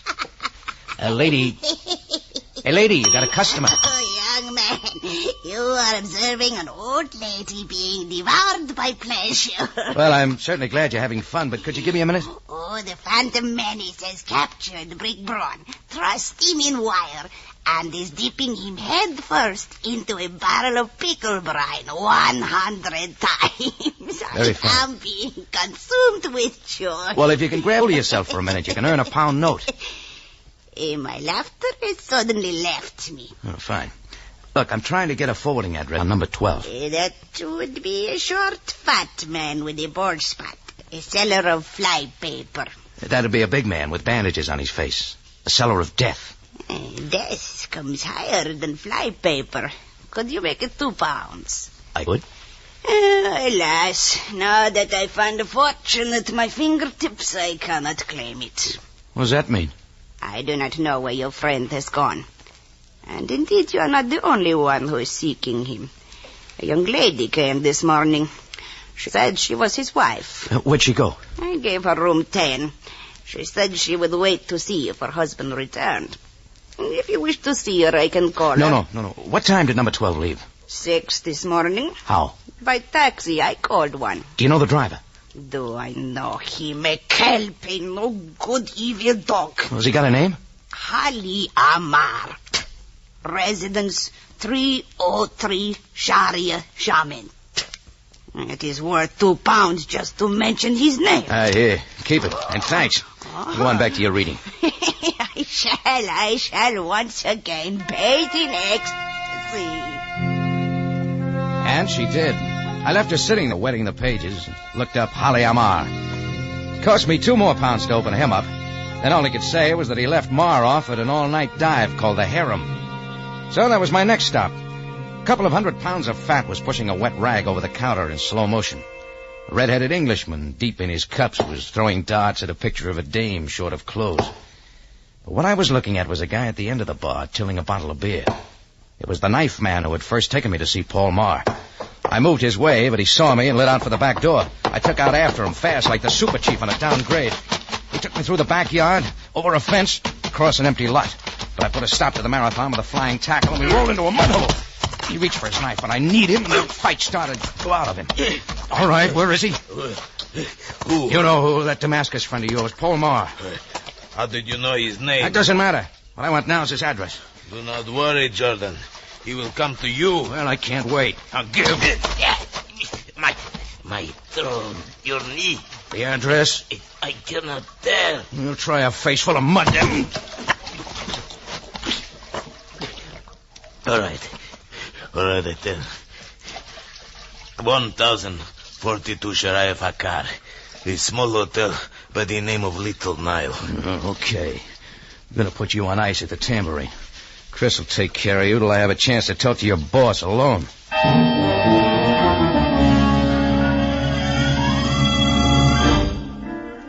The Little Nile was a termite trap on Sharia Fakar, and Marr was holed up second floor back.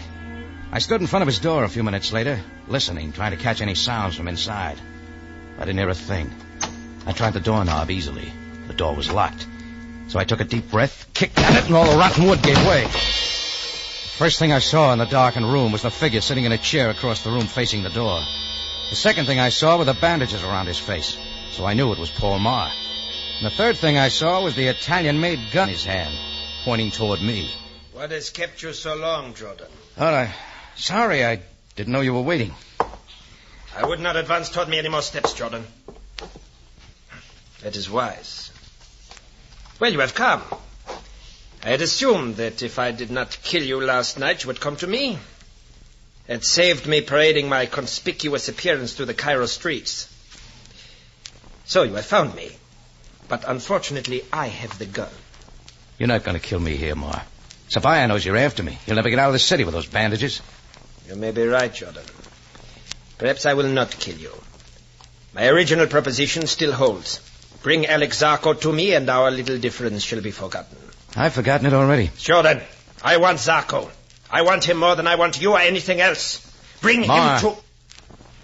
Sandra's in town. Sandra? Your wife. She's in Cairo looking for you. She's at the House of Sand right now, waiting for you to come back. No. I saw her. She came to me to ask about you. You know, she thinks a lot of you. She doesn't believe you're the kind of a guy to have a vendetta on. She doesn't believe you could kill me or Zarko, regardless of what he did to your face. Stop it, Jordan. Do not unnerve me. And do not attempt to change the subject. I want Zarko even more than you.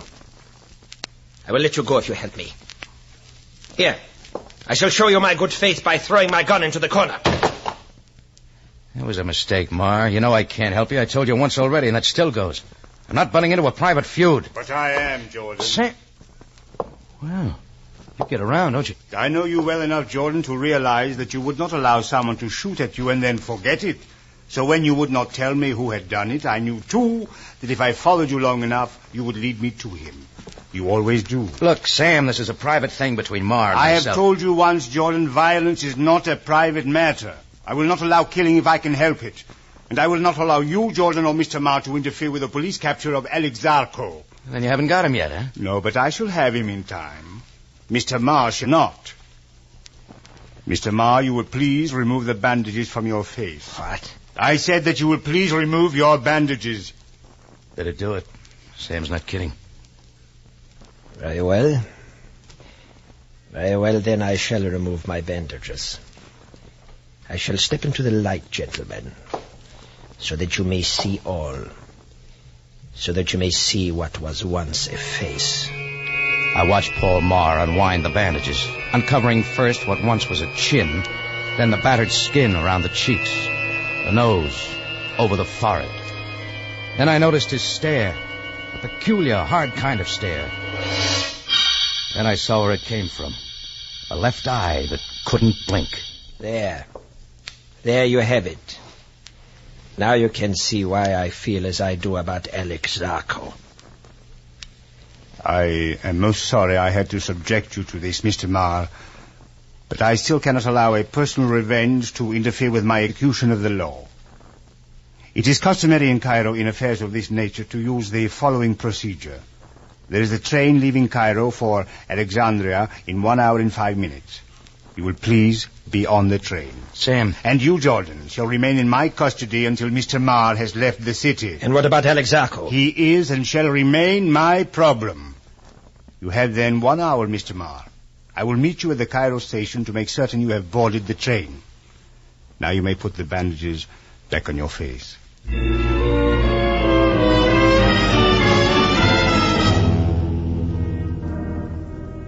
Well, Sam and I left Paul Marr at the hotel and headed for police headquarters. We didn't talk much about Paul. There wasn't anything to say. I was still trying to figure out in my mind what I could possibly have done to him in Damascus, but nothing came. And seeing him, or what was left of him, stirred no memory. At headquarters, Sam had a few things to do, so did I. I put in a call to the House of Sand and asked for Sandra Marr. Yes, this is Sandra Marr. Miss Marr, this is Rocky Jordan. Who? Oh, how did you know I was here? Never mind that. There's something I want to tell you. About Paul? Sort of. Throw your clothes in a suitcase and go back to Damascus. Oh, I thought you had some good news for me. I thought you understood I will go no place without Paul. Well, you're not going to find him in Cairo. The police are moving him out. The police? What have the police to do with Paul? Paul will tell you if he wants to. Now go on. You got a better chance of seeing him again in Damascus. But, Mr. Jordan... And see if you can keep him out of trouble, huh? Good luck. Well, that was that. All that remained was to see Paul Marr climb on the train for Alexandria and hope he could straighten himself out. And hope, too, that he and his wife Sandra would get together. Well, a little while later, I drove to the train station with Sam, still in police custody. There weren't many people there in the hot of the afternoon, but standing near the end of the platform, next to a large sign of the Flying Red Horse that accented his white bandages, was the man we were looking for, Paul Marr. Sam and I walked up to him, and he glared at us through the slits in his wrappings. Well, Mr. Marr, you will be leaving Cairo in a few moments. If after a year has passed you wish to return to our city, write me a letter explaining your reasons, and I shall see what can be done to make Cairo available to you once more. Marr nodded, climbed on the train, and it headed out of the city. Sam and I turned and started back to his car. That's when it hit me. I took off in double time. Jordan, where are you going? For a train ride. I think you better come along. I chased down the platform and caught the train. Out of the corner of my eye, I could see Sam climb onto the train farther down the line. Then I started through the cars, going from one to another, looking for the man in bandages. I traveled through 4 cars before I finally spotted him. When he saw me, I guess he figured what I had on my mind, because he took off fast, going the other way, but I kept right after him. The train had picked up speed, lurching us from side to side. Then going around a bend, the momentum pinned him momentarily against a seat, and I was on it. His fist started working, and so did mine. We had ourselves a fine little fight there, rolling around the floor of the moving train, till Sam Sabaya caught up with us and pulled the gun. That put a quick stop to the fight. Jordan, you will please explain what the meaning of this is. Sure. Glad to, Sam. Have him take off his bandages. But, Jordan, I have him take off the bandages, and I think you will. Very well. You will please remove the bandages, Mr. Marr. Take them off, buddy, or I'll take them off for you.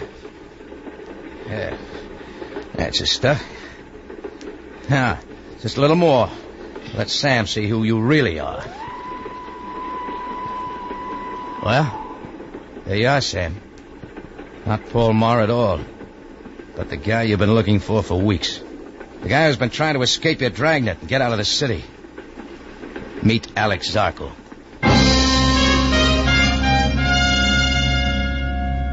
Well, the thing came apart at the seams. It was all an elaborate plan of Zarko's. The police had him trapped in the city, needed a way out. So he got his knife man to dig up Paul Marr in Damascus and bring him to town.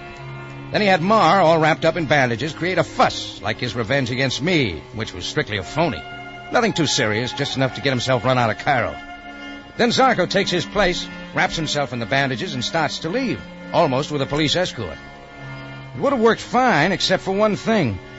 Marr's disfigured face and his left eye that couldn't blink. Zarko couldn't control his, and standing on the platform of the train station, he blinked his eye once. And that was once too often. Well, all that remained was Paul Marr, his face, and Sandra. And later, in Sabaya's office, we got to talking about that. Jordan, where do you suppose Paul Marr is now? In the House of Sand.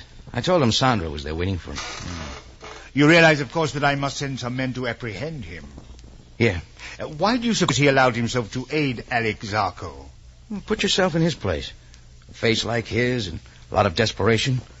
He was working a business deal, getting money any way he could, figuring he'd use the dough in a plastic surgery job. It'd make him look like a human being again. Yes, quite so. You understand Marr will have a jail sentence to serve for aiding a criminal. Mm-hmm. And it may be possible for me to confiscate the money Zarko gave him. Sure, if you worked on it, you could possibly take the dough from him. That is, if you don't forget that he's got it. Are you suggesting, Jordan, that I deliberately allow myself to forget that a financial arrangement existed between Marr and Zarko? That's right, Sam. Jordan, I have always suspected you are an unscrupulous man. Sure I am. Remember the time I tried to sell that Monte Carlo swindler a half interest in the tombs of Memlooks? Remember?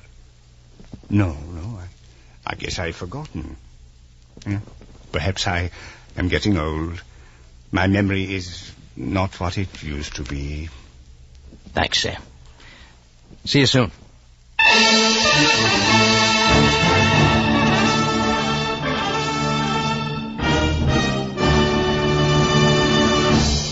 It's CBS again at the same time next week for another story of adventure and intrigue when we take you back to Cairo and the Cafe Tambourine, run by Rocky Jordan.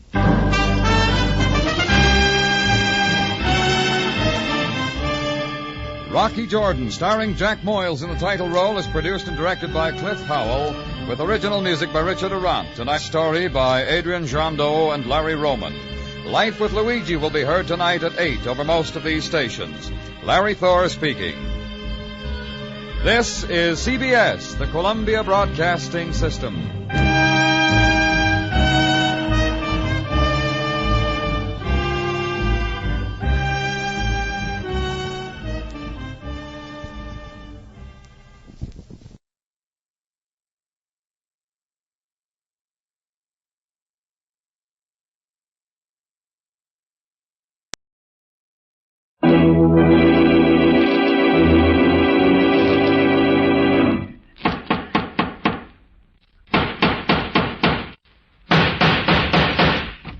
What's the matter? What is it? Another case for Nick Carter, master detective.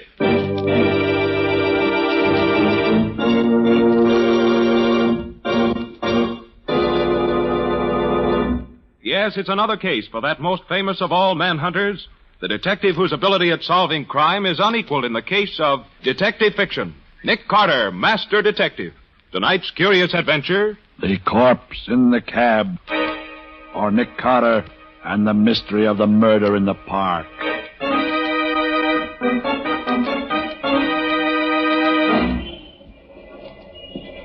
Taxi? Taxi? Mr. Ramsey, you are very kind indeed to take such an interest in this problem. My dear fellow, I consider it my civic duty. Taxi! Here's a cab now. Yes. Okay, gents, make it snappy. We're blocking traffic. All right. You get in first. My party, you know, my party. Thank you. Where to, gents? I guess the quickest way to get there is through the park. Yes, drive through the park. I'll tell you where to turn. Okay. I believe it is on West 54th Street. And there's a flag out there. Excuse me, driver. Yeah? Do you mind if I shut this glass partition between us? Go right ahead, boss. You're paying the fare. Here, let me do it for you.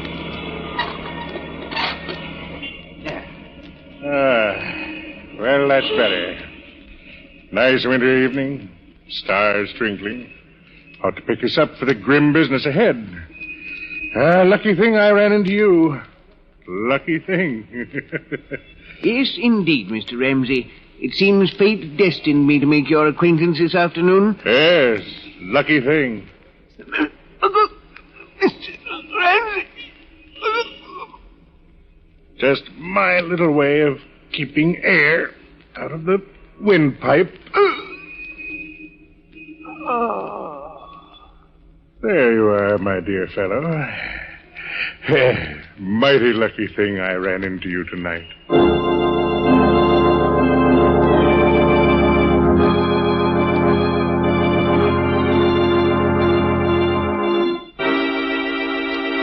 You gotta help me, Nick. You gotta. They'll slap me and stir. Now, take it easy, Shorty. Take it easy. Now, tell me again exactly what happened. Like I said, two guys hail my cab. One of them says to drive through the park. He'll tell me where to turn out. And when you got out of the park? The one guy opens the petition again and says to pull up. He's getting out. He tells me to drive the other guy to the precinct police station.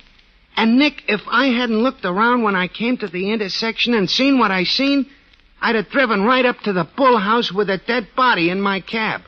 Me, Shorty Bentano. You don't remember what the man looked like, Shorty? In the dark? I ain't got cat's eyes, Nick. Gee, what's that? You are jumpy.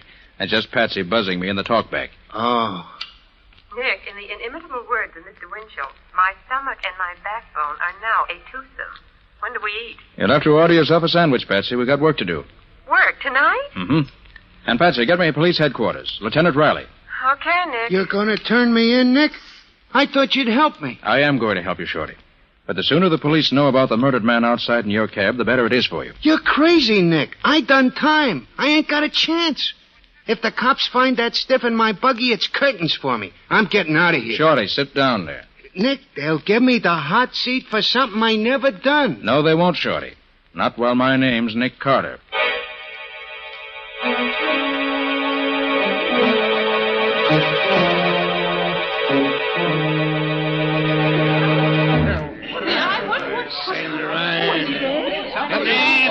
Stand back. Just a little accident, that's all. Get back on the sidewalk, buddy. Nobody gets through here. It beats all, Nick. Not one bit of identification on this body. No bullet trace, no knife, no nothing. What did you want the murderer to do, Riley? Leave his calling card? I'm always getting stuck with one of these dud cases. It takes months to solve them. We don't even know who the stiff is. Now, Riley, flash your light inside here again. Oh, sure. Yeah. You see something? I'm just looking. You see, his pockets are turned inside out. The motive was robbery, all right. No, Riley, I don't think so. Huh? Doesn't look prosperous enough to rob. Nick, you're always looking for what's not there. That might mean something, too. Now, Riley, evidently the murderer didn't care to have his victim's identity uncovered too soon. Say, what are you looking at his hands for, Nick? Riley, have your laboratory analyze this white powder under the nail of his right index finger. Well, say, there is something under his fingernail. Yes. I have an idea you'll find it's chalk. Chalk? Well, sure, you're a smart one, Nick. Yeah, with these lily white hands... Hey, this guy was a pool player. A professional, maybe, huh? Maybe. But don't bank on it. Now, Riley, about Shorty. I'm holding him, Nick. Never fear about that. Now, look, Riley, he's a favorite of me. Don't pull him in yet. Oh, great jumping banshees, Nick. I've got to. Listen, Riley, he had nothing to do with his murder. If he were a party to it, he'd have dumped the body out somewhere, wouldn't he? Well... Certainly he would. Shorty's been on the right side of the fence ever since he got out of the big house. And he's given me a hand on cases from time to time. Yeah, I know. You owe him a favor, and I owe you a barrel of them.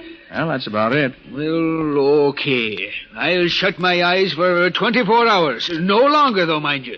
Thanks, Riley. Nick, where are you going? To find a murderer.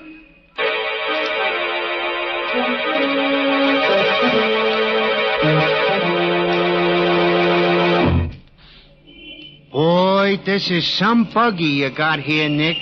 4 speeds ahead, a siren, 2 searchlights.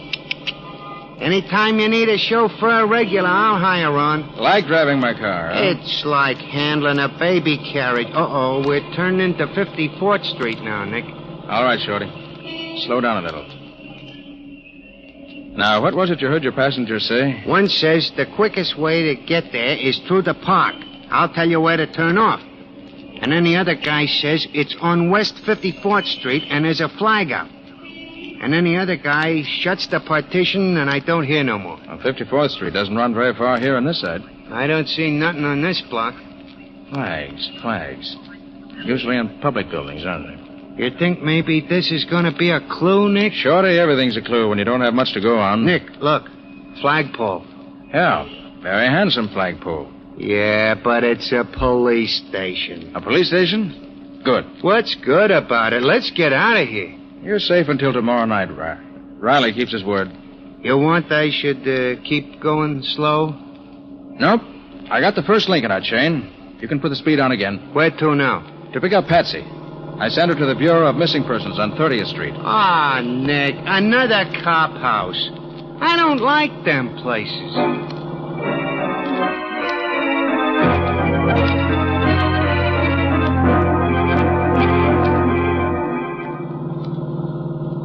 George Day, 2345 Elmhurst Drive, occupation truck driver. When last seen was wearing gray coveralls. No, he's not the one. Gee, Nick, the guy ain't been missing long enough for anybody to get excited about it. He's only been dead a few hours. I'm playing a hunch, Shorty. Oh. You want me to read the rest of the names on the list, Nick? Wait a minute, Patsy. Hmm? Do you have a school teacher on the list? Yes. How did you know? Never mind. What did he look like? Well, let me see. Ivan Johnson. Number 2, St. Anne's Drive. Occupation, Professor of Ancient History. Good. When last seen was wearing dark blue overcoat, gray hat, white shirt, blue tie, and always wears pince-nez glasses. Yes. So did our corpse. The glasses were missing at the time, but the bridge of his nose bore prints of them. Boy, I'm glad I'm going straight. Even the dead wake up and talk when Nick Carter gets on the case. Nick, how in the world did you know it would be a school teacher? Well, I didn't for sure. But nose glasses, plus chalk under the nail of the index finger, plus a sensitive face and the general appearance added up to teacher for me when I looked at the corpse.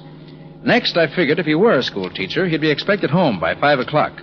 His wife or family would be unduly worried if he hadn't showed up by 8 or so, and would call the Missing Persons Bureau. But who'd want to murder a poor school teacher? One step at a time, Patsy. And we know this much already.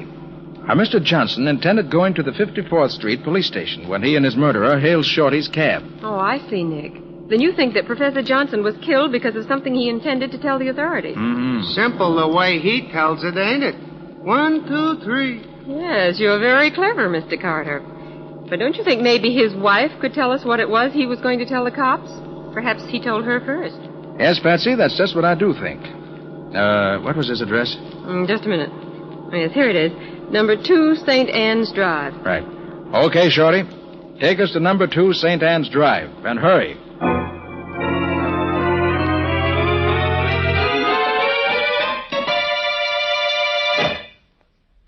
Mrs. Johnson, I'm Nick Carter. And this is my assistant, Patsy Bowen. How do you do? How do you do, Mrs. Johnson? Did the police send you, Mr. Carter? Did they find him? Did they find my husband? I'm only here to ask you a few questions concerning your husband. Oh, then they haven't found him. I really can't say. Now, tell me, did your husband mention whom he was going to see after school hours today? Ivan always comes right home after his classes. I thought that he might have had some special appointment today. Oh, no. Mrs. Johnson, how was your husband feeling when he left for school this morning? Oh, he was in such a mood this morning. Talked about right and justice until my head fairly whirled. You know, he doesn't like to see people cheated, Mr. Carter. Ivan's a very honest person. What do you mean, cheated, Mrs. Johnson? He said he wasn't going to stand by and see the students in his school tricked out of their dimes and quarters. He was going to see right and justice done. The kids are being cheated. What school is this? Central High School. Ivan is the ancient history professor. He's taught there for 12 years. And where's his office there? Why, he's had the same office all that time. Number 12 on the first floor. I've always been happy about that. It's such a sunny little room. Well, Mrs. Johnson, you've been very helpful. Do you think they'll find him tonight? Do you think something terrible has happened? Why, the police will keep you informed. Good night. Good night, Mrs. Johnson. Try to get some sleep. Oh, thank you, but I couldn't.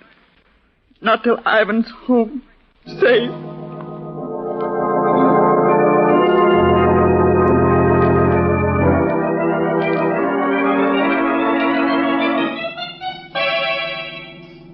But, Nick, I thought you were going to the school where Professor Johnson taught. That's not over here in the West Side Business District. Glad to see you on your toes, Patsy, and working on all 4 cylinders. Nose to the grindstone, shoulder to the wheel, and all that. I'm proud of you. All right. But what are we doing over here? In just a moment, you'll see for yourself. This is the place, Nick. Right, Shorty. All right, come on, Patsy. Want me to go with you, Nick? No, you stay here and keep your eyes open. Okay, and good luck. Come on, Patsy. We still got a lot to do if we want to keep Shorty out of Lieutenant Riley's foul clutches. I'm glad they didn't lock the front door in this office building tonight. Hey, that's funny. There's no night watchman here. There usually is. Well, Patsy, never look a gift horse in the teeth. No watchman, no trouble. Hey, it's spooky in here. There's one little light in this whole foyer. Wish we'd brought Shorty in with us. He'll do us more good, keeping watch outside. You really think this is where Ivan Johnson was this afternoon? We know Shorty picked him up in front of this building. And this is the only office building in this block. All the rest are warehouses. It's pretty deserted, if you ask me. Mm-hmm. And the elevators, of course, have stopped for the night. And this is a 10-story building. Well, Nick, maybe if we look at the directory board, we'll be able to figure out what office Professor Johnson might have visited. Well, that's what I'm hoping. Now, let's see.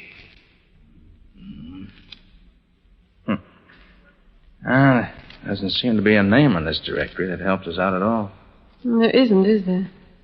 Oh, Nick, what'll we do? Doesn't take much brain work to figure that one. Maybe we can tell if we have a look at the doors of the offices in this building. So, we'll just have to go from office to office. Now, come on. Let's start climbing.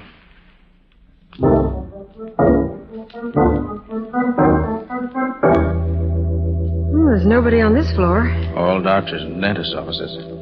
Don't think Johnson's business was with any of them today. Come on. Up we go.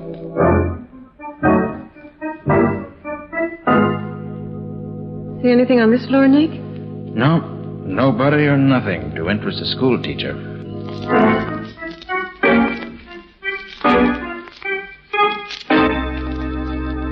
Nick, I don't think I can make another floor. You've got to, Patsy. We must cover every floor.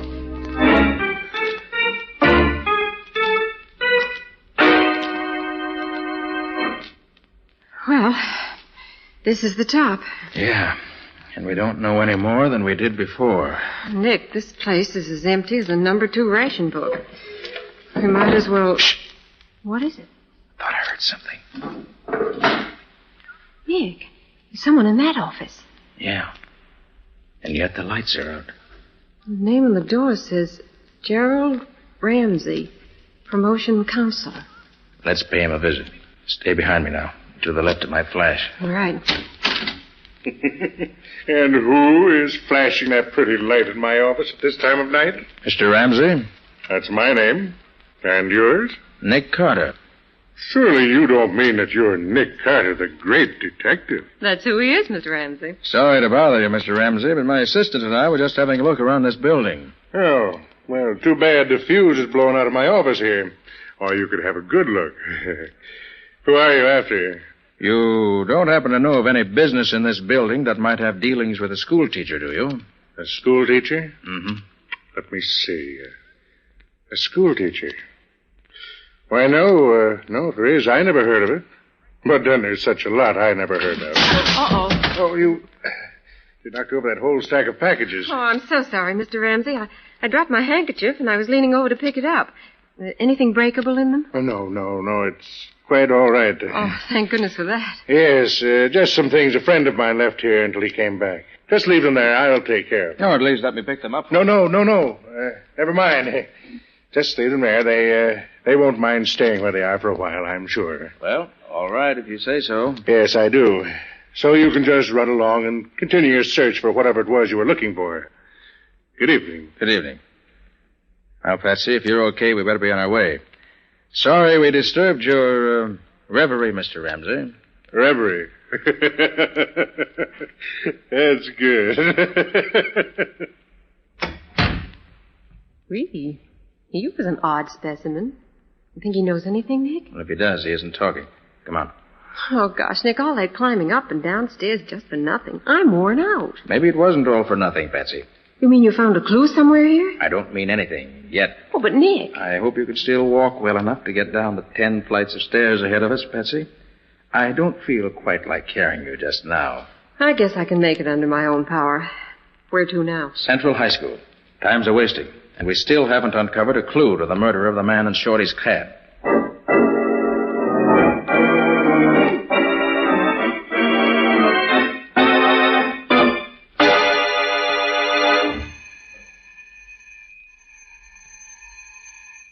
Gosh, Nick, what do you expect to find in a schoolhouse at this time of night? Clues to Johnson's murder, I hope.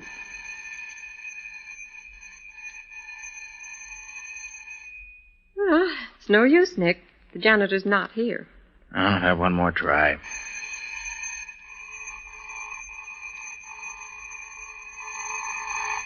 That racket should wake up the ghost of Hamlet. No answer. So? So Nick Carter's trusty pick lock will do the trick. Mm-hmm.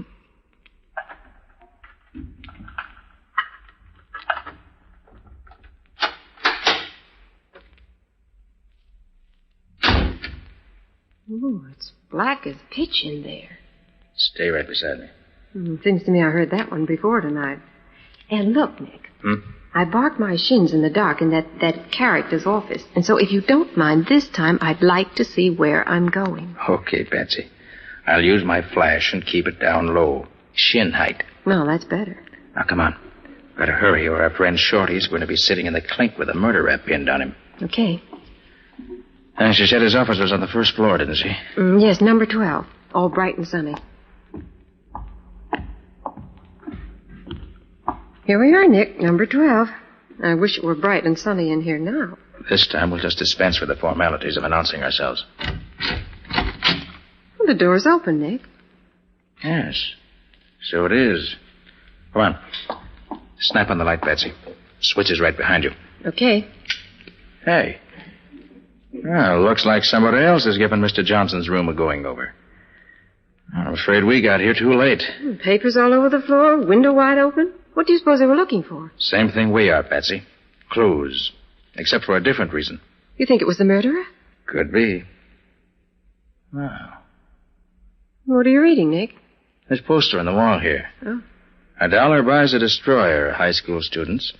Subscribe just $1 to the High School Victory League and help buy a destroyer. That's the second time tonight I've seen something like that. Oh, where's my hanky? Need any help? No, I've got one right here in my pocket. There. Hey, wait a minute. Why'd you get this? What? The sticker that came out of your pocket with the handkerchief. Well, I don't know, Nick. Why? Why? It's got the same legend stamped on it that poster has. Victory League. Well, so it has. Did you buy this sticker? No, I buy my destroyers by buying war bonds. Well, think, Patsy. Where did you get it? It was in your pocket with your handkerchief.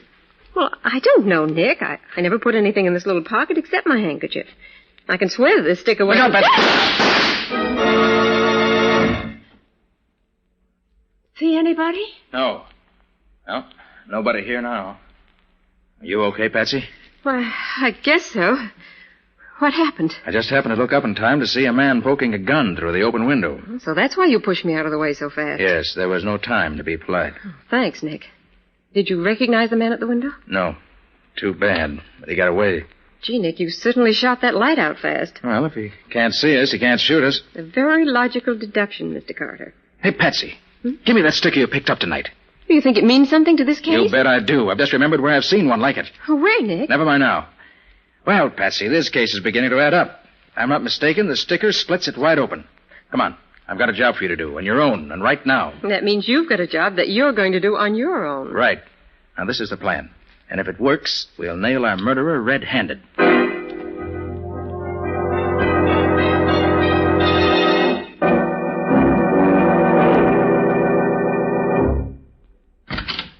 Boss, you in here? My dear fellow, you know I'm in here. Did you get the fuse fixed? Yeah, and while I was fixing it, I got something else, too. Come on in, you. Here, snap on the light and see what I picked up snooping around down the basement of this building. See? Nick Carter. Well, well, well. Mr. Carter, back again. Still looking for the same thing?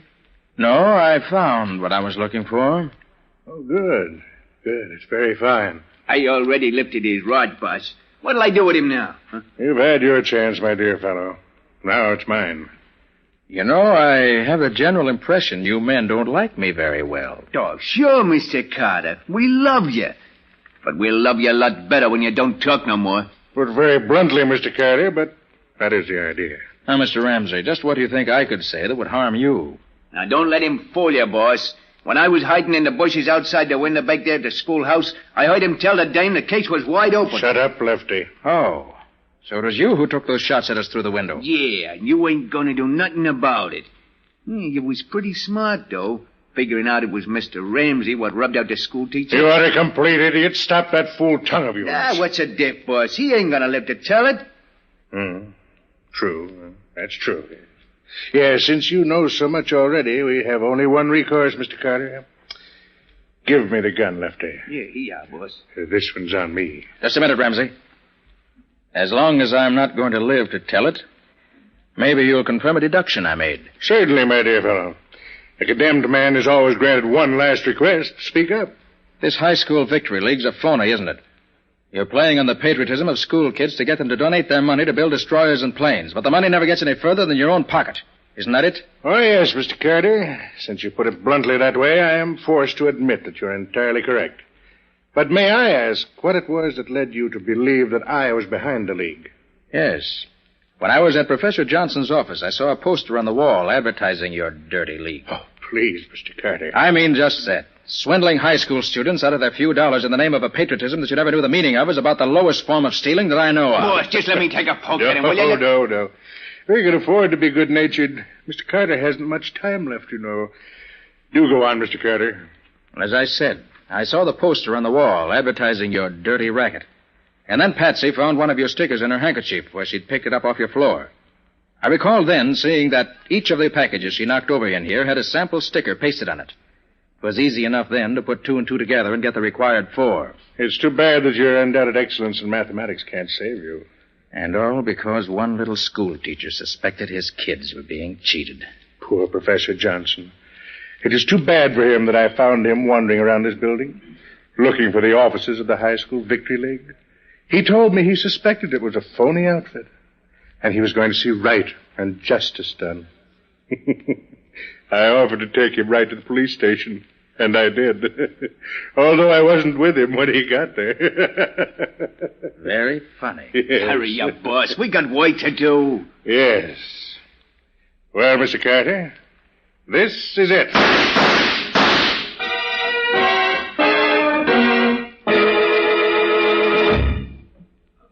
Blasting banshees, Nick. Don't do this to me again. I tell you, my nerves won't stand it. Oh, what's the matter, Riley? You got your men. They're lying on the ground here, howling like stuck pigs. Yeah, sure, but what if I hadn't hit him when he aimed at you, Nick? What if I'd missed? Oh, Nick, your plan worked beautifully. The whole thing. Getting yourself found by Ramsey's henchmen and my getting Riley up here to hear the confession and everything. Yeah, Patsy, but you don't run such a split-second chance of life and death again, Nick. My heart won't stand it. Well, it was worth it.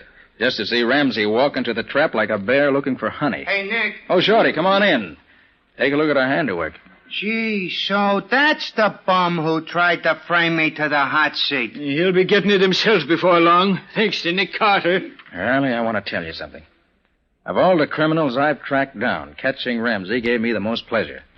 A fellow like that, trading on the patriotism of school kids, is about the lowest rat in the world. Why, bad as the Nazis are, a guy like this is worse. You're right, Nick. You said it, Nick. Well, Riley, you've got all the evidence you need. Mm-hmm. The package of posters in the next room, the package of stickers here, and the confession. Right, Nick. We can take over from here. Thanks. Okay, Riley. So long. So long, Nick. So long, Patsy. So long, Lieutenant. Well, Patsy, come on. Chin up. Carry on and all that sort of thing. It's not my chin that's worrying me, Nick. It's having to walk down those 10 flights of stairs again. That'll be the 4th trip tonight. Why, Patsy. And at your age, too. Look, Nick, can't we just sit here on the top step for the next 6 hours? You think you'd be rested enough then to walk down the 10 flights? I think that by then the elevators will be running again. And what a wonderful invention the elevator is.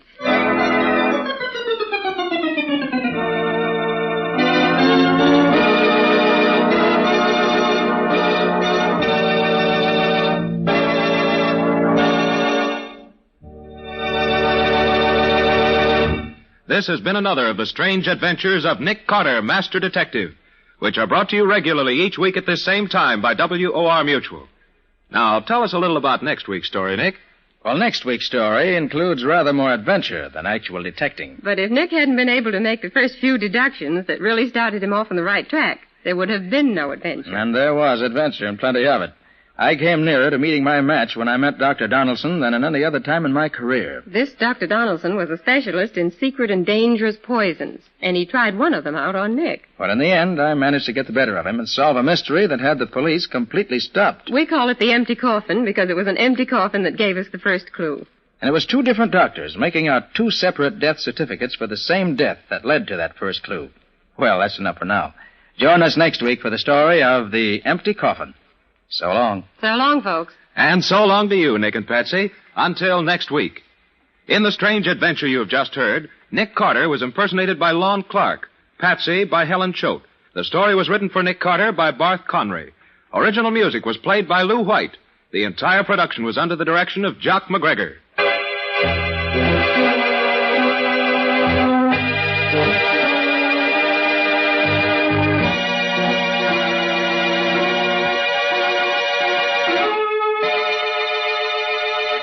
Next week at this same time, listen to another curious experience of Nick Carter entitled The Empty Coffin, or Nick Carter and the Mystery of the Doctor's Poison.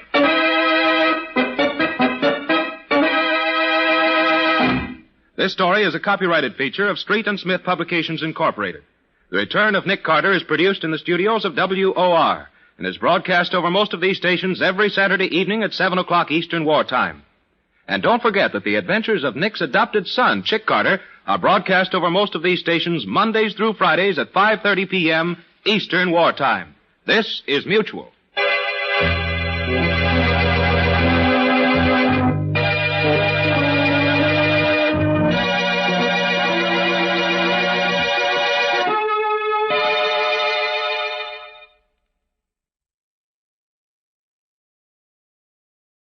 Wrigley's Spearmint Chewing Gum, the refreshing, delicious treat that gives you chewing enjoyment, presents for your listening enjoyment.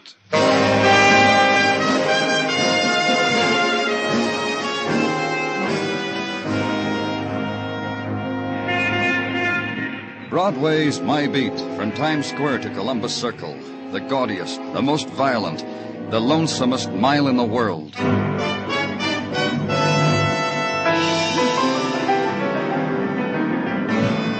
Broadway's My Beat, the thrilling drama of murder and mystery and the people who walk the Great White Way, with Larry Thor as Detective Danny Clover.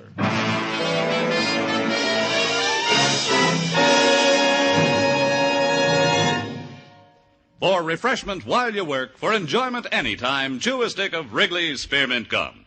The delicious, long-lasting, real mint flavor of Wrigley's Spearmint cools your mouth and freshens your taste.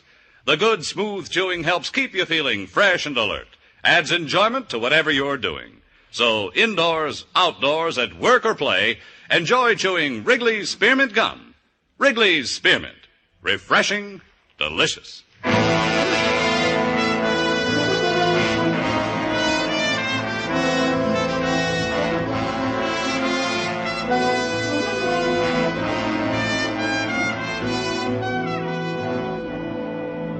When it's July and the heat puffs up from the river, Broadway's a place of regret. The winter dreams made for the summer are blurred. The golden girls fan themselves with newspapers. It's the time of the salt tablet, the fly paper, and the sullen sleep on the fire escape.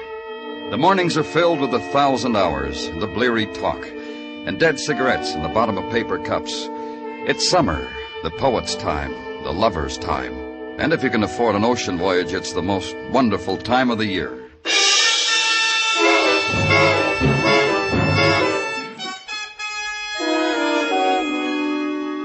Which is equally true for a policeman if he's retired, if he's come into a fat inheritance from Uncle Ned, ex-wonder boy of the oil fields. Not me, nor Detective Muggavan. We were still working to pay off the bills. Current job, stakeout in front of an apartment house in the West 80s. Stakeout for an armed robber who had shot a bystander to death, ran across roofs, down alleys, finally trapped. It's holed up on the second floor, Danny. Empty apartment. Ready? Let's go.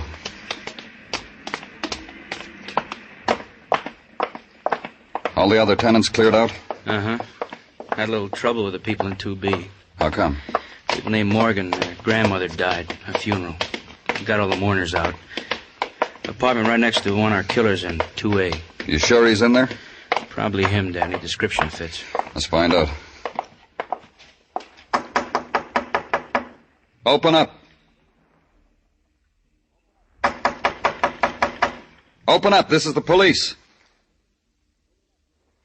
Muggavan? Yeah.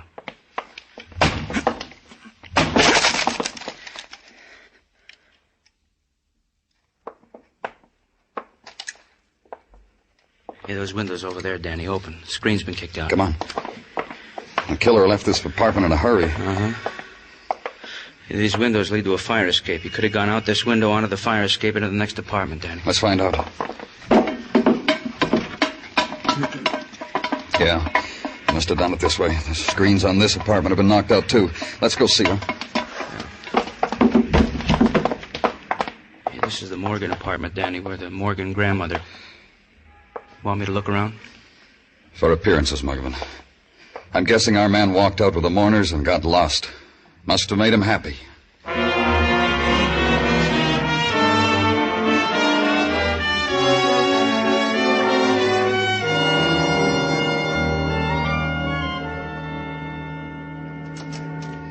Greetings, Danny. Well, looks like we made a boo-boo. It amuses you, Sergeant? Well, Danny, it is only that I am trying to tickle your funny bone with what otherwise could blossom into a severe headache. You got out the all points on the killer? Goes without saying. The bulletin is out, but the puzzle lingers on. Oh, that Muggavan and I were on him and he got away from us? No puzzle, Gino. We lost it, that's all. Be friendly with yourself, Danny. Such things happen. The puzzle to me is that a burglar in his chosen line of duty should so overstep himself as to enter the ranks of the killers. Overambitious type, huh? Tried to beat his way into Mrs. Conlon's apartment on West 76 with a gun. It bothered a neighbor. The neighbor tried to stop him, tried to beat him off. The neighbor got killed. You got any other troubles, Gino? Well, nobody's got troubles compared to the way Mrs. Conlon's got troubles. A man with a gun tried to get to her. He didn't make it. If I were Mrs. Conlon, What'd you say? About Miss Conlon? Well, when your call came in, Danny, the name Conlon registered on my gray matter. So I nudged it up a notch by referring to a file, and flash. It came to me that like a year ago, a Mr. Hugh Conlon was found shot dead at the side of an unidentified woman, also shot dead. Verdict, murder with suicide. This Conlon was the husband of the said... Hey, you! To see Danny Clover, permission must be obtained and granted. Don't try to stop me. Don't anyone. Who are you? Now, don't try to bypass me, sir. You have spoiled the plans of Lucian Cobb, funeral director, after we'd rehearsed and rehearsed. This is a new type show business, Danny? Sit down, Mr. Cobb. Tell me what I've done to you. I'll not sit, sir. While bearding a criminal, you this morning did destroy the careful staging of a month. We rehearsed the old woman, Grandmother Morgan. How the little old lady would lie in her coffin, her pose, her attitude, and when death took her, we were ready for it. And now... You're saying out trying to take a killer ruined your carefully planned funeral, eh? How? 20 minutes ago, the granddaughter of the deceased phoned me, told me tearfully she'd opened a clothes hamper, and there was her grandmother folded in with last week's wash. I'm sorry, Mr. Cobb. Death has a dignity, Mr. Clover. I'm aware of it, Mr. Cobb. Gino? Yeah, Danny. That's how the killer got away. Climbed into the coffin himself. Get on the phone. Find out what happened to that funeral.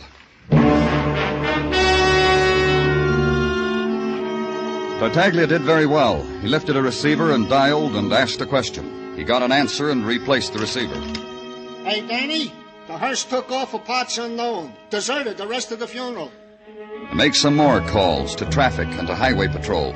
And wait. And finally a call comes back. One hearse located on a side road off Queens Highway. Driver recovering from pistol whipping, but still bewildered by the strangeness of it all.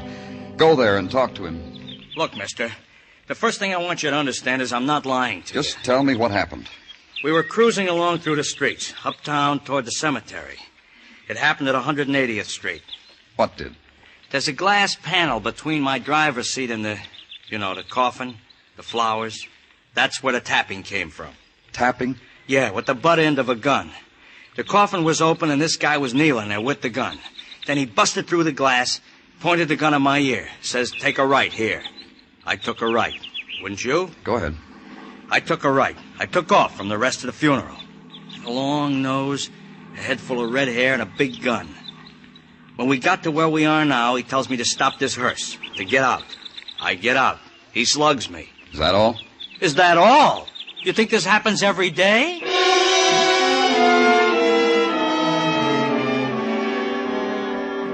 And phone it in and check out for the night. And go home. Find the heat piled high in your room, waiting for you. And take the blanket and the pillow to the roof and step carefully past the sleepless child, his eyes wide with reflection of nighttime, and hear the whispered, tired scolding of the man at his side, and the rustle of the woman's cotton robe as she pulls it tight to her throat. And find an empty place and consider there the pattern a killer has scarred across the summer's day. Consider it. Then make your way back downstairs to the hall phone. Ask Mrs. Conlon to meet you at your office in the morning, and go back for the sleep you left on a brownstone's roof.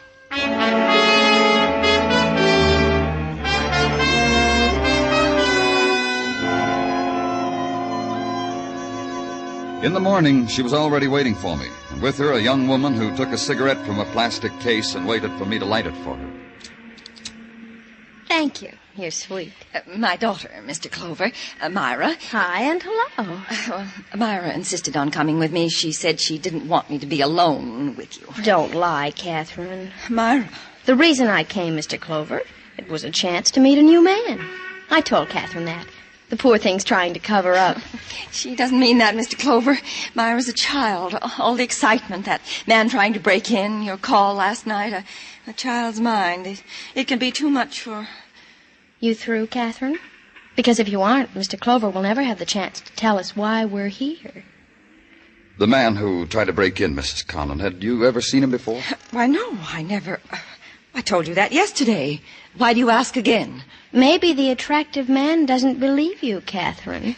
Myra, what are you trying to do to me? You come in here, make a show of yourself before this man, talk fresh. Mrs. Conlon, had you ever seen the man before? No, I told you no. Yesterday was the first time. He beat at my door. When I wouldn't let him in, he threatened me with a gun. And then that nice neighbor from across the hall. He's helped Myra and me so many times, and now... Mrs. Conlon, try to understand why I'm going to remind you of... Of what? Remind me of what? Of your husband's death, of What's he got to do with it? What's my husband dying a year ago with that nameless woman got to do with it? Patience, Catherine. Let the man tell you. It's only that the killer we're after might have had something to do with this other thing that happened to you. It's the only way I can figure it. Why should he beat on your door openly with a gun? Why The thief. He wanted to rob me. A thief who stands in a hall and knocks and asks permission to... What are you trying to do to me? Hasn't it been enough? Haven't I had enough? Oh, Myra, tell him... Pardon. Danny Clover speaking. There's a man sleeping in my boarding house. Answers the killer's description you got in the papers. You want him? I give him to you. Where? Boarding house. 1756 West 61. You come from right away, huh? So I can put my room to let sign back in the window. Quick, turn over. You can go home, Mrs. Conlon. I'll ask the killer my questions.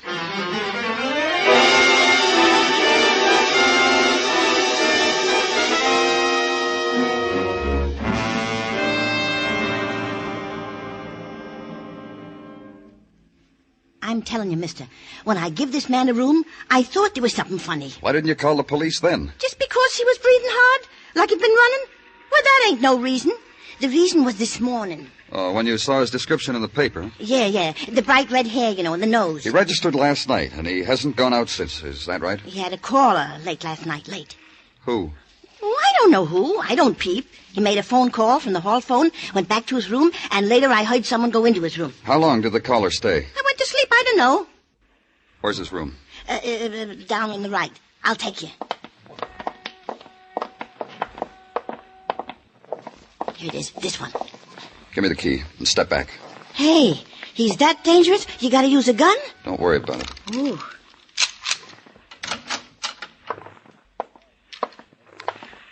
All right, you. Wake up. On your feet. Deep sleeper, ain't he? He really sleeps, huh? What's the matter with him? What's the matter? You should have peeped at his collar. You would have seen what a murderer looks like.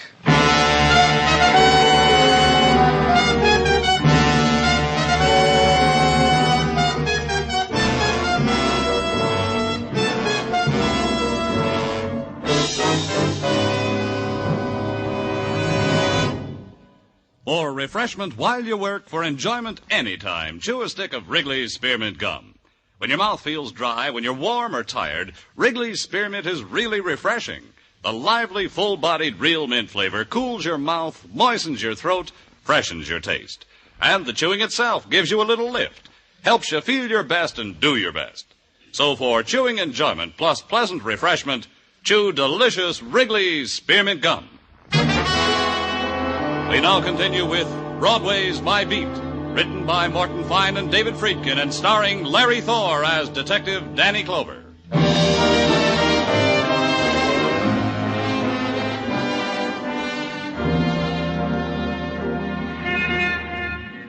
The July twilight bleeds the color out of Broadway's neon, and the street is a summer's sigh done in pastel. The delicate cottons cling to the visitors' shoulders, and their husbands shoo them away from Broadway's kindly folk. And Broadway's forced to other summer delights. The boat ride to Coney, try that, kid. The quick shipboard romance, and at the end of it the guided tour through the Hall of Mirrors, or the rendezvous at the coffee pump in the automat. Or just stand on the corner and sniff the cool air from the Catskills sent in the open envelope from the wife and kids. And compare its message with the one in the headlines. Fugitive killer found murdered in boarding house. And decide, it's better here, kid. Happiness is where the heart is. It's better here. And at headquarters, feel the twilight slip from your fingers as the door opens, and the nighttime is brought to you in the capable hands of capable Sergeant Gino Tartaglia. I come to sound the hour, Danny. At the sound of the bong, it will be late. And even now, the aroma of the cacciatore that awaits at Tartaglia's house is being wafted from uptown down Center Street to tickle the nostrils. Bong. Give me what you got, Gino, and then you can go home. Thank you, Danny. You are indeed a kindly, generous employer. Did ballistics check the gun that killed Joe Gruber? No, it is the same with which this Joe Gruber murdered an innocent neighbor in the to-do in front of Mrs. Conlon's apartment, which proves to all concerned that this Joe Gruber was indeed the murderer of the innocent neighbor. Oh, anything else? What is else is that Detective Muggervan has compiled for you the criminal record of the aforesaid Joe Gruber, which I will brief. It seems that in his past, Joe Gruber Danny, was... I got the record on Gruber. Detective Muggervan, I'm surprised at you. What's the matter with you, Gino?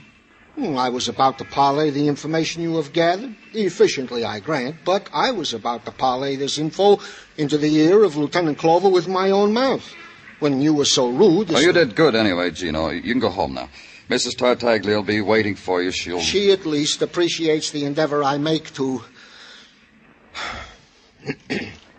Good night, Lieutenant Clover.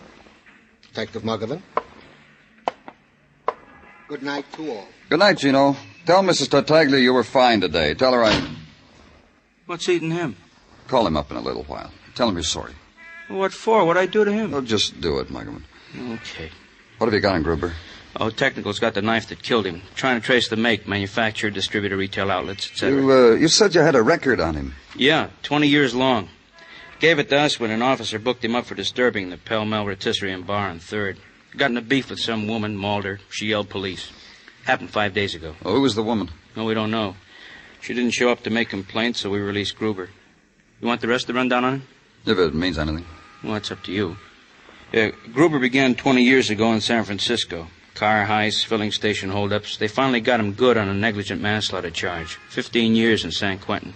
Released 6 weeks ago. Next heard of it, the Pell Mell Bar. Then released to murder Mrs. Conlon's neighbor. Then dead on arrival. That all of it? Yeah. Anything, Danny? Not much, huh? It wasn't much, but it was all I had.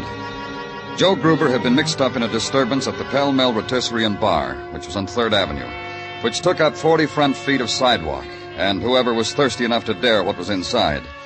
The inside was all bar and 3 fellas deep. The rotisserie part of it being a cheap hot plate burner that melted things upon occasion. It took a few minutes to get close, but I finally made it. And what's yours? Talk.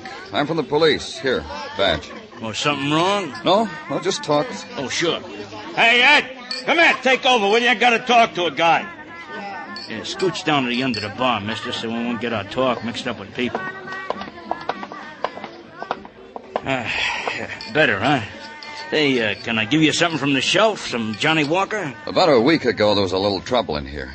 At least I keep the trouble inside, off the sidewalks. Take a look at this picture. You ever see this man before? Well, who is he? Name's Joe Gruber. His eyes are closed because you took her while he was on the slab, huh? That's right. Yeah, I seen him. Like you said, about a week ago. Trouble with a dame. What dame? I don't know. I didn't see much what happened. I got told. Had you ever seen Joe before? First time. He was in here, picked up one of my customers. You know, throw the arm around the shoulder, I'll buy you a drink, pick up. Friendly, buys drinks. I ask him to pay.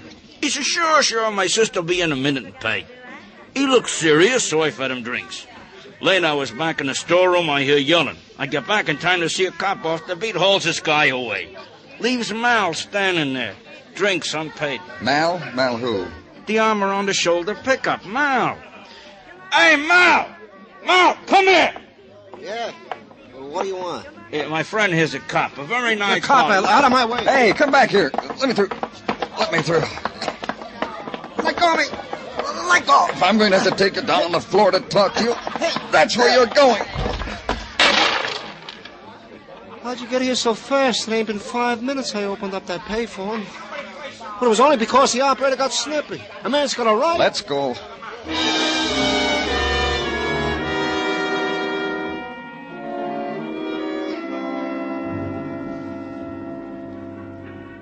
Look, I'm booked, ain't I? So give me my shower and a cell like always. What, am I different or something? I want you to look at a picture, Mal. Here. You know that man? Must have been a lot of long-distance calls from that pay booth you tumbled, Mal. That change could add up to grand larceny. It was that much, huh? I guess I was just born lucky. It's gonna be a hot summer in that jail yard, Mal. Sit down, Mal. Cigarette? Your friend's got a cigar in his pocket. Muggavan? Yeah. You want a light? Here. My feet are killing me. Put them up on my desk. Comfortable? Well, what's your trouble, fellas? What about the picture? Your guy's name is Joe. Bought me drinks. Nice fella. Very nice. My cigar went out. Now, let's hear all about it. He buys me a lot of drinks, tells me the story of his life. Now, how he did a lot of time on the coast. You know, a lot about his sister Mildred. He liked his sister Mildred a lot. Go on. You know, he says his sister Mildred ran away to New York, got herself married. This is about 20 years ago when she was a youngster.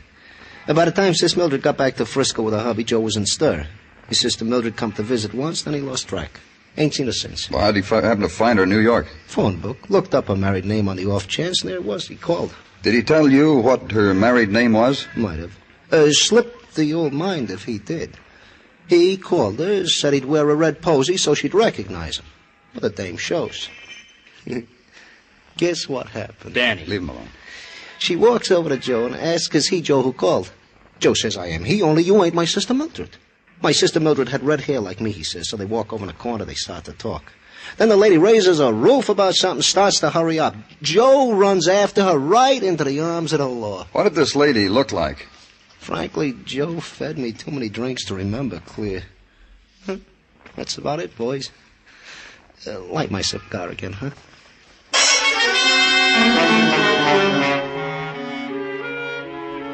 Muggavan picked the nickel thief up by the frayed collar and carried him off to the showers, which left me alone to sift the pleasant time we'd had together, come up with a name. Mildred Gruber, the sister who had run off to New York 20 years ago to marry. And wonder why it wasn't Mildred who showed up when Brother Joe phoned her. And wonder why it wasn't possible to go and ask her herself. But for that, you needed her married name, the name only Joe Gruber could tell you, the dead Joe Gruber. And remember that the city has a hall of records, and that girls' names are entered there for births and deaths and marriages. Go to the hall of records. Be handed over to a man named Franey. Wait for Mr. Franey to come back from the long voyage into the files. Finally he does, waving his find under your nose. I found it, Lieutenant. Found it. Thanks. Let me... I'm afraid you couldn't read my scroll. I'll translate for you.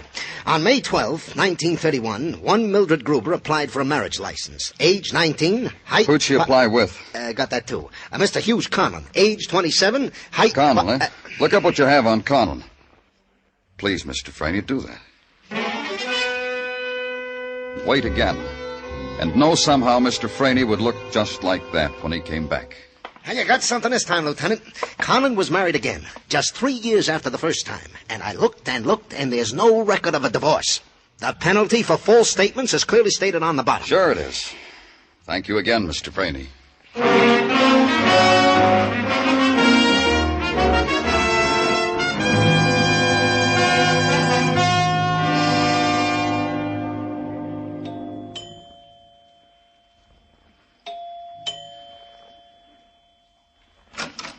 Oh, hi and hello, Mr. Clover. Come on in.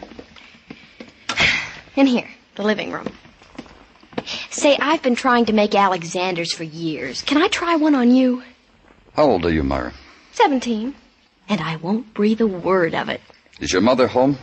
Let's chip in and send her to the movies. Get her. Are you kidding? Get her. Oh, you're a fool. You could have had an Alexander. Did someone come in, Myra? Do you want me to lie to her, Mr. Clover? I most always It's the police, Mrs. Conlon. I want to talk to you. Hello. I was about to go to bed. Maybe you won't make it, Catherine. Will she, Mr. Clover? Myra, I'm sure there's nothing here to concern you. Will you please go? No. Myra... You heard me, no. When you were in my office, Mrs. Conlon, there was a question we never got finished with.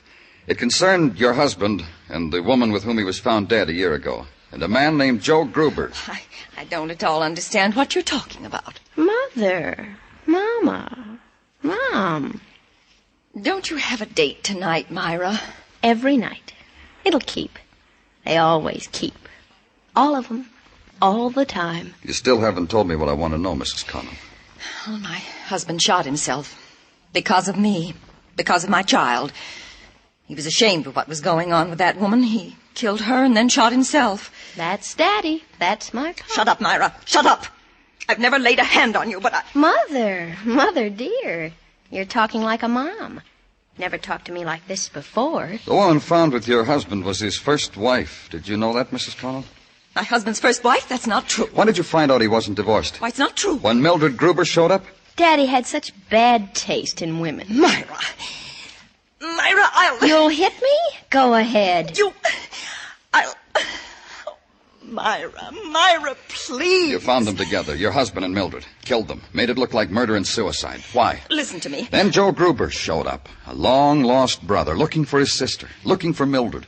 Found the name Mrs. Hugh Conlon in the phone book. Thought his sister was you. Please, listen to me. When you met Joe at the bar, and he saw that you weren't Mildred, he began to figure, and it started to build into money. That's what he wanted when he tried to break into your house. Myra, child, try to understand what I wanted for you. Gruber got away from us. Holed up in a room. Called you for money. You came to his room, stabbed him to death. You did all that, Catherine? For me? Just because Daddy was a bigamist? Just because all these years you haven't really been married to him? For you. For you, darling. For your name, darling. Wait. When you're married and have children of your own. Wait. Mother. All for you, darling. Don't you see? I couldn't let that woman destroy what I built for you, or that man, or your father. The years, the good name I wanted for you. Wait till Charles hears this. Myra! Charles will die laughing. Wait till I tell him I'm just nobody. He'll float the evening in champagne. He'll be here any minute. Wait till I tell him. I'll marry him, Mom. His last name is Tobin. Then I'll have a name, Mom. Myra Tobin.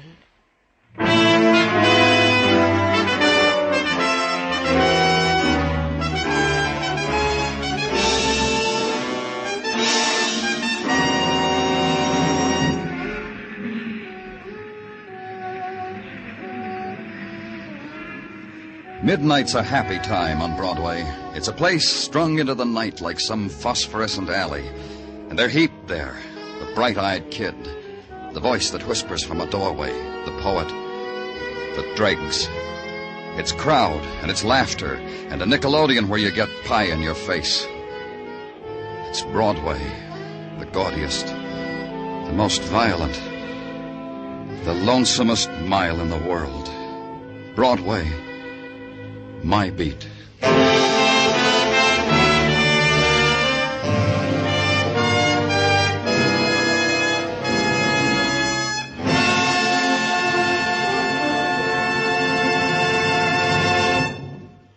Remember, friends, for refreshment while you work, for enjoyment anytime, chew a stick of Wrigley's Spearmint Gum.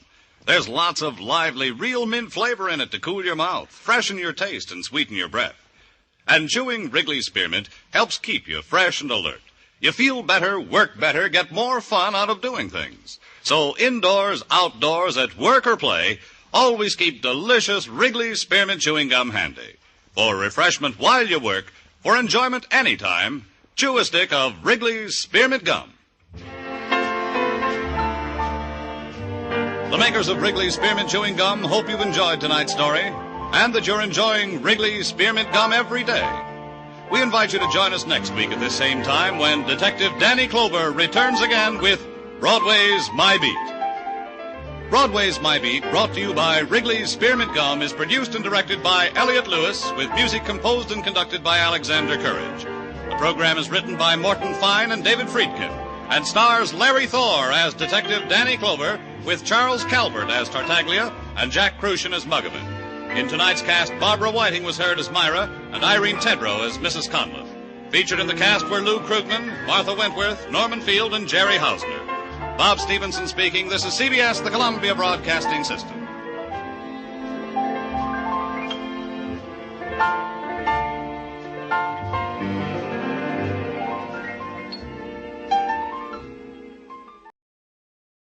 The Adventures of Michael Shayne, Private Detective.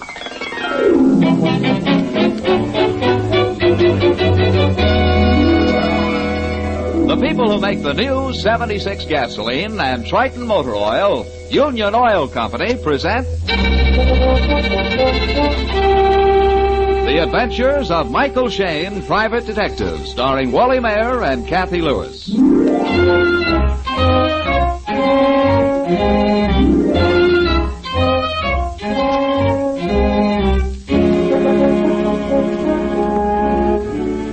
If Mike Shayne were a painter, right now he might be gazing raptly from his office window at the sun setting directly into San Francisco's Golden Gate.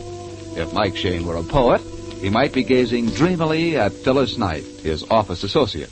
Being simply a very practical private detective, Mike's eyes are focused upon a typewritten letter on his desk, while he and Phyllis share the telephone, talking to the Inspector of Homicide. And it goes this way, Inspector. Dear Mr. Shayne, my life is in great danger. I dare not come to your office for fear I shall be followed. This note is to acquaint you with the fact, so that when I telephone to you, you may come instantly without question and well armed. And it's signed with the initials R.E.M. When'd you get it, Mike? Oh, a week ago Tuesday, Inspector. No return address given, and it's typed on the very cheapest paper. Sounds a little different from the usual crackpot thing, Mike. But I think that's all it is. Our department gets a dozen of those letters every day. I know, Inspector, but this afternoon I got a phone call from the guy. Still wouldn't give his name. Said he was in really desperate peril now. He was going to risk coming to see Mike anyway at 4 o'clock. And so? Well, it's 6 o'clock, and we're still waiting. And forget it, Mike. Guy's just a screwball. If it had really been serious, he'd have gotten in touch with the police. Yeah, I suppose so. Oh, by the way, Mike, what are you doing this evening? Oh, Mike and I are going to go to dinner and maybe a movie. You want to make it a force? Well, my wife is spending the night down on the peninsula with her folks. Okay, Inspector. Look, I'm going back to my apartment and change shirts. Say, what do you say you meet us there in a few minutes, huh? I'm on my way there right now.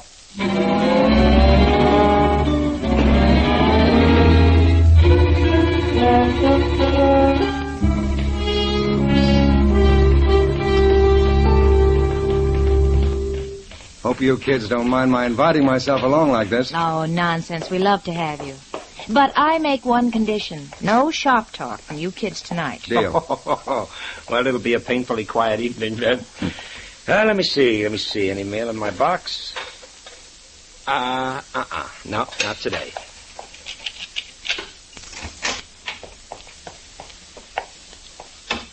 All right, make yourselves to home, children. It won't take me a minute to shave and put on a clean What shirt. under the stars?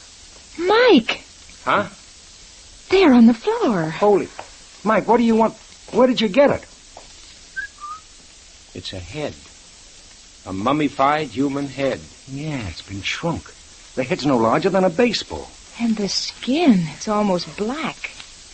That long hair. Oh, it gives me the shudders. Mike, how in the devil did it get in here? Somebody pulling a gag on you? Blamed if I know, Inspector. From what I've read, I'd say it's a trophy of some head-hunting tribe. Probably Sarawak or Borneo. The cheekbones look more like an Indian's to me. You know, they say they have headhunters in Martinique and up the Amazon. You're right, Phil. It's a South American Indian. But how did it get in here? The front door was locked. Well, the same goes for the windows. Unless maybe the one in the bedroom. Inspector? Yeah? Yes.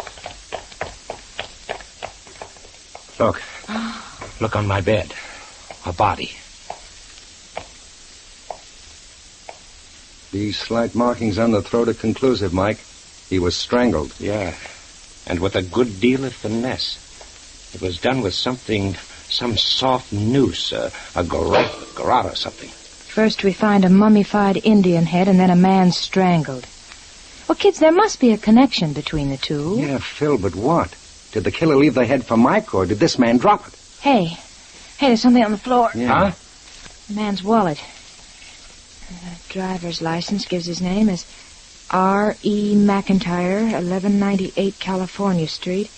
Born April 5th, 1896. Listed as married. R.E. McIntyre. R.E. Inspector. Yeah, Mike? The initials on that letter. R.E.M., R.E. McIntyre. This is our man. Yeah, but what in the blazes was he doing in your bedroom? I thought he was to meet you at your office. Well, maybe he was being followed, Inspector. Decided he'd be safer if he could hide in Mike's apartment till Mike came home. Oh, it's dizzy any way you look at it. There's almost $100 here in his wallet. He's dressed like a Nob Hill millionaire. Yet he wrote to me on the cheap paper a schoolboy would use. Yeah, let's go through his pockets and see what else we can find. Okay. First, the wallet. Here. A gold pen and pencil, initialed R.E.M. Yeah. Here's a checkbook. Key ring. Gold knife. A couple of dollars in small change. 1 pack of cigarettes. Match folder.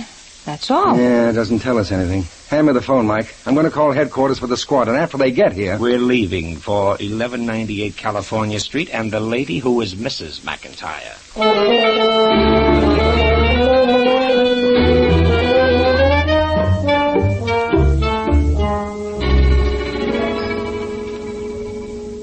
When did I last see my husband? Well, we ate luncheon at the Palace Hotel, and then Mr. McIntyre said he had some business to attend to. What time was that, Mrs. McIntyre? I would say 2 o'clock. Well, that's just about when he telephoned the office. He told me he was coming to see Mike at 4 o'clock. Did your husband tell you, Mrs. McIntyre, that his life was in danger? That apparently he was being followed everywhere he went? Mr. McIntyre never talked over his affairs with me. However, I did notice that the past several weeks he seemed very nervous. I thought he was brooding over some business matter. And just what was his business? Mining.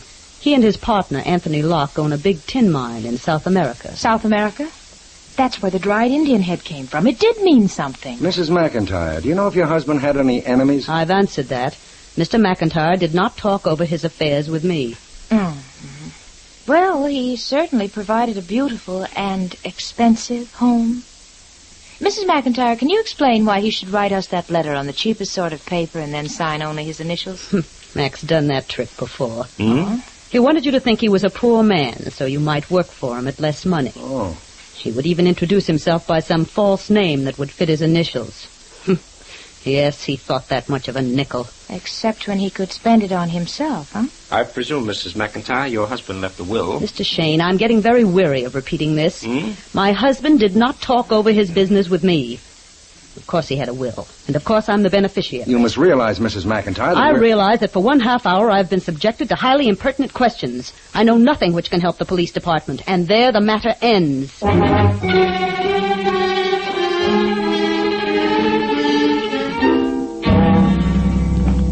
Mike, for 2 cents I'd go back to the house and haul that royal lady down to headquarters. I think she decided to answer our question. Look, let's forget her for the time being, Inspector. We've got to talk to McIntyre's business partner, Anthony Locke. Hey, kids, I just saw a man duck behind that front gate. You did? Okay, let's have a look. Hey, he got in that car. Quick, we'll follow him. Here, jump in. Right. Come on. Well, start it, Mike. Start it. He's getting away. He's gotten away, Angel. The wires have been pulled loose from my ignition switch.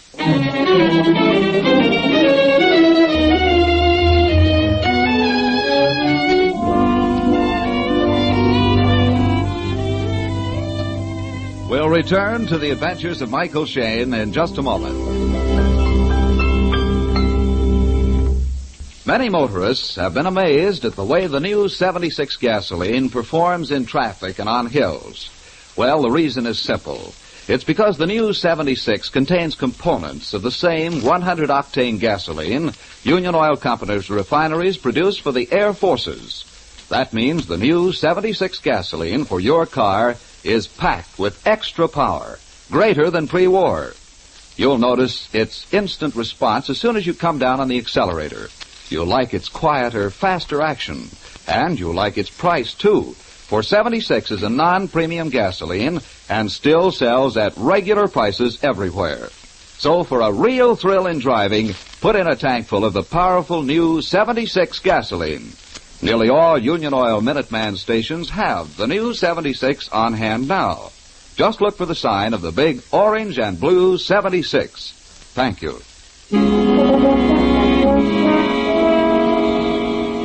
Tonight, a triple mystery dogs Mike and Phyllis.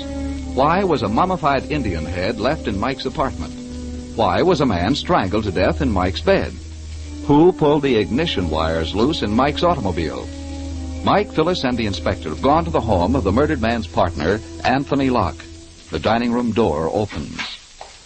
Mr. Locke asks if you would please join him in the dining room. Why, certainly. Thank you. Good evening. I was just beginning my dinner. Hope you haven't eaten. I'll have water set extra plates. I'm afraid you don't understand, sir. I'm the inspector of homicide. This is Mr. Shayne and Miss Knight, private detectives. Oh, really?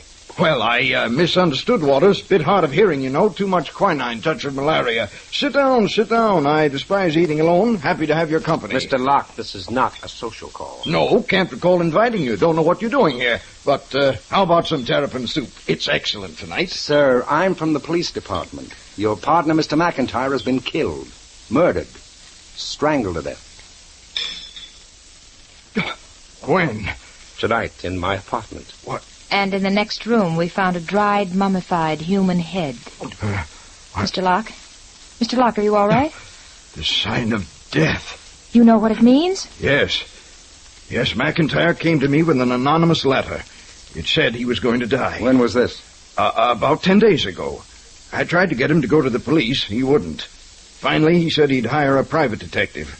We both knew who sent the letter, but I didn't think he'd actually kill.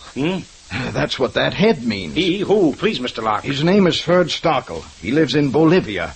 McIntyre and I bought our plantation from him about 5 years ago. It was just jungle and bare mountains. Then we dug the tin mine. Stargill said we cheated him out of it. He swore he'd get even. The scar on my cheek. He did that with a machete. Then you think he's in San Francisco? He must be. The letter was postmarked from here. But, gentlemen, this isn't the end. I have received the same letter. The same death threat? Yes. Okay, let's have a look at that letter. Well, that's the strange thing. I had it on my desk, then suddenly it disappeared. Then we better move fast. I want a description of this Ferd Stockel. Well, I can give you that. He's about 5'7". He has black hair, black eyes, very dark skin. He'd be about 40 now. He speaks English with a peculiar hissing accent. Good. Now, Mike, we better get moving. But how can you catch him? What can you do? Plenty. We're going back to headquarters and broadcast a general alarm.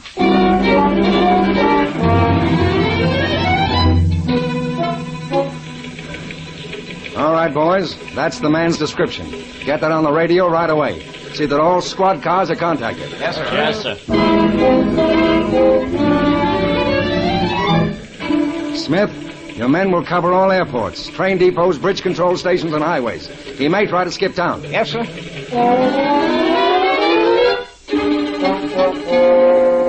Russell and you boys go over the registrations at all hotels. See if you can get me the immigration authorities. Yes, sir. That's all. Get busy.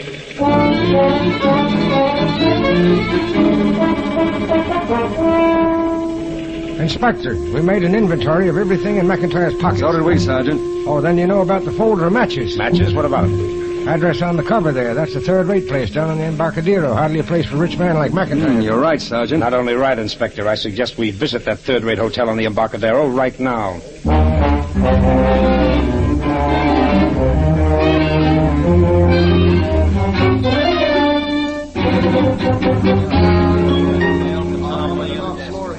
Well, that's what I said.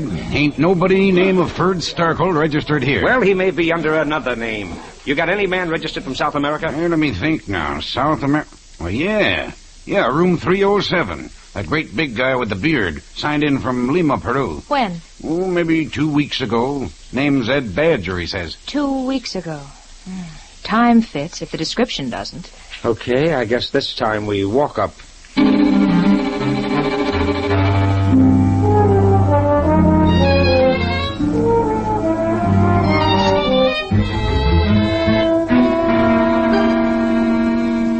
Yes, I come up from Lima. What about it?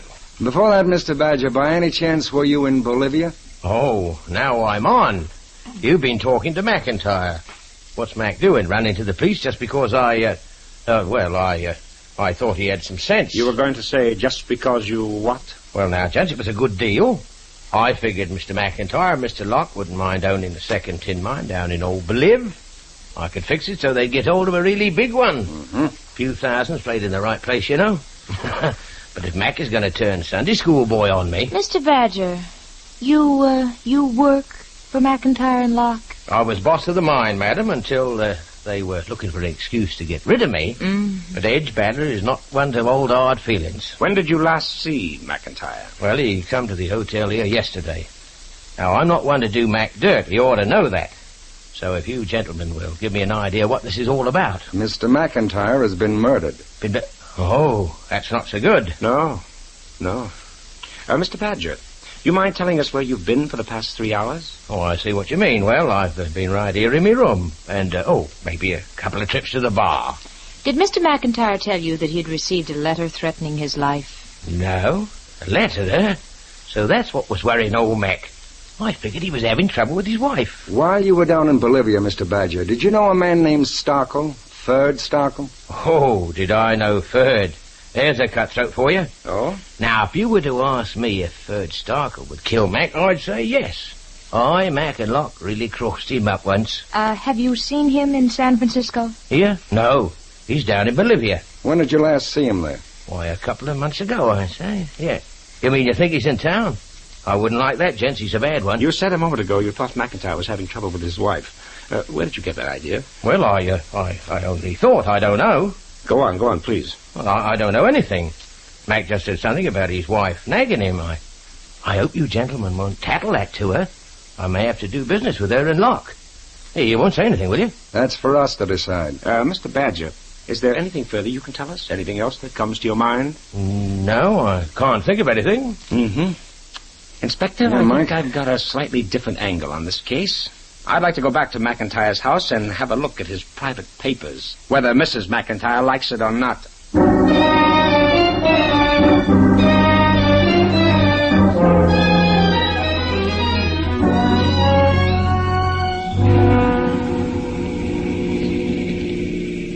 But I know what you're thinking, Mike. You figure Ed Badger is in this deeper than he'll admit.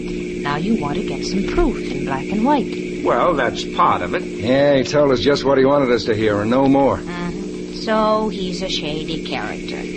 But probably he's never risen above petty larceny and confidence games. You know, he doesn't look like The type, yes, You know, someday, Angel, the inspector and I are going to take you down to Rogues Gallery and show you the pictures of every convicted murderer for the past 10 years. You'll say most of them look as innocent as the inspector or myself. That's no recommendation. Oh, get her. Here we are, kids. I'll pull up in the driveway. Stop the car. Quick. What? There's that man. The man who tore the wires out of Mike's car. Yeah, he's running down the walk. Hey, you, stop! Stop or I'll shoot! That stopped him. Come on. Inspector, if you've hit him... Don't worry, I aimed at the pavement. He's pretty shaky in the legs. What's the big idea? Try to kill a man? Listen, if I wanted to hit you, I couldn't miss at that short range. You can't get away with this. Sticking up a guy right... I'll have the law on you. You're talking to him, buddy. I'm Inspector of Homicide. Now, we want to know why you were sneaking around outside this house. And why you pulled the wires loose in our car. I'm a private detective. I was paid to watch this house. Who paid you? McIntyre. I'm watching his wife. Oh, is that so? Then, Inspector, suppose we give him a chance to do more than watch her. Suppose we make him talk to her.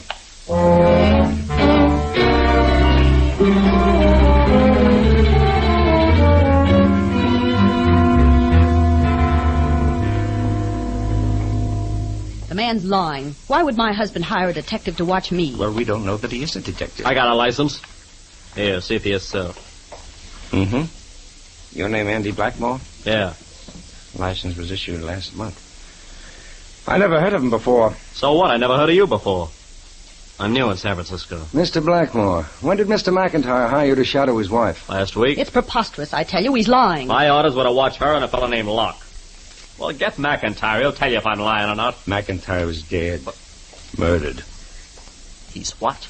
Mr. Blackmore, just what were you supposed to find out about Mrs. McIntyre and Locke? Well, I don't know. I was supposed to keep track of her and everybody she was in contact with, especially Locke. And what happens? I get myself half strangled to death and then you shoot at me. Wait a minute, hold on. Who strangled you when? Oh, some big guy with a beard. He was leaving here a couple of nights ago, and when I... Hello? Is the inspector there? Yes, he's here. It's for you, Inspector. Thank you. Hello? Inspector? Yes? Mr. Locke just phoned headquarters. Says he's discovered a very important clue. All right, Sergeant. Tell him we'll be right over. You meet us there.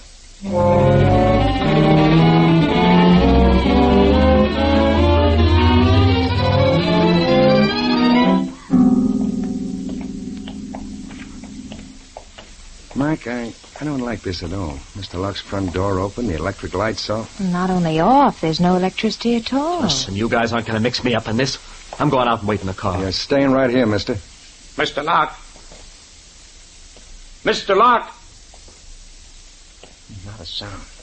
Where are the servants? I want to find the telephone. Mike, throw your flashlight around. Oh, Mike. Huh? Throw it this way. I just kicked something. It rolled. There it is. A head. Another head. Yeah. And right behind it. On the couch. Mr. Locke. Mr. Locke. Mr. Locke.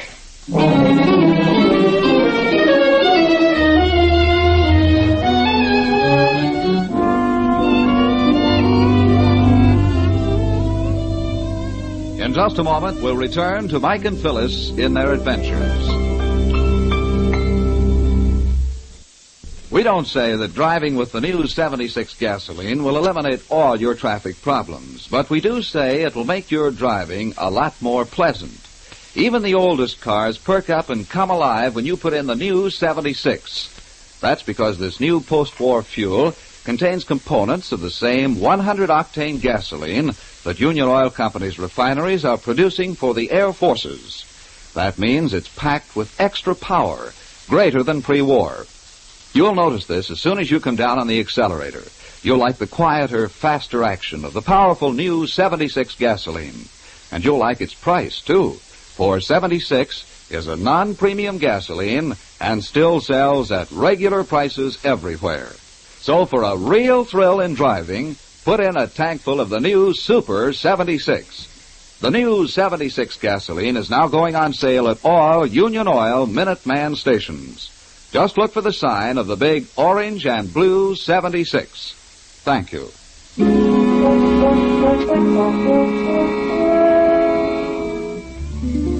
In the darkened house of Anthony Locke, Mike, Phyllis, and the inspector have discovered a second mummified human head. But this time, the murderer has failed. Our trio have arrived just in time. Anthony Locke himself has been revived. In the yellow light of Mike's flashlight, the victim gasps out his story. Thank heavens you got here. He thought he had killed me. Well, we did, too. The garrote was still wrapped around your neck. Did you see who it was? No. It was Starkle. Ferd Starkle. It must have been. But you couldn't see him. No. No, I came home and found the servants gone. I got scared. I phoned the police. Then I heard a window smash. Where? The breakfast room, in there. Suddenly the lights went out. Somebody grabbed me. I felt something tighten around my throat. That's the last I remember. Well, he left you for dead, then ran out the front door and left it open. Well, it must have happened in the past 15 minutes. You were all right when you phoned us. Yes. Oh, please, that flashlight hurts my eyes. You can light the candles on the mantel. I'll light them. Who's that man there beside you? Andy Blackmore. I'm a private detective. He claims McIntyre hired him to shadow Mrs. McIntyre and you. Mac hired him to... No, he's lying. I tell you it's the truth. Now, listen, you guys aren't going to rope me into this. Mr. Locke. Mr. Locke, you said on the phone that you had discovered some important clue. Yes, I found the letter. Good. Oh. The letter threatening my life. I've got it in my pocket. Good. It may be the key to the whole case. No, I'm sure No, it's gone. I had it right here in my pocket. He took it. Doggone, just when we thought You've got to catch Starkle. You've got to. He's mad. He'll try again. We'll do our best, Mr. Locke. But I'm worried about these missing servants. How many are in your employ? The butler and the French cook. Why would they disappear? Is that the front door? Inspector! It's the sergeant. Oh. And Ed Badger. And why not? Gentlemen, I was suspicious. I couldn't see any lights except a couple of candles. Because somebody pulled the light switch. And tried to murder Mr. Locke. No, Mr. Locke, too. Are you all right now, sir? He is. But what were you doing outside? Why, I was coming to see him. After you gentlemen left me at the hotel, I figured I'd better talk over my business with him personally. He's the man I was trailing the other night. He's the one that tried to strangle me. You again. Now, look here, friend. Remember what I told you about messing with things that don't concern you? Inspector. Yeah, Mike. Before the trail gets hot, we'd better look for clues. The killer may have dropped something. Right. Let's start with a broken window. Mr. Locke said it was in the next room. Mm-hmm. There's the glass scattered all around the window. Mm-hmm. Double sliding window. Now, let's raise it and check for footprints outside. Out of luck. Cement paving. Oh. He smashed the glass, crawled through the window, but he didn't cut himself or snag his clothes. Well, let's look around the room. Mike, let me have that flashlight a minute. Oh, what is it, Angel? Look, Look, this window has an upper and lower half. Yeah, and the bottom half is smashed. Yeah, but there are little pieces of glass scattered along the wooden frame here on the top of the lower half. Now, how could glass from below the frame get on top of the frame? Angel, you hit it. The top half of the window was lowered first. And when it was raised again, the glass was transferred from one frame to the other. Then that window was smashed from the inside. Wait a minute, kids, wait a minute. Remember Mr. Locke said he got a threatening letter just like McIntyre's? Yeah, the one he just said was stolen for the second time. But only McIntyre did anything about it. I see what you mean. Oh, Mr. Locke. Yes? Mr. Locke, where is the power switch that turns on the electric lights? Right down in the basement. And immediately after the window was smashed, the lights went out and somebody grabbed you? Yes. Mr. Locke, it would take several minutes to get from that window down into the basement, then tumble back upstairs in the dark. What? You faked the whole thing. You broke that window yourself. You got rid of the servant. No, it was Ferd Stockel. You built up a dramatic story for us to swallow. But your own partner didn't believe it. That's why McIntyre hired a detective to watch his wife and you. You were the one who insisted on going to the police about McIntyre's threatening letter. But you also got a letter. You never went to the police. You didn't hire a detective. Because you knew there was no danger, Mr. Locke. Because you are the murderer. No. Somebody followed McIntyre to Shayne's apartment. Somebody climbed through the window and strangled him. Thank you, Mr. Locke. Thank you. As sweet a confession as I ever heard. None of us told you that the killer got into my apartment through the window, but you're perfectly correct. Well, Inspector, I guess that's all the proof the DA will ask of you.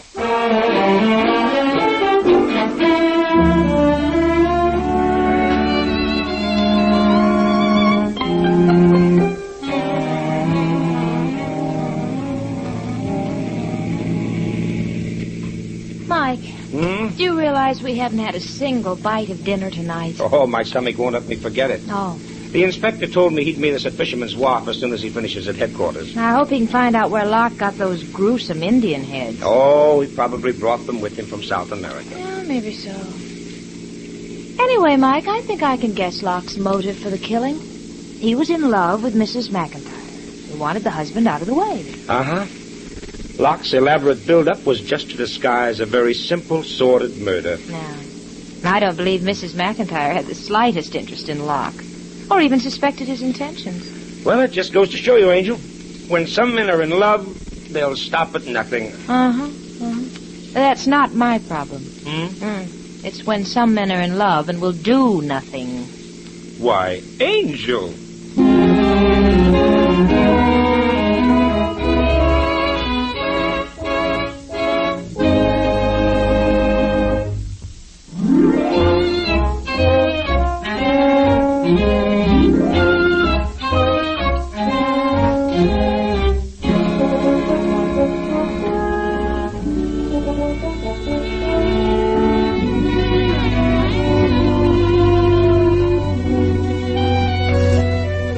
Tune in again next week at 8 o'clock for another adventure with Michael Shayne, Private Detective, starring Wally Mayer and Kathy Lewis, with Joe Forte as the inspector.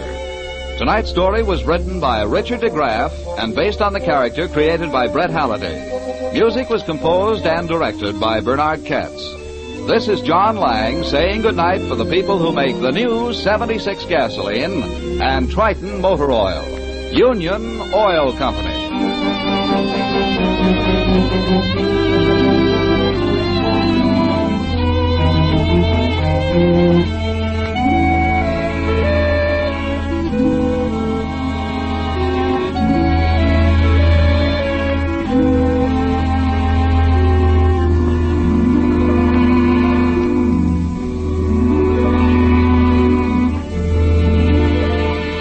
This is the Mutual Don Lee Broadcasting System.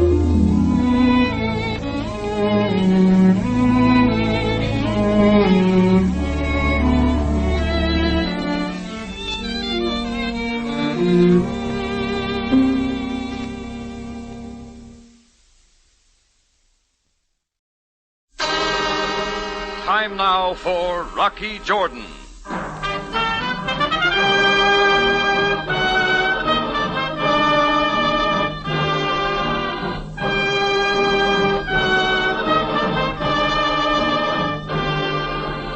Not far from the Mosque Sultan Hassan in Cairo stands the Cafe Tambourine, run by Rocky Jordan. The Cafe Tambourine, crowded with forgotten men, alive with the babble of many languages. For this is Cairo, where modern adventure and intrigue unfold against a backdrop of antiquity. Tonight's story, 20 Fathoms Under.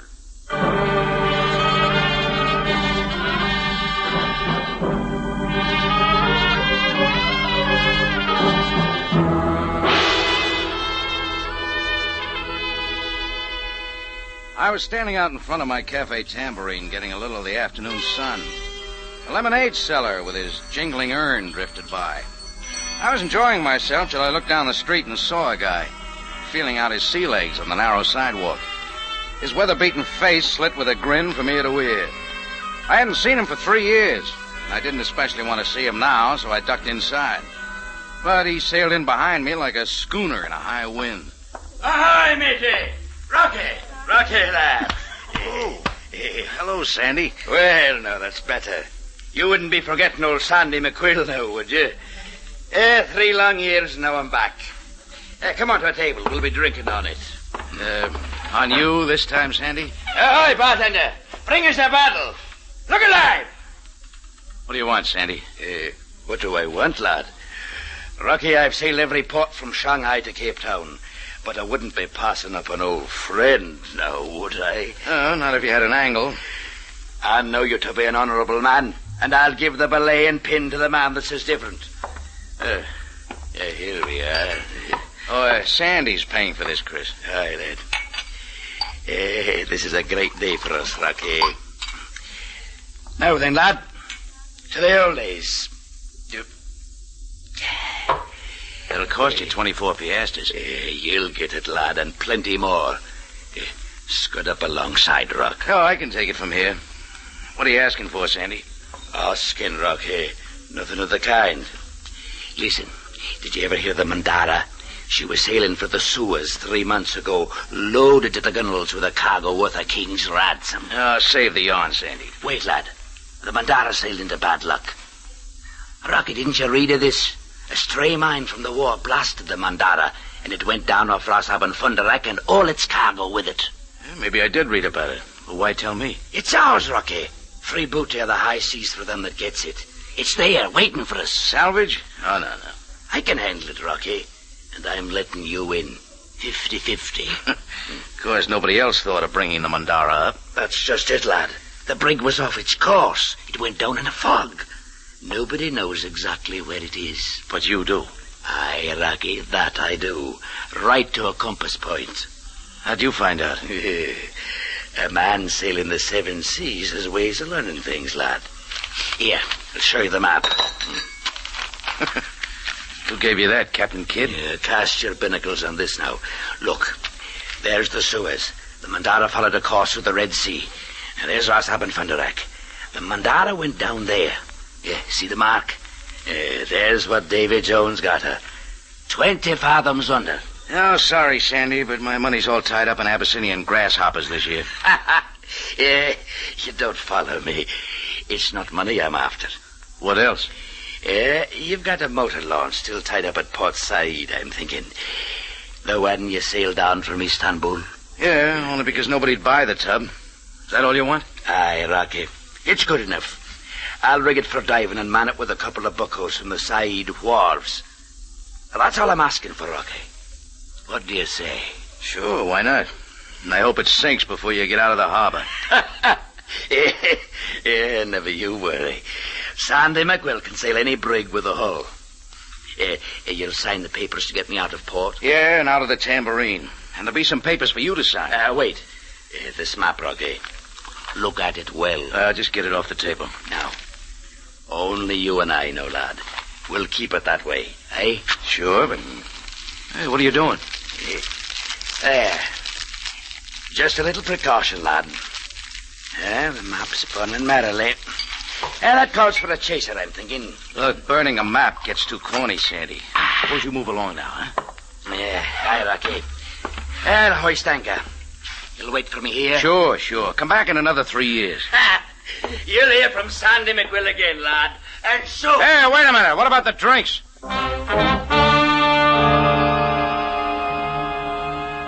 Chris made a move from behind the bar to stop him, but I said not to bother. Sandy McQuill had a habit of barging into my life every few years. Whatever the pitch, he never got off with very much. I figured this time he was just around for free drinks.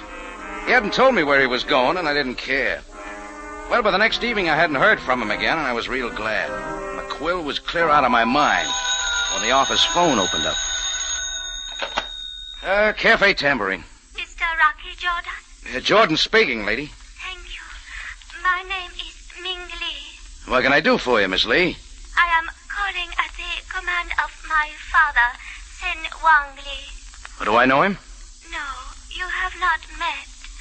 My father instructs me to tell you that he wishes most urgently to talk with you. Well, all right. He'll find me around the bar most any time of day. My father is unable to meet you there. It is his wish that you honor him with your presence in his most humble home. What does he want, Miss Lee? My father wishes to talk to you about the Mandara. Wait a minute. What makes your father think I know anything about the Mandara? He read it in the paper, Mr. Jordan. Look, Miss Lee, I don't know what this is all about, but tell Mr. Lee I've got nothing to do with the ship. But, Mr. Jordan, the paper said... I don't care what the paper said. It's a mistake. But my father... Just tell your father to forget about the whole thing. There's nothing to it. That all, Miss Lee? Yes. I will tell him, Mr. Jordan. Goodbye.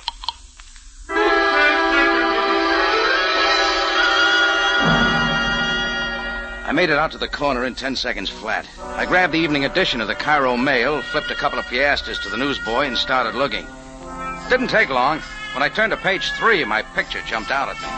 And the story below my picture, written in newsy Arabic, didn't miss a thing.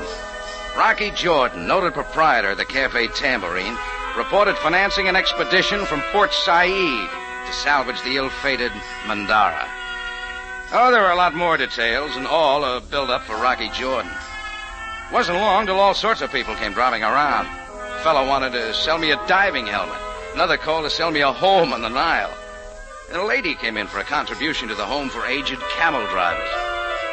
Oh, there were a lot more calls, and I didn't like it. I finally left the receiver off the hook. Just then, I saw a stout, bald-headed man in a new suit looking in from the office doorway. Mr. Jordan, I am Jacob Matzer. Oh, I see you got a paper, too, Mr. Matson. Why, as a matter of fact, that is what I came about. I am with the Continental Insurance Company. Sorry, I'm not in the market for insurance or anything else. I'm afraid you don't understand. You see, my company issued a policy on the Mandara and its cargo. Sit down, Mr. Matson. Thank you. Oh, what's the trouble? No trouble, Mr. Jordan, but we are naturally most interested in your plans to salvage the Mandara. Oh, it's free booty? Of course. You see, we paid off in full for the loss of the ship and its cargo. That's what puzzles us. I don't follow. The cargo of the Mandara consisted only of tea, rice, and other perishables. That's hardly worth salvaging. Go on. Naturally, my company is interested to learn if there was something else. Something not mentioned in our policy. Oh, I wish I could tell you. I see. After releasing such a complete story to the newspapers, Mr. Jordan, we felt that you might be willing to discuss this matter. It's a fact, Mr. Matson. I'd tell you if I knew. You know where the Mandara went down? More or less. Would you be willing to reveal the source of your information? I wouldn't. Oh, by the way, why don't you talk to whoever collected the insurance money? That's hardly possible. He has disappeared. Any idea where? Who knows? Perhaps like others who knew too much about the Mandara, he is dead. Yeah. You understand my company's interest now, Mr. Jordan? Maybe. I'll let you know what I find. I think so. Good day, Mr. Jordan. Jacob Matson put on his pinch glasses. They dropped off again, and he went out. Right then, I decided to toss the ball to the Cairo police before they started coming to me. I found Captain Sam Sabaya inspecting a long row of newly fumigated cells. I got the feeling he was laughing at me when I showed up, but his face didn't show it. Well, how convenient, Jordan. I've been trying to call you. Oh, my phone's been real busy. Well, such is the price of fame. Anything special you called about? Yes, Jordan. It is about the item in the afternoon paper. Hey, do you like my picture, Sam? It should attract a certain type of clientele to your tambourine. I don't know quite how to take that. That one is okay. Jordan, how did you come by this information about the Mandara? Well, in the first place, Sam, I didn't put that item in the paper. I'd like to know who did and why. Then you have no intention of this salvage operation? A friend of mine thinks he knows where the Mandara went down. I said he could use my boat, that's all. What does he think he'll find? I don't know. Could you not ask him? Sure, and I will. After I found out what you've got in the Mandara. The information in the newspaper article is correct, Jordan. The ship was reported sunk by a mine, obviously still floating from the war. This will do. Anything more, Sam? Yes, and this will perhaps interest you, Jordan. Only the captain and 4 of the crew escaped from the sinking ship. Since then, 3 of the crew have suffered violent deaths, all in the same manner. Yeah, I am interested, Sam. What else? The captain and owner of the Mandara is not to be found now. Perhaps he also has been killed. Oh, what about the 5th one? The first mate, a man named Pete Limbo, is still living in Cairo. We have questioned him repeatedly. Get anything out of him? No, nothing. Inspection complete. I am sure he knows, but he will not tell. We've been watching him. Where's he live? When not frequenting the bars, he can be found at a place on Sharia Naga. Let's have another talk with him, Sam.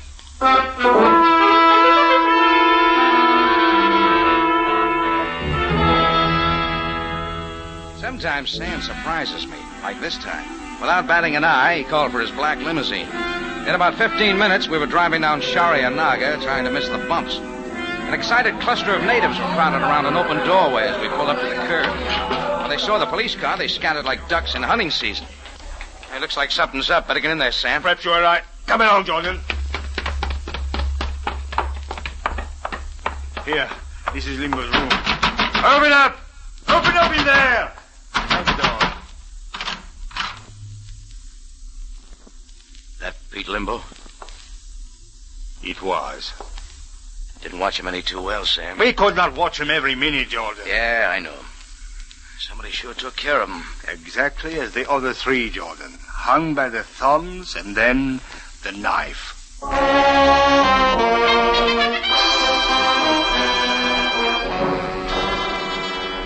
Sam began rounding up the other folks in the building, but there was nothing to be learned from them. Me, I wanted to round up a certain Sandy McQuill and get a few answers. So I went scouting for a taxi. It was dark by now, with no traffic along the narrow Sharia Naga. I spotted a dim light a couple of blocks up and made for it. As I passed an alley, I knew I should have stayed with Sabaya. 2 powerful shadows moved out quick and pinned me to the wall. I tried to make it interesting, but right then I felt a cord wrap around my neck. A silken cord, drawn tight. I stopped fighting real quick. You're smart, Jordan. You got respect for the cord, huh? It can get awful tight. Yeah. All we gotta do is pull. A little too hard. Maxie pulls his end, I pull mine. Look, what's the big idea? Shut up. All you gotta do is listen. Yeah, we got information. So get it, Jordan. Keep away from the ocean. You might get seasick. I'm not going anywhere. That's right, Jordan. You know something about the Mandara? If you do, forget it. Forget real fast. Nobody's diving for the Mandara, Jordan. Especially not you. Know why? Because there's nothing there you want. Nothing. Go back to the tambourine, Jordan. Stay there, you'll live longer. Do you know what if you don't? Next time we'll twist the cord. Tighter! Tighter! And tighter!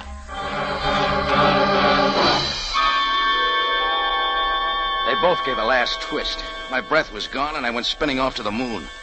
The curtains were closing in when the cord loosened. Then they slammed me back into the alley and were gone.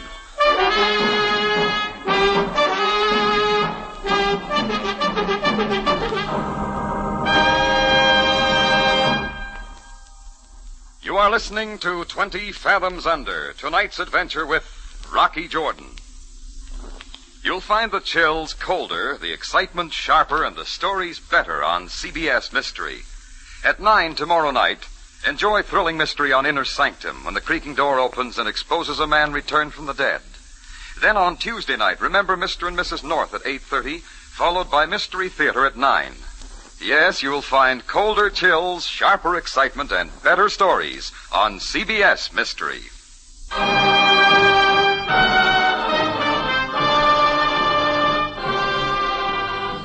And now we take you back to Cairo and tonight's adventure with Rocky Jordan, 20 Fathoms Under.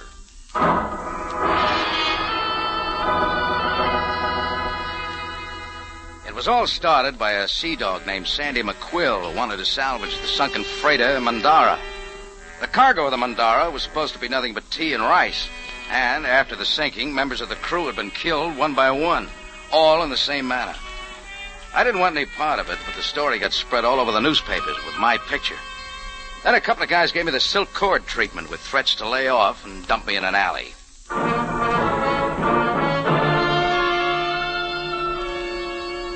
I finally got my breath and was working on the idea of trying to get up, and I noticed a round, soft face looking down at me.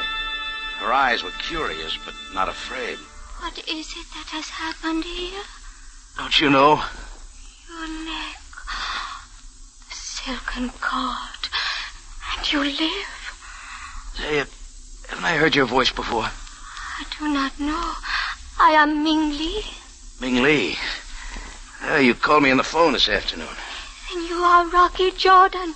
Just where did you come from? I was searching for you. I'll bet you were. Mr. Jordan, I am but obeying the command of my father, Sen Wang Li. He wishes to speak with you. He doesn't give up easy, does he? My father feels that it is most important. Will you come with me now? Maybe I've been pushed around enough for the night. But my father does not wish you harm. Just questions, huh? Perhaps more. Come, let me help you. All right, Ming. Let's go see what Sen Wang Li has on his mind. This way, Mr. Jordan.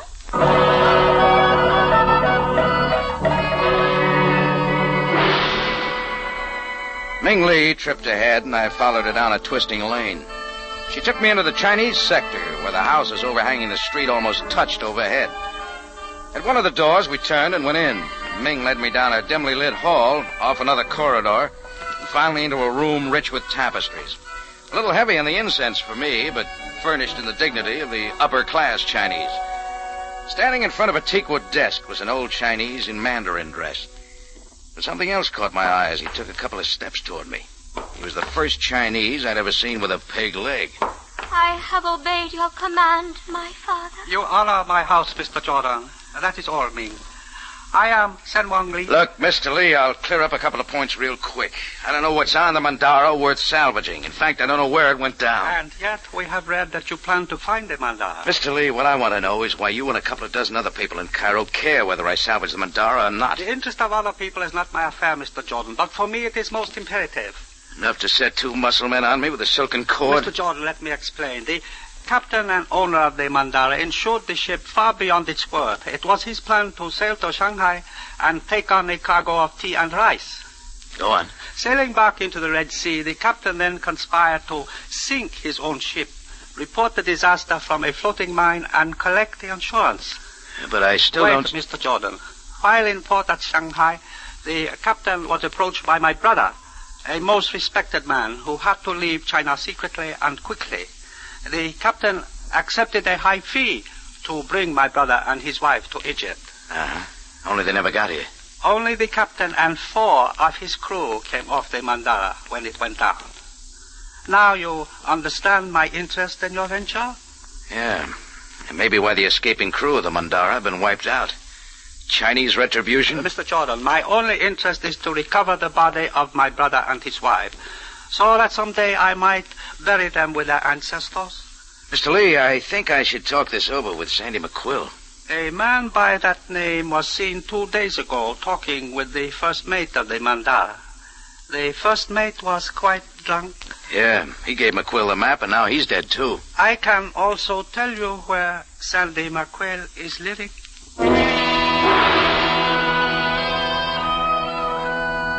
Sandy McQuill's address turned out to be a third-rate hotel, past the Frank Quarter and near the Hassan Bazaar. I took the steps up 2 flights and slammed at McQuill's door.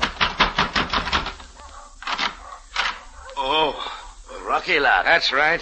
We got a salvage deal, remember? Why, sure, Rocky. Well, bags all packed and ready to go, I see. Well, sure, I'm shoving off right away. For Port Said? Let's go. On the way, you can clear up plenty. No, Rocky. As a matter of fact, I've changed my mind. The Mandara's no good for us. Wait a minute. We made a deal to salvage that hulk. You said there's valuable cargo aboard. Forget it, my boy. Forget it. I'm setting my sails for Marseille. There's a little girl that's waiting, Cut it, Sandy, cut it. Just why did you change your mind? Like I told you, Rocky lad. Answer me something, will you? Did a guy named Pete Limbo give you that map to the Mandara? You seen Limbo? Yeah, I saw him. Hanging by his thumbs. A knife did the rest. Yeah, you see, Rocky lad. We're getting out of this. It was that story you put in the newspaper. You queered everything. Yeah, it's another thing. Just how did that story get in the paper? I don't know. Rocky, don't you see? It's best I'll tell you what I think. I think you put it there to set me up as a kingpin. I don't know just why, but... Oh, no, Rocky lad. Would I do that to me old drinking mate from Frisco days? Come to think of it, maybe you never planned to take my boat out after all. The whole deal was a cover-up for something else. Oh, it ain't so, Rocky. Suppose I get it in the papers just who does know where the Mandara went down. You, Sandy. No, Rocky, for what good reason? Think about it. Pete Limbo might not be the last to hang by his thumbs. Oh, you wouldn't do that, lad. You wouldn't do that to Sandy McQuillan. All right, then. Grab your bags and come on. Where are we going? We're catching the night train to Port Said. You're going to go diving for the Mandara if I have to let you down by the heels.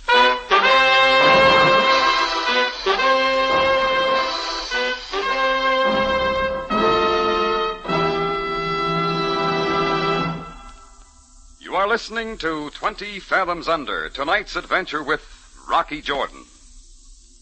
The Unafraid, an emotion-filled screenplay, is presented by Lux Radio Theater tomorrow Monday night at 6. Burt Lancaster and Joan Fontaine star in their original roles.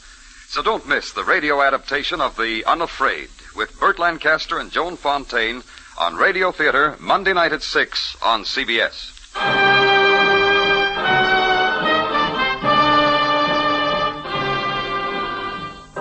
Now we take you back to Cairo and tonight's adventure with Rocky Jordan, 20 Fathoms Under.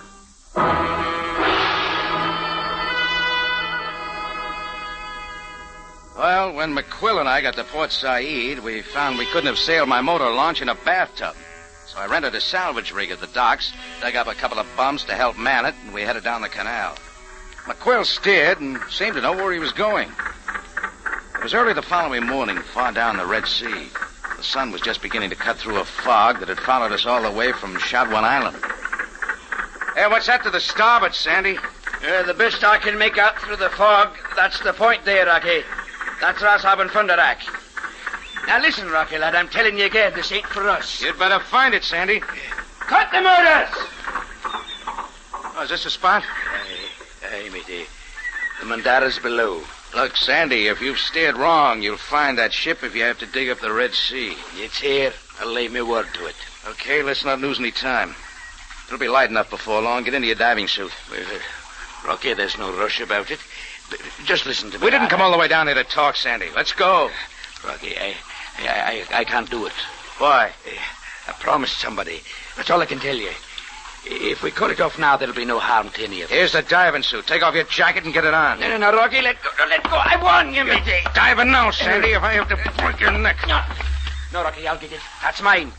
Oh, something you're hiding in your jacket, huh, Sandy? Neat little bundle. It's nothing, lad. Give it me now. As soon as I've had a look. Neat stack of 20-pound Egyptian notes. Enough to take you a long way. Where'd you get it, Sandy? Why, it's mine, Rocky. Just me life savings. Oh, it's real clear now. This money's a payoff, right? Well, I tell you... Who are you blackmailing? A missing captain of the Mandara, maybe, huh? He's a dangerous man, Rocky. Sure. You had a great way of bringing the captain to terms. You threatened to salvage the Mandara, then splash my picture all over the papers. While I was a sitting duck, all you had to do was sit back and wait for the payoff. Oh, I was going to split with you, Rocky, lad. With me hanging by my thumbs, like Pete Limbo and the rest of the crew? Now, matey, you wouldn't suggest that I did that. Why not? What do you know of a Chinese named Sen Wong Lee? Nothing at all. But the captain did it, Rocky. He wanted rid of them that knew the Mandara's secret. Who is the captain? Where do we find him? Rocky, you know I can't tell you that. I made a promise. I'm a man of my word. Get the port side. Look, Rocky, coming out of the fog. There's a big ship. Suppose they see us? Aye, she's drawing in close. but you don't turn alongside. Now, Rocky, Hey, wait a minute. Rocky, do you know who it is? Easy, Sandy. Maybe I do. Yeah, it's Matson, the insurance man who came to my office asking about the Mandara's cargo. He had a beard before that, Rocky. It's the captain himself. I see. Better answer him, Sandy. Talk fast. Ahoy, Captain! It's a mistake. I wasn't meaning to cross you. You won't be crossing me, McQuill. But you're neither. Good feet ahead. Matson, turn him out! He's coming at us. He's going to ram us. Get off this tub, Sandy. Jump!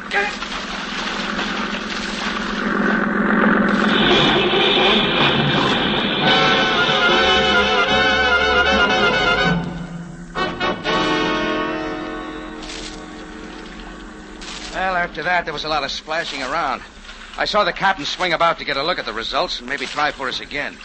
Just then, we heard another sound. And the sun's rays cutting the fog pointed out a speedy Egyptian Coast Guard cutter bearing down. The captain changed his course, but he was way too late. Their warning shots were inevitable. The captain cut his motors, and it was all over. A few minutes later, the crew of the cutter pulled us out of the water. It seems Sam Sabaya had been way ahead of me again and had tipped off the Coast Guard to watch for trouble.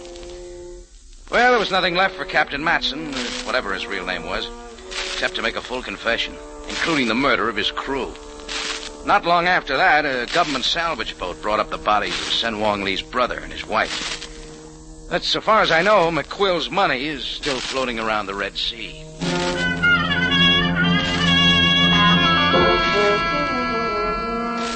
Well, back at my tambourine in Cairo, I had no more than settled down in my office when I heard a tap on the door. Real gentle.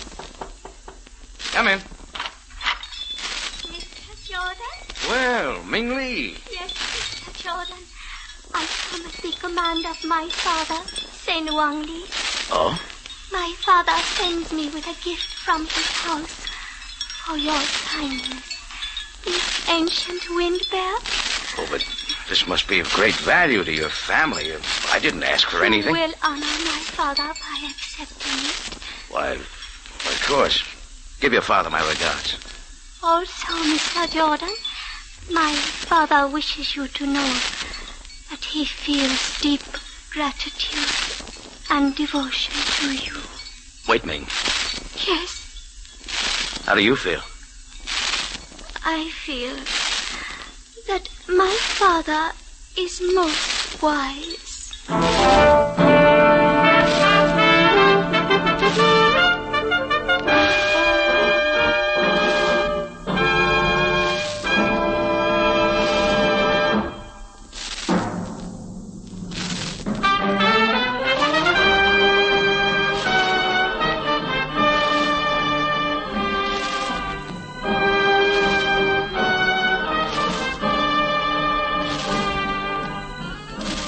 It's CBS again at this same time next week for another story of adventure and intrigue when we take you back to Cairo and the Cafe Tambourine run by Rocky Jordan. Jack Moyles plays the title role with story by Gomer Cole and Larry Roman. Rocky Jordan is produced and directed by Cliff Howell with original music by Richard Arant.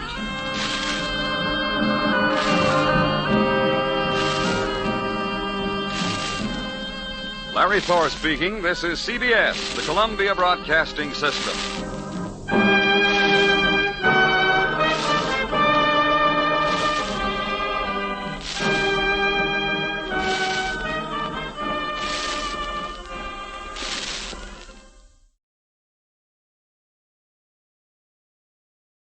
The F.W. Fitch Company presents Dick Powell as Private Investigator Richard Rogue in Rogue's Gallery. Song be your style, use Fitch shampoo. Don't despair, use your head, save your hair, use Fitch shampoo. The F.W. Fitch Company, makers of Fitch's Dandruff Remover Shampoo and Ideal Hair Tonic, presents Dick Powell as Private Investigator Richard Rogue in Rogue's Gallery.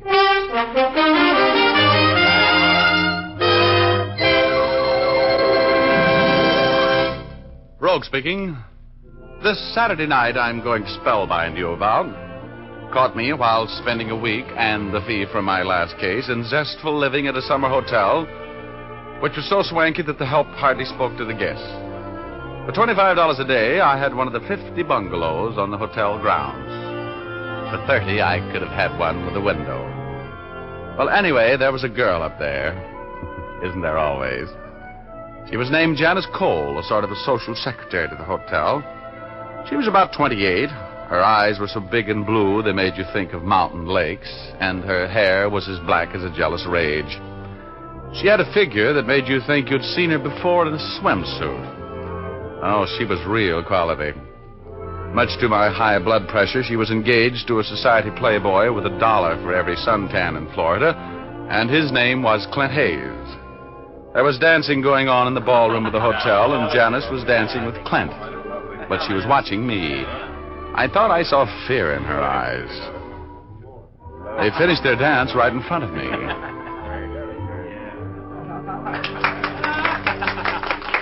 Well, I certainly enjoyed that exhibition, Clint. Glad you liked it, Rogue. Dancing with Janice is a wonderful way to spend an evening. I believe that. Well, how about the next one, Janice? Oh, I can't, Richard. I don't feel very well. Oh, really, darling? Yes, I think I'll go to my cabin, Clint. I have a terrible headache. Well, I'm sorry to hear that, dear. Is there anything I can get for you? I've got some aspirin. Oh, no. I think I'll just lie down for a while. I'll be back as soon as I feel a little more like enjoying the party.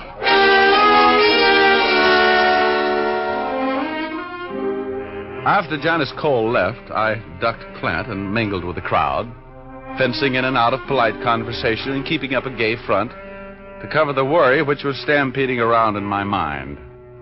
I couldn't forget the lost look in the eyes of Janice Cole, a look that was so full of fear and hopelessness that it haunted me. I decided, after sweating out 30 minutes of wondering why she was so frightened, to drop by her bungalow and have a fatherly chat with her. I casually worked my way along a chain of conversations to the open door and faded unobtrusively out into the night. There was a light in Janice's bungalow. I walked rapidly toward it. The door was ajar.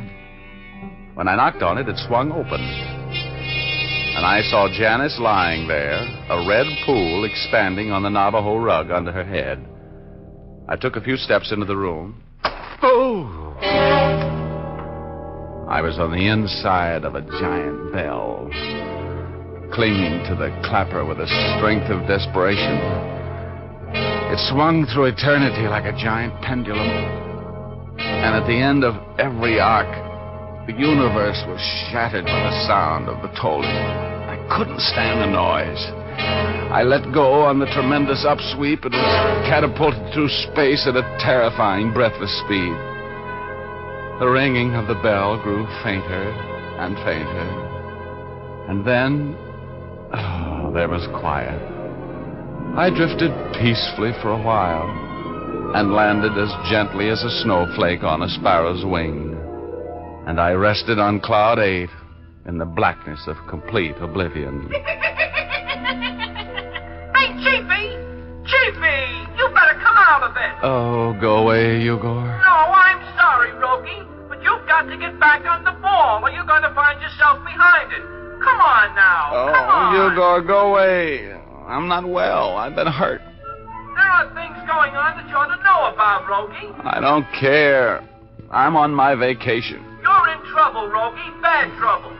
Remember that dead girl? Yeah, I remember. Well, what are you going to do about it? Let him get away with it? Oh, I don't want to talk about it. Let me alone. Well, I guess you've been hit on the head once too often, Rogie. Lost your nerve, huh? What do you mean, midget? No fight left in you. It's too bad. I've got plenty of fight left in me. What's going on down there? Well, you better go down and see, Rogie. Come on. I'll help you over the side. Okay. Come on, give me a push, Igor. Oh, you're a fine alter ego, and I'm proud of you. I try to take care of you, Chiefy. Over you go, Rogie. Over you go.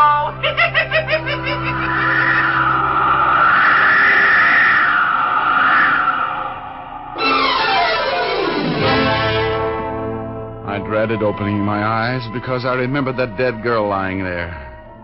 But I opened them at last. And what I didn't see made me think I'd lost my mind. Where the body had lain, staining the Navajo rug, there was a Navajo rug, but no stain and no body. I wobbled to my feet. My knees were made of soup. I grabbed the bed for support and threw my massive intellect into high. There were strange things happening here, and they were happening to me. I decided to stay mum and get back to the dance to see what I could discover from the behavior of the inmates. I took out my pocket comb, dressed my hair around the bump on my head so I wouldn't look like I had two, wiped the bed and the doorknob clean of my fingerprints, and looking much better than I felt, rejoined the party. Clint was talking with Nancy Bowman, another luscious lady on the hotel social staff. Hello, Rogue. We've been looking for you. Oh, hi, Clint. Hello, Nancy. Hello, Richard. Where have you been? We're getting a little fresh air. How about this dance, Nancy? Can't. I promised Clint. Oh, go ahead. I'll be noble. Janice should be coming back soon anyhow. Well, all right then. You're on, Mr. Rogue. Oh, for you, my dear, both of them. See you later, Clint. Bye.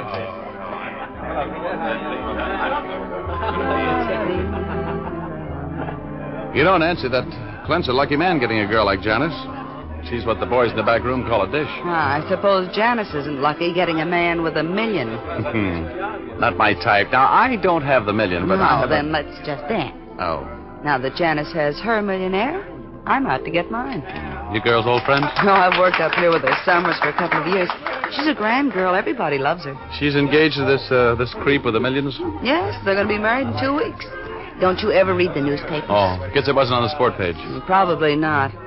Though the way Janice stopped him, it could have been. Kitty, kitty, kitty, kitty. May I cut in? Hi, Frank. That's up to you, Richard. Well, I never give up beautiful ladies to strangers. You don't know Frank, the ladies' home companion? That can be taken care of. Introduce me, Nancy. Mr. Rogue, this is Frank Pitts, friend of Janice. Oh, glad to know you, Mr. Pitts. Thank you, Mr. Rogue. Where is Janice anyway? She promised me some Roombas tonight. Well, she wasn't feeling very well. She went to her bungalow to get a little rest.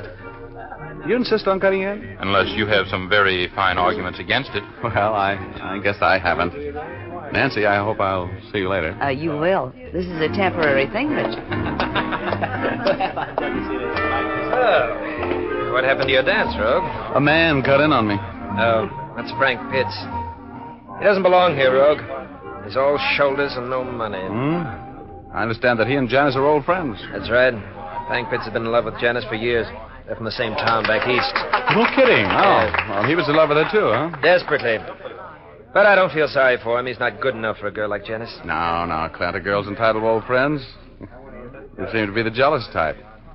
No, I used to be a little like that about Betty Callahan. I'm not jealous, Rogue. You'd hate to see a girl like Janice making a fool of herself over a no-good like that Pitts. Ever since he arrived today, she's been moody and dejected. Oh, that's the way it is. Oh, that's the way it is, huh? You and Janice had a spat over the old flame. We did not. You're being most impolite, Mr. Rogue. Janice and I happen to be in love. Yes? There's a man outside who would like to talk with you for a minute. Why? It's most important, Mr. Rogue. Please come with me. Okay, excuse me, Clint. Well, you look a little upset. What's the matter? Oh, it's horrible. Horrible. May I ask what you're talking about? No, I can't tell you, Mr. Rogue. But in all my years in hotel management, this is the most terrible thing that's ever happened to me. Here he is, Mr. Mills. Mr. Mills is our district attorney, Mr. Rogue. Oh, well, I'm glad to know you, Mr. Mills. What can I do for you? You're Richard Rogue, the private investigator from Los Angeles? That's right. Why? Well, I'd like to talk with you, Miss Rogue, about a murder. Oh, yes. Why, sure, Mr. Mills. Always glad to lend my talents to law enforcement. That's nice of you, Mr. Rogue, because you can help a lot on this case. Why did you murder Janice Cole?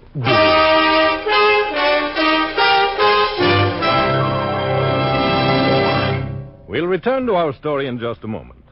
First, dandruff on the shoulders and coat collar of a well-groomed person is as out of place as snow in July. That's why so many persons who want to have a smart, well-groomed appearance use Fitch's Dandruff Remover Shampoo regularly. For Fitch Shampoo has a special solvent action that dissolves unsightly dandruff.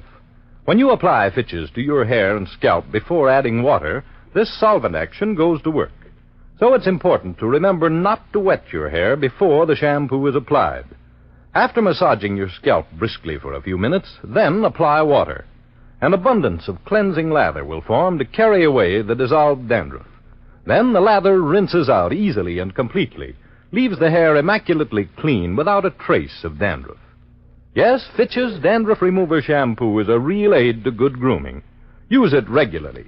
You can buy an economical bottle of Fitch's Dandruff Remover Shampoo at your drug or toilet goods counter, or have a professional application at your beauty or barber shop. Now, back to Dick Powell as Private Investigator Richard Rogue in Rogue's Gallery.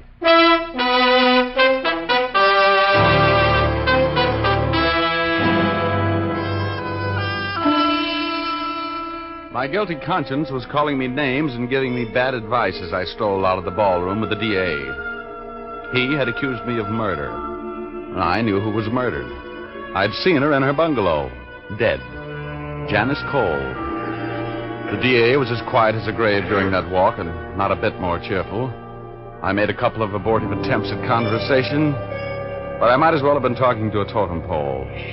I couldn't understand why he was heading for my bungalow until he opened the door, and I saw Janice lying there on that blood-stained Navajo rug, just as I'd seen her a half hour before in her own bungalow. I tried to say something, but the words couldn't get by the lump in my throat. I just stood there, my mouth hanging open, and my stomach frozen in a hangman's knot. I could feel the DA's eyes boring into the back of my head. Well, Rogue, why'd you do it? Well, I didn't kill her. How do you explain the fact that she was killed here in your cabin? She wasn't. Now, look, Rogue, you better organize yourself, huh? You're supposed to be a smart investigator. Give me a gun. I haven't got it on me. It's in that drawer there. Yeah, we found that one. This girl was shot to death with a .25 automatic. Any prints on it? We're going to take yours for comparison. Am I under suspicion for this murder? At the moment, that's all you're under. I finally hope you'll be under arrest for it the next half hour. Oh. You know, Mills, in a homicide, you usually have to have a motive. Hey, what's that? Why are you waving those newspaper clippings in my face? What are they? The motive. You were blackmailing Miss Cole, Rogue. We found these clippings in your briefcase. What do you mean I was blackmailing her? I didn't even know her. Now, look, Rogue, you're smarter than that. Here's a whole envelope full of clippings covering Miss Cole's trial for the murder of her first husband back in Passaic, New Jersey. Her name was Jane Sherman then, and she was released for lack of evidence. Remember the trial? Of course I do. Poisoning. But what's that? So you found out that this Jane Sherman, now known as Janice Cole, was all set to marry $1 million. And you've been blackmailing her. Oh, I don't know anything about it, I tell you. I don't know how those clippings got into my briefcase. It must have been planted there when I was knocked out in Janice's bungalow. It's a switch, Rogue. You were knocked out in her bungalow, eh? When? Look, Mills, I know this whole thing's going to sound fantastic, but I want to tell you the whole story. I came up here on my vacation. I never saw Janice Cole or whatever her name was before tonight. Disbelief walked across the DA's face as I unspun the web of circumstances which tied me into this murder. As I listened to my own story, I knew I wouldn't believe it myself if I hadn't been there. I showed him the bump on my noggin. He just nodded. I talked on, and as I talked, I realized that I was acting like every murderer I'd ever questioned. I know my face was red, my eyes were shifting as I browbeat my brain into trying to think of some circumstance which would at least give me the benefit of a reasonable doubt. Finally, I stopped talking. He took my fingerprints, and we went to Janice Cole's bungalow. There I got my first break. All right, Rogue. Now, where was the body lying when you first saw it? Right here. Come here. Look here. Look under this rug. Uh-huh. And blood on the floor where it seeped through the rug that's now in my bungalow. Do you see it? Yeah. Blood, all right. Well, Rogue, that's the first thing that's made sense since we got together. I suppose there is an outside chance that somebody's trying to frame you. Enough of a chance so a conviction would be hard to get, Mr. D.A. Look, you know me. I've got a little standing in my profession, a little substance. Give me 24 hours to get this thing hung around the right man's neck. All right. If I don't have you locked up tonight, will you try and have the right man for me in the morning? I'll have him. Now, tell me, who knows about the murder? Well, the maid who went into your cottage to turn your bed down for the night, and the manager. Well, I've told them both to keep quiet until I give them the go-ahead to talk. Then none of the guests know about it yet, except the killer. That's right. As far as I know. Okay, Mills. Okay, now. You keep it that way until morning, and I'll come up with the guilty man for you.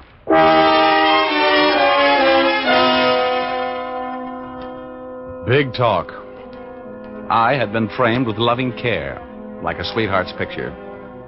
The DA shoved off to take care of the grisly details of moving the body from its temporary resting place on my bungalow floor, and I started shaking Janice Cole's bungalow down. There were particles of curved glass on the floor near where the body had been lying. I picked them up carefully and fitted the larger pieces together. They could only have been the crystal of a small, square wristwatch. It might be the clue to the killer. I went back to the main hotel building. The Saturday night party was still going strong. I rejoined the merry throng and looked for Frank. He seemed to me to be the logical suspect.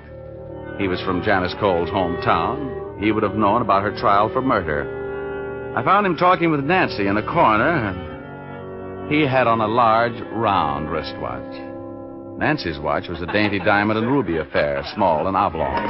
Oh, Rogue, Nancy's been beating the bushes looking for you. I have not. I just was mildly curious about where you disappeared to.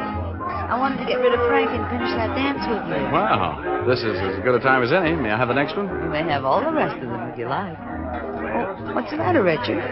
You have a pensive look. Well, I was just trying to figure something out. Oh? I was supposed to have a dance with you at 9 o'clock. Where were you? I was here. I got here just at 9. Didn't I, Frank? Don't try to prove anything by me, baby. I don't know. At 9 o'clock, I was having a drink with Clint Hayes in my bungalow. Well, there goes your alibi, Nancy. You weren't here. Alibi? Why would I need an alibi? I was here, you weren't. I looked all over for you. Oh, now, let's not argue about it. Let's have the next one, huh? I'll be right back. Okay. No tricks now. Hi, Clint. What? Oh, how come you're sitting this one out? Oh, hello, Rug. Well, I'm sorry I startled you. I was just in a deep fog. Nancy come back yet? No. Nancy, I just changed her name there, if you don't mind. Yeah. I'm kind of worried about her. Well, she's subject to headaches like this, poor kid. Maybe you'd better run over and have a talk with her, huh? Oh, I hate to bother her when she's feeling bad. Look, Clint, just to settle a little argument, were you and Frank Pitts having a drink in his bungalow at 9 o'clock? Oh, yes, matter of fact, we were. How'd you know that? He just told me. Just a silly little argument. I wish Janice would hurry back in time for the last dance, at least.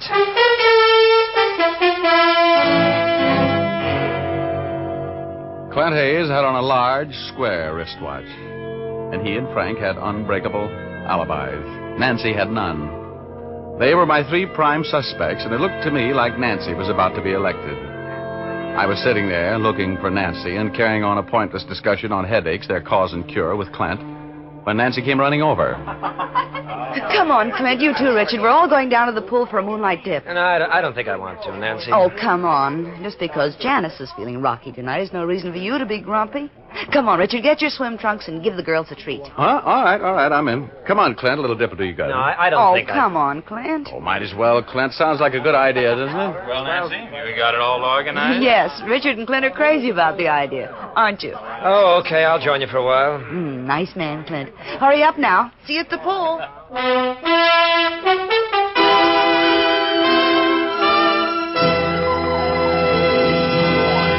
We'll continue our story in just a moment. First, a word to the ladies. Are you planning to have a new permanent to help you achieve that cool, crisp look this summer? If you are, here's a good point to remember. Shampooing with Fitch's Dandruff Remover Shampoo will put your hair into grand condition for that cold wave or permanent. That's because Fitch's Dandruff Remover Shampoo is such a thorough cleansing agent. It gets the hair immaculately clean and dandruff-free. Then, since it's completely soluble in water, it rinses out easily, leaving no dull, soapy film. Your hair is left radiant with no dirt, dandruff, or soapy film clinging to the hair strands to obstruct the work of the waving solution.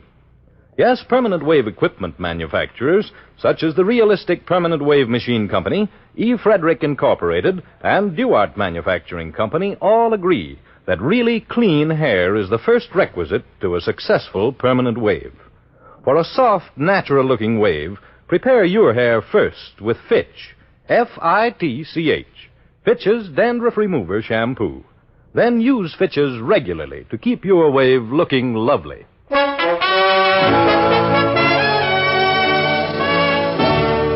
Now back back to Dick Powell as Private Investigator Richard Rogue in Rogue's Gallery.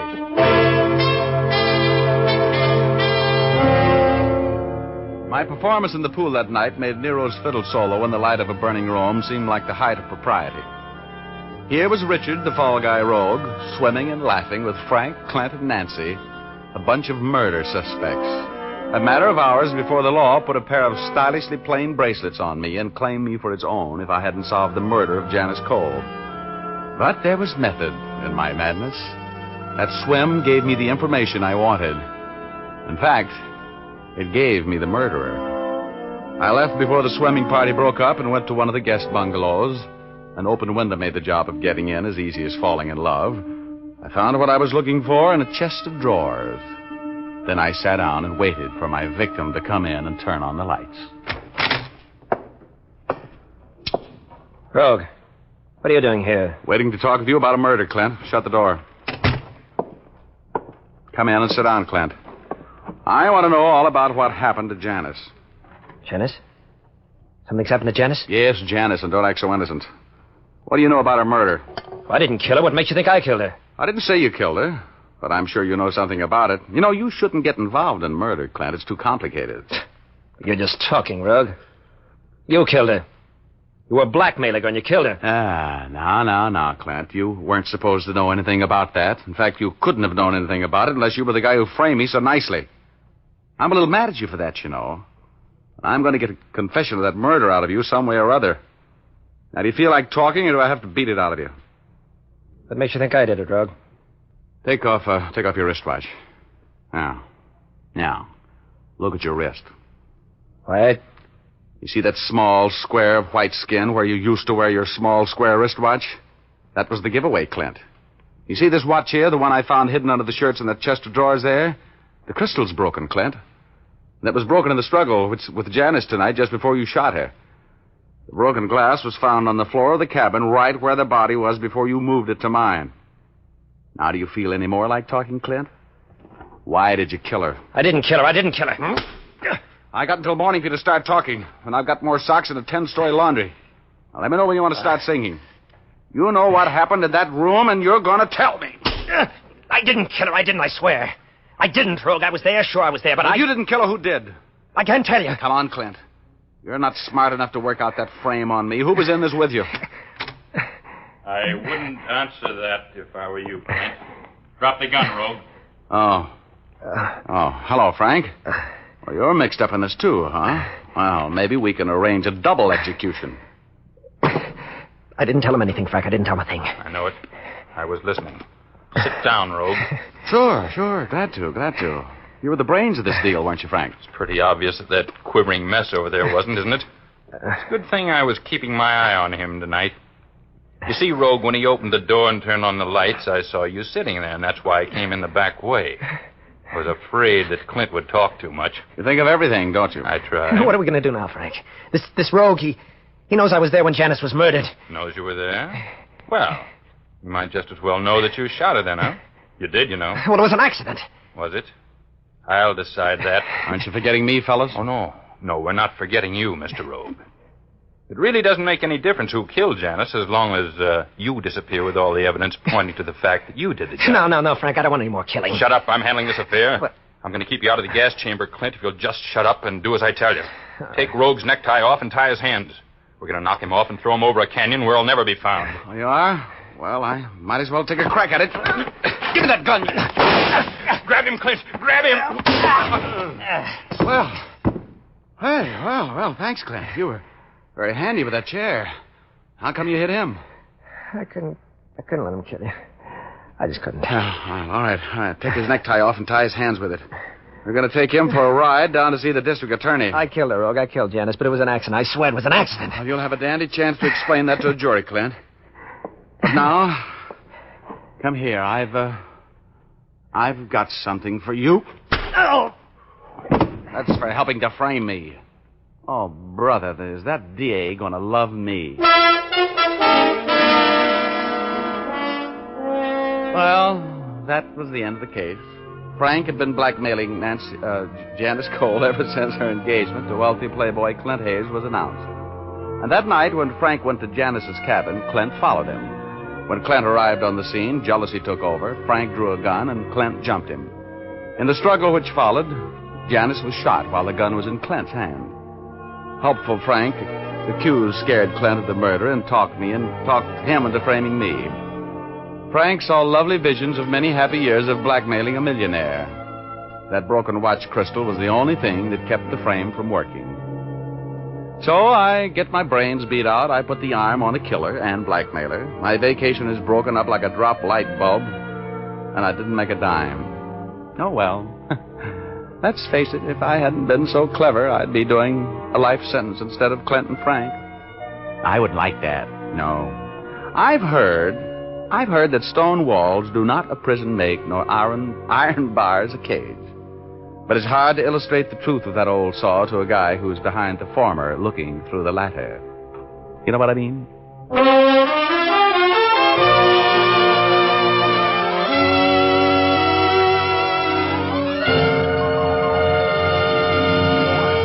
This is Dick Mushmouth Powell again, ladies and gentlemen. Hope you enjoyed our story tonight. Ray Buffum wrote it.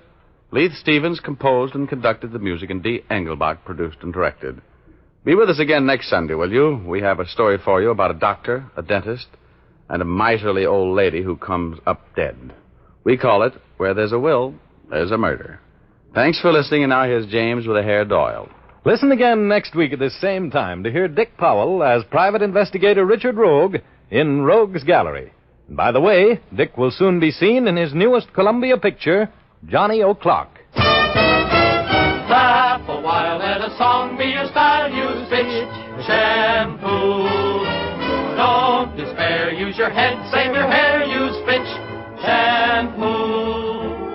After and between Fitch shampoos, you can keep your hair shining and manageable by using a few drops of Fitch's Ideal Hair Tonic every day. Fitch's Ideal Hair Tonic is not sticky or greasy, yet it gives your hair that well-groomed look.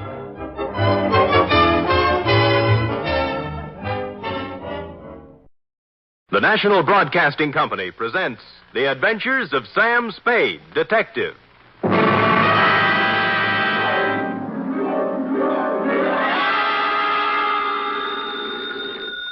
Sam Spade Detective Agency. Hi. Sam? Who else? Did you wind it up, Sam? Is it all over? If you're talking about the usual happy ending with the villains dead and buried and the lovers joining hands while the camera does a slow fade, it is not all over, sweetheart. What do you mean, Sam? The villains in this piece are for real, still doing business at the same old stand from one end of the country to the other. Oh, Sam, you sound so grim. Only because I have a grim tale to tell, little one. So warn all within earshot that if they seek bluebirds of happiness, sweetness and light, and love conquers all, to try another detective. Because even now I am on my way with something that might butt into your sleep for the next few days. To wit, my report on the Denny SHAYNE caper.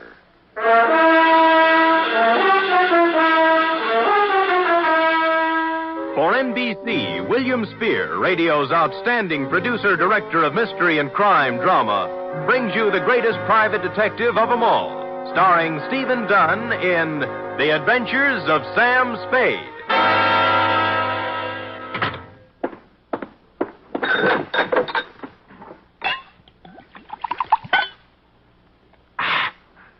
Effie! Sam? Yeah. Oh, I'm sorry, Sam. I didn't hear you come in. Ooh. Oh, tired, Sam? Yeah. You look pale. I guess maybe I'm a little sick, too. Now, Sam, I warned you about heavy lunches when you're on a case. Not that kind of sick, Angel. This kind starts at your shoe tops, runs up your backbone, and kicks around in your head till you're... Where's the book? Right here, Sam. Okay. The date, fill it in. 2? To John Q. Public. From Samuel Spade, license number 137596. Subject, the Denny SHAYNE caper. Dear John Q. She was sprawled in the corner chair when I got back from lunch. A kid of 16 or so, complete with bobby socks, hair ribbons, and shoulder bag. The kind you see every afternoon in the drugstore near the high school, making jive talk over a soda. But she looked up as I walked in, and the eyes didn't look like jive talk at all. There was trouble in them. You're Mr. Spade? Yep. The detective? Well, according to some people. Fine. I need a detective. You're sure now? Mm-hmm. Positive. What would you be doing with a detective? Your ad in the classified section said you find people. Well, sometimes. They're not too badly lost, that is. Who do you want to find? Did you ever hear of Denny Shayne? You don't really want to find Denny Shayne, do you? Why not? Well, most people want to lose him. Then you do know him. I'm glad. Here's $20. Now, wait a minute. Hold it, honey. Don't get anxious. What's the matter? Don't you want to be paid for this? Not if I don't do it. What do you mean? Let's talk about you. What's your name? Mary Johnson. Does it make any difference? Mm-hmm. Mary Johnson. Where do you live, Mary? Well, I've never been in San Francisco before. I just got in yesterday. Staying with a friend out in the marina. My home's in Denver. Denver, Colorado. 2028 14th Street. Okay. Here you are. You want to sign the contract? Oh, all right. Where do I sign? On the line here. Oh. No. The right name. Sally Joan Michaels. How did you know that? Next time you use an alias, leave the identification bracelet home. Oh.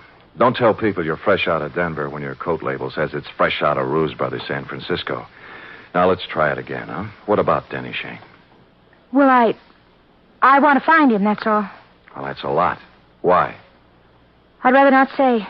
Well, in that case, Sally, I recommend another detective. You'll find there's an ad in the classified section just below mine. You mean you won't do it? Sally, if I may get pontifical for just a moment, Denny Shayne is not the kind of character I would pick out for a kid like you.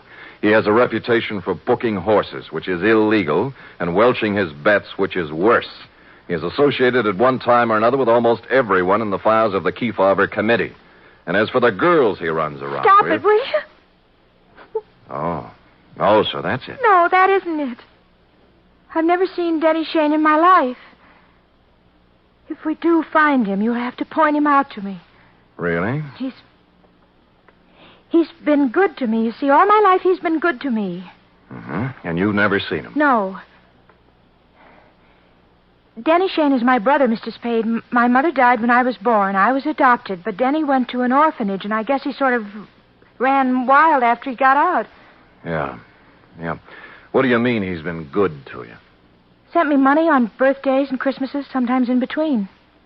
He always said if I needed help to tell him, but I never knew where to find him. We need help right now, Mr. Spade. My stepmother has to have an operation, and I know Denny will give me the money if I can find him. Why did you tell me all those black lies? I was afraid you'd call my folks. They'd be horrified if they found out. Oh. Mm-hmm. This is the truth now. Girl Scouts honor. Yes, Mr. Spade. Okay, you run home and study your algebra, and I'll look up Shayne in court. No, I've got to talk to Denny myself. You're sure you want to come along? Oh, yes. Okay, but I'm going to have to leave you outside while I talk to his friends. Let's go.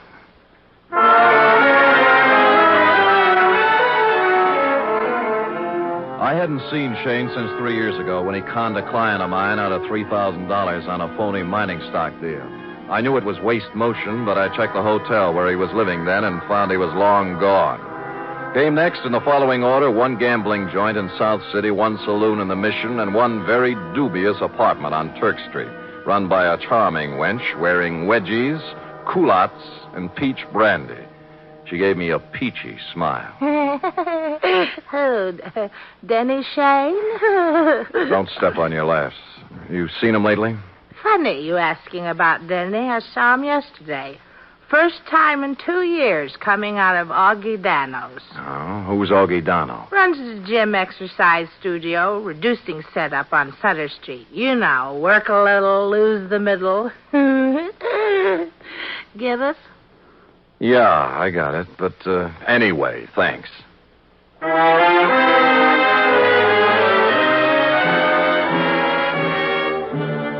So we took off for Augie Dano's. We'd been together 2.5 hours so far and exchanged maybe 2.5 sentences. She just sat quietly in her corner of the cab with her hands folded on her lap, looking straight ahead. Sally. Hey. Oh, What's the matter, honey? nothing. Oh, now, come on. You can tell your Uncle Sammy something's eating you. Now, what is it? I told you. You're sure it has nothing to do with Denny and you?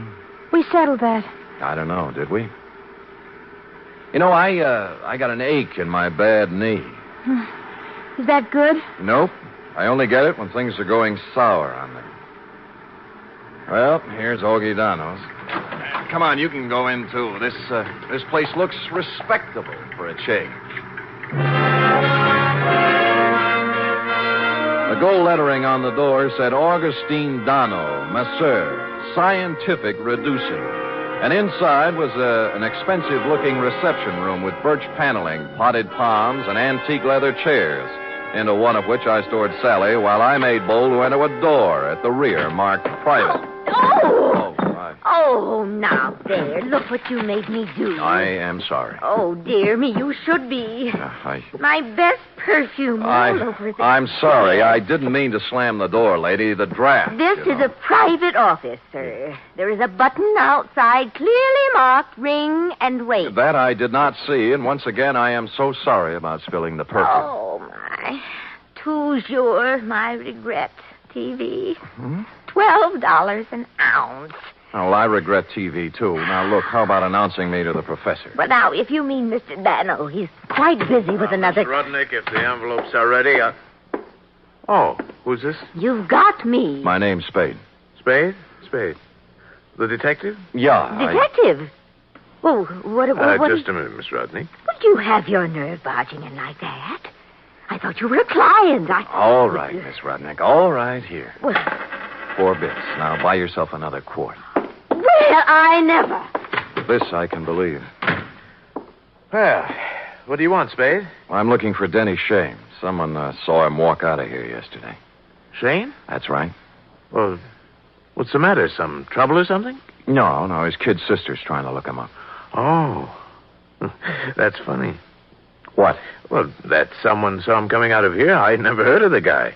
Of course, we got people in here all the time, salesmen, agents, friends of clients, But no Shayne. Not that I know of. What's he look like? Oh, about my height, blue eyes, pale complexion, too thin to be coming here as a customer. Well, I wish I could help you, pal, but like I say, so many people come in and out of here, Sure. Thanks anyway. Bye. Bye. Any luck? No, never heard of him. Come on. Too bad.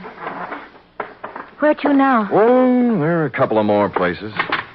After you. Cab's gone. When I told him not to wait, I thought we might have something to eat across the street.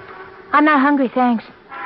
Look, you better call your parents. No, don't. I told him I was spending the night with a girlfriend so they wouldn't worry. That's another big black lie.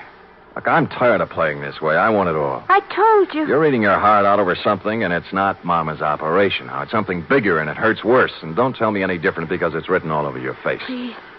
Please don't ask me any more, please. Oh, skip it. Where's a cab?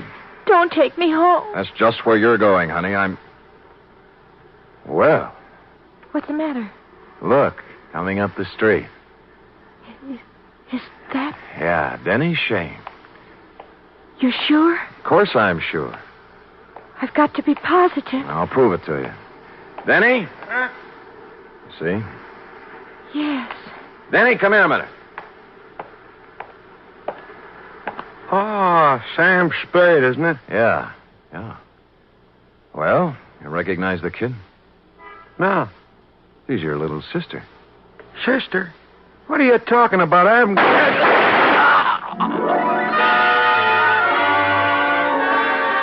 It all happened in less than a second. So hard, so fast, so horrible, it froze me in my tracks. The shoulder bag flew open, there was an automatic in her hand, and then Denny Shayne was dead on the pavement, and she was turning toward me, her face a sick gray color, handing me the gun, handle first. There. It's done now. You can take me to the police.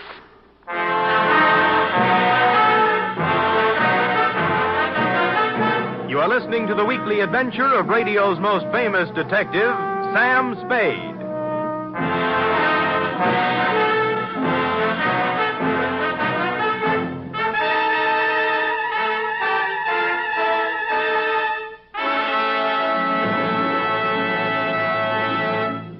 3 chimes mean good times on NBC.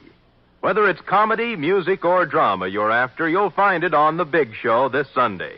The dynamic Tallulah is your hostess, and her guests include Fred Allen, Jimmy Durante, Vivian Blaine, Jane Morgan, and Rudy Valley. You're invited every Sunday to The Big Show. And this Sunday also brings you a 1-hour adaptation of F. Scott Fitzgerald's exciting novel, This Side of Paradise, presented by Theater Guild on the Air and starring Richard Widmark and Nina Foch.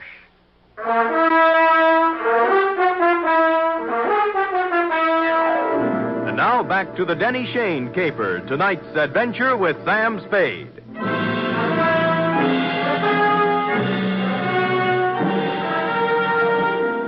I won't try to give you the play-by-play for the hour following the shots on Sutter Street because I was in no shape to remember things in sequence.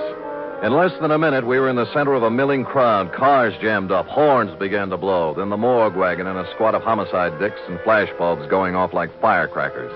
And Sally standing them all off with a frozen gray expression on her face that never changed. While I stood at her elbow, me, Sam Spade, who'd seen Lord knows how many murders, with rubber in my knees and a feeling in my stomach like I was going to be sick.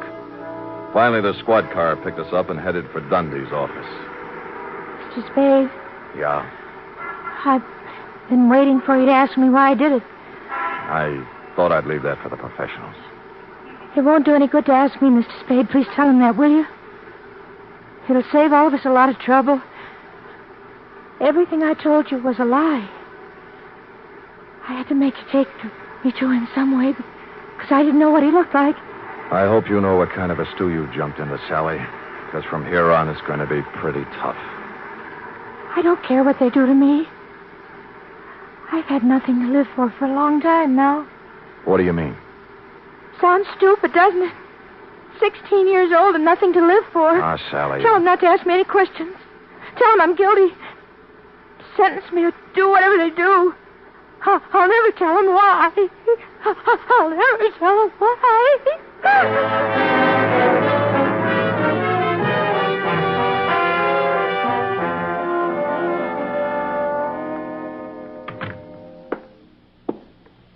Give me a cigarette, Sam. Yeah. Why did I have to grow up to be a homicide, Dick? No dice, Lieutenant? No dice. It's her old man's gun. Hooked it out of his drawer this morning before she left for school. I still think she's mixed up with Shayne somewhere. Dundee, believe me, that's one thing I can guarantee. She didn't know Shayne from Hopalong and Cassidy. Well, I'm only falling back on the standard answer to this kind of a clam bake, Sam. This is not a standard clam bake. You're telling me. You know, Sam, it kind of scares you. What the Sam hell's happening to our kids? A 16-year-old girl still in high school walking up to someone on the street? Shut up, Dundee. Oh, I'm sorry. It's got me, too. She's resting on the couch in there. Stick around till I get back. I gotta go down and wait for her folks.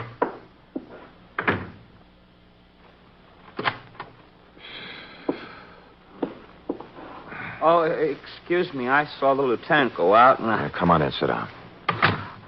I'm a friend of Sally's. Do you think I could talk to her for a minute? Well, I don't think she feels like talking.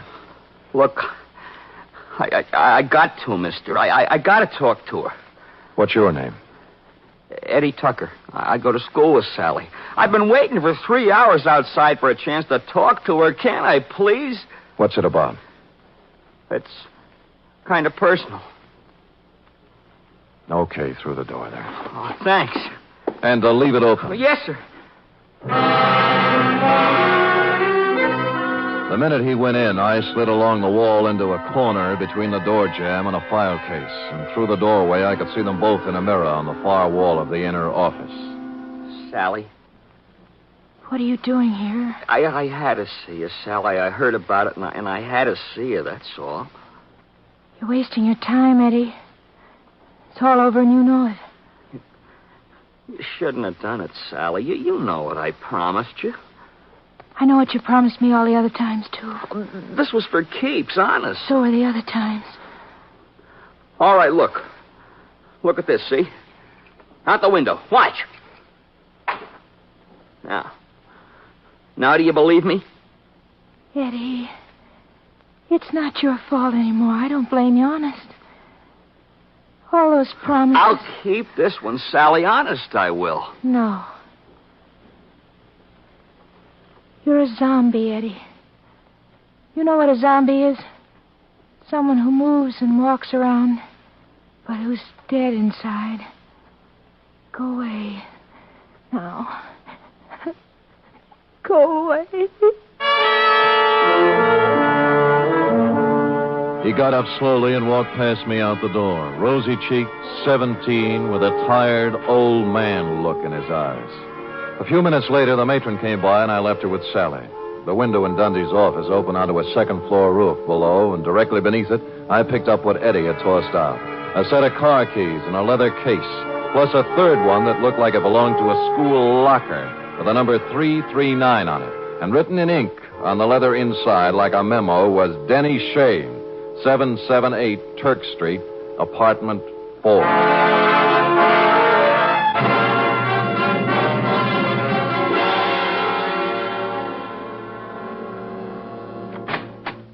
Hello, kids.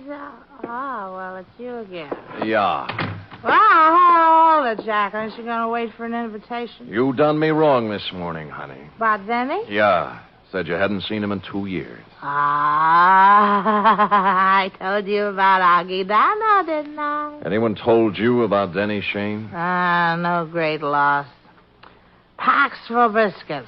Oh, would you like a drink? Thank you, no. Now, what about... I had it coming to him sooner or later. Never made an honest buck in his life. How did he have it coming to him? Like he got it, like they all get it. What was his racket? Numbers. You know how it works? You buy a number Yeah. How do you know all this? Curiosity. Intellectual curiosity. I want to know things. All the time I want to know things. Follow? So one day, when Denny leaves his suit to be cleaned and I find a book in his pocket, I ask the questions. What book? His numbers book, stupid. What's that? Oh, you know, with the names and numbers of all his customers. You wouldn't know where it is, would you? Oh, perhaps. Oh, yes. How does $5 look?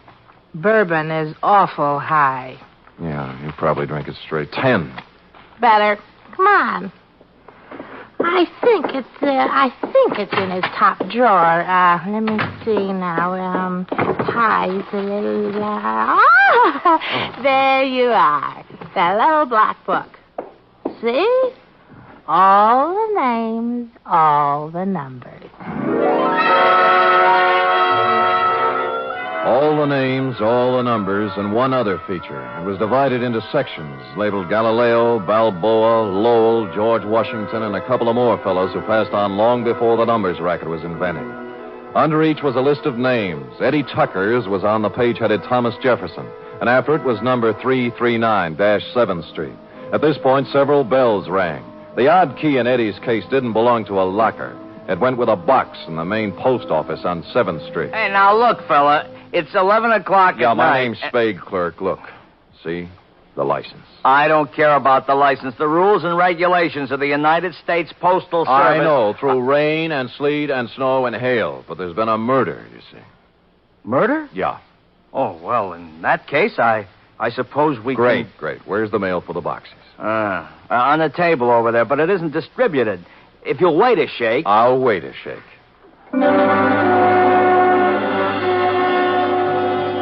It took more than a shake, but we got to it just before midnight. A scented envelope it was, addressed simply to Eddie Tucker, box 339.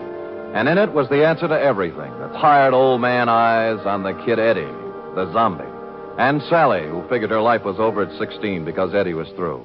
But who had sent it to him was something else again. Just a plain white envelope, the kind you get for a nickel a pack in the dime store.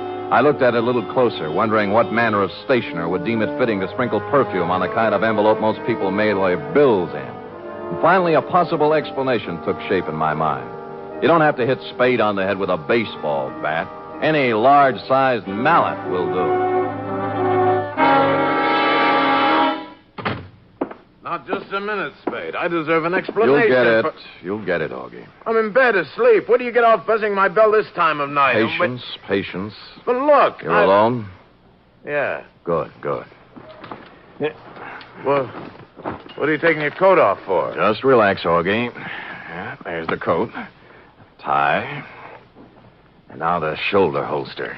Shoulder holster? There we are. Wait a minute now. Well, what is all this? Well, you know the old saw, Augie. Work a little, lose the middle. What I need is exercise. Great. All right, you come around to the studio sometime. What's the matter with you? Are you crazy? Yeah, get up. I want to try it with the right hand. Look, Spade. They got ground rules over at headquarters now, Augie. No white lights, no rubber hoses, but they don't apply to private dicks. Get up! Listen, if you're looking for trouble, I... The right's even better. Okay, up you go now. Come on! Up against the wall. Now. Hey, let go of me, Spade. Let's talk, huh? Talk? Yeah, about Denny Shayne, about the kids he smeared with his filthy hands. High school kids from Balboa High and Lowell and George Washington. Good kids, straight kids. I don't know nothing about... Your outside man, wasn't it? Your roper. Turning up in drugstores and jive joints with those dirty little packets of heroin he passed out as headache powders. No, I don't know nothing about... So he got him hooked hard, huh? Hey, off. There was no more, and then they got a mailbox number and a key. Then they raised money any way they could. I got nothing to do with it. My studio. Yeah, your studio's a front. Does the dame down there know what's in those envelopes she mails every day, or does she think they're statements? Come on, talk, Donald. Talk! Talk!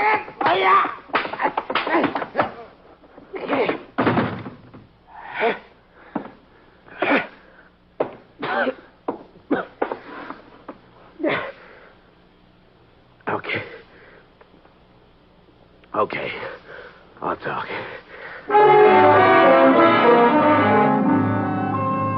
Which he did, a full hour's worth in Dundee's office, and a harrowing tale it was. I felt like printing up 1 million copies and mailing it out to every father and mother in the country.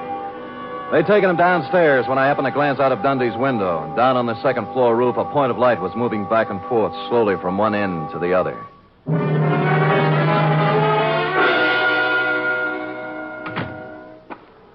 Eddie. Where are they? Where are those keys? I've got to have them. Here.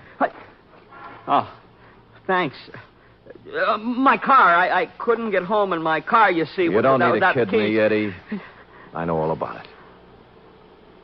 Oh. I can't do anything about myself, Mr. Spade. I'm helpless. What you said. Zombie. You're not helpless. You can't handle a little love, maybe, but you're not helpless. Other guys have licked it, and you can, too, if you want it bad enough. I want you. Honest. Good, that's all you need. We'll take care of the rest. Let's go, huh?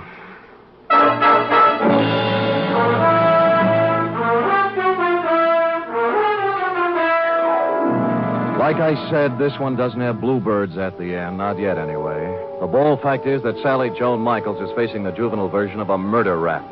However, the best criminal lawyer in town has volunteered to defend her, and the state will be represented by the most half-hearted prosecution that ever set foot in the courtroom.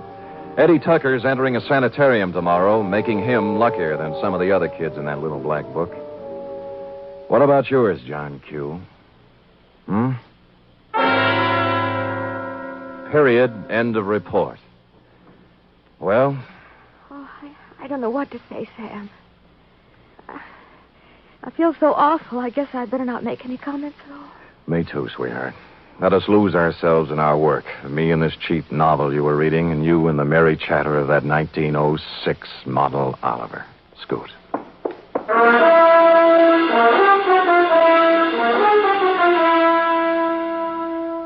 Three chimes mean good times on NBC. This Sunday, there's fun for you with two delightful families, the Blandings and the Harrises. Mr. and Mrs. Blanding stars Cary Grant and Betsy Drake as the troubled but proud owners of the famous Dream House.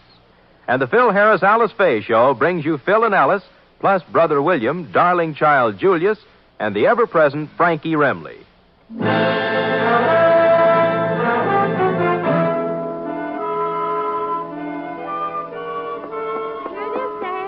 Amazing. Oh, not really, Sam. There's nothing amazing. Don't sell yourself short now. Well, I'm just a plain garden variety secretary, Sam. Look at that. Immaculate. Not a mistake. Oh, Sam. And in 26 seconds flat, in just the time it took that man to read a short announcement, you type out 5 copies of a 28-page report. In my book, that is amazing. All right, I admit it, Sam. I'm amazing. Good. And another thing. What's that? I'm hungry. Oh. And tonight is sauerbraten night at Schroeder's, and Max Nishi's letting girls in now. Cherub, as you may have gathered, I didn't collect a fee off this one. Oh, but Sam, I still have $10 you gave me last week to cover my back salary from 6 weeks before that, so we really... Schroeder's it is, yes. Let me go home and put on my other shirt. And I'll get my sauerbraten hat. Good night, Sam. Good night, sweetheart. She is amazing.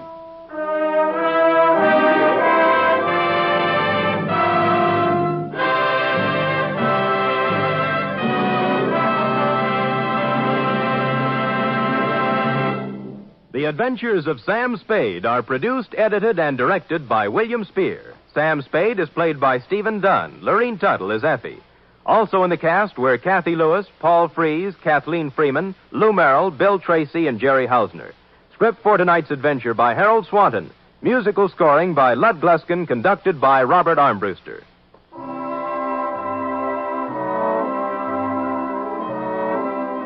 Join us again next week, same time, for another adventure with Sam Spade. You can help in the fight to conquer cancer. Strike back at cancer by joining the 1951 Cancer Crusade of the American Cancer Society. Help science help you. Give generously to your local unit by mailing your contribution to Cancer, care of your local post office. Cancer is a major problem, and the fight against it deserves major support. Laugh with the magnificent Montague and Duffy's Tavern each Friday on NBC.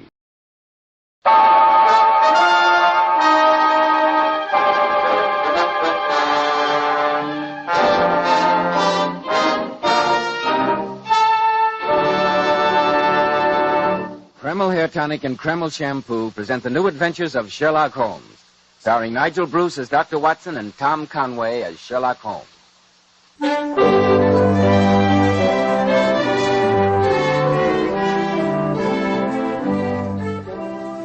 Well, once again, it's time to keep that weekly date with our old friend and genial host, Dr. Watson.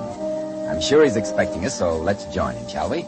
Good evening, Dr. Watson. Good evening, Mr. Bell. As you can see, I'm quite ready for you.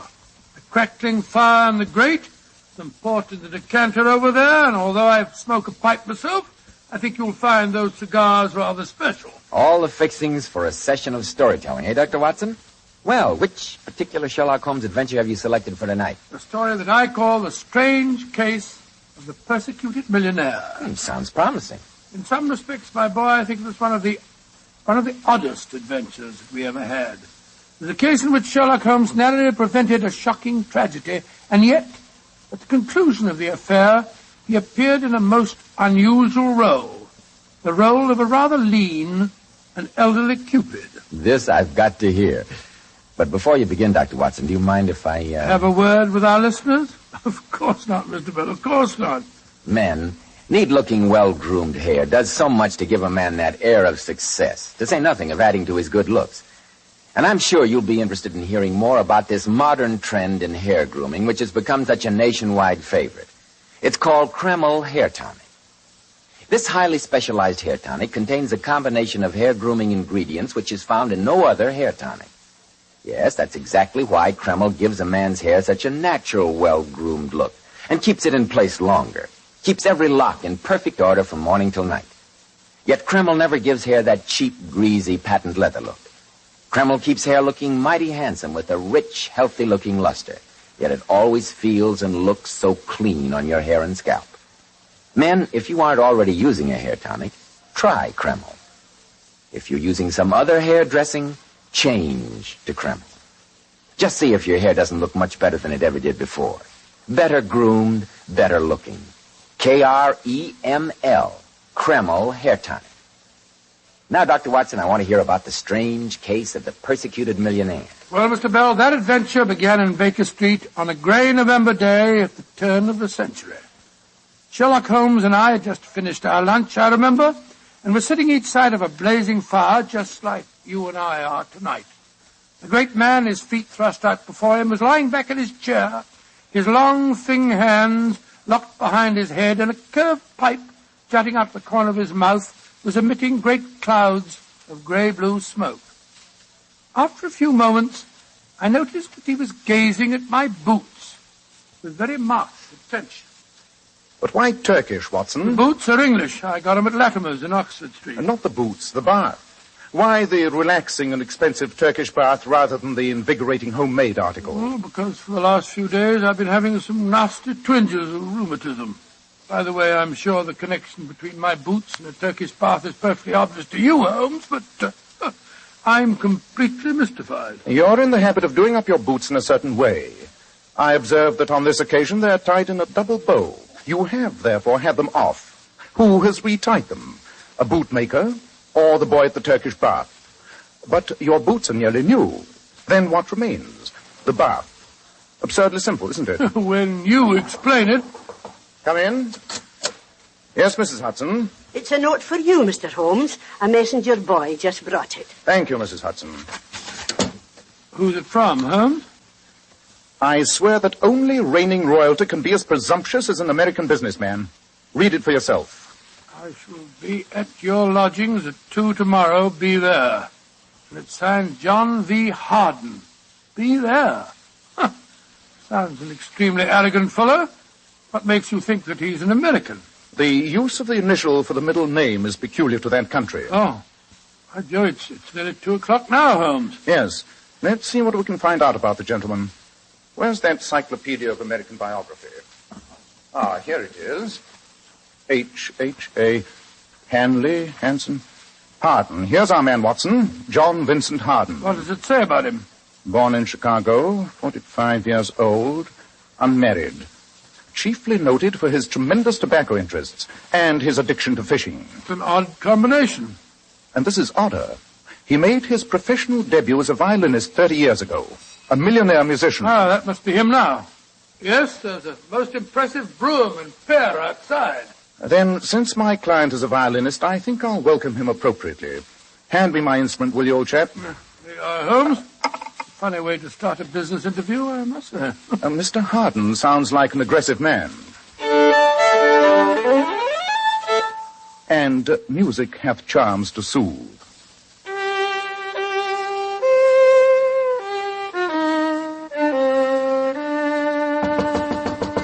Come in. Mr. Harden to see you, sir. Thank you, Mrs. Hudson. Come in, Mr. Harden.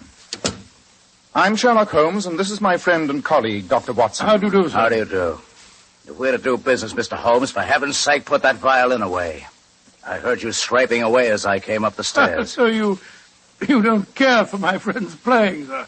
I don't care for anyone's playing. I loathe the fiddle. Curious. I was under the impression... Listen, Mr. Holmes, I haven't come here to discuss your musical impressions. I've come here to talk about my personal safety and my sanity. Then pray talk about it, Mr. Harden. I'm being persecuted.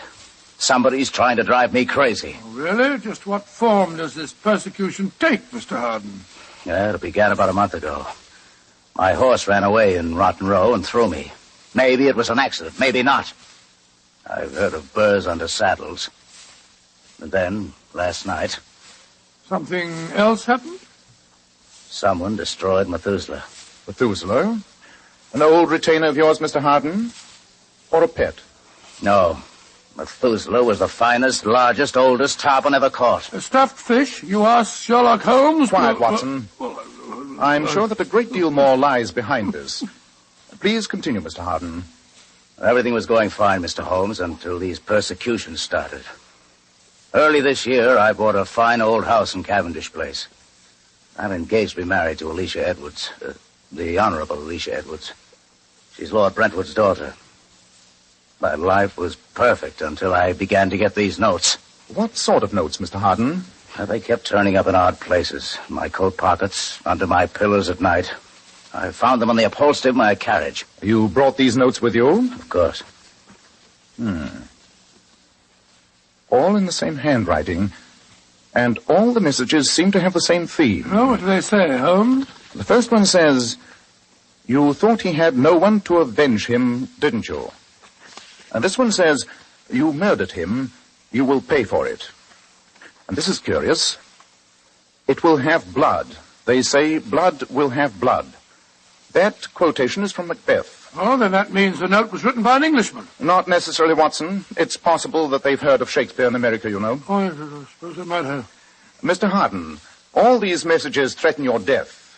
Can you think of anyone who might wish to kill you? No, I can't. I've never hurt anyone, much less killed a person. The notes don't make any sense. Do you recognize the handwriting? I've never seen it before in my life. You mentioned that your prize tarpon was mutilated. What members of your household might have had the opportunity of performing that act of vandalism? 3 people. My secretary, Margaret Bates, Stephen, my brother, and my fiancée. They were all at the house last night. There seems to be a clear pattern to this case, Mr. Harden. I suggest that you return to your home and obtain for me samples of the handwriting of the 3 people you've mentioned. When I've examined those, I shall be in a better position to advise you in this matter.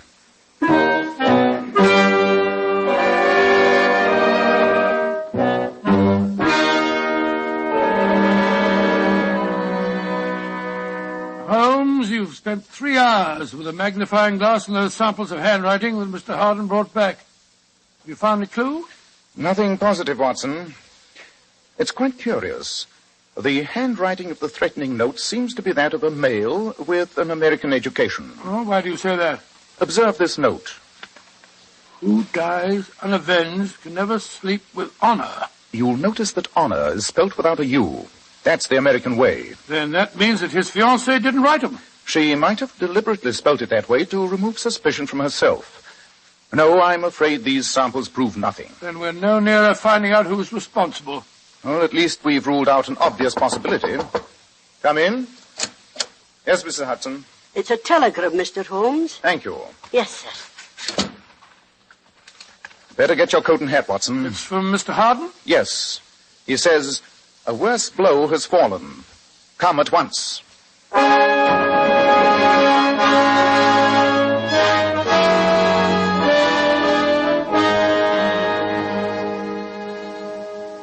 I'm Margaret Bates, Mr. Harden's secretary. How do you do? How do you do? What happened, Miss Bates? We left as soon as we received his wire. I don't know what happened, Mr. Holmes, but I'm terribly worried.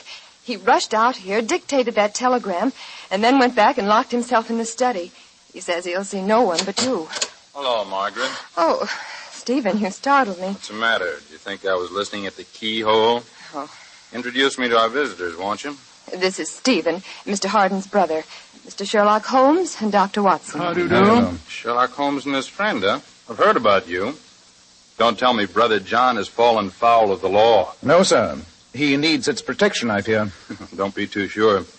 I'm thinking of taking him to court myself on a charge of woman stealing. Your brother a kidnapper? Great Scott. No, Dr. Watson. It's perfectly legal. It's just that I saw Alicia Edwards first, but then, of course, I don't control the Harden millions. Let's go to the study, shall we, Mr. Holmes? An excellent idea. Perhaps we'll see you later, sir. Perhaps. And don't take John too seriously. Oh, he's hateful. Always making fun of John, his brother. And yet Stephen's never done a day's work in his life. This is the door to the study. Who is it? Mr. Holmes and Dr. Watson are here. Good. Come in. Thank you, Margaret. I'll see you gentlemen later. What form did the new attack take, Mr. Harden? This time it's theft. My safe was rifled last night. What was stolen, sir?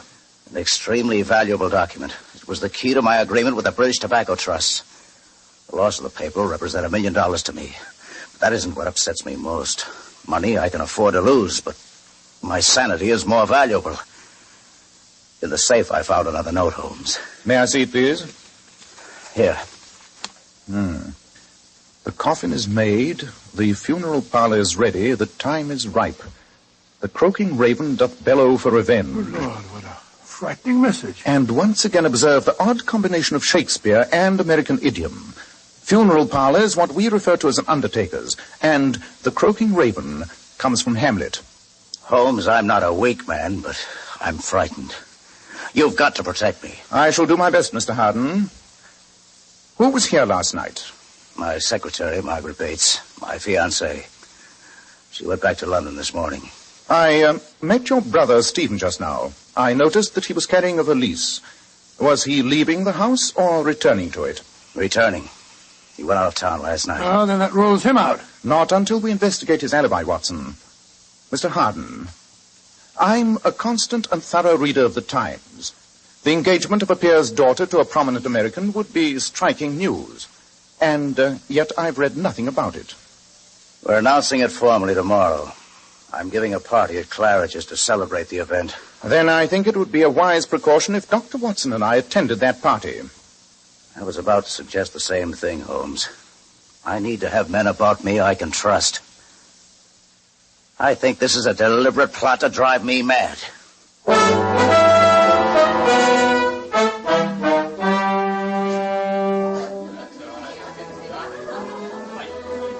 Holmes, Dr. Watson, I want you to meet my fiancée, Miss Alicia Edwards. Alicia, my dear. Yes, John. I want to introduce Mr. Sherlock Holmes and Dr. Watson. How do you do? May I congratulate you on your engagement? Yes, indeed. A union between the old world and the new is an encouraging sign of the times. I wish you could convince Papa of that, Mr. Holmes. Whenever he meets John, he always behaves as if he expected him to be wearing feathers and carrying a scalping knife. Feathers and a knife. That's very funny. I don't find it so. Oh, I'm sorry, sir. Excuse me. I want to talk to the officer. Dear me. Now I've upset John again. He's ridiculously sensitive. Americans are really rather touchy. And yet you're going to marry one? Papa's estates have eaten up a lot of money, and that's a commodity with which John seems well endowed. I think you understand me, Mr. Holmes. I'm sure I do. Personally, I may say that I'm always glad to meet an American. I'm one of those who believes that the folly of a monarch and the blundering of a minister in far-gone years should not now stand between two nations. Mr. Holmes, I find you pompous and dull. Goodbye. On my soul, what an unpleasant, heartless young woman. She's obviously marrying Harden for his money. Obviously. Though I don't think she has an aversion to all Americans. Oh? Why do you say that? She has been dancing with Mr. Harden's brother, Stephen, most of the evening. At this moment, he joined her at the door, and they're leaving together. Scott, you think that the... I don't understand for this. Hello. What's happening up there on the orchestra? John Harden, he's arguing with one of the violinists. A musician. I won't take any more of it. Look. He snatched the instrument out of his hand. Go on, get out of here. You're not fit to fiddle at an Irish wake. Out with you. The rest of you, go on, play. Holmes, he's behaving like a madman. He's rushing out the musician and brandishing the violin as if he's going to brain him with it. Yes, Watson. But that quarrel with the violinist was not a totally sane act. If the anonymous correspondent's motive is to undermine Harden's reason, he may be succeeding. But who has a motive? Might be the brother, Stephen. He's obviously jealous of the girl, and he probably is next in line for the Harden millions. But I checked his alibi for last night. He was out of town. Stop the music! Stop playing! What the devil's wrong now? Holmes, where are you? Here I am, Mr. Harden. Well, come with me at once. What's wrong, sir? It's Alicia. I found her in the corridor. She's been strangled.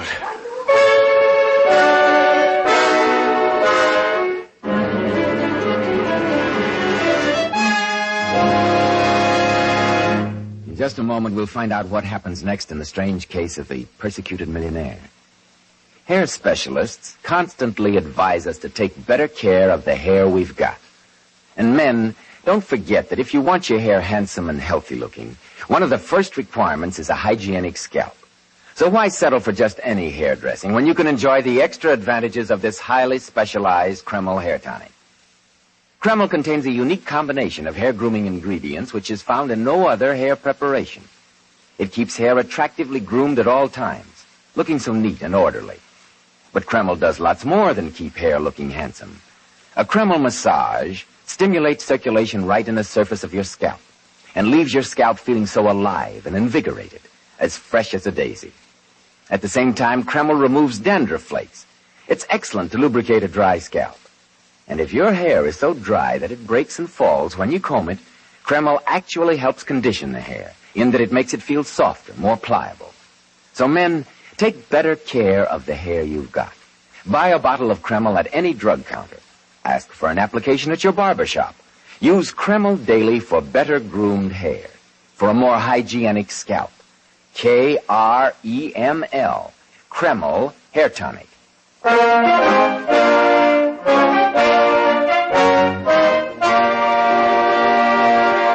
Well, Dr. Watson, so the Honorable Alicia Edwards had been strangled at her engagement party. What happened next? Well, I applied first aid, Mr. Bell, and found the girl was not dead. We rushed her to the hospital, and a few hours later, we were able to talk to her, but we found that she could give us no clue. When we left the room, Harden was waiting for us in the corridor. How is she? Is she going to be all right? Oh, don't worry, Mr. Harden. She'll be all right, but she had a very narrow escape. But why attack her? Why not me? The pattern becomes increasingly clear, Mr. Harden. Your enemy has struck at your fishing, your business, now at your fiancée. So every blow is at your wealth and position. And my sanity. Mr. Holmes, you've got to find out who's behind all this. On the occasion of the mutilation of the fish, 3 people had the opportunity. Your brother Stephen is clear on the second attack, and on this last one, I think we may reasonably assume that your fiancée did not strangle herself. Yes, I'll wager my medical reputation on that fact. But that means that only one person who was present on all 3 occasions was... No, you can't mean... Your secretary, Miss Bates? Where is she? In the waiting room. Splendid. Then Dr. Watson and I will take her back to Baker Street. I have an idea that she can be of invaluable help to us.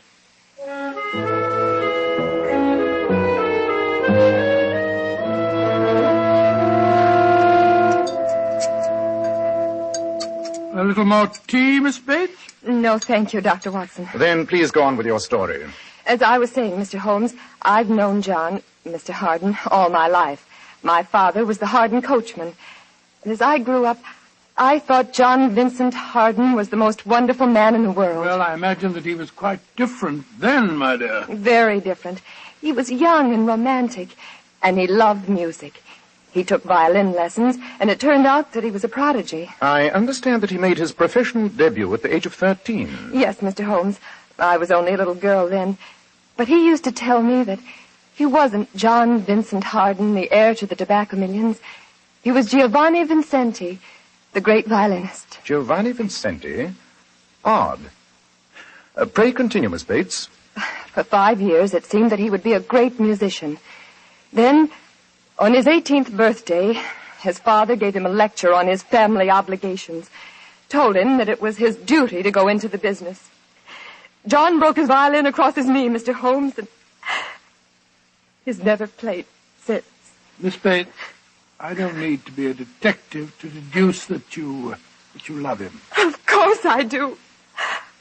Or at least, I love Giovanni Vincenti. And maybe he's still there. Somehow. Somewhere. Of course! I've been an idiot. A numbskull. What do you mean, Holmes? The case is solved. Come, Miss Bates. We must return to Mr. Harden as fast as we can. I only hope we're not too late.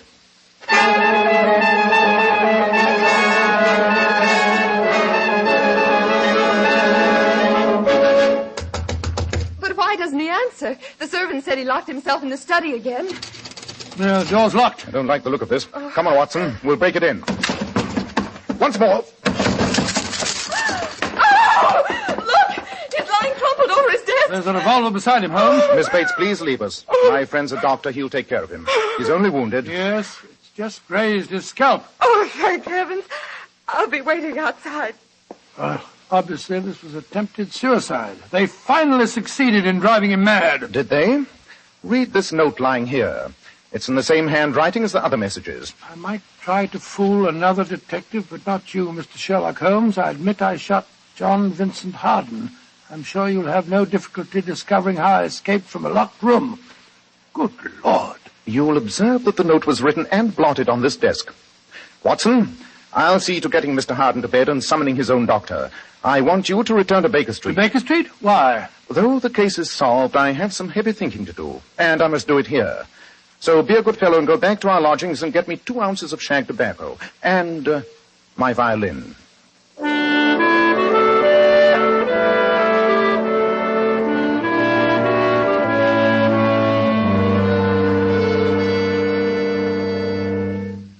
are you feeling now, Mr. Harden? Weak, Holmes. But I'm all right. You still can't remember anything, sir? No, I felt half out of my mind since that attack was made on Alicia. They told me she'd be all right. I do faintly remember coming home from the hospital and locking myself in the study. Oh, the rest is a blank. What did happen, Mr. Holmes? I'll give you the complete answer very shortly, Mr. Harden. Come on, Watson. Very well.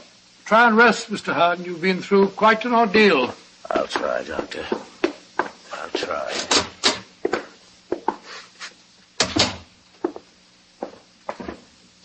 Holmes, you left your violin in Harden's room. Did you mean to? I meant to. And in the meanwhile, we must talk more seriously to Miss Bates. Well, she's down here in the sitting room. Yes. Yes, I have. And Brother Stevens with Be the her. first to know the good news, Margaret. And may we inquire what the good news is, sir? Oh, didn't see you fellas coming down the stairs. Well, there's no reason why you shouldn't hear it, too. I've just come from the hospital. Alicia's broken off her engagement to John. She's going to marry me. Indeed. My congratulations. Yes, sir, but I suggest you don't tell your brother the news. He's a very sick man. Oh, I won't. Now, if you'll excuse me, I'm going to celebrate. From the sparkle in your eye, Miss Bates, I can see that you're just as excited as Stevens is. Of course I am. But tell me, Mr. Holmes, have you found out who attacked John? Yes, Miss Bates. At last I know the name of Mr. John Vincent Harden's enemy. On the incident of the mutilated fish, you or Stephen or Alicia might have been guilty. On the stolen document, you or Alicia. And on the attack on that lady, you or Stephen, which seemed to leave only you. But I was having tea with both of you in Baker Street when John was shot. Precisely. As perfect an alibi as I've ever known. Then no one person was responsible. There must have been accomplices. No, Watson. Oh, sorry. Remember another fact. The note, supposedly written after the attempted murder, was blotted at the very desk which the wounded man was slumped over. Isn't it clear? Frankly, no. The persecutor and the would-be murderer of John Vincent Harden is Giovanni Vincenti. But they're one and the same man. Miss Bates told us so. They were the same man. But Harden forced the dominant part of his character into annihilation. When he destroyed his violin, he thought he had destroyed Giovanni Vincenti. But his alter ego was still dormant. Yes. And after the shock of the riding accident in Rotten Row, Giovanni Vincenti emerged, hunting for revenge. You mean that poor John really has a dual personality, Mr. Holmes? Yes, my dear. No one person seemed to have the opportunity of committing all the attacks. But we left one person off our list.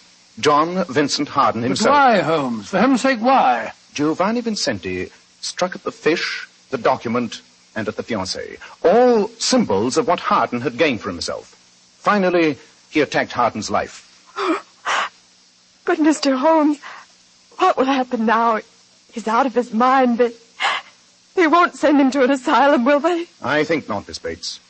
There's a possibility that this second shock, this self-inflicted wound on the skull, may cure him. Don't you agree, Watson? Yes, I do. It's perfectly possible there'll be a complete reintegration of personality. Listen. It's John, and he hasn't touched a violin for ages. So that's why you left your violin in his room, Holmes? Exactly. Now, Giovanni Vincenti and John Vincent Harden are again one man, one whole and sound man. I trust he may create a new life for himself. And I'm convinced that he has here the woman who will help him.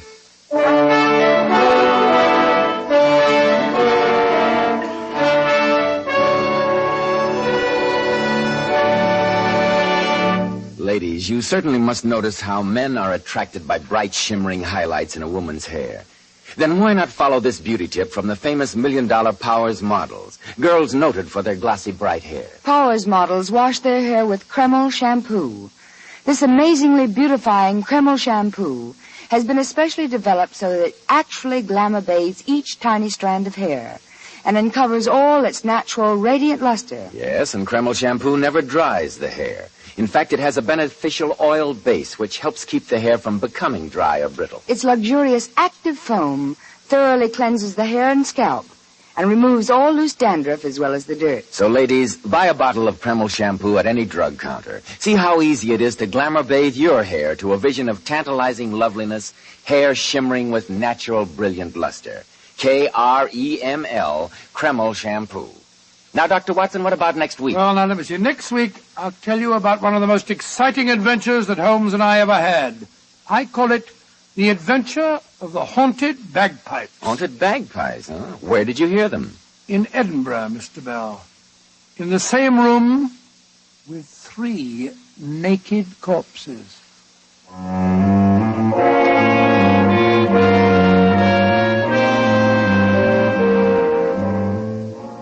Tonight's Sherlock Holmes adventure was suggested by an incident in Sir Arthur Conan Doyle's story, The Solitary Cyclist. The Sherlock Holmes series is produced by Tom McKnight with original music composed and conducted by Alex Steinert. Nigel Bruce appeared by permission of California Pictures. Tom Conway through the courtesy of Eagle Lion Pictures. This is Joseph Bell speaking for Kreml Hair Tonic and Kreml Shampoo and inviting you to be with us next week at this same time when Dr. Watson will tell us about the adventure of the haunted bagpipes.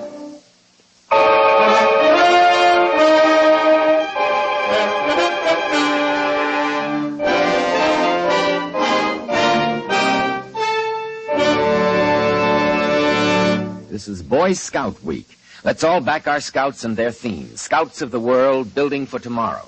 This is ABC, the American Broadcasting Company.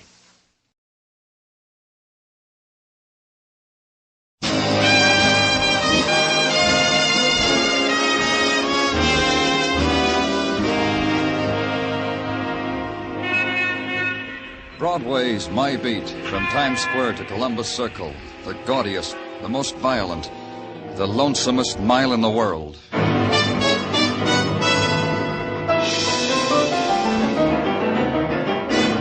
Broadway's My Beat, with Larry Thor as Detective Danny Clover.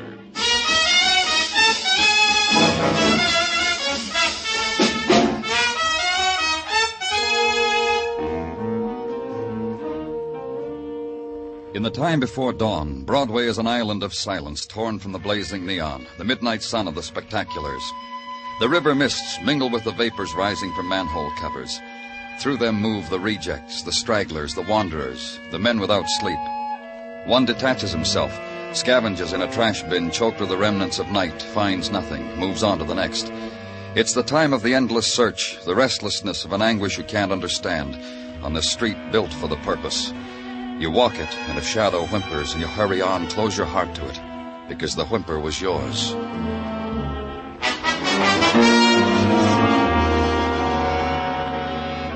And finally, you must put aside whatever it was you were looking for, because on a side street a man waits for you to give you the nighttime's departing gift. The boy, lying dead against the iron gate of the tenement's basement court. Pablo MOLARI, Danny, from uptown, West 109th Street. Carried one of those handwritten identification cards. Find anything else on him? Not much. $5 bill in his wallet. His saint's medallion he's wearing on a chain around his neck. That's about all. Now, you question the people in the... Yeah, Danny, every door. No one ever heard of the kid. Had nothing to do with him. Didn't want to talk about him. You know, most of them were trying to sleep, the heat, the kid squalling, you know. Yeah. Beaten. Jaw broken. This bruise on his throat. Must be the one that killed him. Here, come down here, Danny. Huh? What? Take a look at the sign on this door. Hudson Club, Johnny Hammett, president. I guess it's one of those street clubs the kids make up for themselves. This neighborhood's loaded with them. You think what happened to this kid is part of it? Yeah, I think. What do you think? Maybe. Check it, Muggerman. I'll get back to you. And wait now for the decent hour. Give to someone a few more hours of sleep before breaking the news about the death of a young man. And at 8:30, to an address on West 109th Street. Climb 4 flights and be careful of the rotting steps and the 3-year-olds at play. The door opens to your knock, and the woman who pinches her shawl close to her throat doesn't understand what you're saying, and calls a neighbor who understands, who explains to the woman, the mother of a murdered young man, explains what must be done. Accept the fact of death. Identify the body. Bury her son. Then walk away from all of it. You've started a new day. Call headquarters. Detective Muggerman gives you an address. Looked for and found and checked by the night shift. Johnny Hammett, president of the Hudson Club, a tenement on West 43rd near the docks. Johnny's glad for the company. I dislike having my coffee alone, Mr. Clover. You work, Johnny? Yeah, here and there, mostly on Broadway, sir. People always want things done. You mean you run errands? No, if you think all it is running down to the corner drugstore, no. Broadway, Mr. Clover. It's full of tourists. Anybody else live here with you? Yeah, my father. I think he still does. I hardly ever see him. How's the Hudson Club coming along? Oh, fine. Fine, thank you. What kind of club is it? Oh, a little bit of everything. Sports, dances, beach parties. The girls do most of the arranging. Girls? Isn't that funny? About a month ago, I mentioned girls to my father. He had the same expression on his face as you do. Yeah, girls. I'm 19. I don't chalk walls anymore. Johnny, a member of your club was murdered last night. A boy by the name of Pablo MOLARI. Oh, is he dead? Nah, he wasn't a member of the club, sir. He just hung around. What about him, Johnny? Who killed him? I didn't. And no one's come up to me since last night and said he did it either. Where were you last night? We had a meeting at the club, a special one. Initiations, plans for the summer. Broke up about 2. I came right home. I want a list of your members, Johnny. Names, addresses. No, sure. Before you go. Look, where was Pablo found? Outside your club, in the vestibule. Nelson might know. Nelson? Toby Nelson. We had him in front of the door last night to keep away undesirables. Where can I find him? Works at a cigar and magazine counter in the Flick Building lobby. I wish there was more I could tell you. I really do, sir.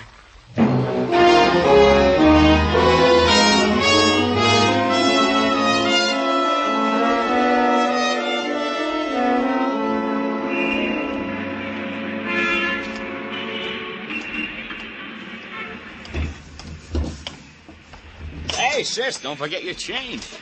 There you are, baby. Good luck at the track. What's yours, Buster? Your name, Toby Nelson? Someone send you to ask an important question? Police. That buzzer could stand a little metal polish, mister. Don't worry about it. Oh, sure not. Tell me what I should worry about. About a boy named Pablo MOLARI. Yeah, I've been reading him in the newspapers. What's he to me? He was found beaten to death in front of Hudson Club, I know. It says so in the papers. What went on there last night? I'll have to read the minutes of the meeting. I was outside making these 2 big muscles that Tatsu wanted in and couldn't get in. What happens at these initiations, Toby? Kid stuff. You swear to do this and that and be a nice Hudson. To tell you the truth, I was embarrassed for the kid. Who are you talking about? Paula got taken into us last night. Johnny Hammett wanted it, so I arranged it. Paula Chopak. Which makes us fellow members. Which makes me happy. This Paula's your girl. Manicures my pinkies. Look. Pretty job, huh? Gives me locks of hair. Lets me argyles. Oh, it's a nice thing we got. Tender. Paula Chopak. Uh-huh. I've got her name on my list. She was on top of the grocery store, corner 11th Avenue and 46. Yeah. Thanks a lot, Toby. Anytime. Oh, here, take a scratch sheet, mister. For free. Go ahead, take it. It's last Monday's. And bring to the top of the list Paula Chopak. Climb the stairs, knock on a door with the curtain panels of glass, and hear the furtive scurrying behind it and the slam of another door inside. Then hear a woman's steps approaching, and an instant of silence. Then the fumbling with the catch, and the door opens. And the woman had not finished making herself presentable to the caller. The wrinkled cotton house dress needed another smoothing. The graying hair needed to be pressed back again from the forehead. The tired voice. There was nothing to be done about that. Yes. Something? I'm from the police, Danny Clover. It's good you're here. We not think police come so soon. Please to come in. Please, that chair. I sit by window in it by evening. It's comfortable, clean. You be cool. Please, mister. Thank you, but I'd like to... By my daughter to speak. By Paula. Paula, is she here? Yes. By room, listening to records. But first, please, mister, first. You want to tell me something, Mrs. Chopak? About Paula. You see what I am, mister. But Paula, By Horace's great beauty, by the face, by the rich black hair. Mrs. Chopa. Like crown she wears it, my Paula, my baby. I comb for her, brush, wash, put in braids by night for sleep. My Paula is good, clean, respectful to me, to such as you never trouble, never bring me tears. Will you call her, please? Go to her. She wait for you. She say me, policeman come this afternoon. I have much thing to tell him. My Paula say this to me. What my Paula got to say to policeman, mister? What? In that room? Yes. You see, my Paula tell you her thing. Then you, policeman, go away from us. Mister.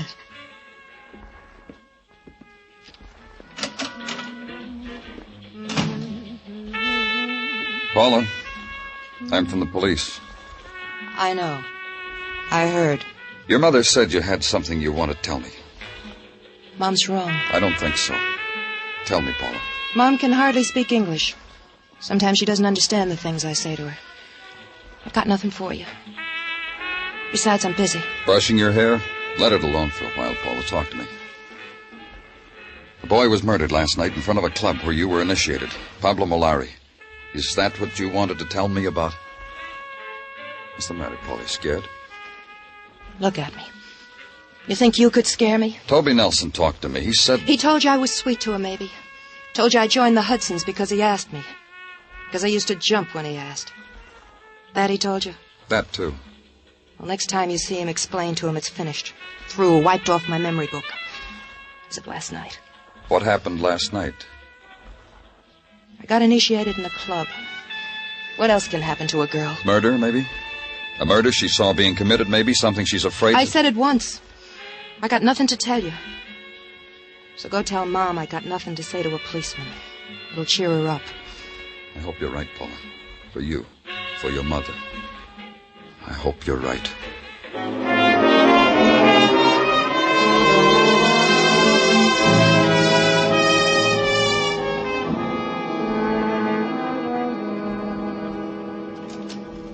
Danny, I give you the evening's greetings. Thanks a lot, Gino.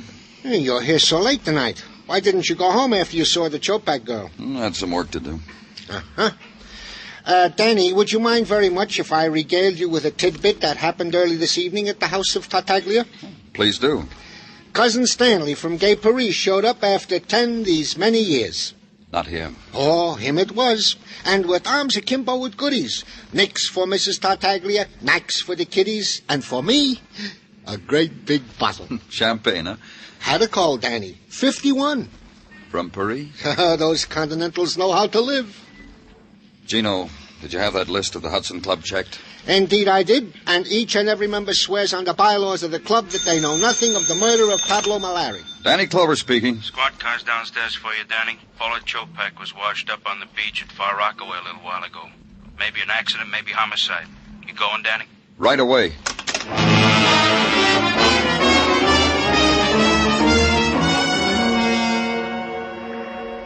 The night wind off the sea was soft, warm.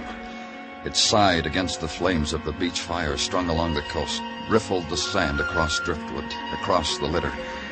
It brought close the far-off sounds of a summer beach at night, the laughter from behind screened porches, the siren call of the ukulele gently strummed, the distant screeching of gulls, and closer, the other sounds, the lash and wash of the surf, the opening and setting up and adjusting of the mechanical devices that attend the dead, and then the trembling voice of the boy who tries to tell you about the girl lying there, how it was, why it was. We were swimming, sir. Lost her someplace out there in the dark, and I heard her kind of scream. Just you and Paula, Johnny? Yeah, it was a beach party like the ones I told you about. The other members left. Paula wanted to stay. Asked me to stay with her. You said she screamed. Why? She hit her head on one of those rocks out there. The high tide covers them up. I didn't know till I hit the beach she was dead. I tried to... Dead? She is, isn't she? Look at me. I killed Paula.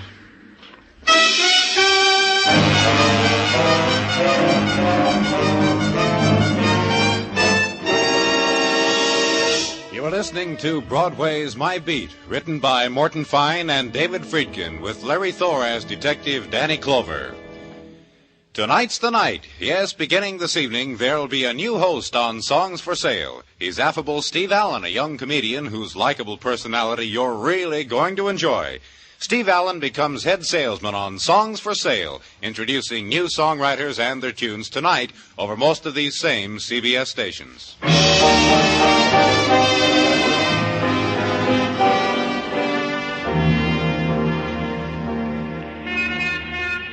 On an early summer's night, Broadway stands on a corner, leans against the orange juice stand, and sums up the day. Some days are better than others. Some days you break even.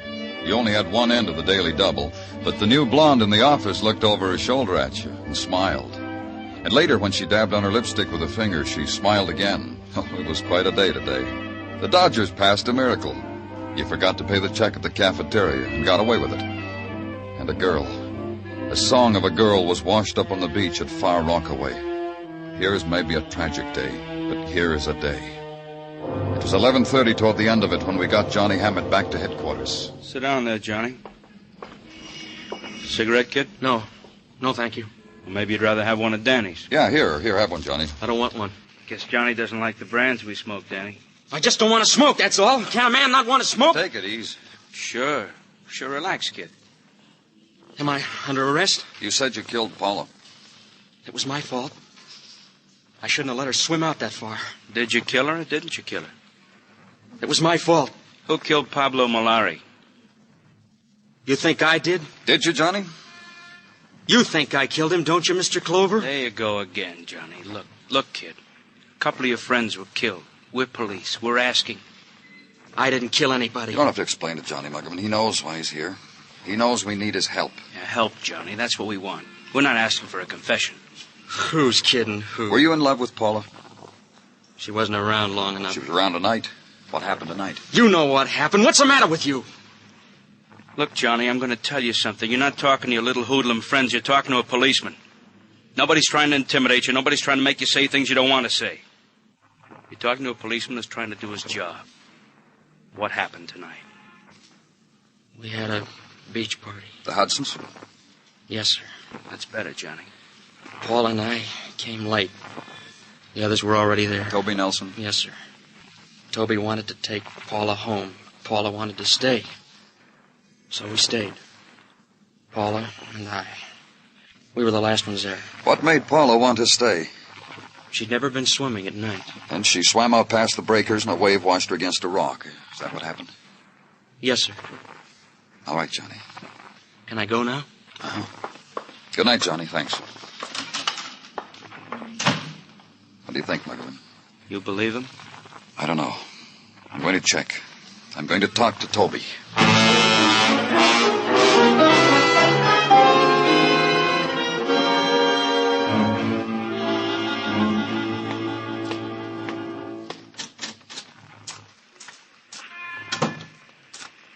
Toby? Toby? Who wants me? Oh, you got a long nose, mister. Your landlady told me you were up here on the roof. Hers is even longer than yours. What's the guy have to do to get a square foot of air to himself? Your girl's dead, Toby. Paula's dead. You're stale, mister. The smooth voices on the radio have been telling me Paula's dead. For an hour now.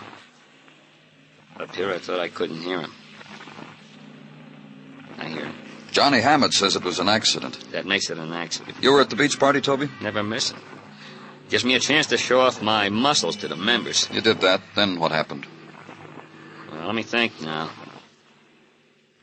After that, I roasted the hot dogs for the group. We all ate hearty, then it broke up. I came home. And left Paula alone with Johnny? Yeah, that's the other thing I did. Paula was your girl. How come Johnny took her to the party? If she was alive, you could ask her. I wouldn't know. Johnny says you wanted to take her home. Why didn't you? Because she slapped me across the mouth when I asked her. They all laughed. Johnny, too. Then she laughed harder than anybody. That's how I got the message she didn't want me to take her home. She wanted Johnny. Up to the night of the initiation at the Hudson Club, she was your girl. What happened there to make her turn on you, Toby? She's dead. Paula's dead. What else do you want from me? What else do I have to give you? How much can you... She's dead, mister. That's all I got. All right, Toby.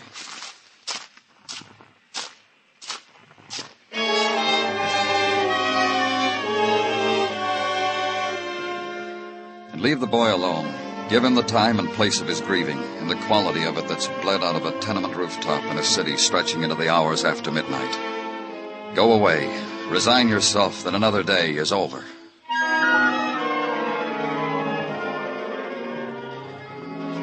The next morning, and the legwork, go now to a corner of the city where the sign says 11th Avenue and 46th. Climb the steps and stop at a door. Intrude upon 2 rooms newly filled with grieving. Please. Please come in. Of my daughter? Mrs. Chopak, the police are not satisfied that Paula... Of my daughter, Paula? There's a possibility that it wasn't an accident. Paula is in other room. The others. Neighbors by me. We have only boxes to sit on. I want you to try to understand what I'm saying. Nothing. Nothing I understand. Only up to yesterday. To yesterday when Paula said to me, Mama, I'm going to swim with this boy, this Johnny. Johnny Hammett? Johnny. He called for her? At first, my Paula, she said she would want to stay home, rather. Then the boy said something to her. Then down low over her ear. Paula took her suit for swimming, her cap not to get her hair wet. Then she said what I said to you. I see. Just one more thing, Mrs. Chopak. The night before last, your daughter went out. Do you know where she went?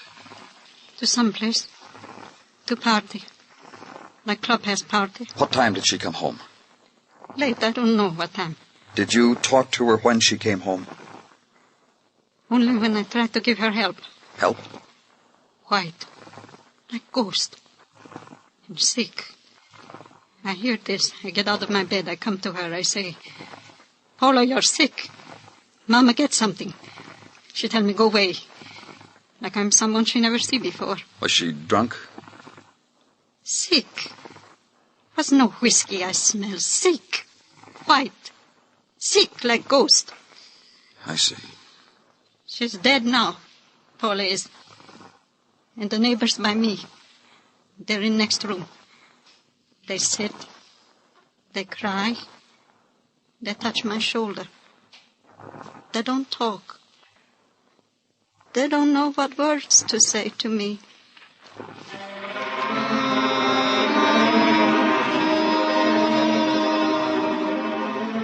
Then walk the tenement street and have your passage greeted by the sudden silences of the yelling kids, the turning of backs after the furtive gesture of insult, because somehow you were guilty of that anguish over the corner grocery store.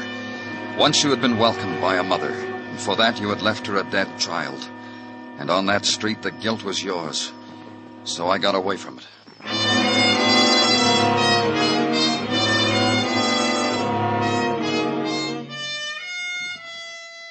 At headquarters, reread the file on Molari, dead of a beating. On Paula Chopak, dead of a head wound while swimming at Rockaway. And finally read away the daylight and sit in darkness till a man comes in, looks at you for a moment, and turns on a light. You don't mind the light, huh, Danny? It's all right, Gino, thanks. I agree with you that this killing, this dying of kids makes one wish to sit alone in the dark. However... You got something for me, Gino? Danny, all I can give you is a comment upon the children of today. The clubs they must make for themselves, the things they do in said clubs. The hurt they bring upon themselves for so doing. Go on, Gino. It's in all the papers, Danny. How they go out of the way for new thrills, new sensations, new emotions. Only this morning, while shaving, I was bending an ear to the comment from the radio. I called in the Tartaglia You got crowd something, Muggerman? I don't know, Danny. Maybe yes, maybe no. What? Gordon and Technical gave it to me to give to you. See if the big man can figure it, he says to me. I got news about Gordon. I actively dislike What did this he give man. you? He's been studying the bathing cap Paula Chopak wore to the beach party. He says it's curious. Why? He says the girl didn't have the cap on when she went into the water. Paula was proud of her hair. She'd have worn the cap. Why does he say she wasn't wearing it? Because there was no blood stain inside it. Gordon says if she was wearing the cap when she hit the rock, it would have held some of the blood. Which means, he says, that the cap was put on her after she was carried to the beach. It means another thing, Mugman. What? Paula was murdered. Get me a squad car.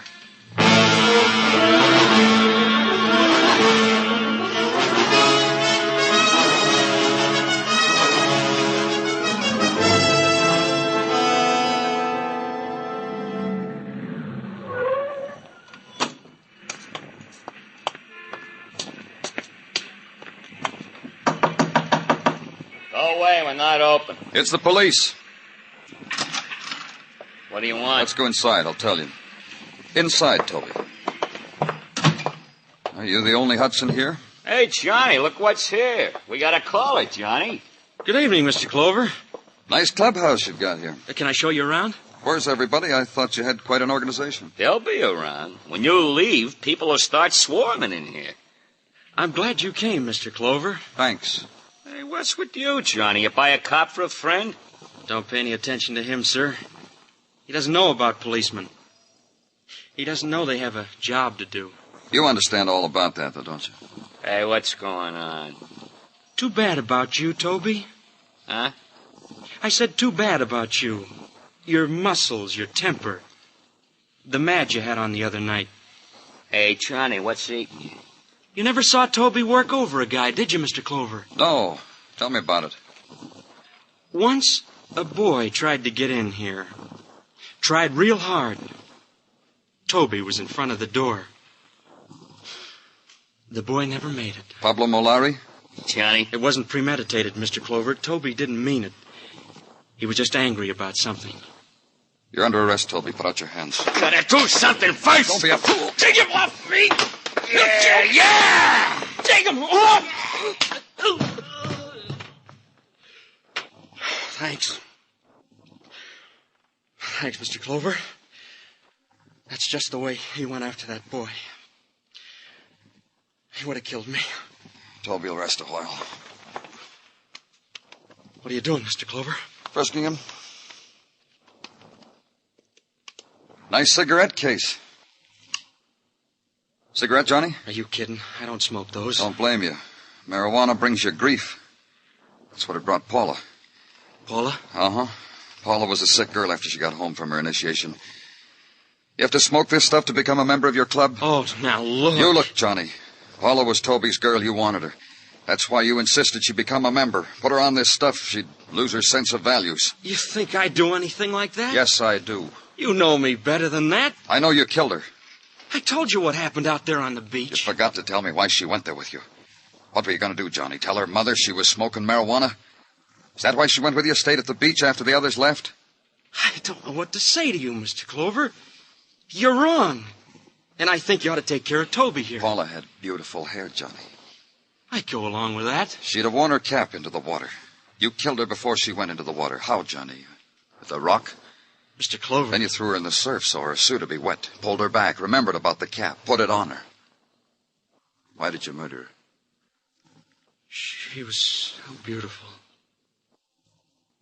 She was so beautiful, Mr. Clover. She refused more of your cigarettes. Funny. Worked before. Let's go, Johnny. It always worked. You know, it got so they'd come around here begging for the stuff. A young man like me, connections, is like a king. I'll tell you another funny thing. I wouldn't touch this stuff. Come on. Yes, sir.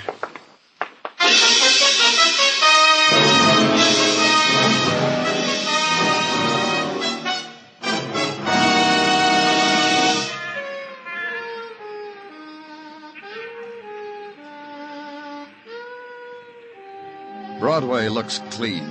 The winds of the evening have swept away the litter. Everything looks sharp. Sharp. Like a knife at your heart. You walk against it, and it plunges deeper. Deeper until there's no pain at all. It's Broadway, the gaudiest, the most violent, the lonesomest mile in the world. Broadway, my beat.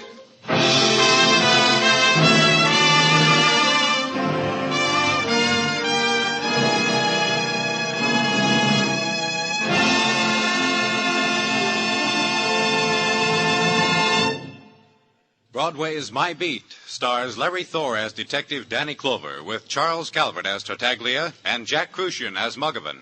The program was produced and directed by Elliott Lewis, with musical score composed and conducted by Alexander Courage. In tonight's story, Dick Crenna was heard as Johnny Hammett, Bill Tracy as Toby Nelson, Peggy Weber as Mrs. Chopat, and Michael Ann Barrett as Paula Chopak.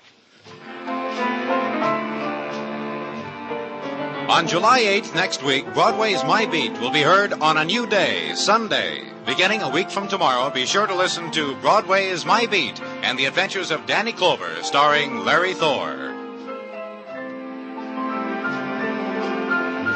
Bill Anders speaking. This is CBS, where Phil Regan brings you the serviceman's own show every Sunday on the Columbia Broadcasting System.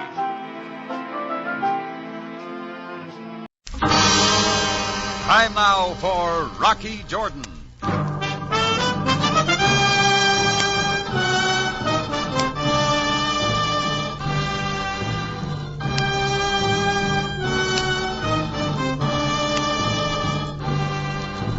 Not far from the Mosque Sultan Hassan in Cairo stands the Cafe Tambourine, run by Rocky Jordan. The Cafe Tambourine, crowded with forgotten men, alive with the babble of many languages. For this is Cairo, where modern adventure and intrigue unfold against a backdrop of antiquity. Tonight's story, The 2 O'Clock Man.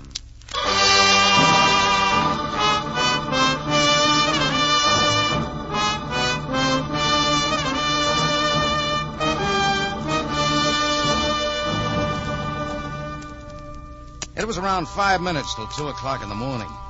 I was in bed trying to catch up on some sleep when I heard noises out front. I rolled over, ready to forget the whole thing, when the sound became too loud and too familiar. I slipped on a pair of trousers and headed for the bar. It was dark, but not empty. Somebody was playing Halloween out of season. From somewhere behind the bar, I could hear his breathing as he scratched around on my register. I moved around the end of the bar toward the short, panting breaths. Then he saw me and made a dart. You're going no place, buddy. Let me go! Let me go! Sure, buddy, you're going. Out! I hit him and he crumbled like arches on a fat man. I flipped on the light to see what he looked like. He was small and wiry. He wasn't Egyptian or Arab or European, but he seemed like a mixture of all. He coughed a couple of times and then sat up. His big black eyes stared angrily at me, and I could see that he was very young. You are pig! Infidel! All right, Sonny. Sorry I hit you. Come on, up on your feet. Let me go! I can get up myself. Come on, kid. What's your name? What are you doing here? My name is Joseph, and it is obvious what I do here. Yeah, I guess it is. But you're not very smart about it. People don't leave money in their cash registers at night. That's what they got safes for.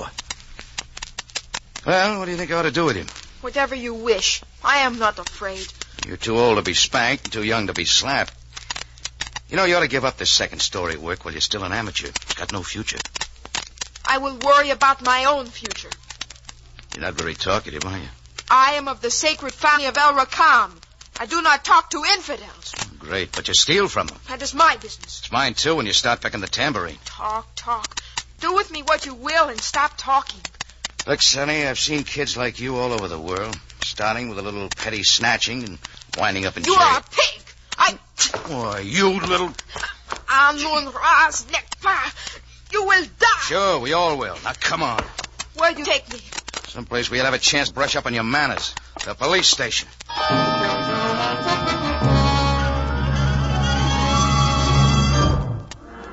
Inside half an hour, we pulled up in front of the Cairo police station and got out. Joseph, member of the sacred family of El-Rakam, whoever he was, hadn't spoken. We went inside. Sergeant Greco, underling to Captain Sam Sabai, was sitting behind the desk, dozing. When he heard us come in, he snapped to life real fast and became very official. Oh, Mr. Jordan, I was not expecting you. Yeah, I could see that. Did you have a pleasant dream? I was not sleeping. I was simply resting my eyes. Yeah, sure. I bet she was a brunette. Will you please show some respect for a servant of the people? Now, what may I do for you, Mr. Jordan? You can get me Sam. Captain Sabah has had a very difficult evening. He is very tired. He is preparing to leave for his home this very moment.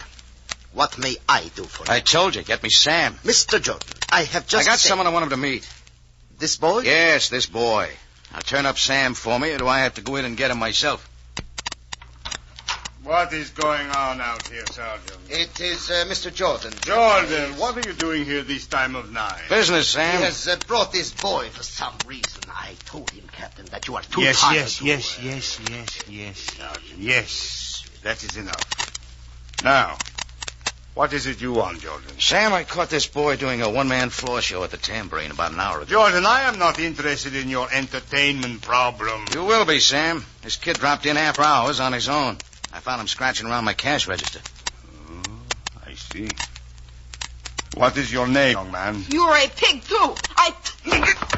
Of all the... I forgot to tell you he had a nasty habit like that. Never mind. If he does not choose to talk, we can wait. Sergeant. Yes, Captain. Lock this youth up until morning. We will interview him then. Yes, Captain. Come along, boy. You do not have to push. Now, come along, boy. I wanted you, Sam, because I didn't want to leave the kid in Greco's hands. He's overeager. Yes, Jordan, I know what you mean. You do not like taking children to police stations, do you, Jordan? What do you think? I think that I am very tired. Hey, he said he was a member of the sacred family of R.E.M. That mean anything to you? No, does not. But suppose we discuss this young man's family tree in the morning. Oh, but Sam... Jordan, you are concerned for nothing. This boy is what you Americans refer to as a juvenile delinquent. There is nothing more to it. Now, please go home and get some sleep so that I may do the same. Yeah, I'll do that. Good night, Sam. I walked out of the police station and started up the street. I'd taken just about 6 steps when I heard it. It started from somewhere inside the police station and sounded like a cyclone on a weekend spree. By the time I'd taken a few more steps, the door of the police station flew open and Joseph came running out fast like a super chief on a holiday weekend. He darted toward the corner full blast, and Sam and Sergeant Greco came running 10 paces behind him. I followed. We were halfway to the end of the block when the kid turned the corner. The 3 of us stepped up our pace, turned the corner after him, and Greco pulled his gun. Before I could yell at him, the thunder broke.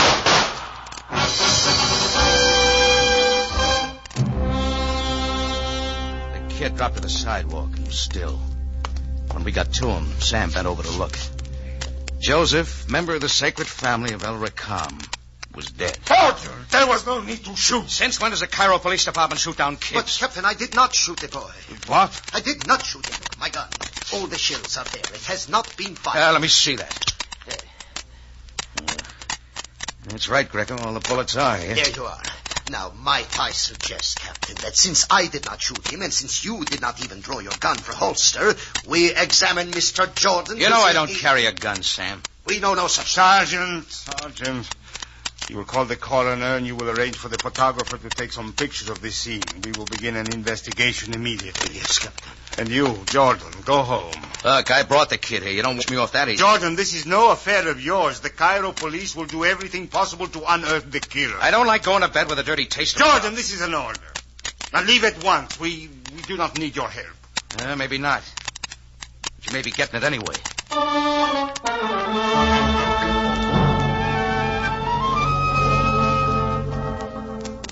I left, headed back to the Cafe Tambourine, and went to bed.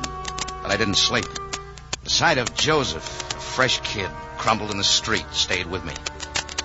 It was a long night.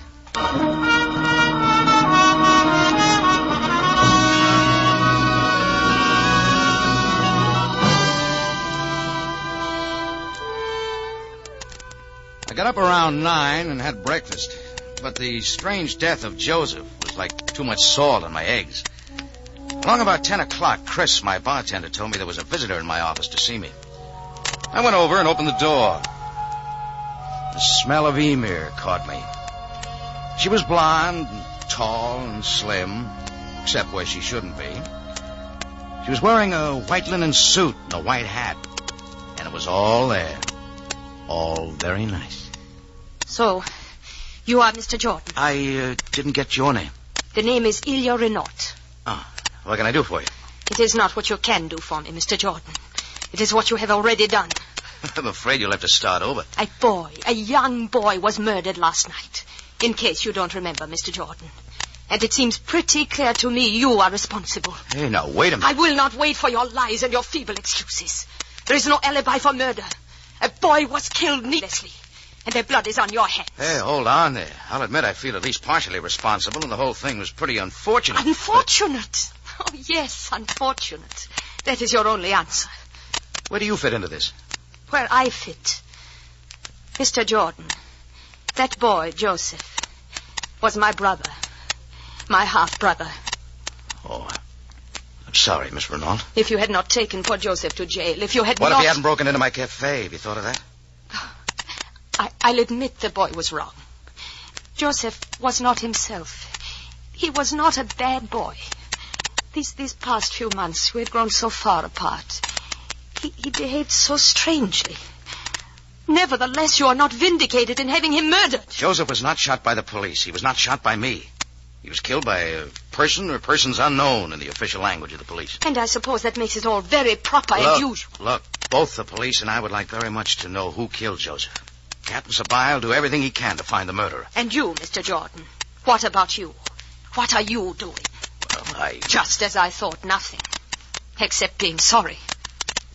Miss Renault, perhaps you have an idea who might have wanted to kill Joseph. No, I have no idea. Joseph and I were never that close.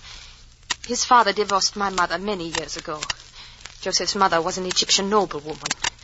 For the past several years, I've been in France. Then I moved back to Cairo to take care of Joseph. Doesn't it seem strange to you that he'd turn to a robbery? That he'd break into my cafe at 2 o'clock in the morning? Of course it does. I told you it was not like him. I just cannot understand what made him do it. You're not much help. Then you are going to do something. You really are interested. I sort of have to be, don't I? Oh, thank you, Rocky. Please forgive me for misjudging you, for saying the things I did. You ought to hear what some other people say about me. I'm living at 65 Sharia Nefar. Well, I'll let you know when I get something definite.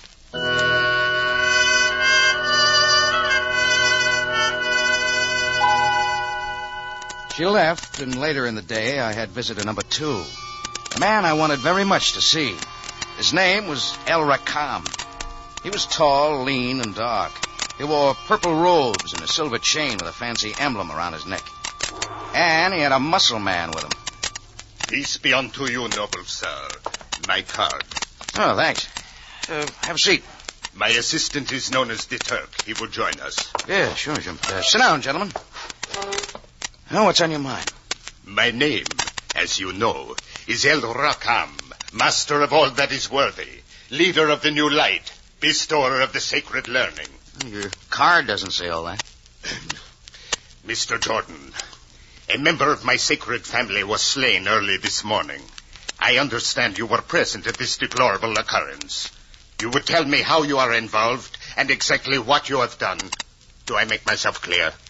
Joseph was one of your boys? Joseph was a member of the sacred family of R.E.M., a disciple in the way of the advanced learning. You call breaking into the tambourine advanced learning? Mr. Jordan, I shall try to be patient. When a member whom I hold in high esteem dies, I must have the complete knowledge of his death. Okay, the boy was shot trying to escape the police. Only the police didn't kill him. They don't know who did. And this you call the complete knowledge? Yeah. Mr. Jordan, these facts I have learned from the police myself. I would like to know your connection, please. Also, why you found it necessary to take Joseph to jail. Look, R.E.M., I've told you all I know. I'm a busy man. Maybe you better talk to somebody else. Mr. Jordan, I had hoped I would not have to come to this. However, you obviously refuse to cooperate. It is the desire of R.E.M. and his followers that all matters be settled in peace. Violence is barbarian and uncivilized. Yet you force me to act. When R.E.M. acts, the world can fear the repercussions. You're a pretty big man, R.E.M., according to you. Far too big to waste your time talking to mere peasants like Rocky Jordan. Mr. Jordan, I hold you responsible for the death of a member of my family. There is no greater crime, and the punishment is quick and certain. Heed well my words. Okay, Rackham, take your words and get out. You're disturbing my customers. As I am Rackham, leader and omnipotent head of the sacred family, as I am this and more, so shall you, Mr. Jordan. So shall you die to avenge the death of Joseph.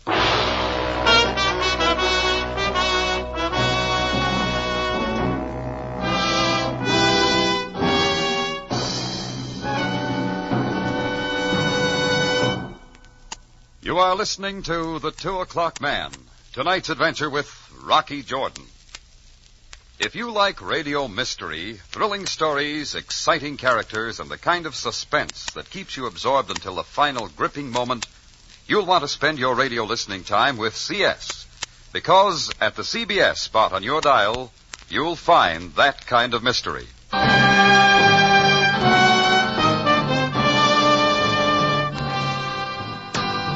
Now we take you back to Cairo and tonight's adventure with Rocky Jordan, the 2 O'Clock Man.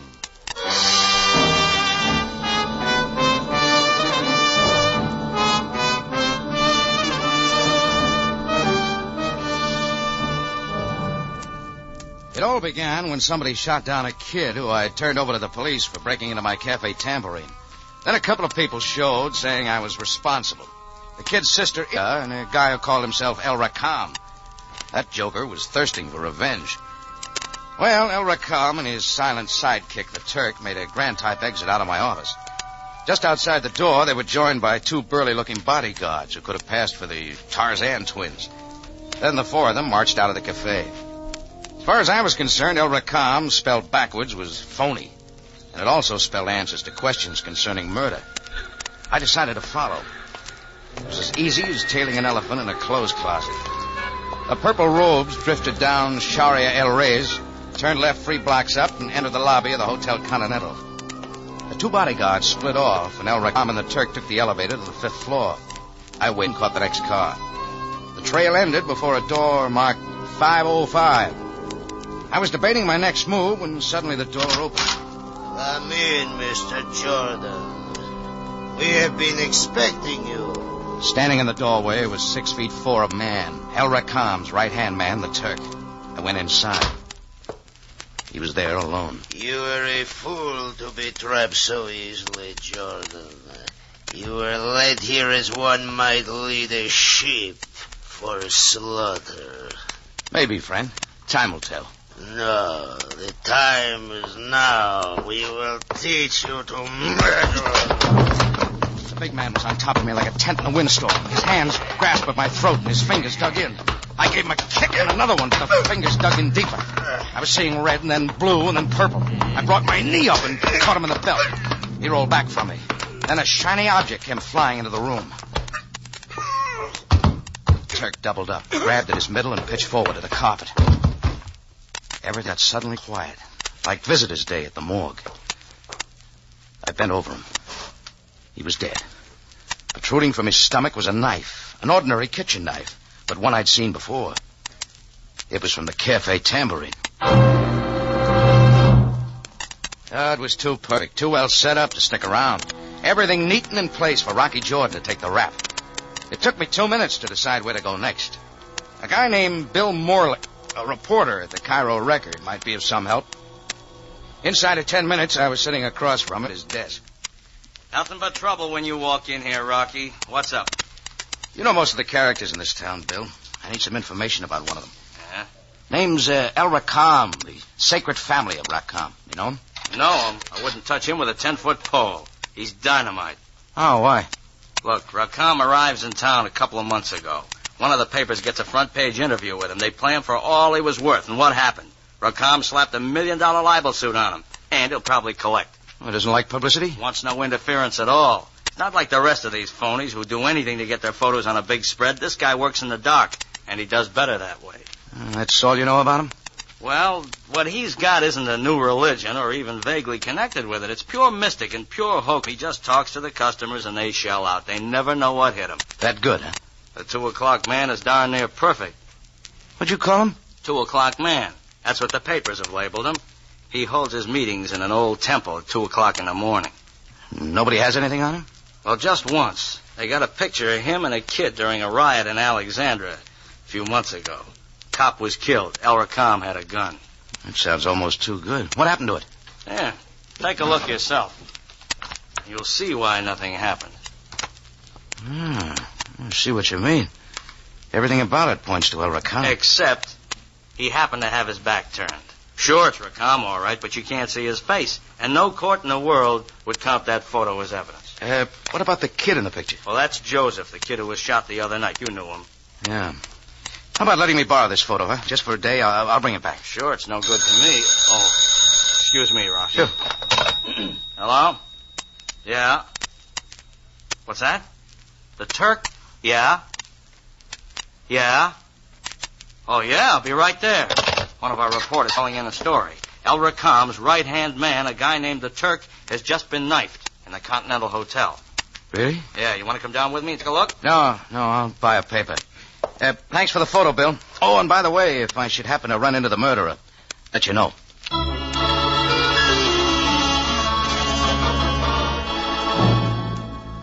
It was after 11:30 when my taxi pulled up in front of a small sandstone apartment house on Sharia Nafar. Ilya Renault's apartment was 2C, and it took a little while for the door to come open.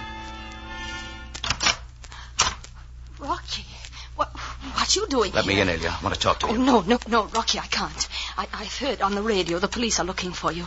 If I let you come in, I would have to phone them. Ilya, listen. The police are looking for me. It's all tied in with Joseph's murder. Now, there's some things you'll want to know. About Joseph? You found out about Joseph, Rocky? I didn't say that. Please, let me in, Ilya. Oh, but, Rocky, I'm not dressed. I've been asleep. Oh, very well. Just a moment. You may come in now. Rocky, did you have to lock it? Ilya, I think I know why Joseph was killed. Yes? He was mixed up in a phony cult racket. Now, the head of this outfit is named R.E.M. He took Joseph on as one of his assistants. R.E.M. I think I've heard Joseph mention that name. R.E.M. has been bilking the local citizens for some time now. He tells them he's giving them a new way of life or some such. In the meantime, they're giving him their dough. And Joseph was connected with this? Joseph was on the inside until last night. Maybe he decided to quit. I don't know. That's my guess. R.E.M. couldn't let him, undoubtedly, because the kid knew too much about R.E.M.'s activities. Then R.E.M. murdered my brother. Either that or he had one of his followers do it, which is more likely. R.E.M. had an assistant named the Turk. I think he's our man. The Turk? But this is the man the police say you killed, Rocky. Right. R.E.M. or somebody planned it that way. They'd get rid of the Turk and me at the same time. Here, I want you to take a look at this photograph. Here. Why, yes, it is Joseph. Rocky, who is this man in the long robes? R.E.M. But here, it shows clearly the gun in R.E.M.'s hand. No, William. It shows a man in a robe firing a gun. Another man is being shot, okay. But R.E.M.'s back turned. And there is nothing. Ilya, I think I've got a way to break R.E.M.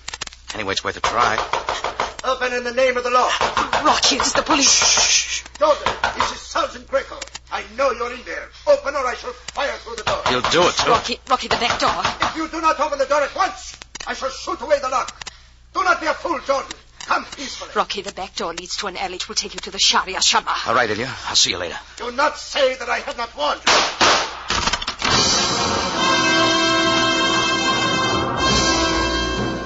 As Greco came through the door, I went out the window and down the alley fast. Greco yelled at me to halt, but I wasn't stopping for anything. I had a date for a showdown with a 2 o'clock man.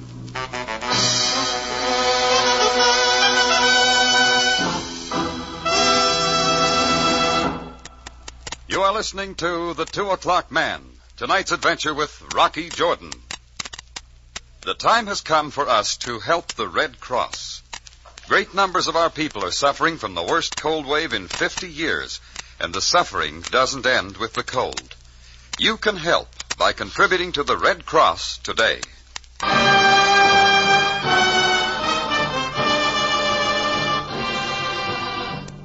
Now we take you back to Cairo and tonight's adventure with Rocky Jordan, the 2 O'Clock Man.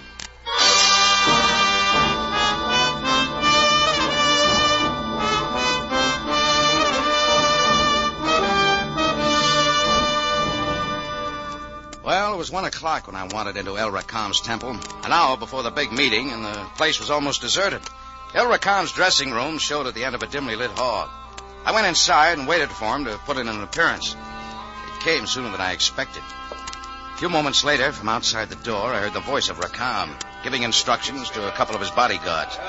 I ducked into the shadows so he wouldn't see me when he first came in. You can come out from your hiding place, Jordan. I know you are here. Oh, you must have your own special brand of radar. You were observed entering the temple. One of my guards has been following you all day. Don't I bother you at all? Why should you, Jordan? The police will find you, and then you would no longer be any bother to me. Now say what you have come to say and leave. All right, I'll say it. You will not mind my preparing myself for tonight? Never mind the gun, Rakam. The gun? I was not reaching for the gun.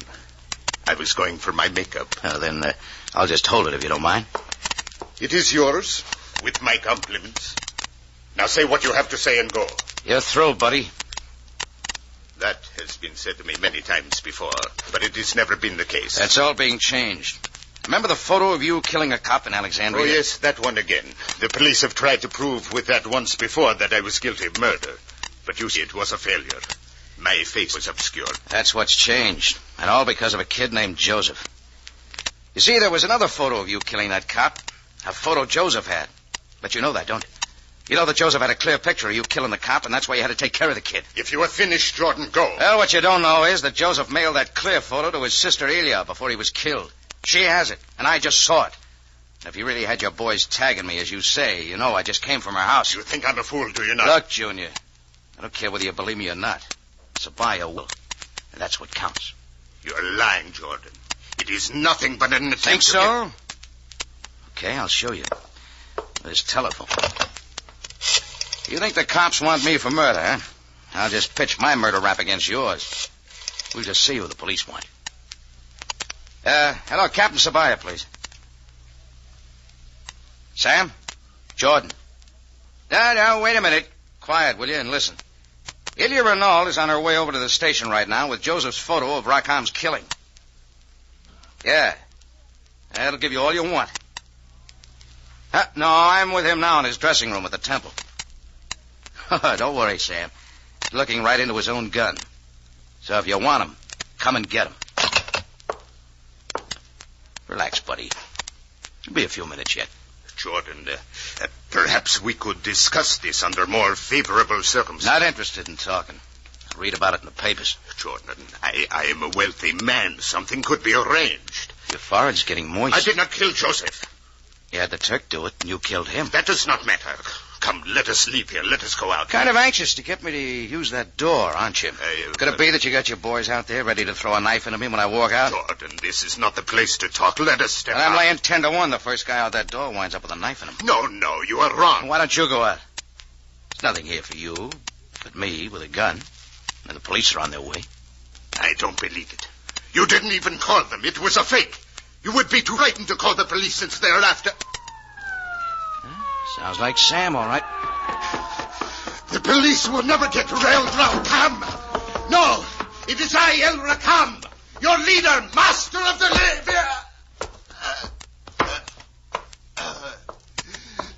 leader in the path of new life.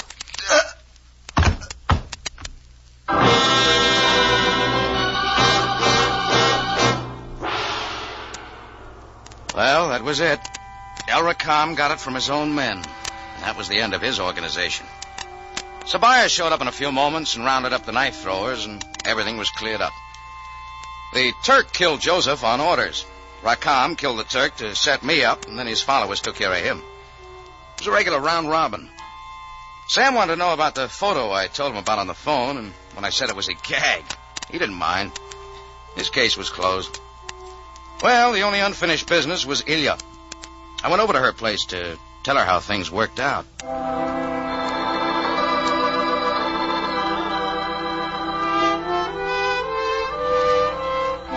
I guess it must have been a long story.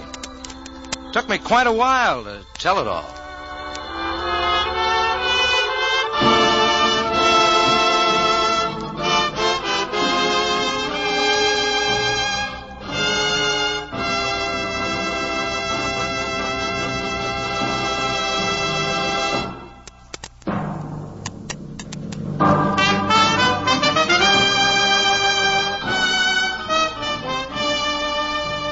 It's CBS, again at this same time next week for another story of adventure and intrigue, when we take you back to Cairo and the Cafe Tambourine, run by Rocky Jordan. Jack Moyles plays the title role, with tonight's story by William Frug, edited by Larry Roman and Gomer Cool. Rocky Jordan is produced and directed by Cliff Howell, with original music by Richard Arant. Larry Thor speaking. This is CBS, the Columbia Broadcasting System.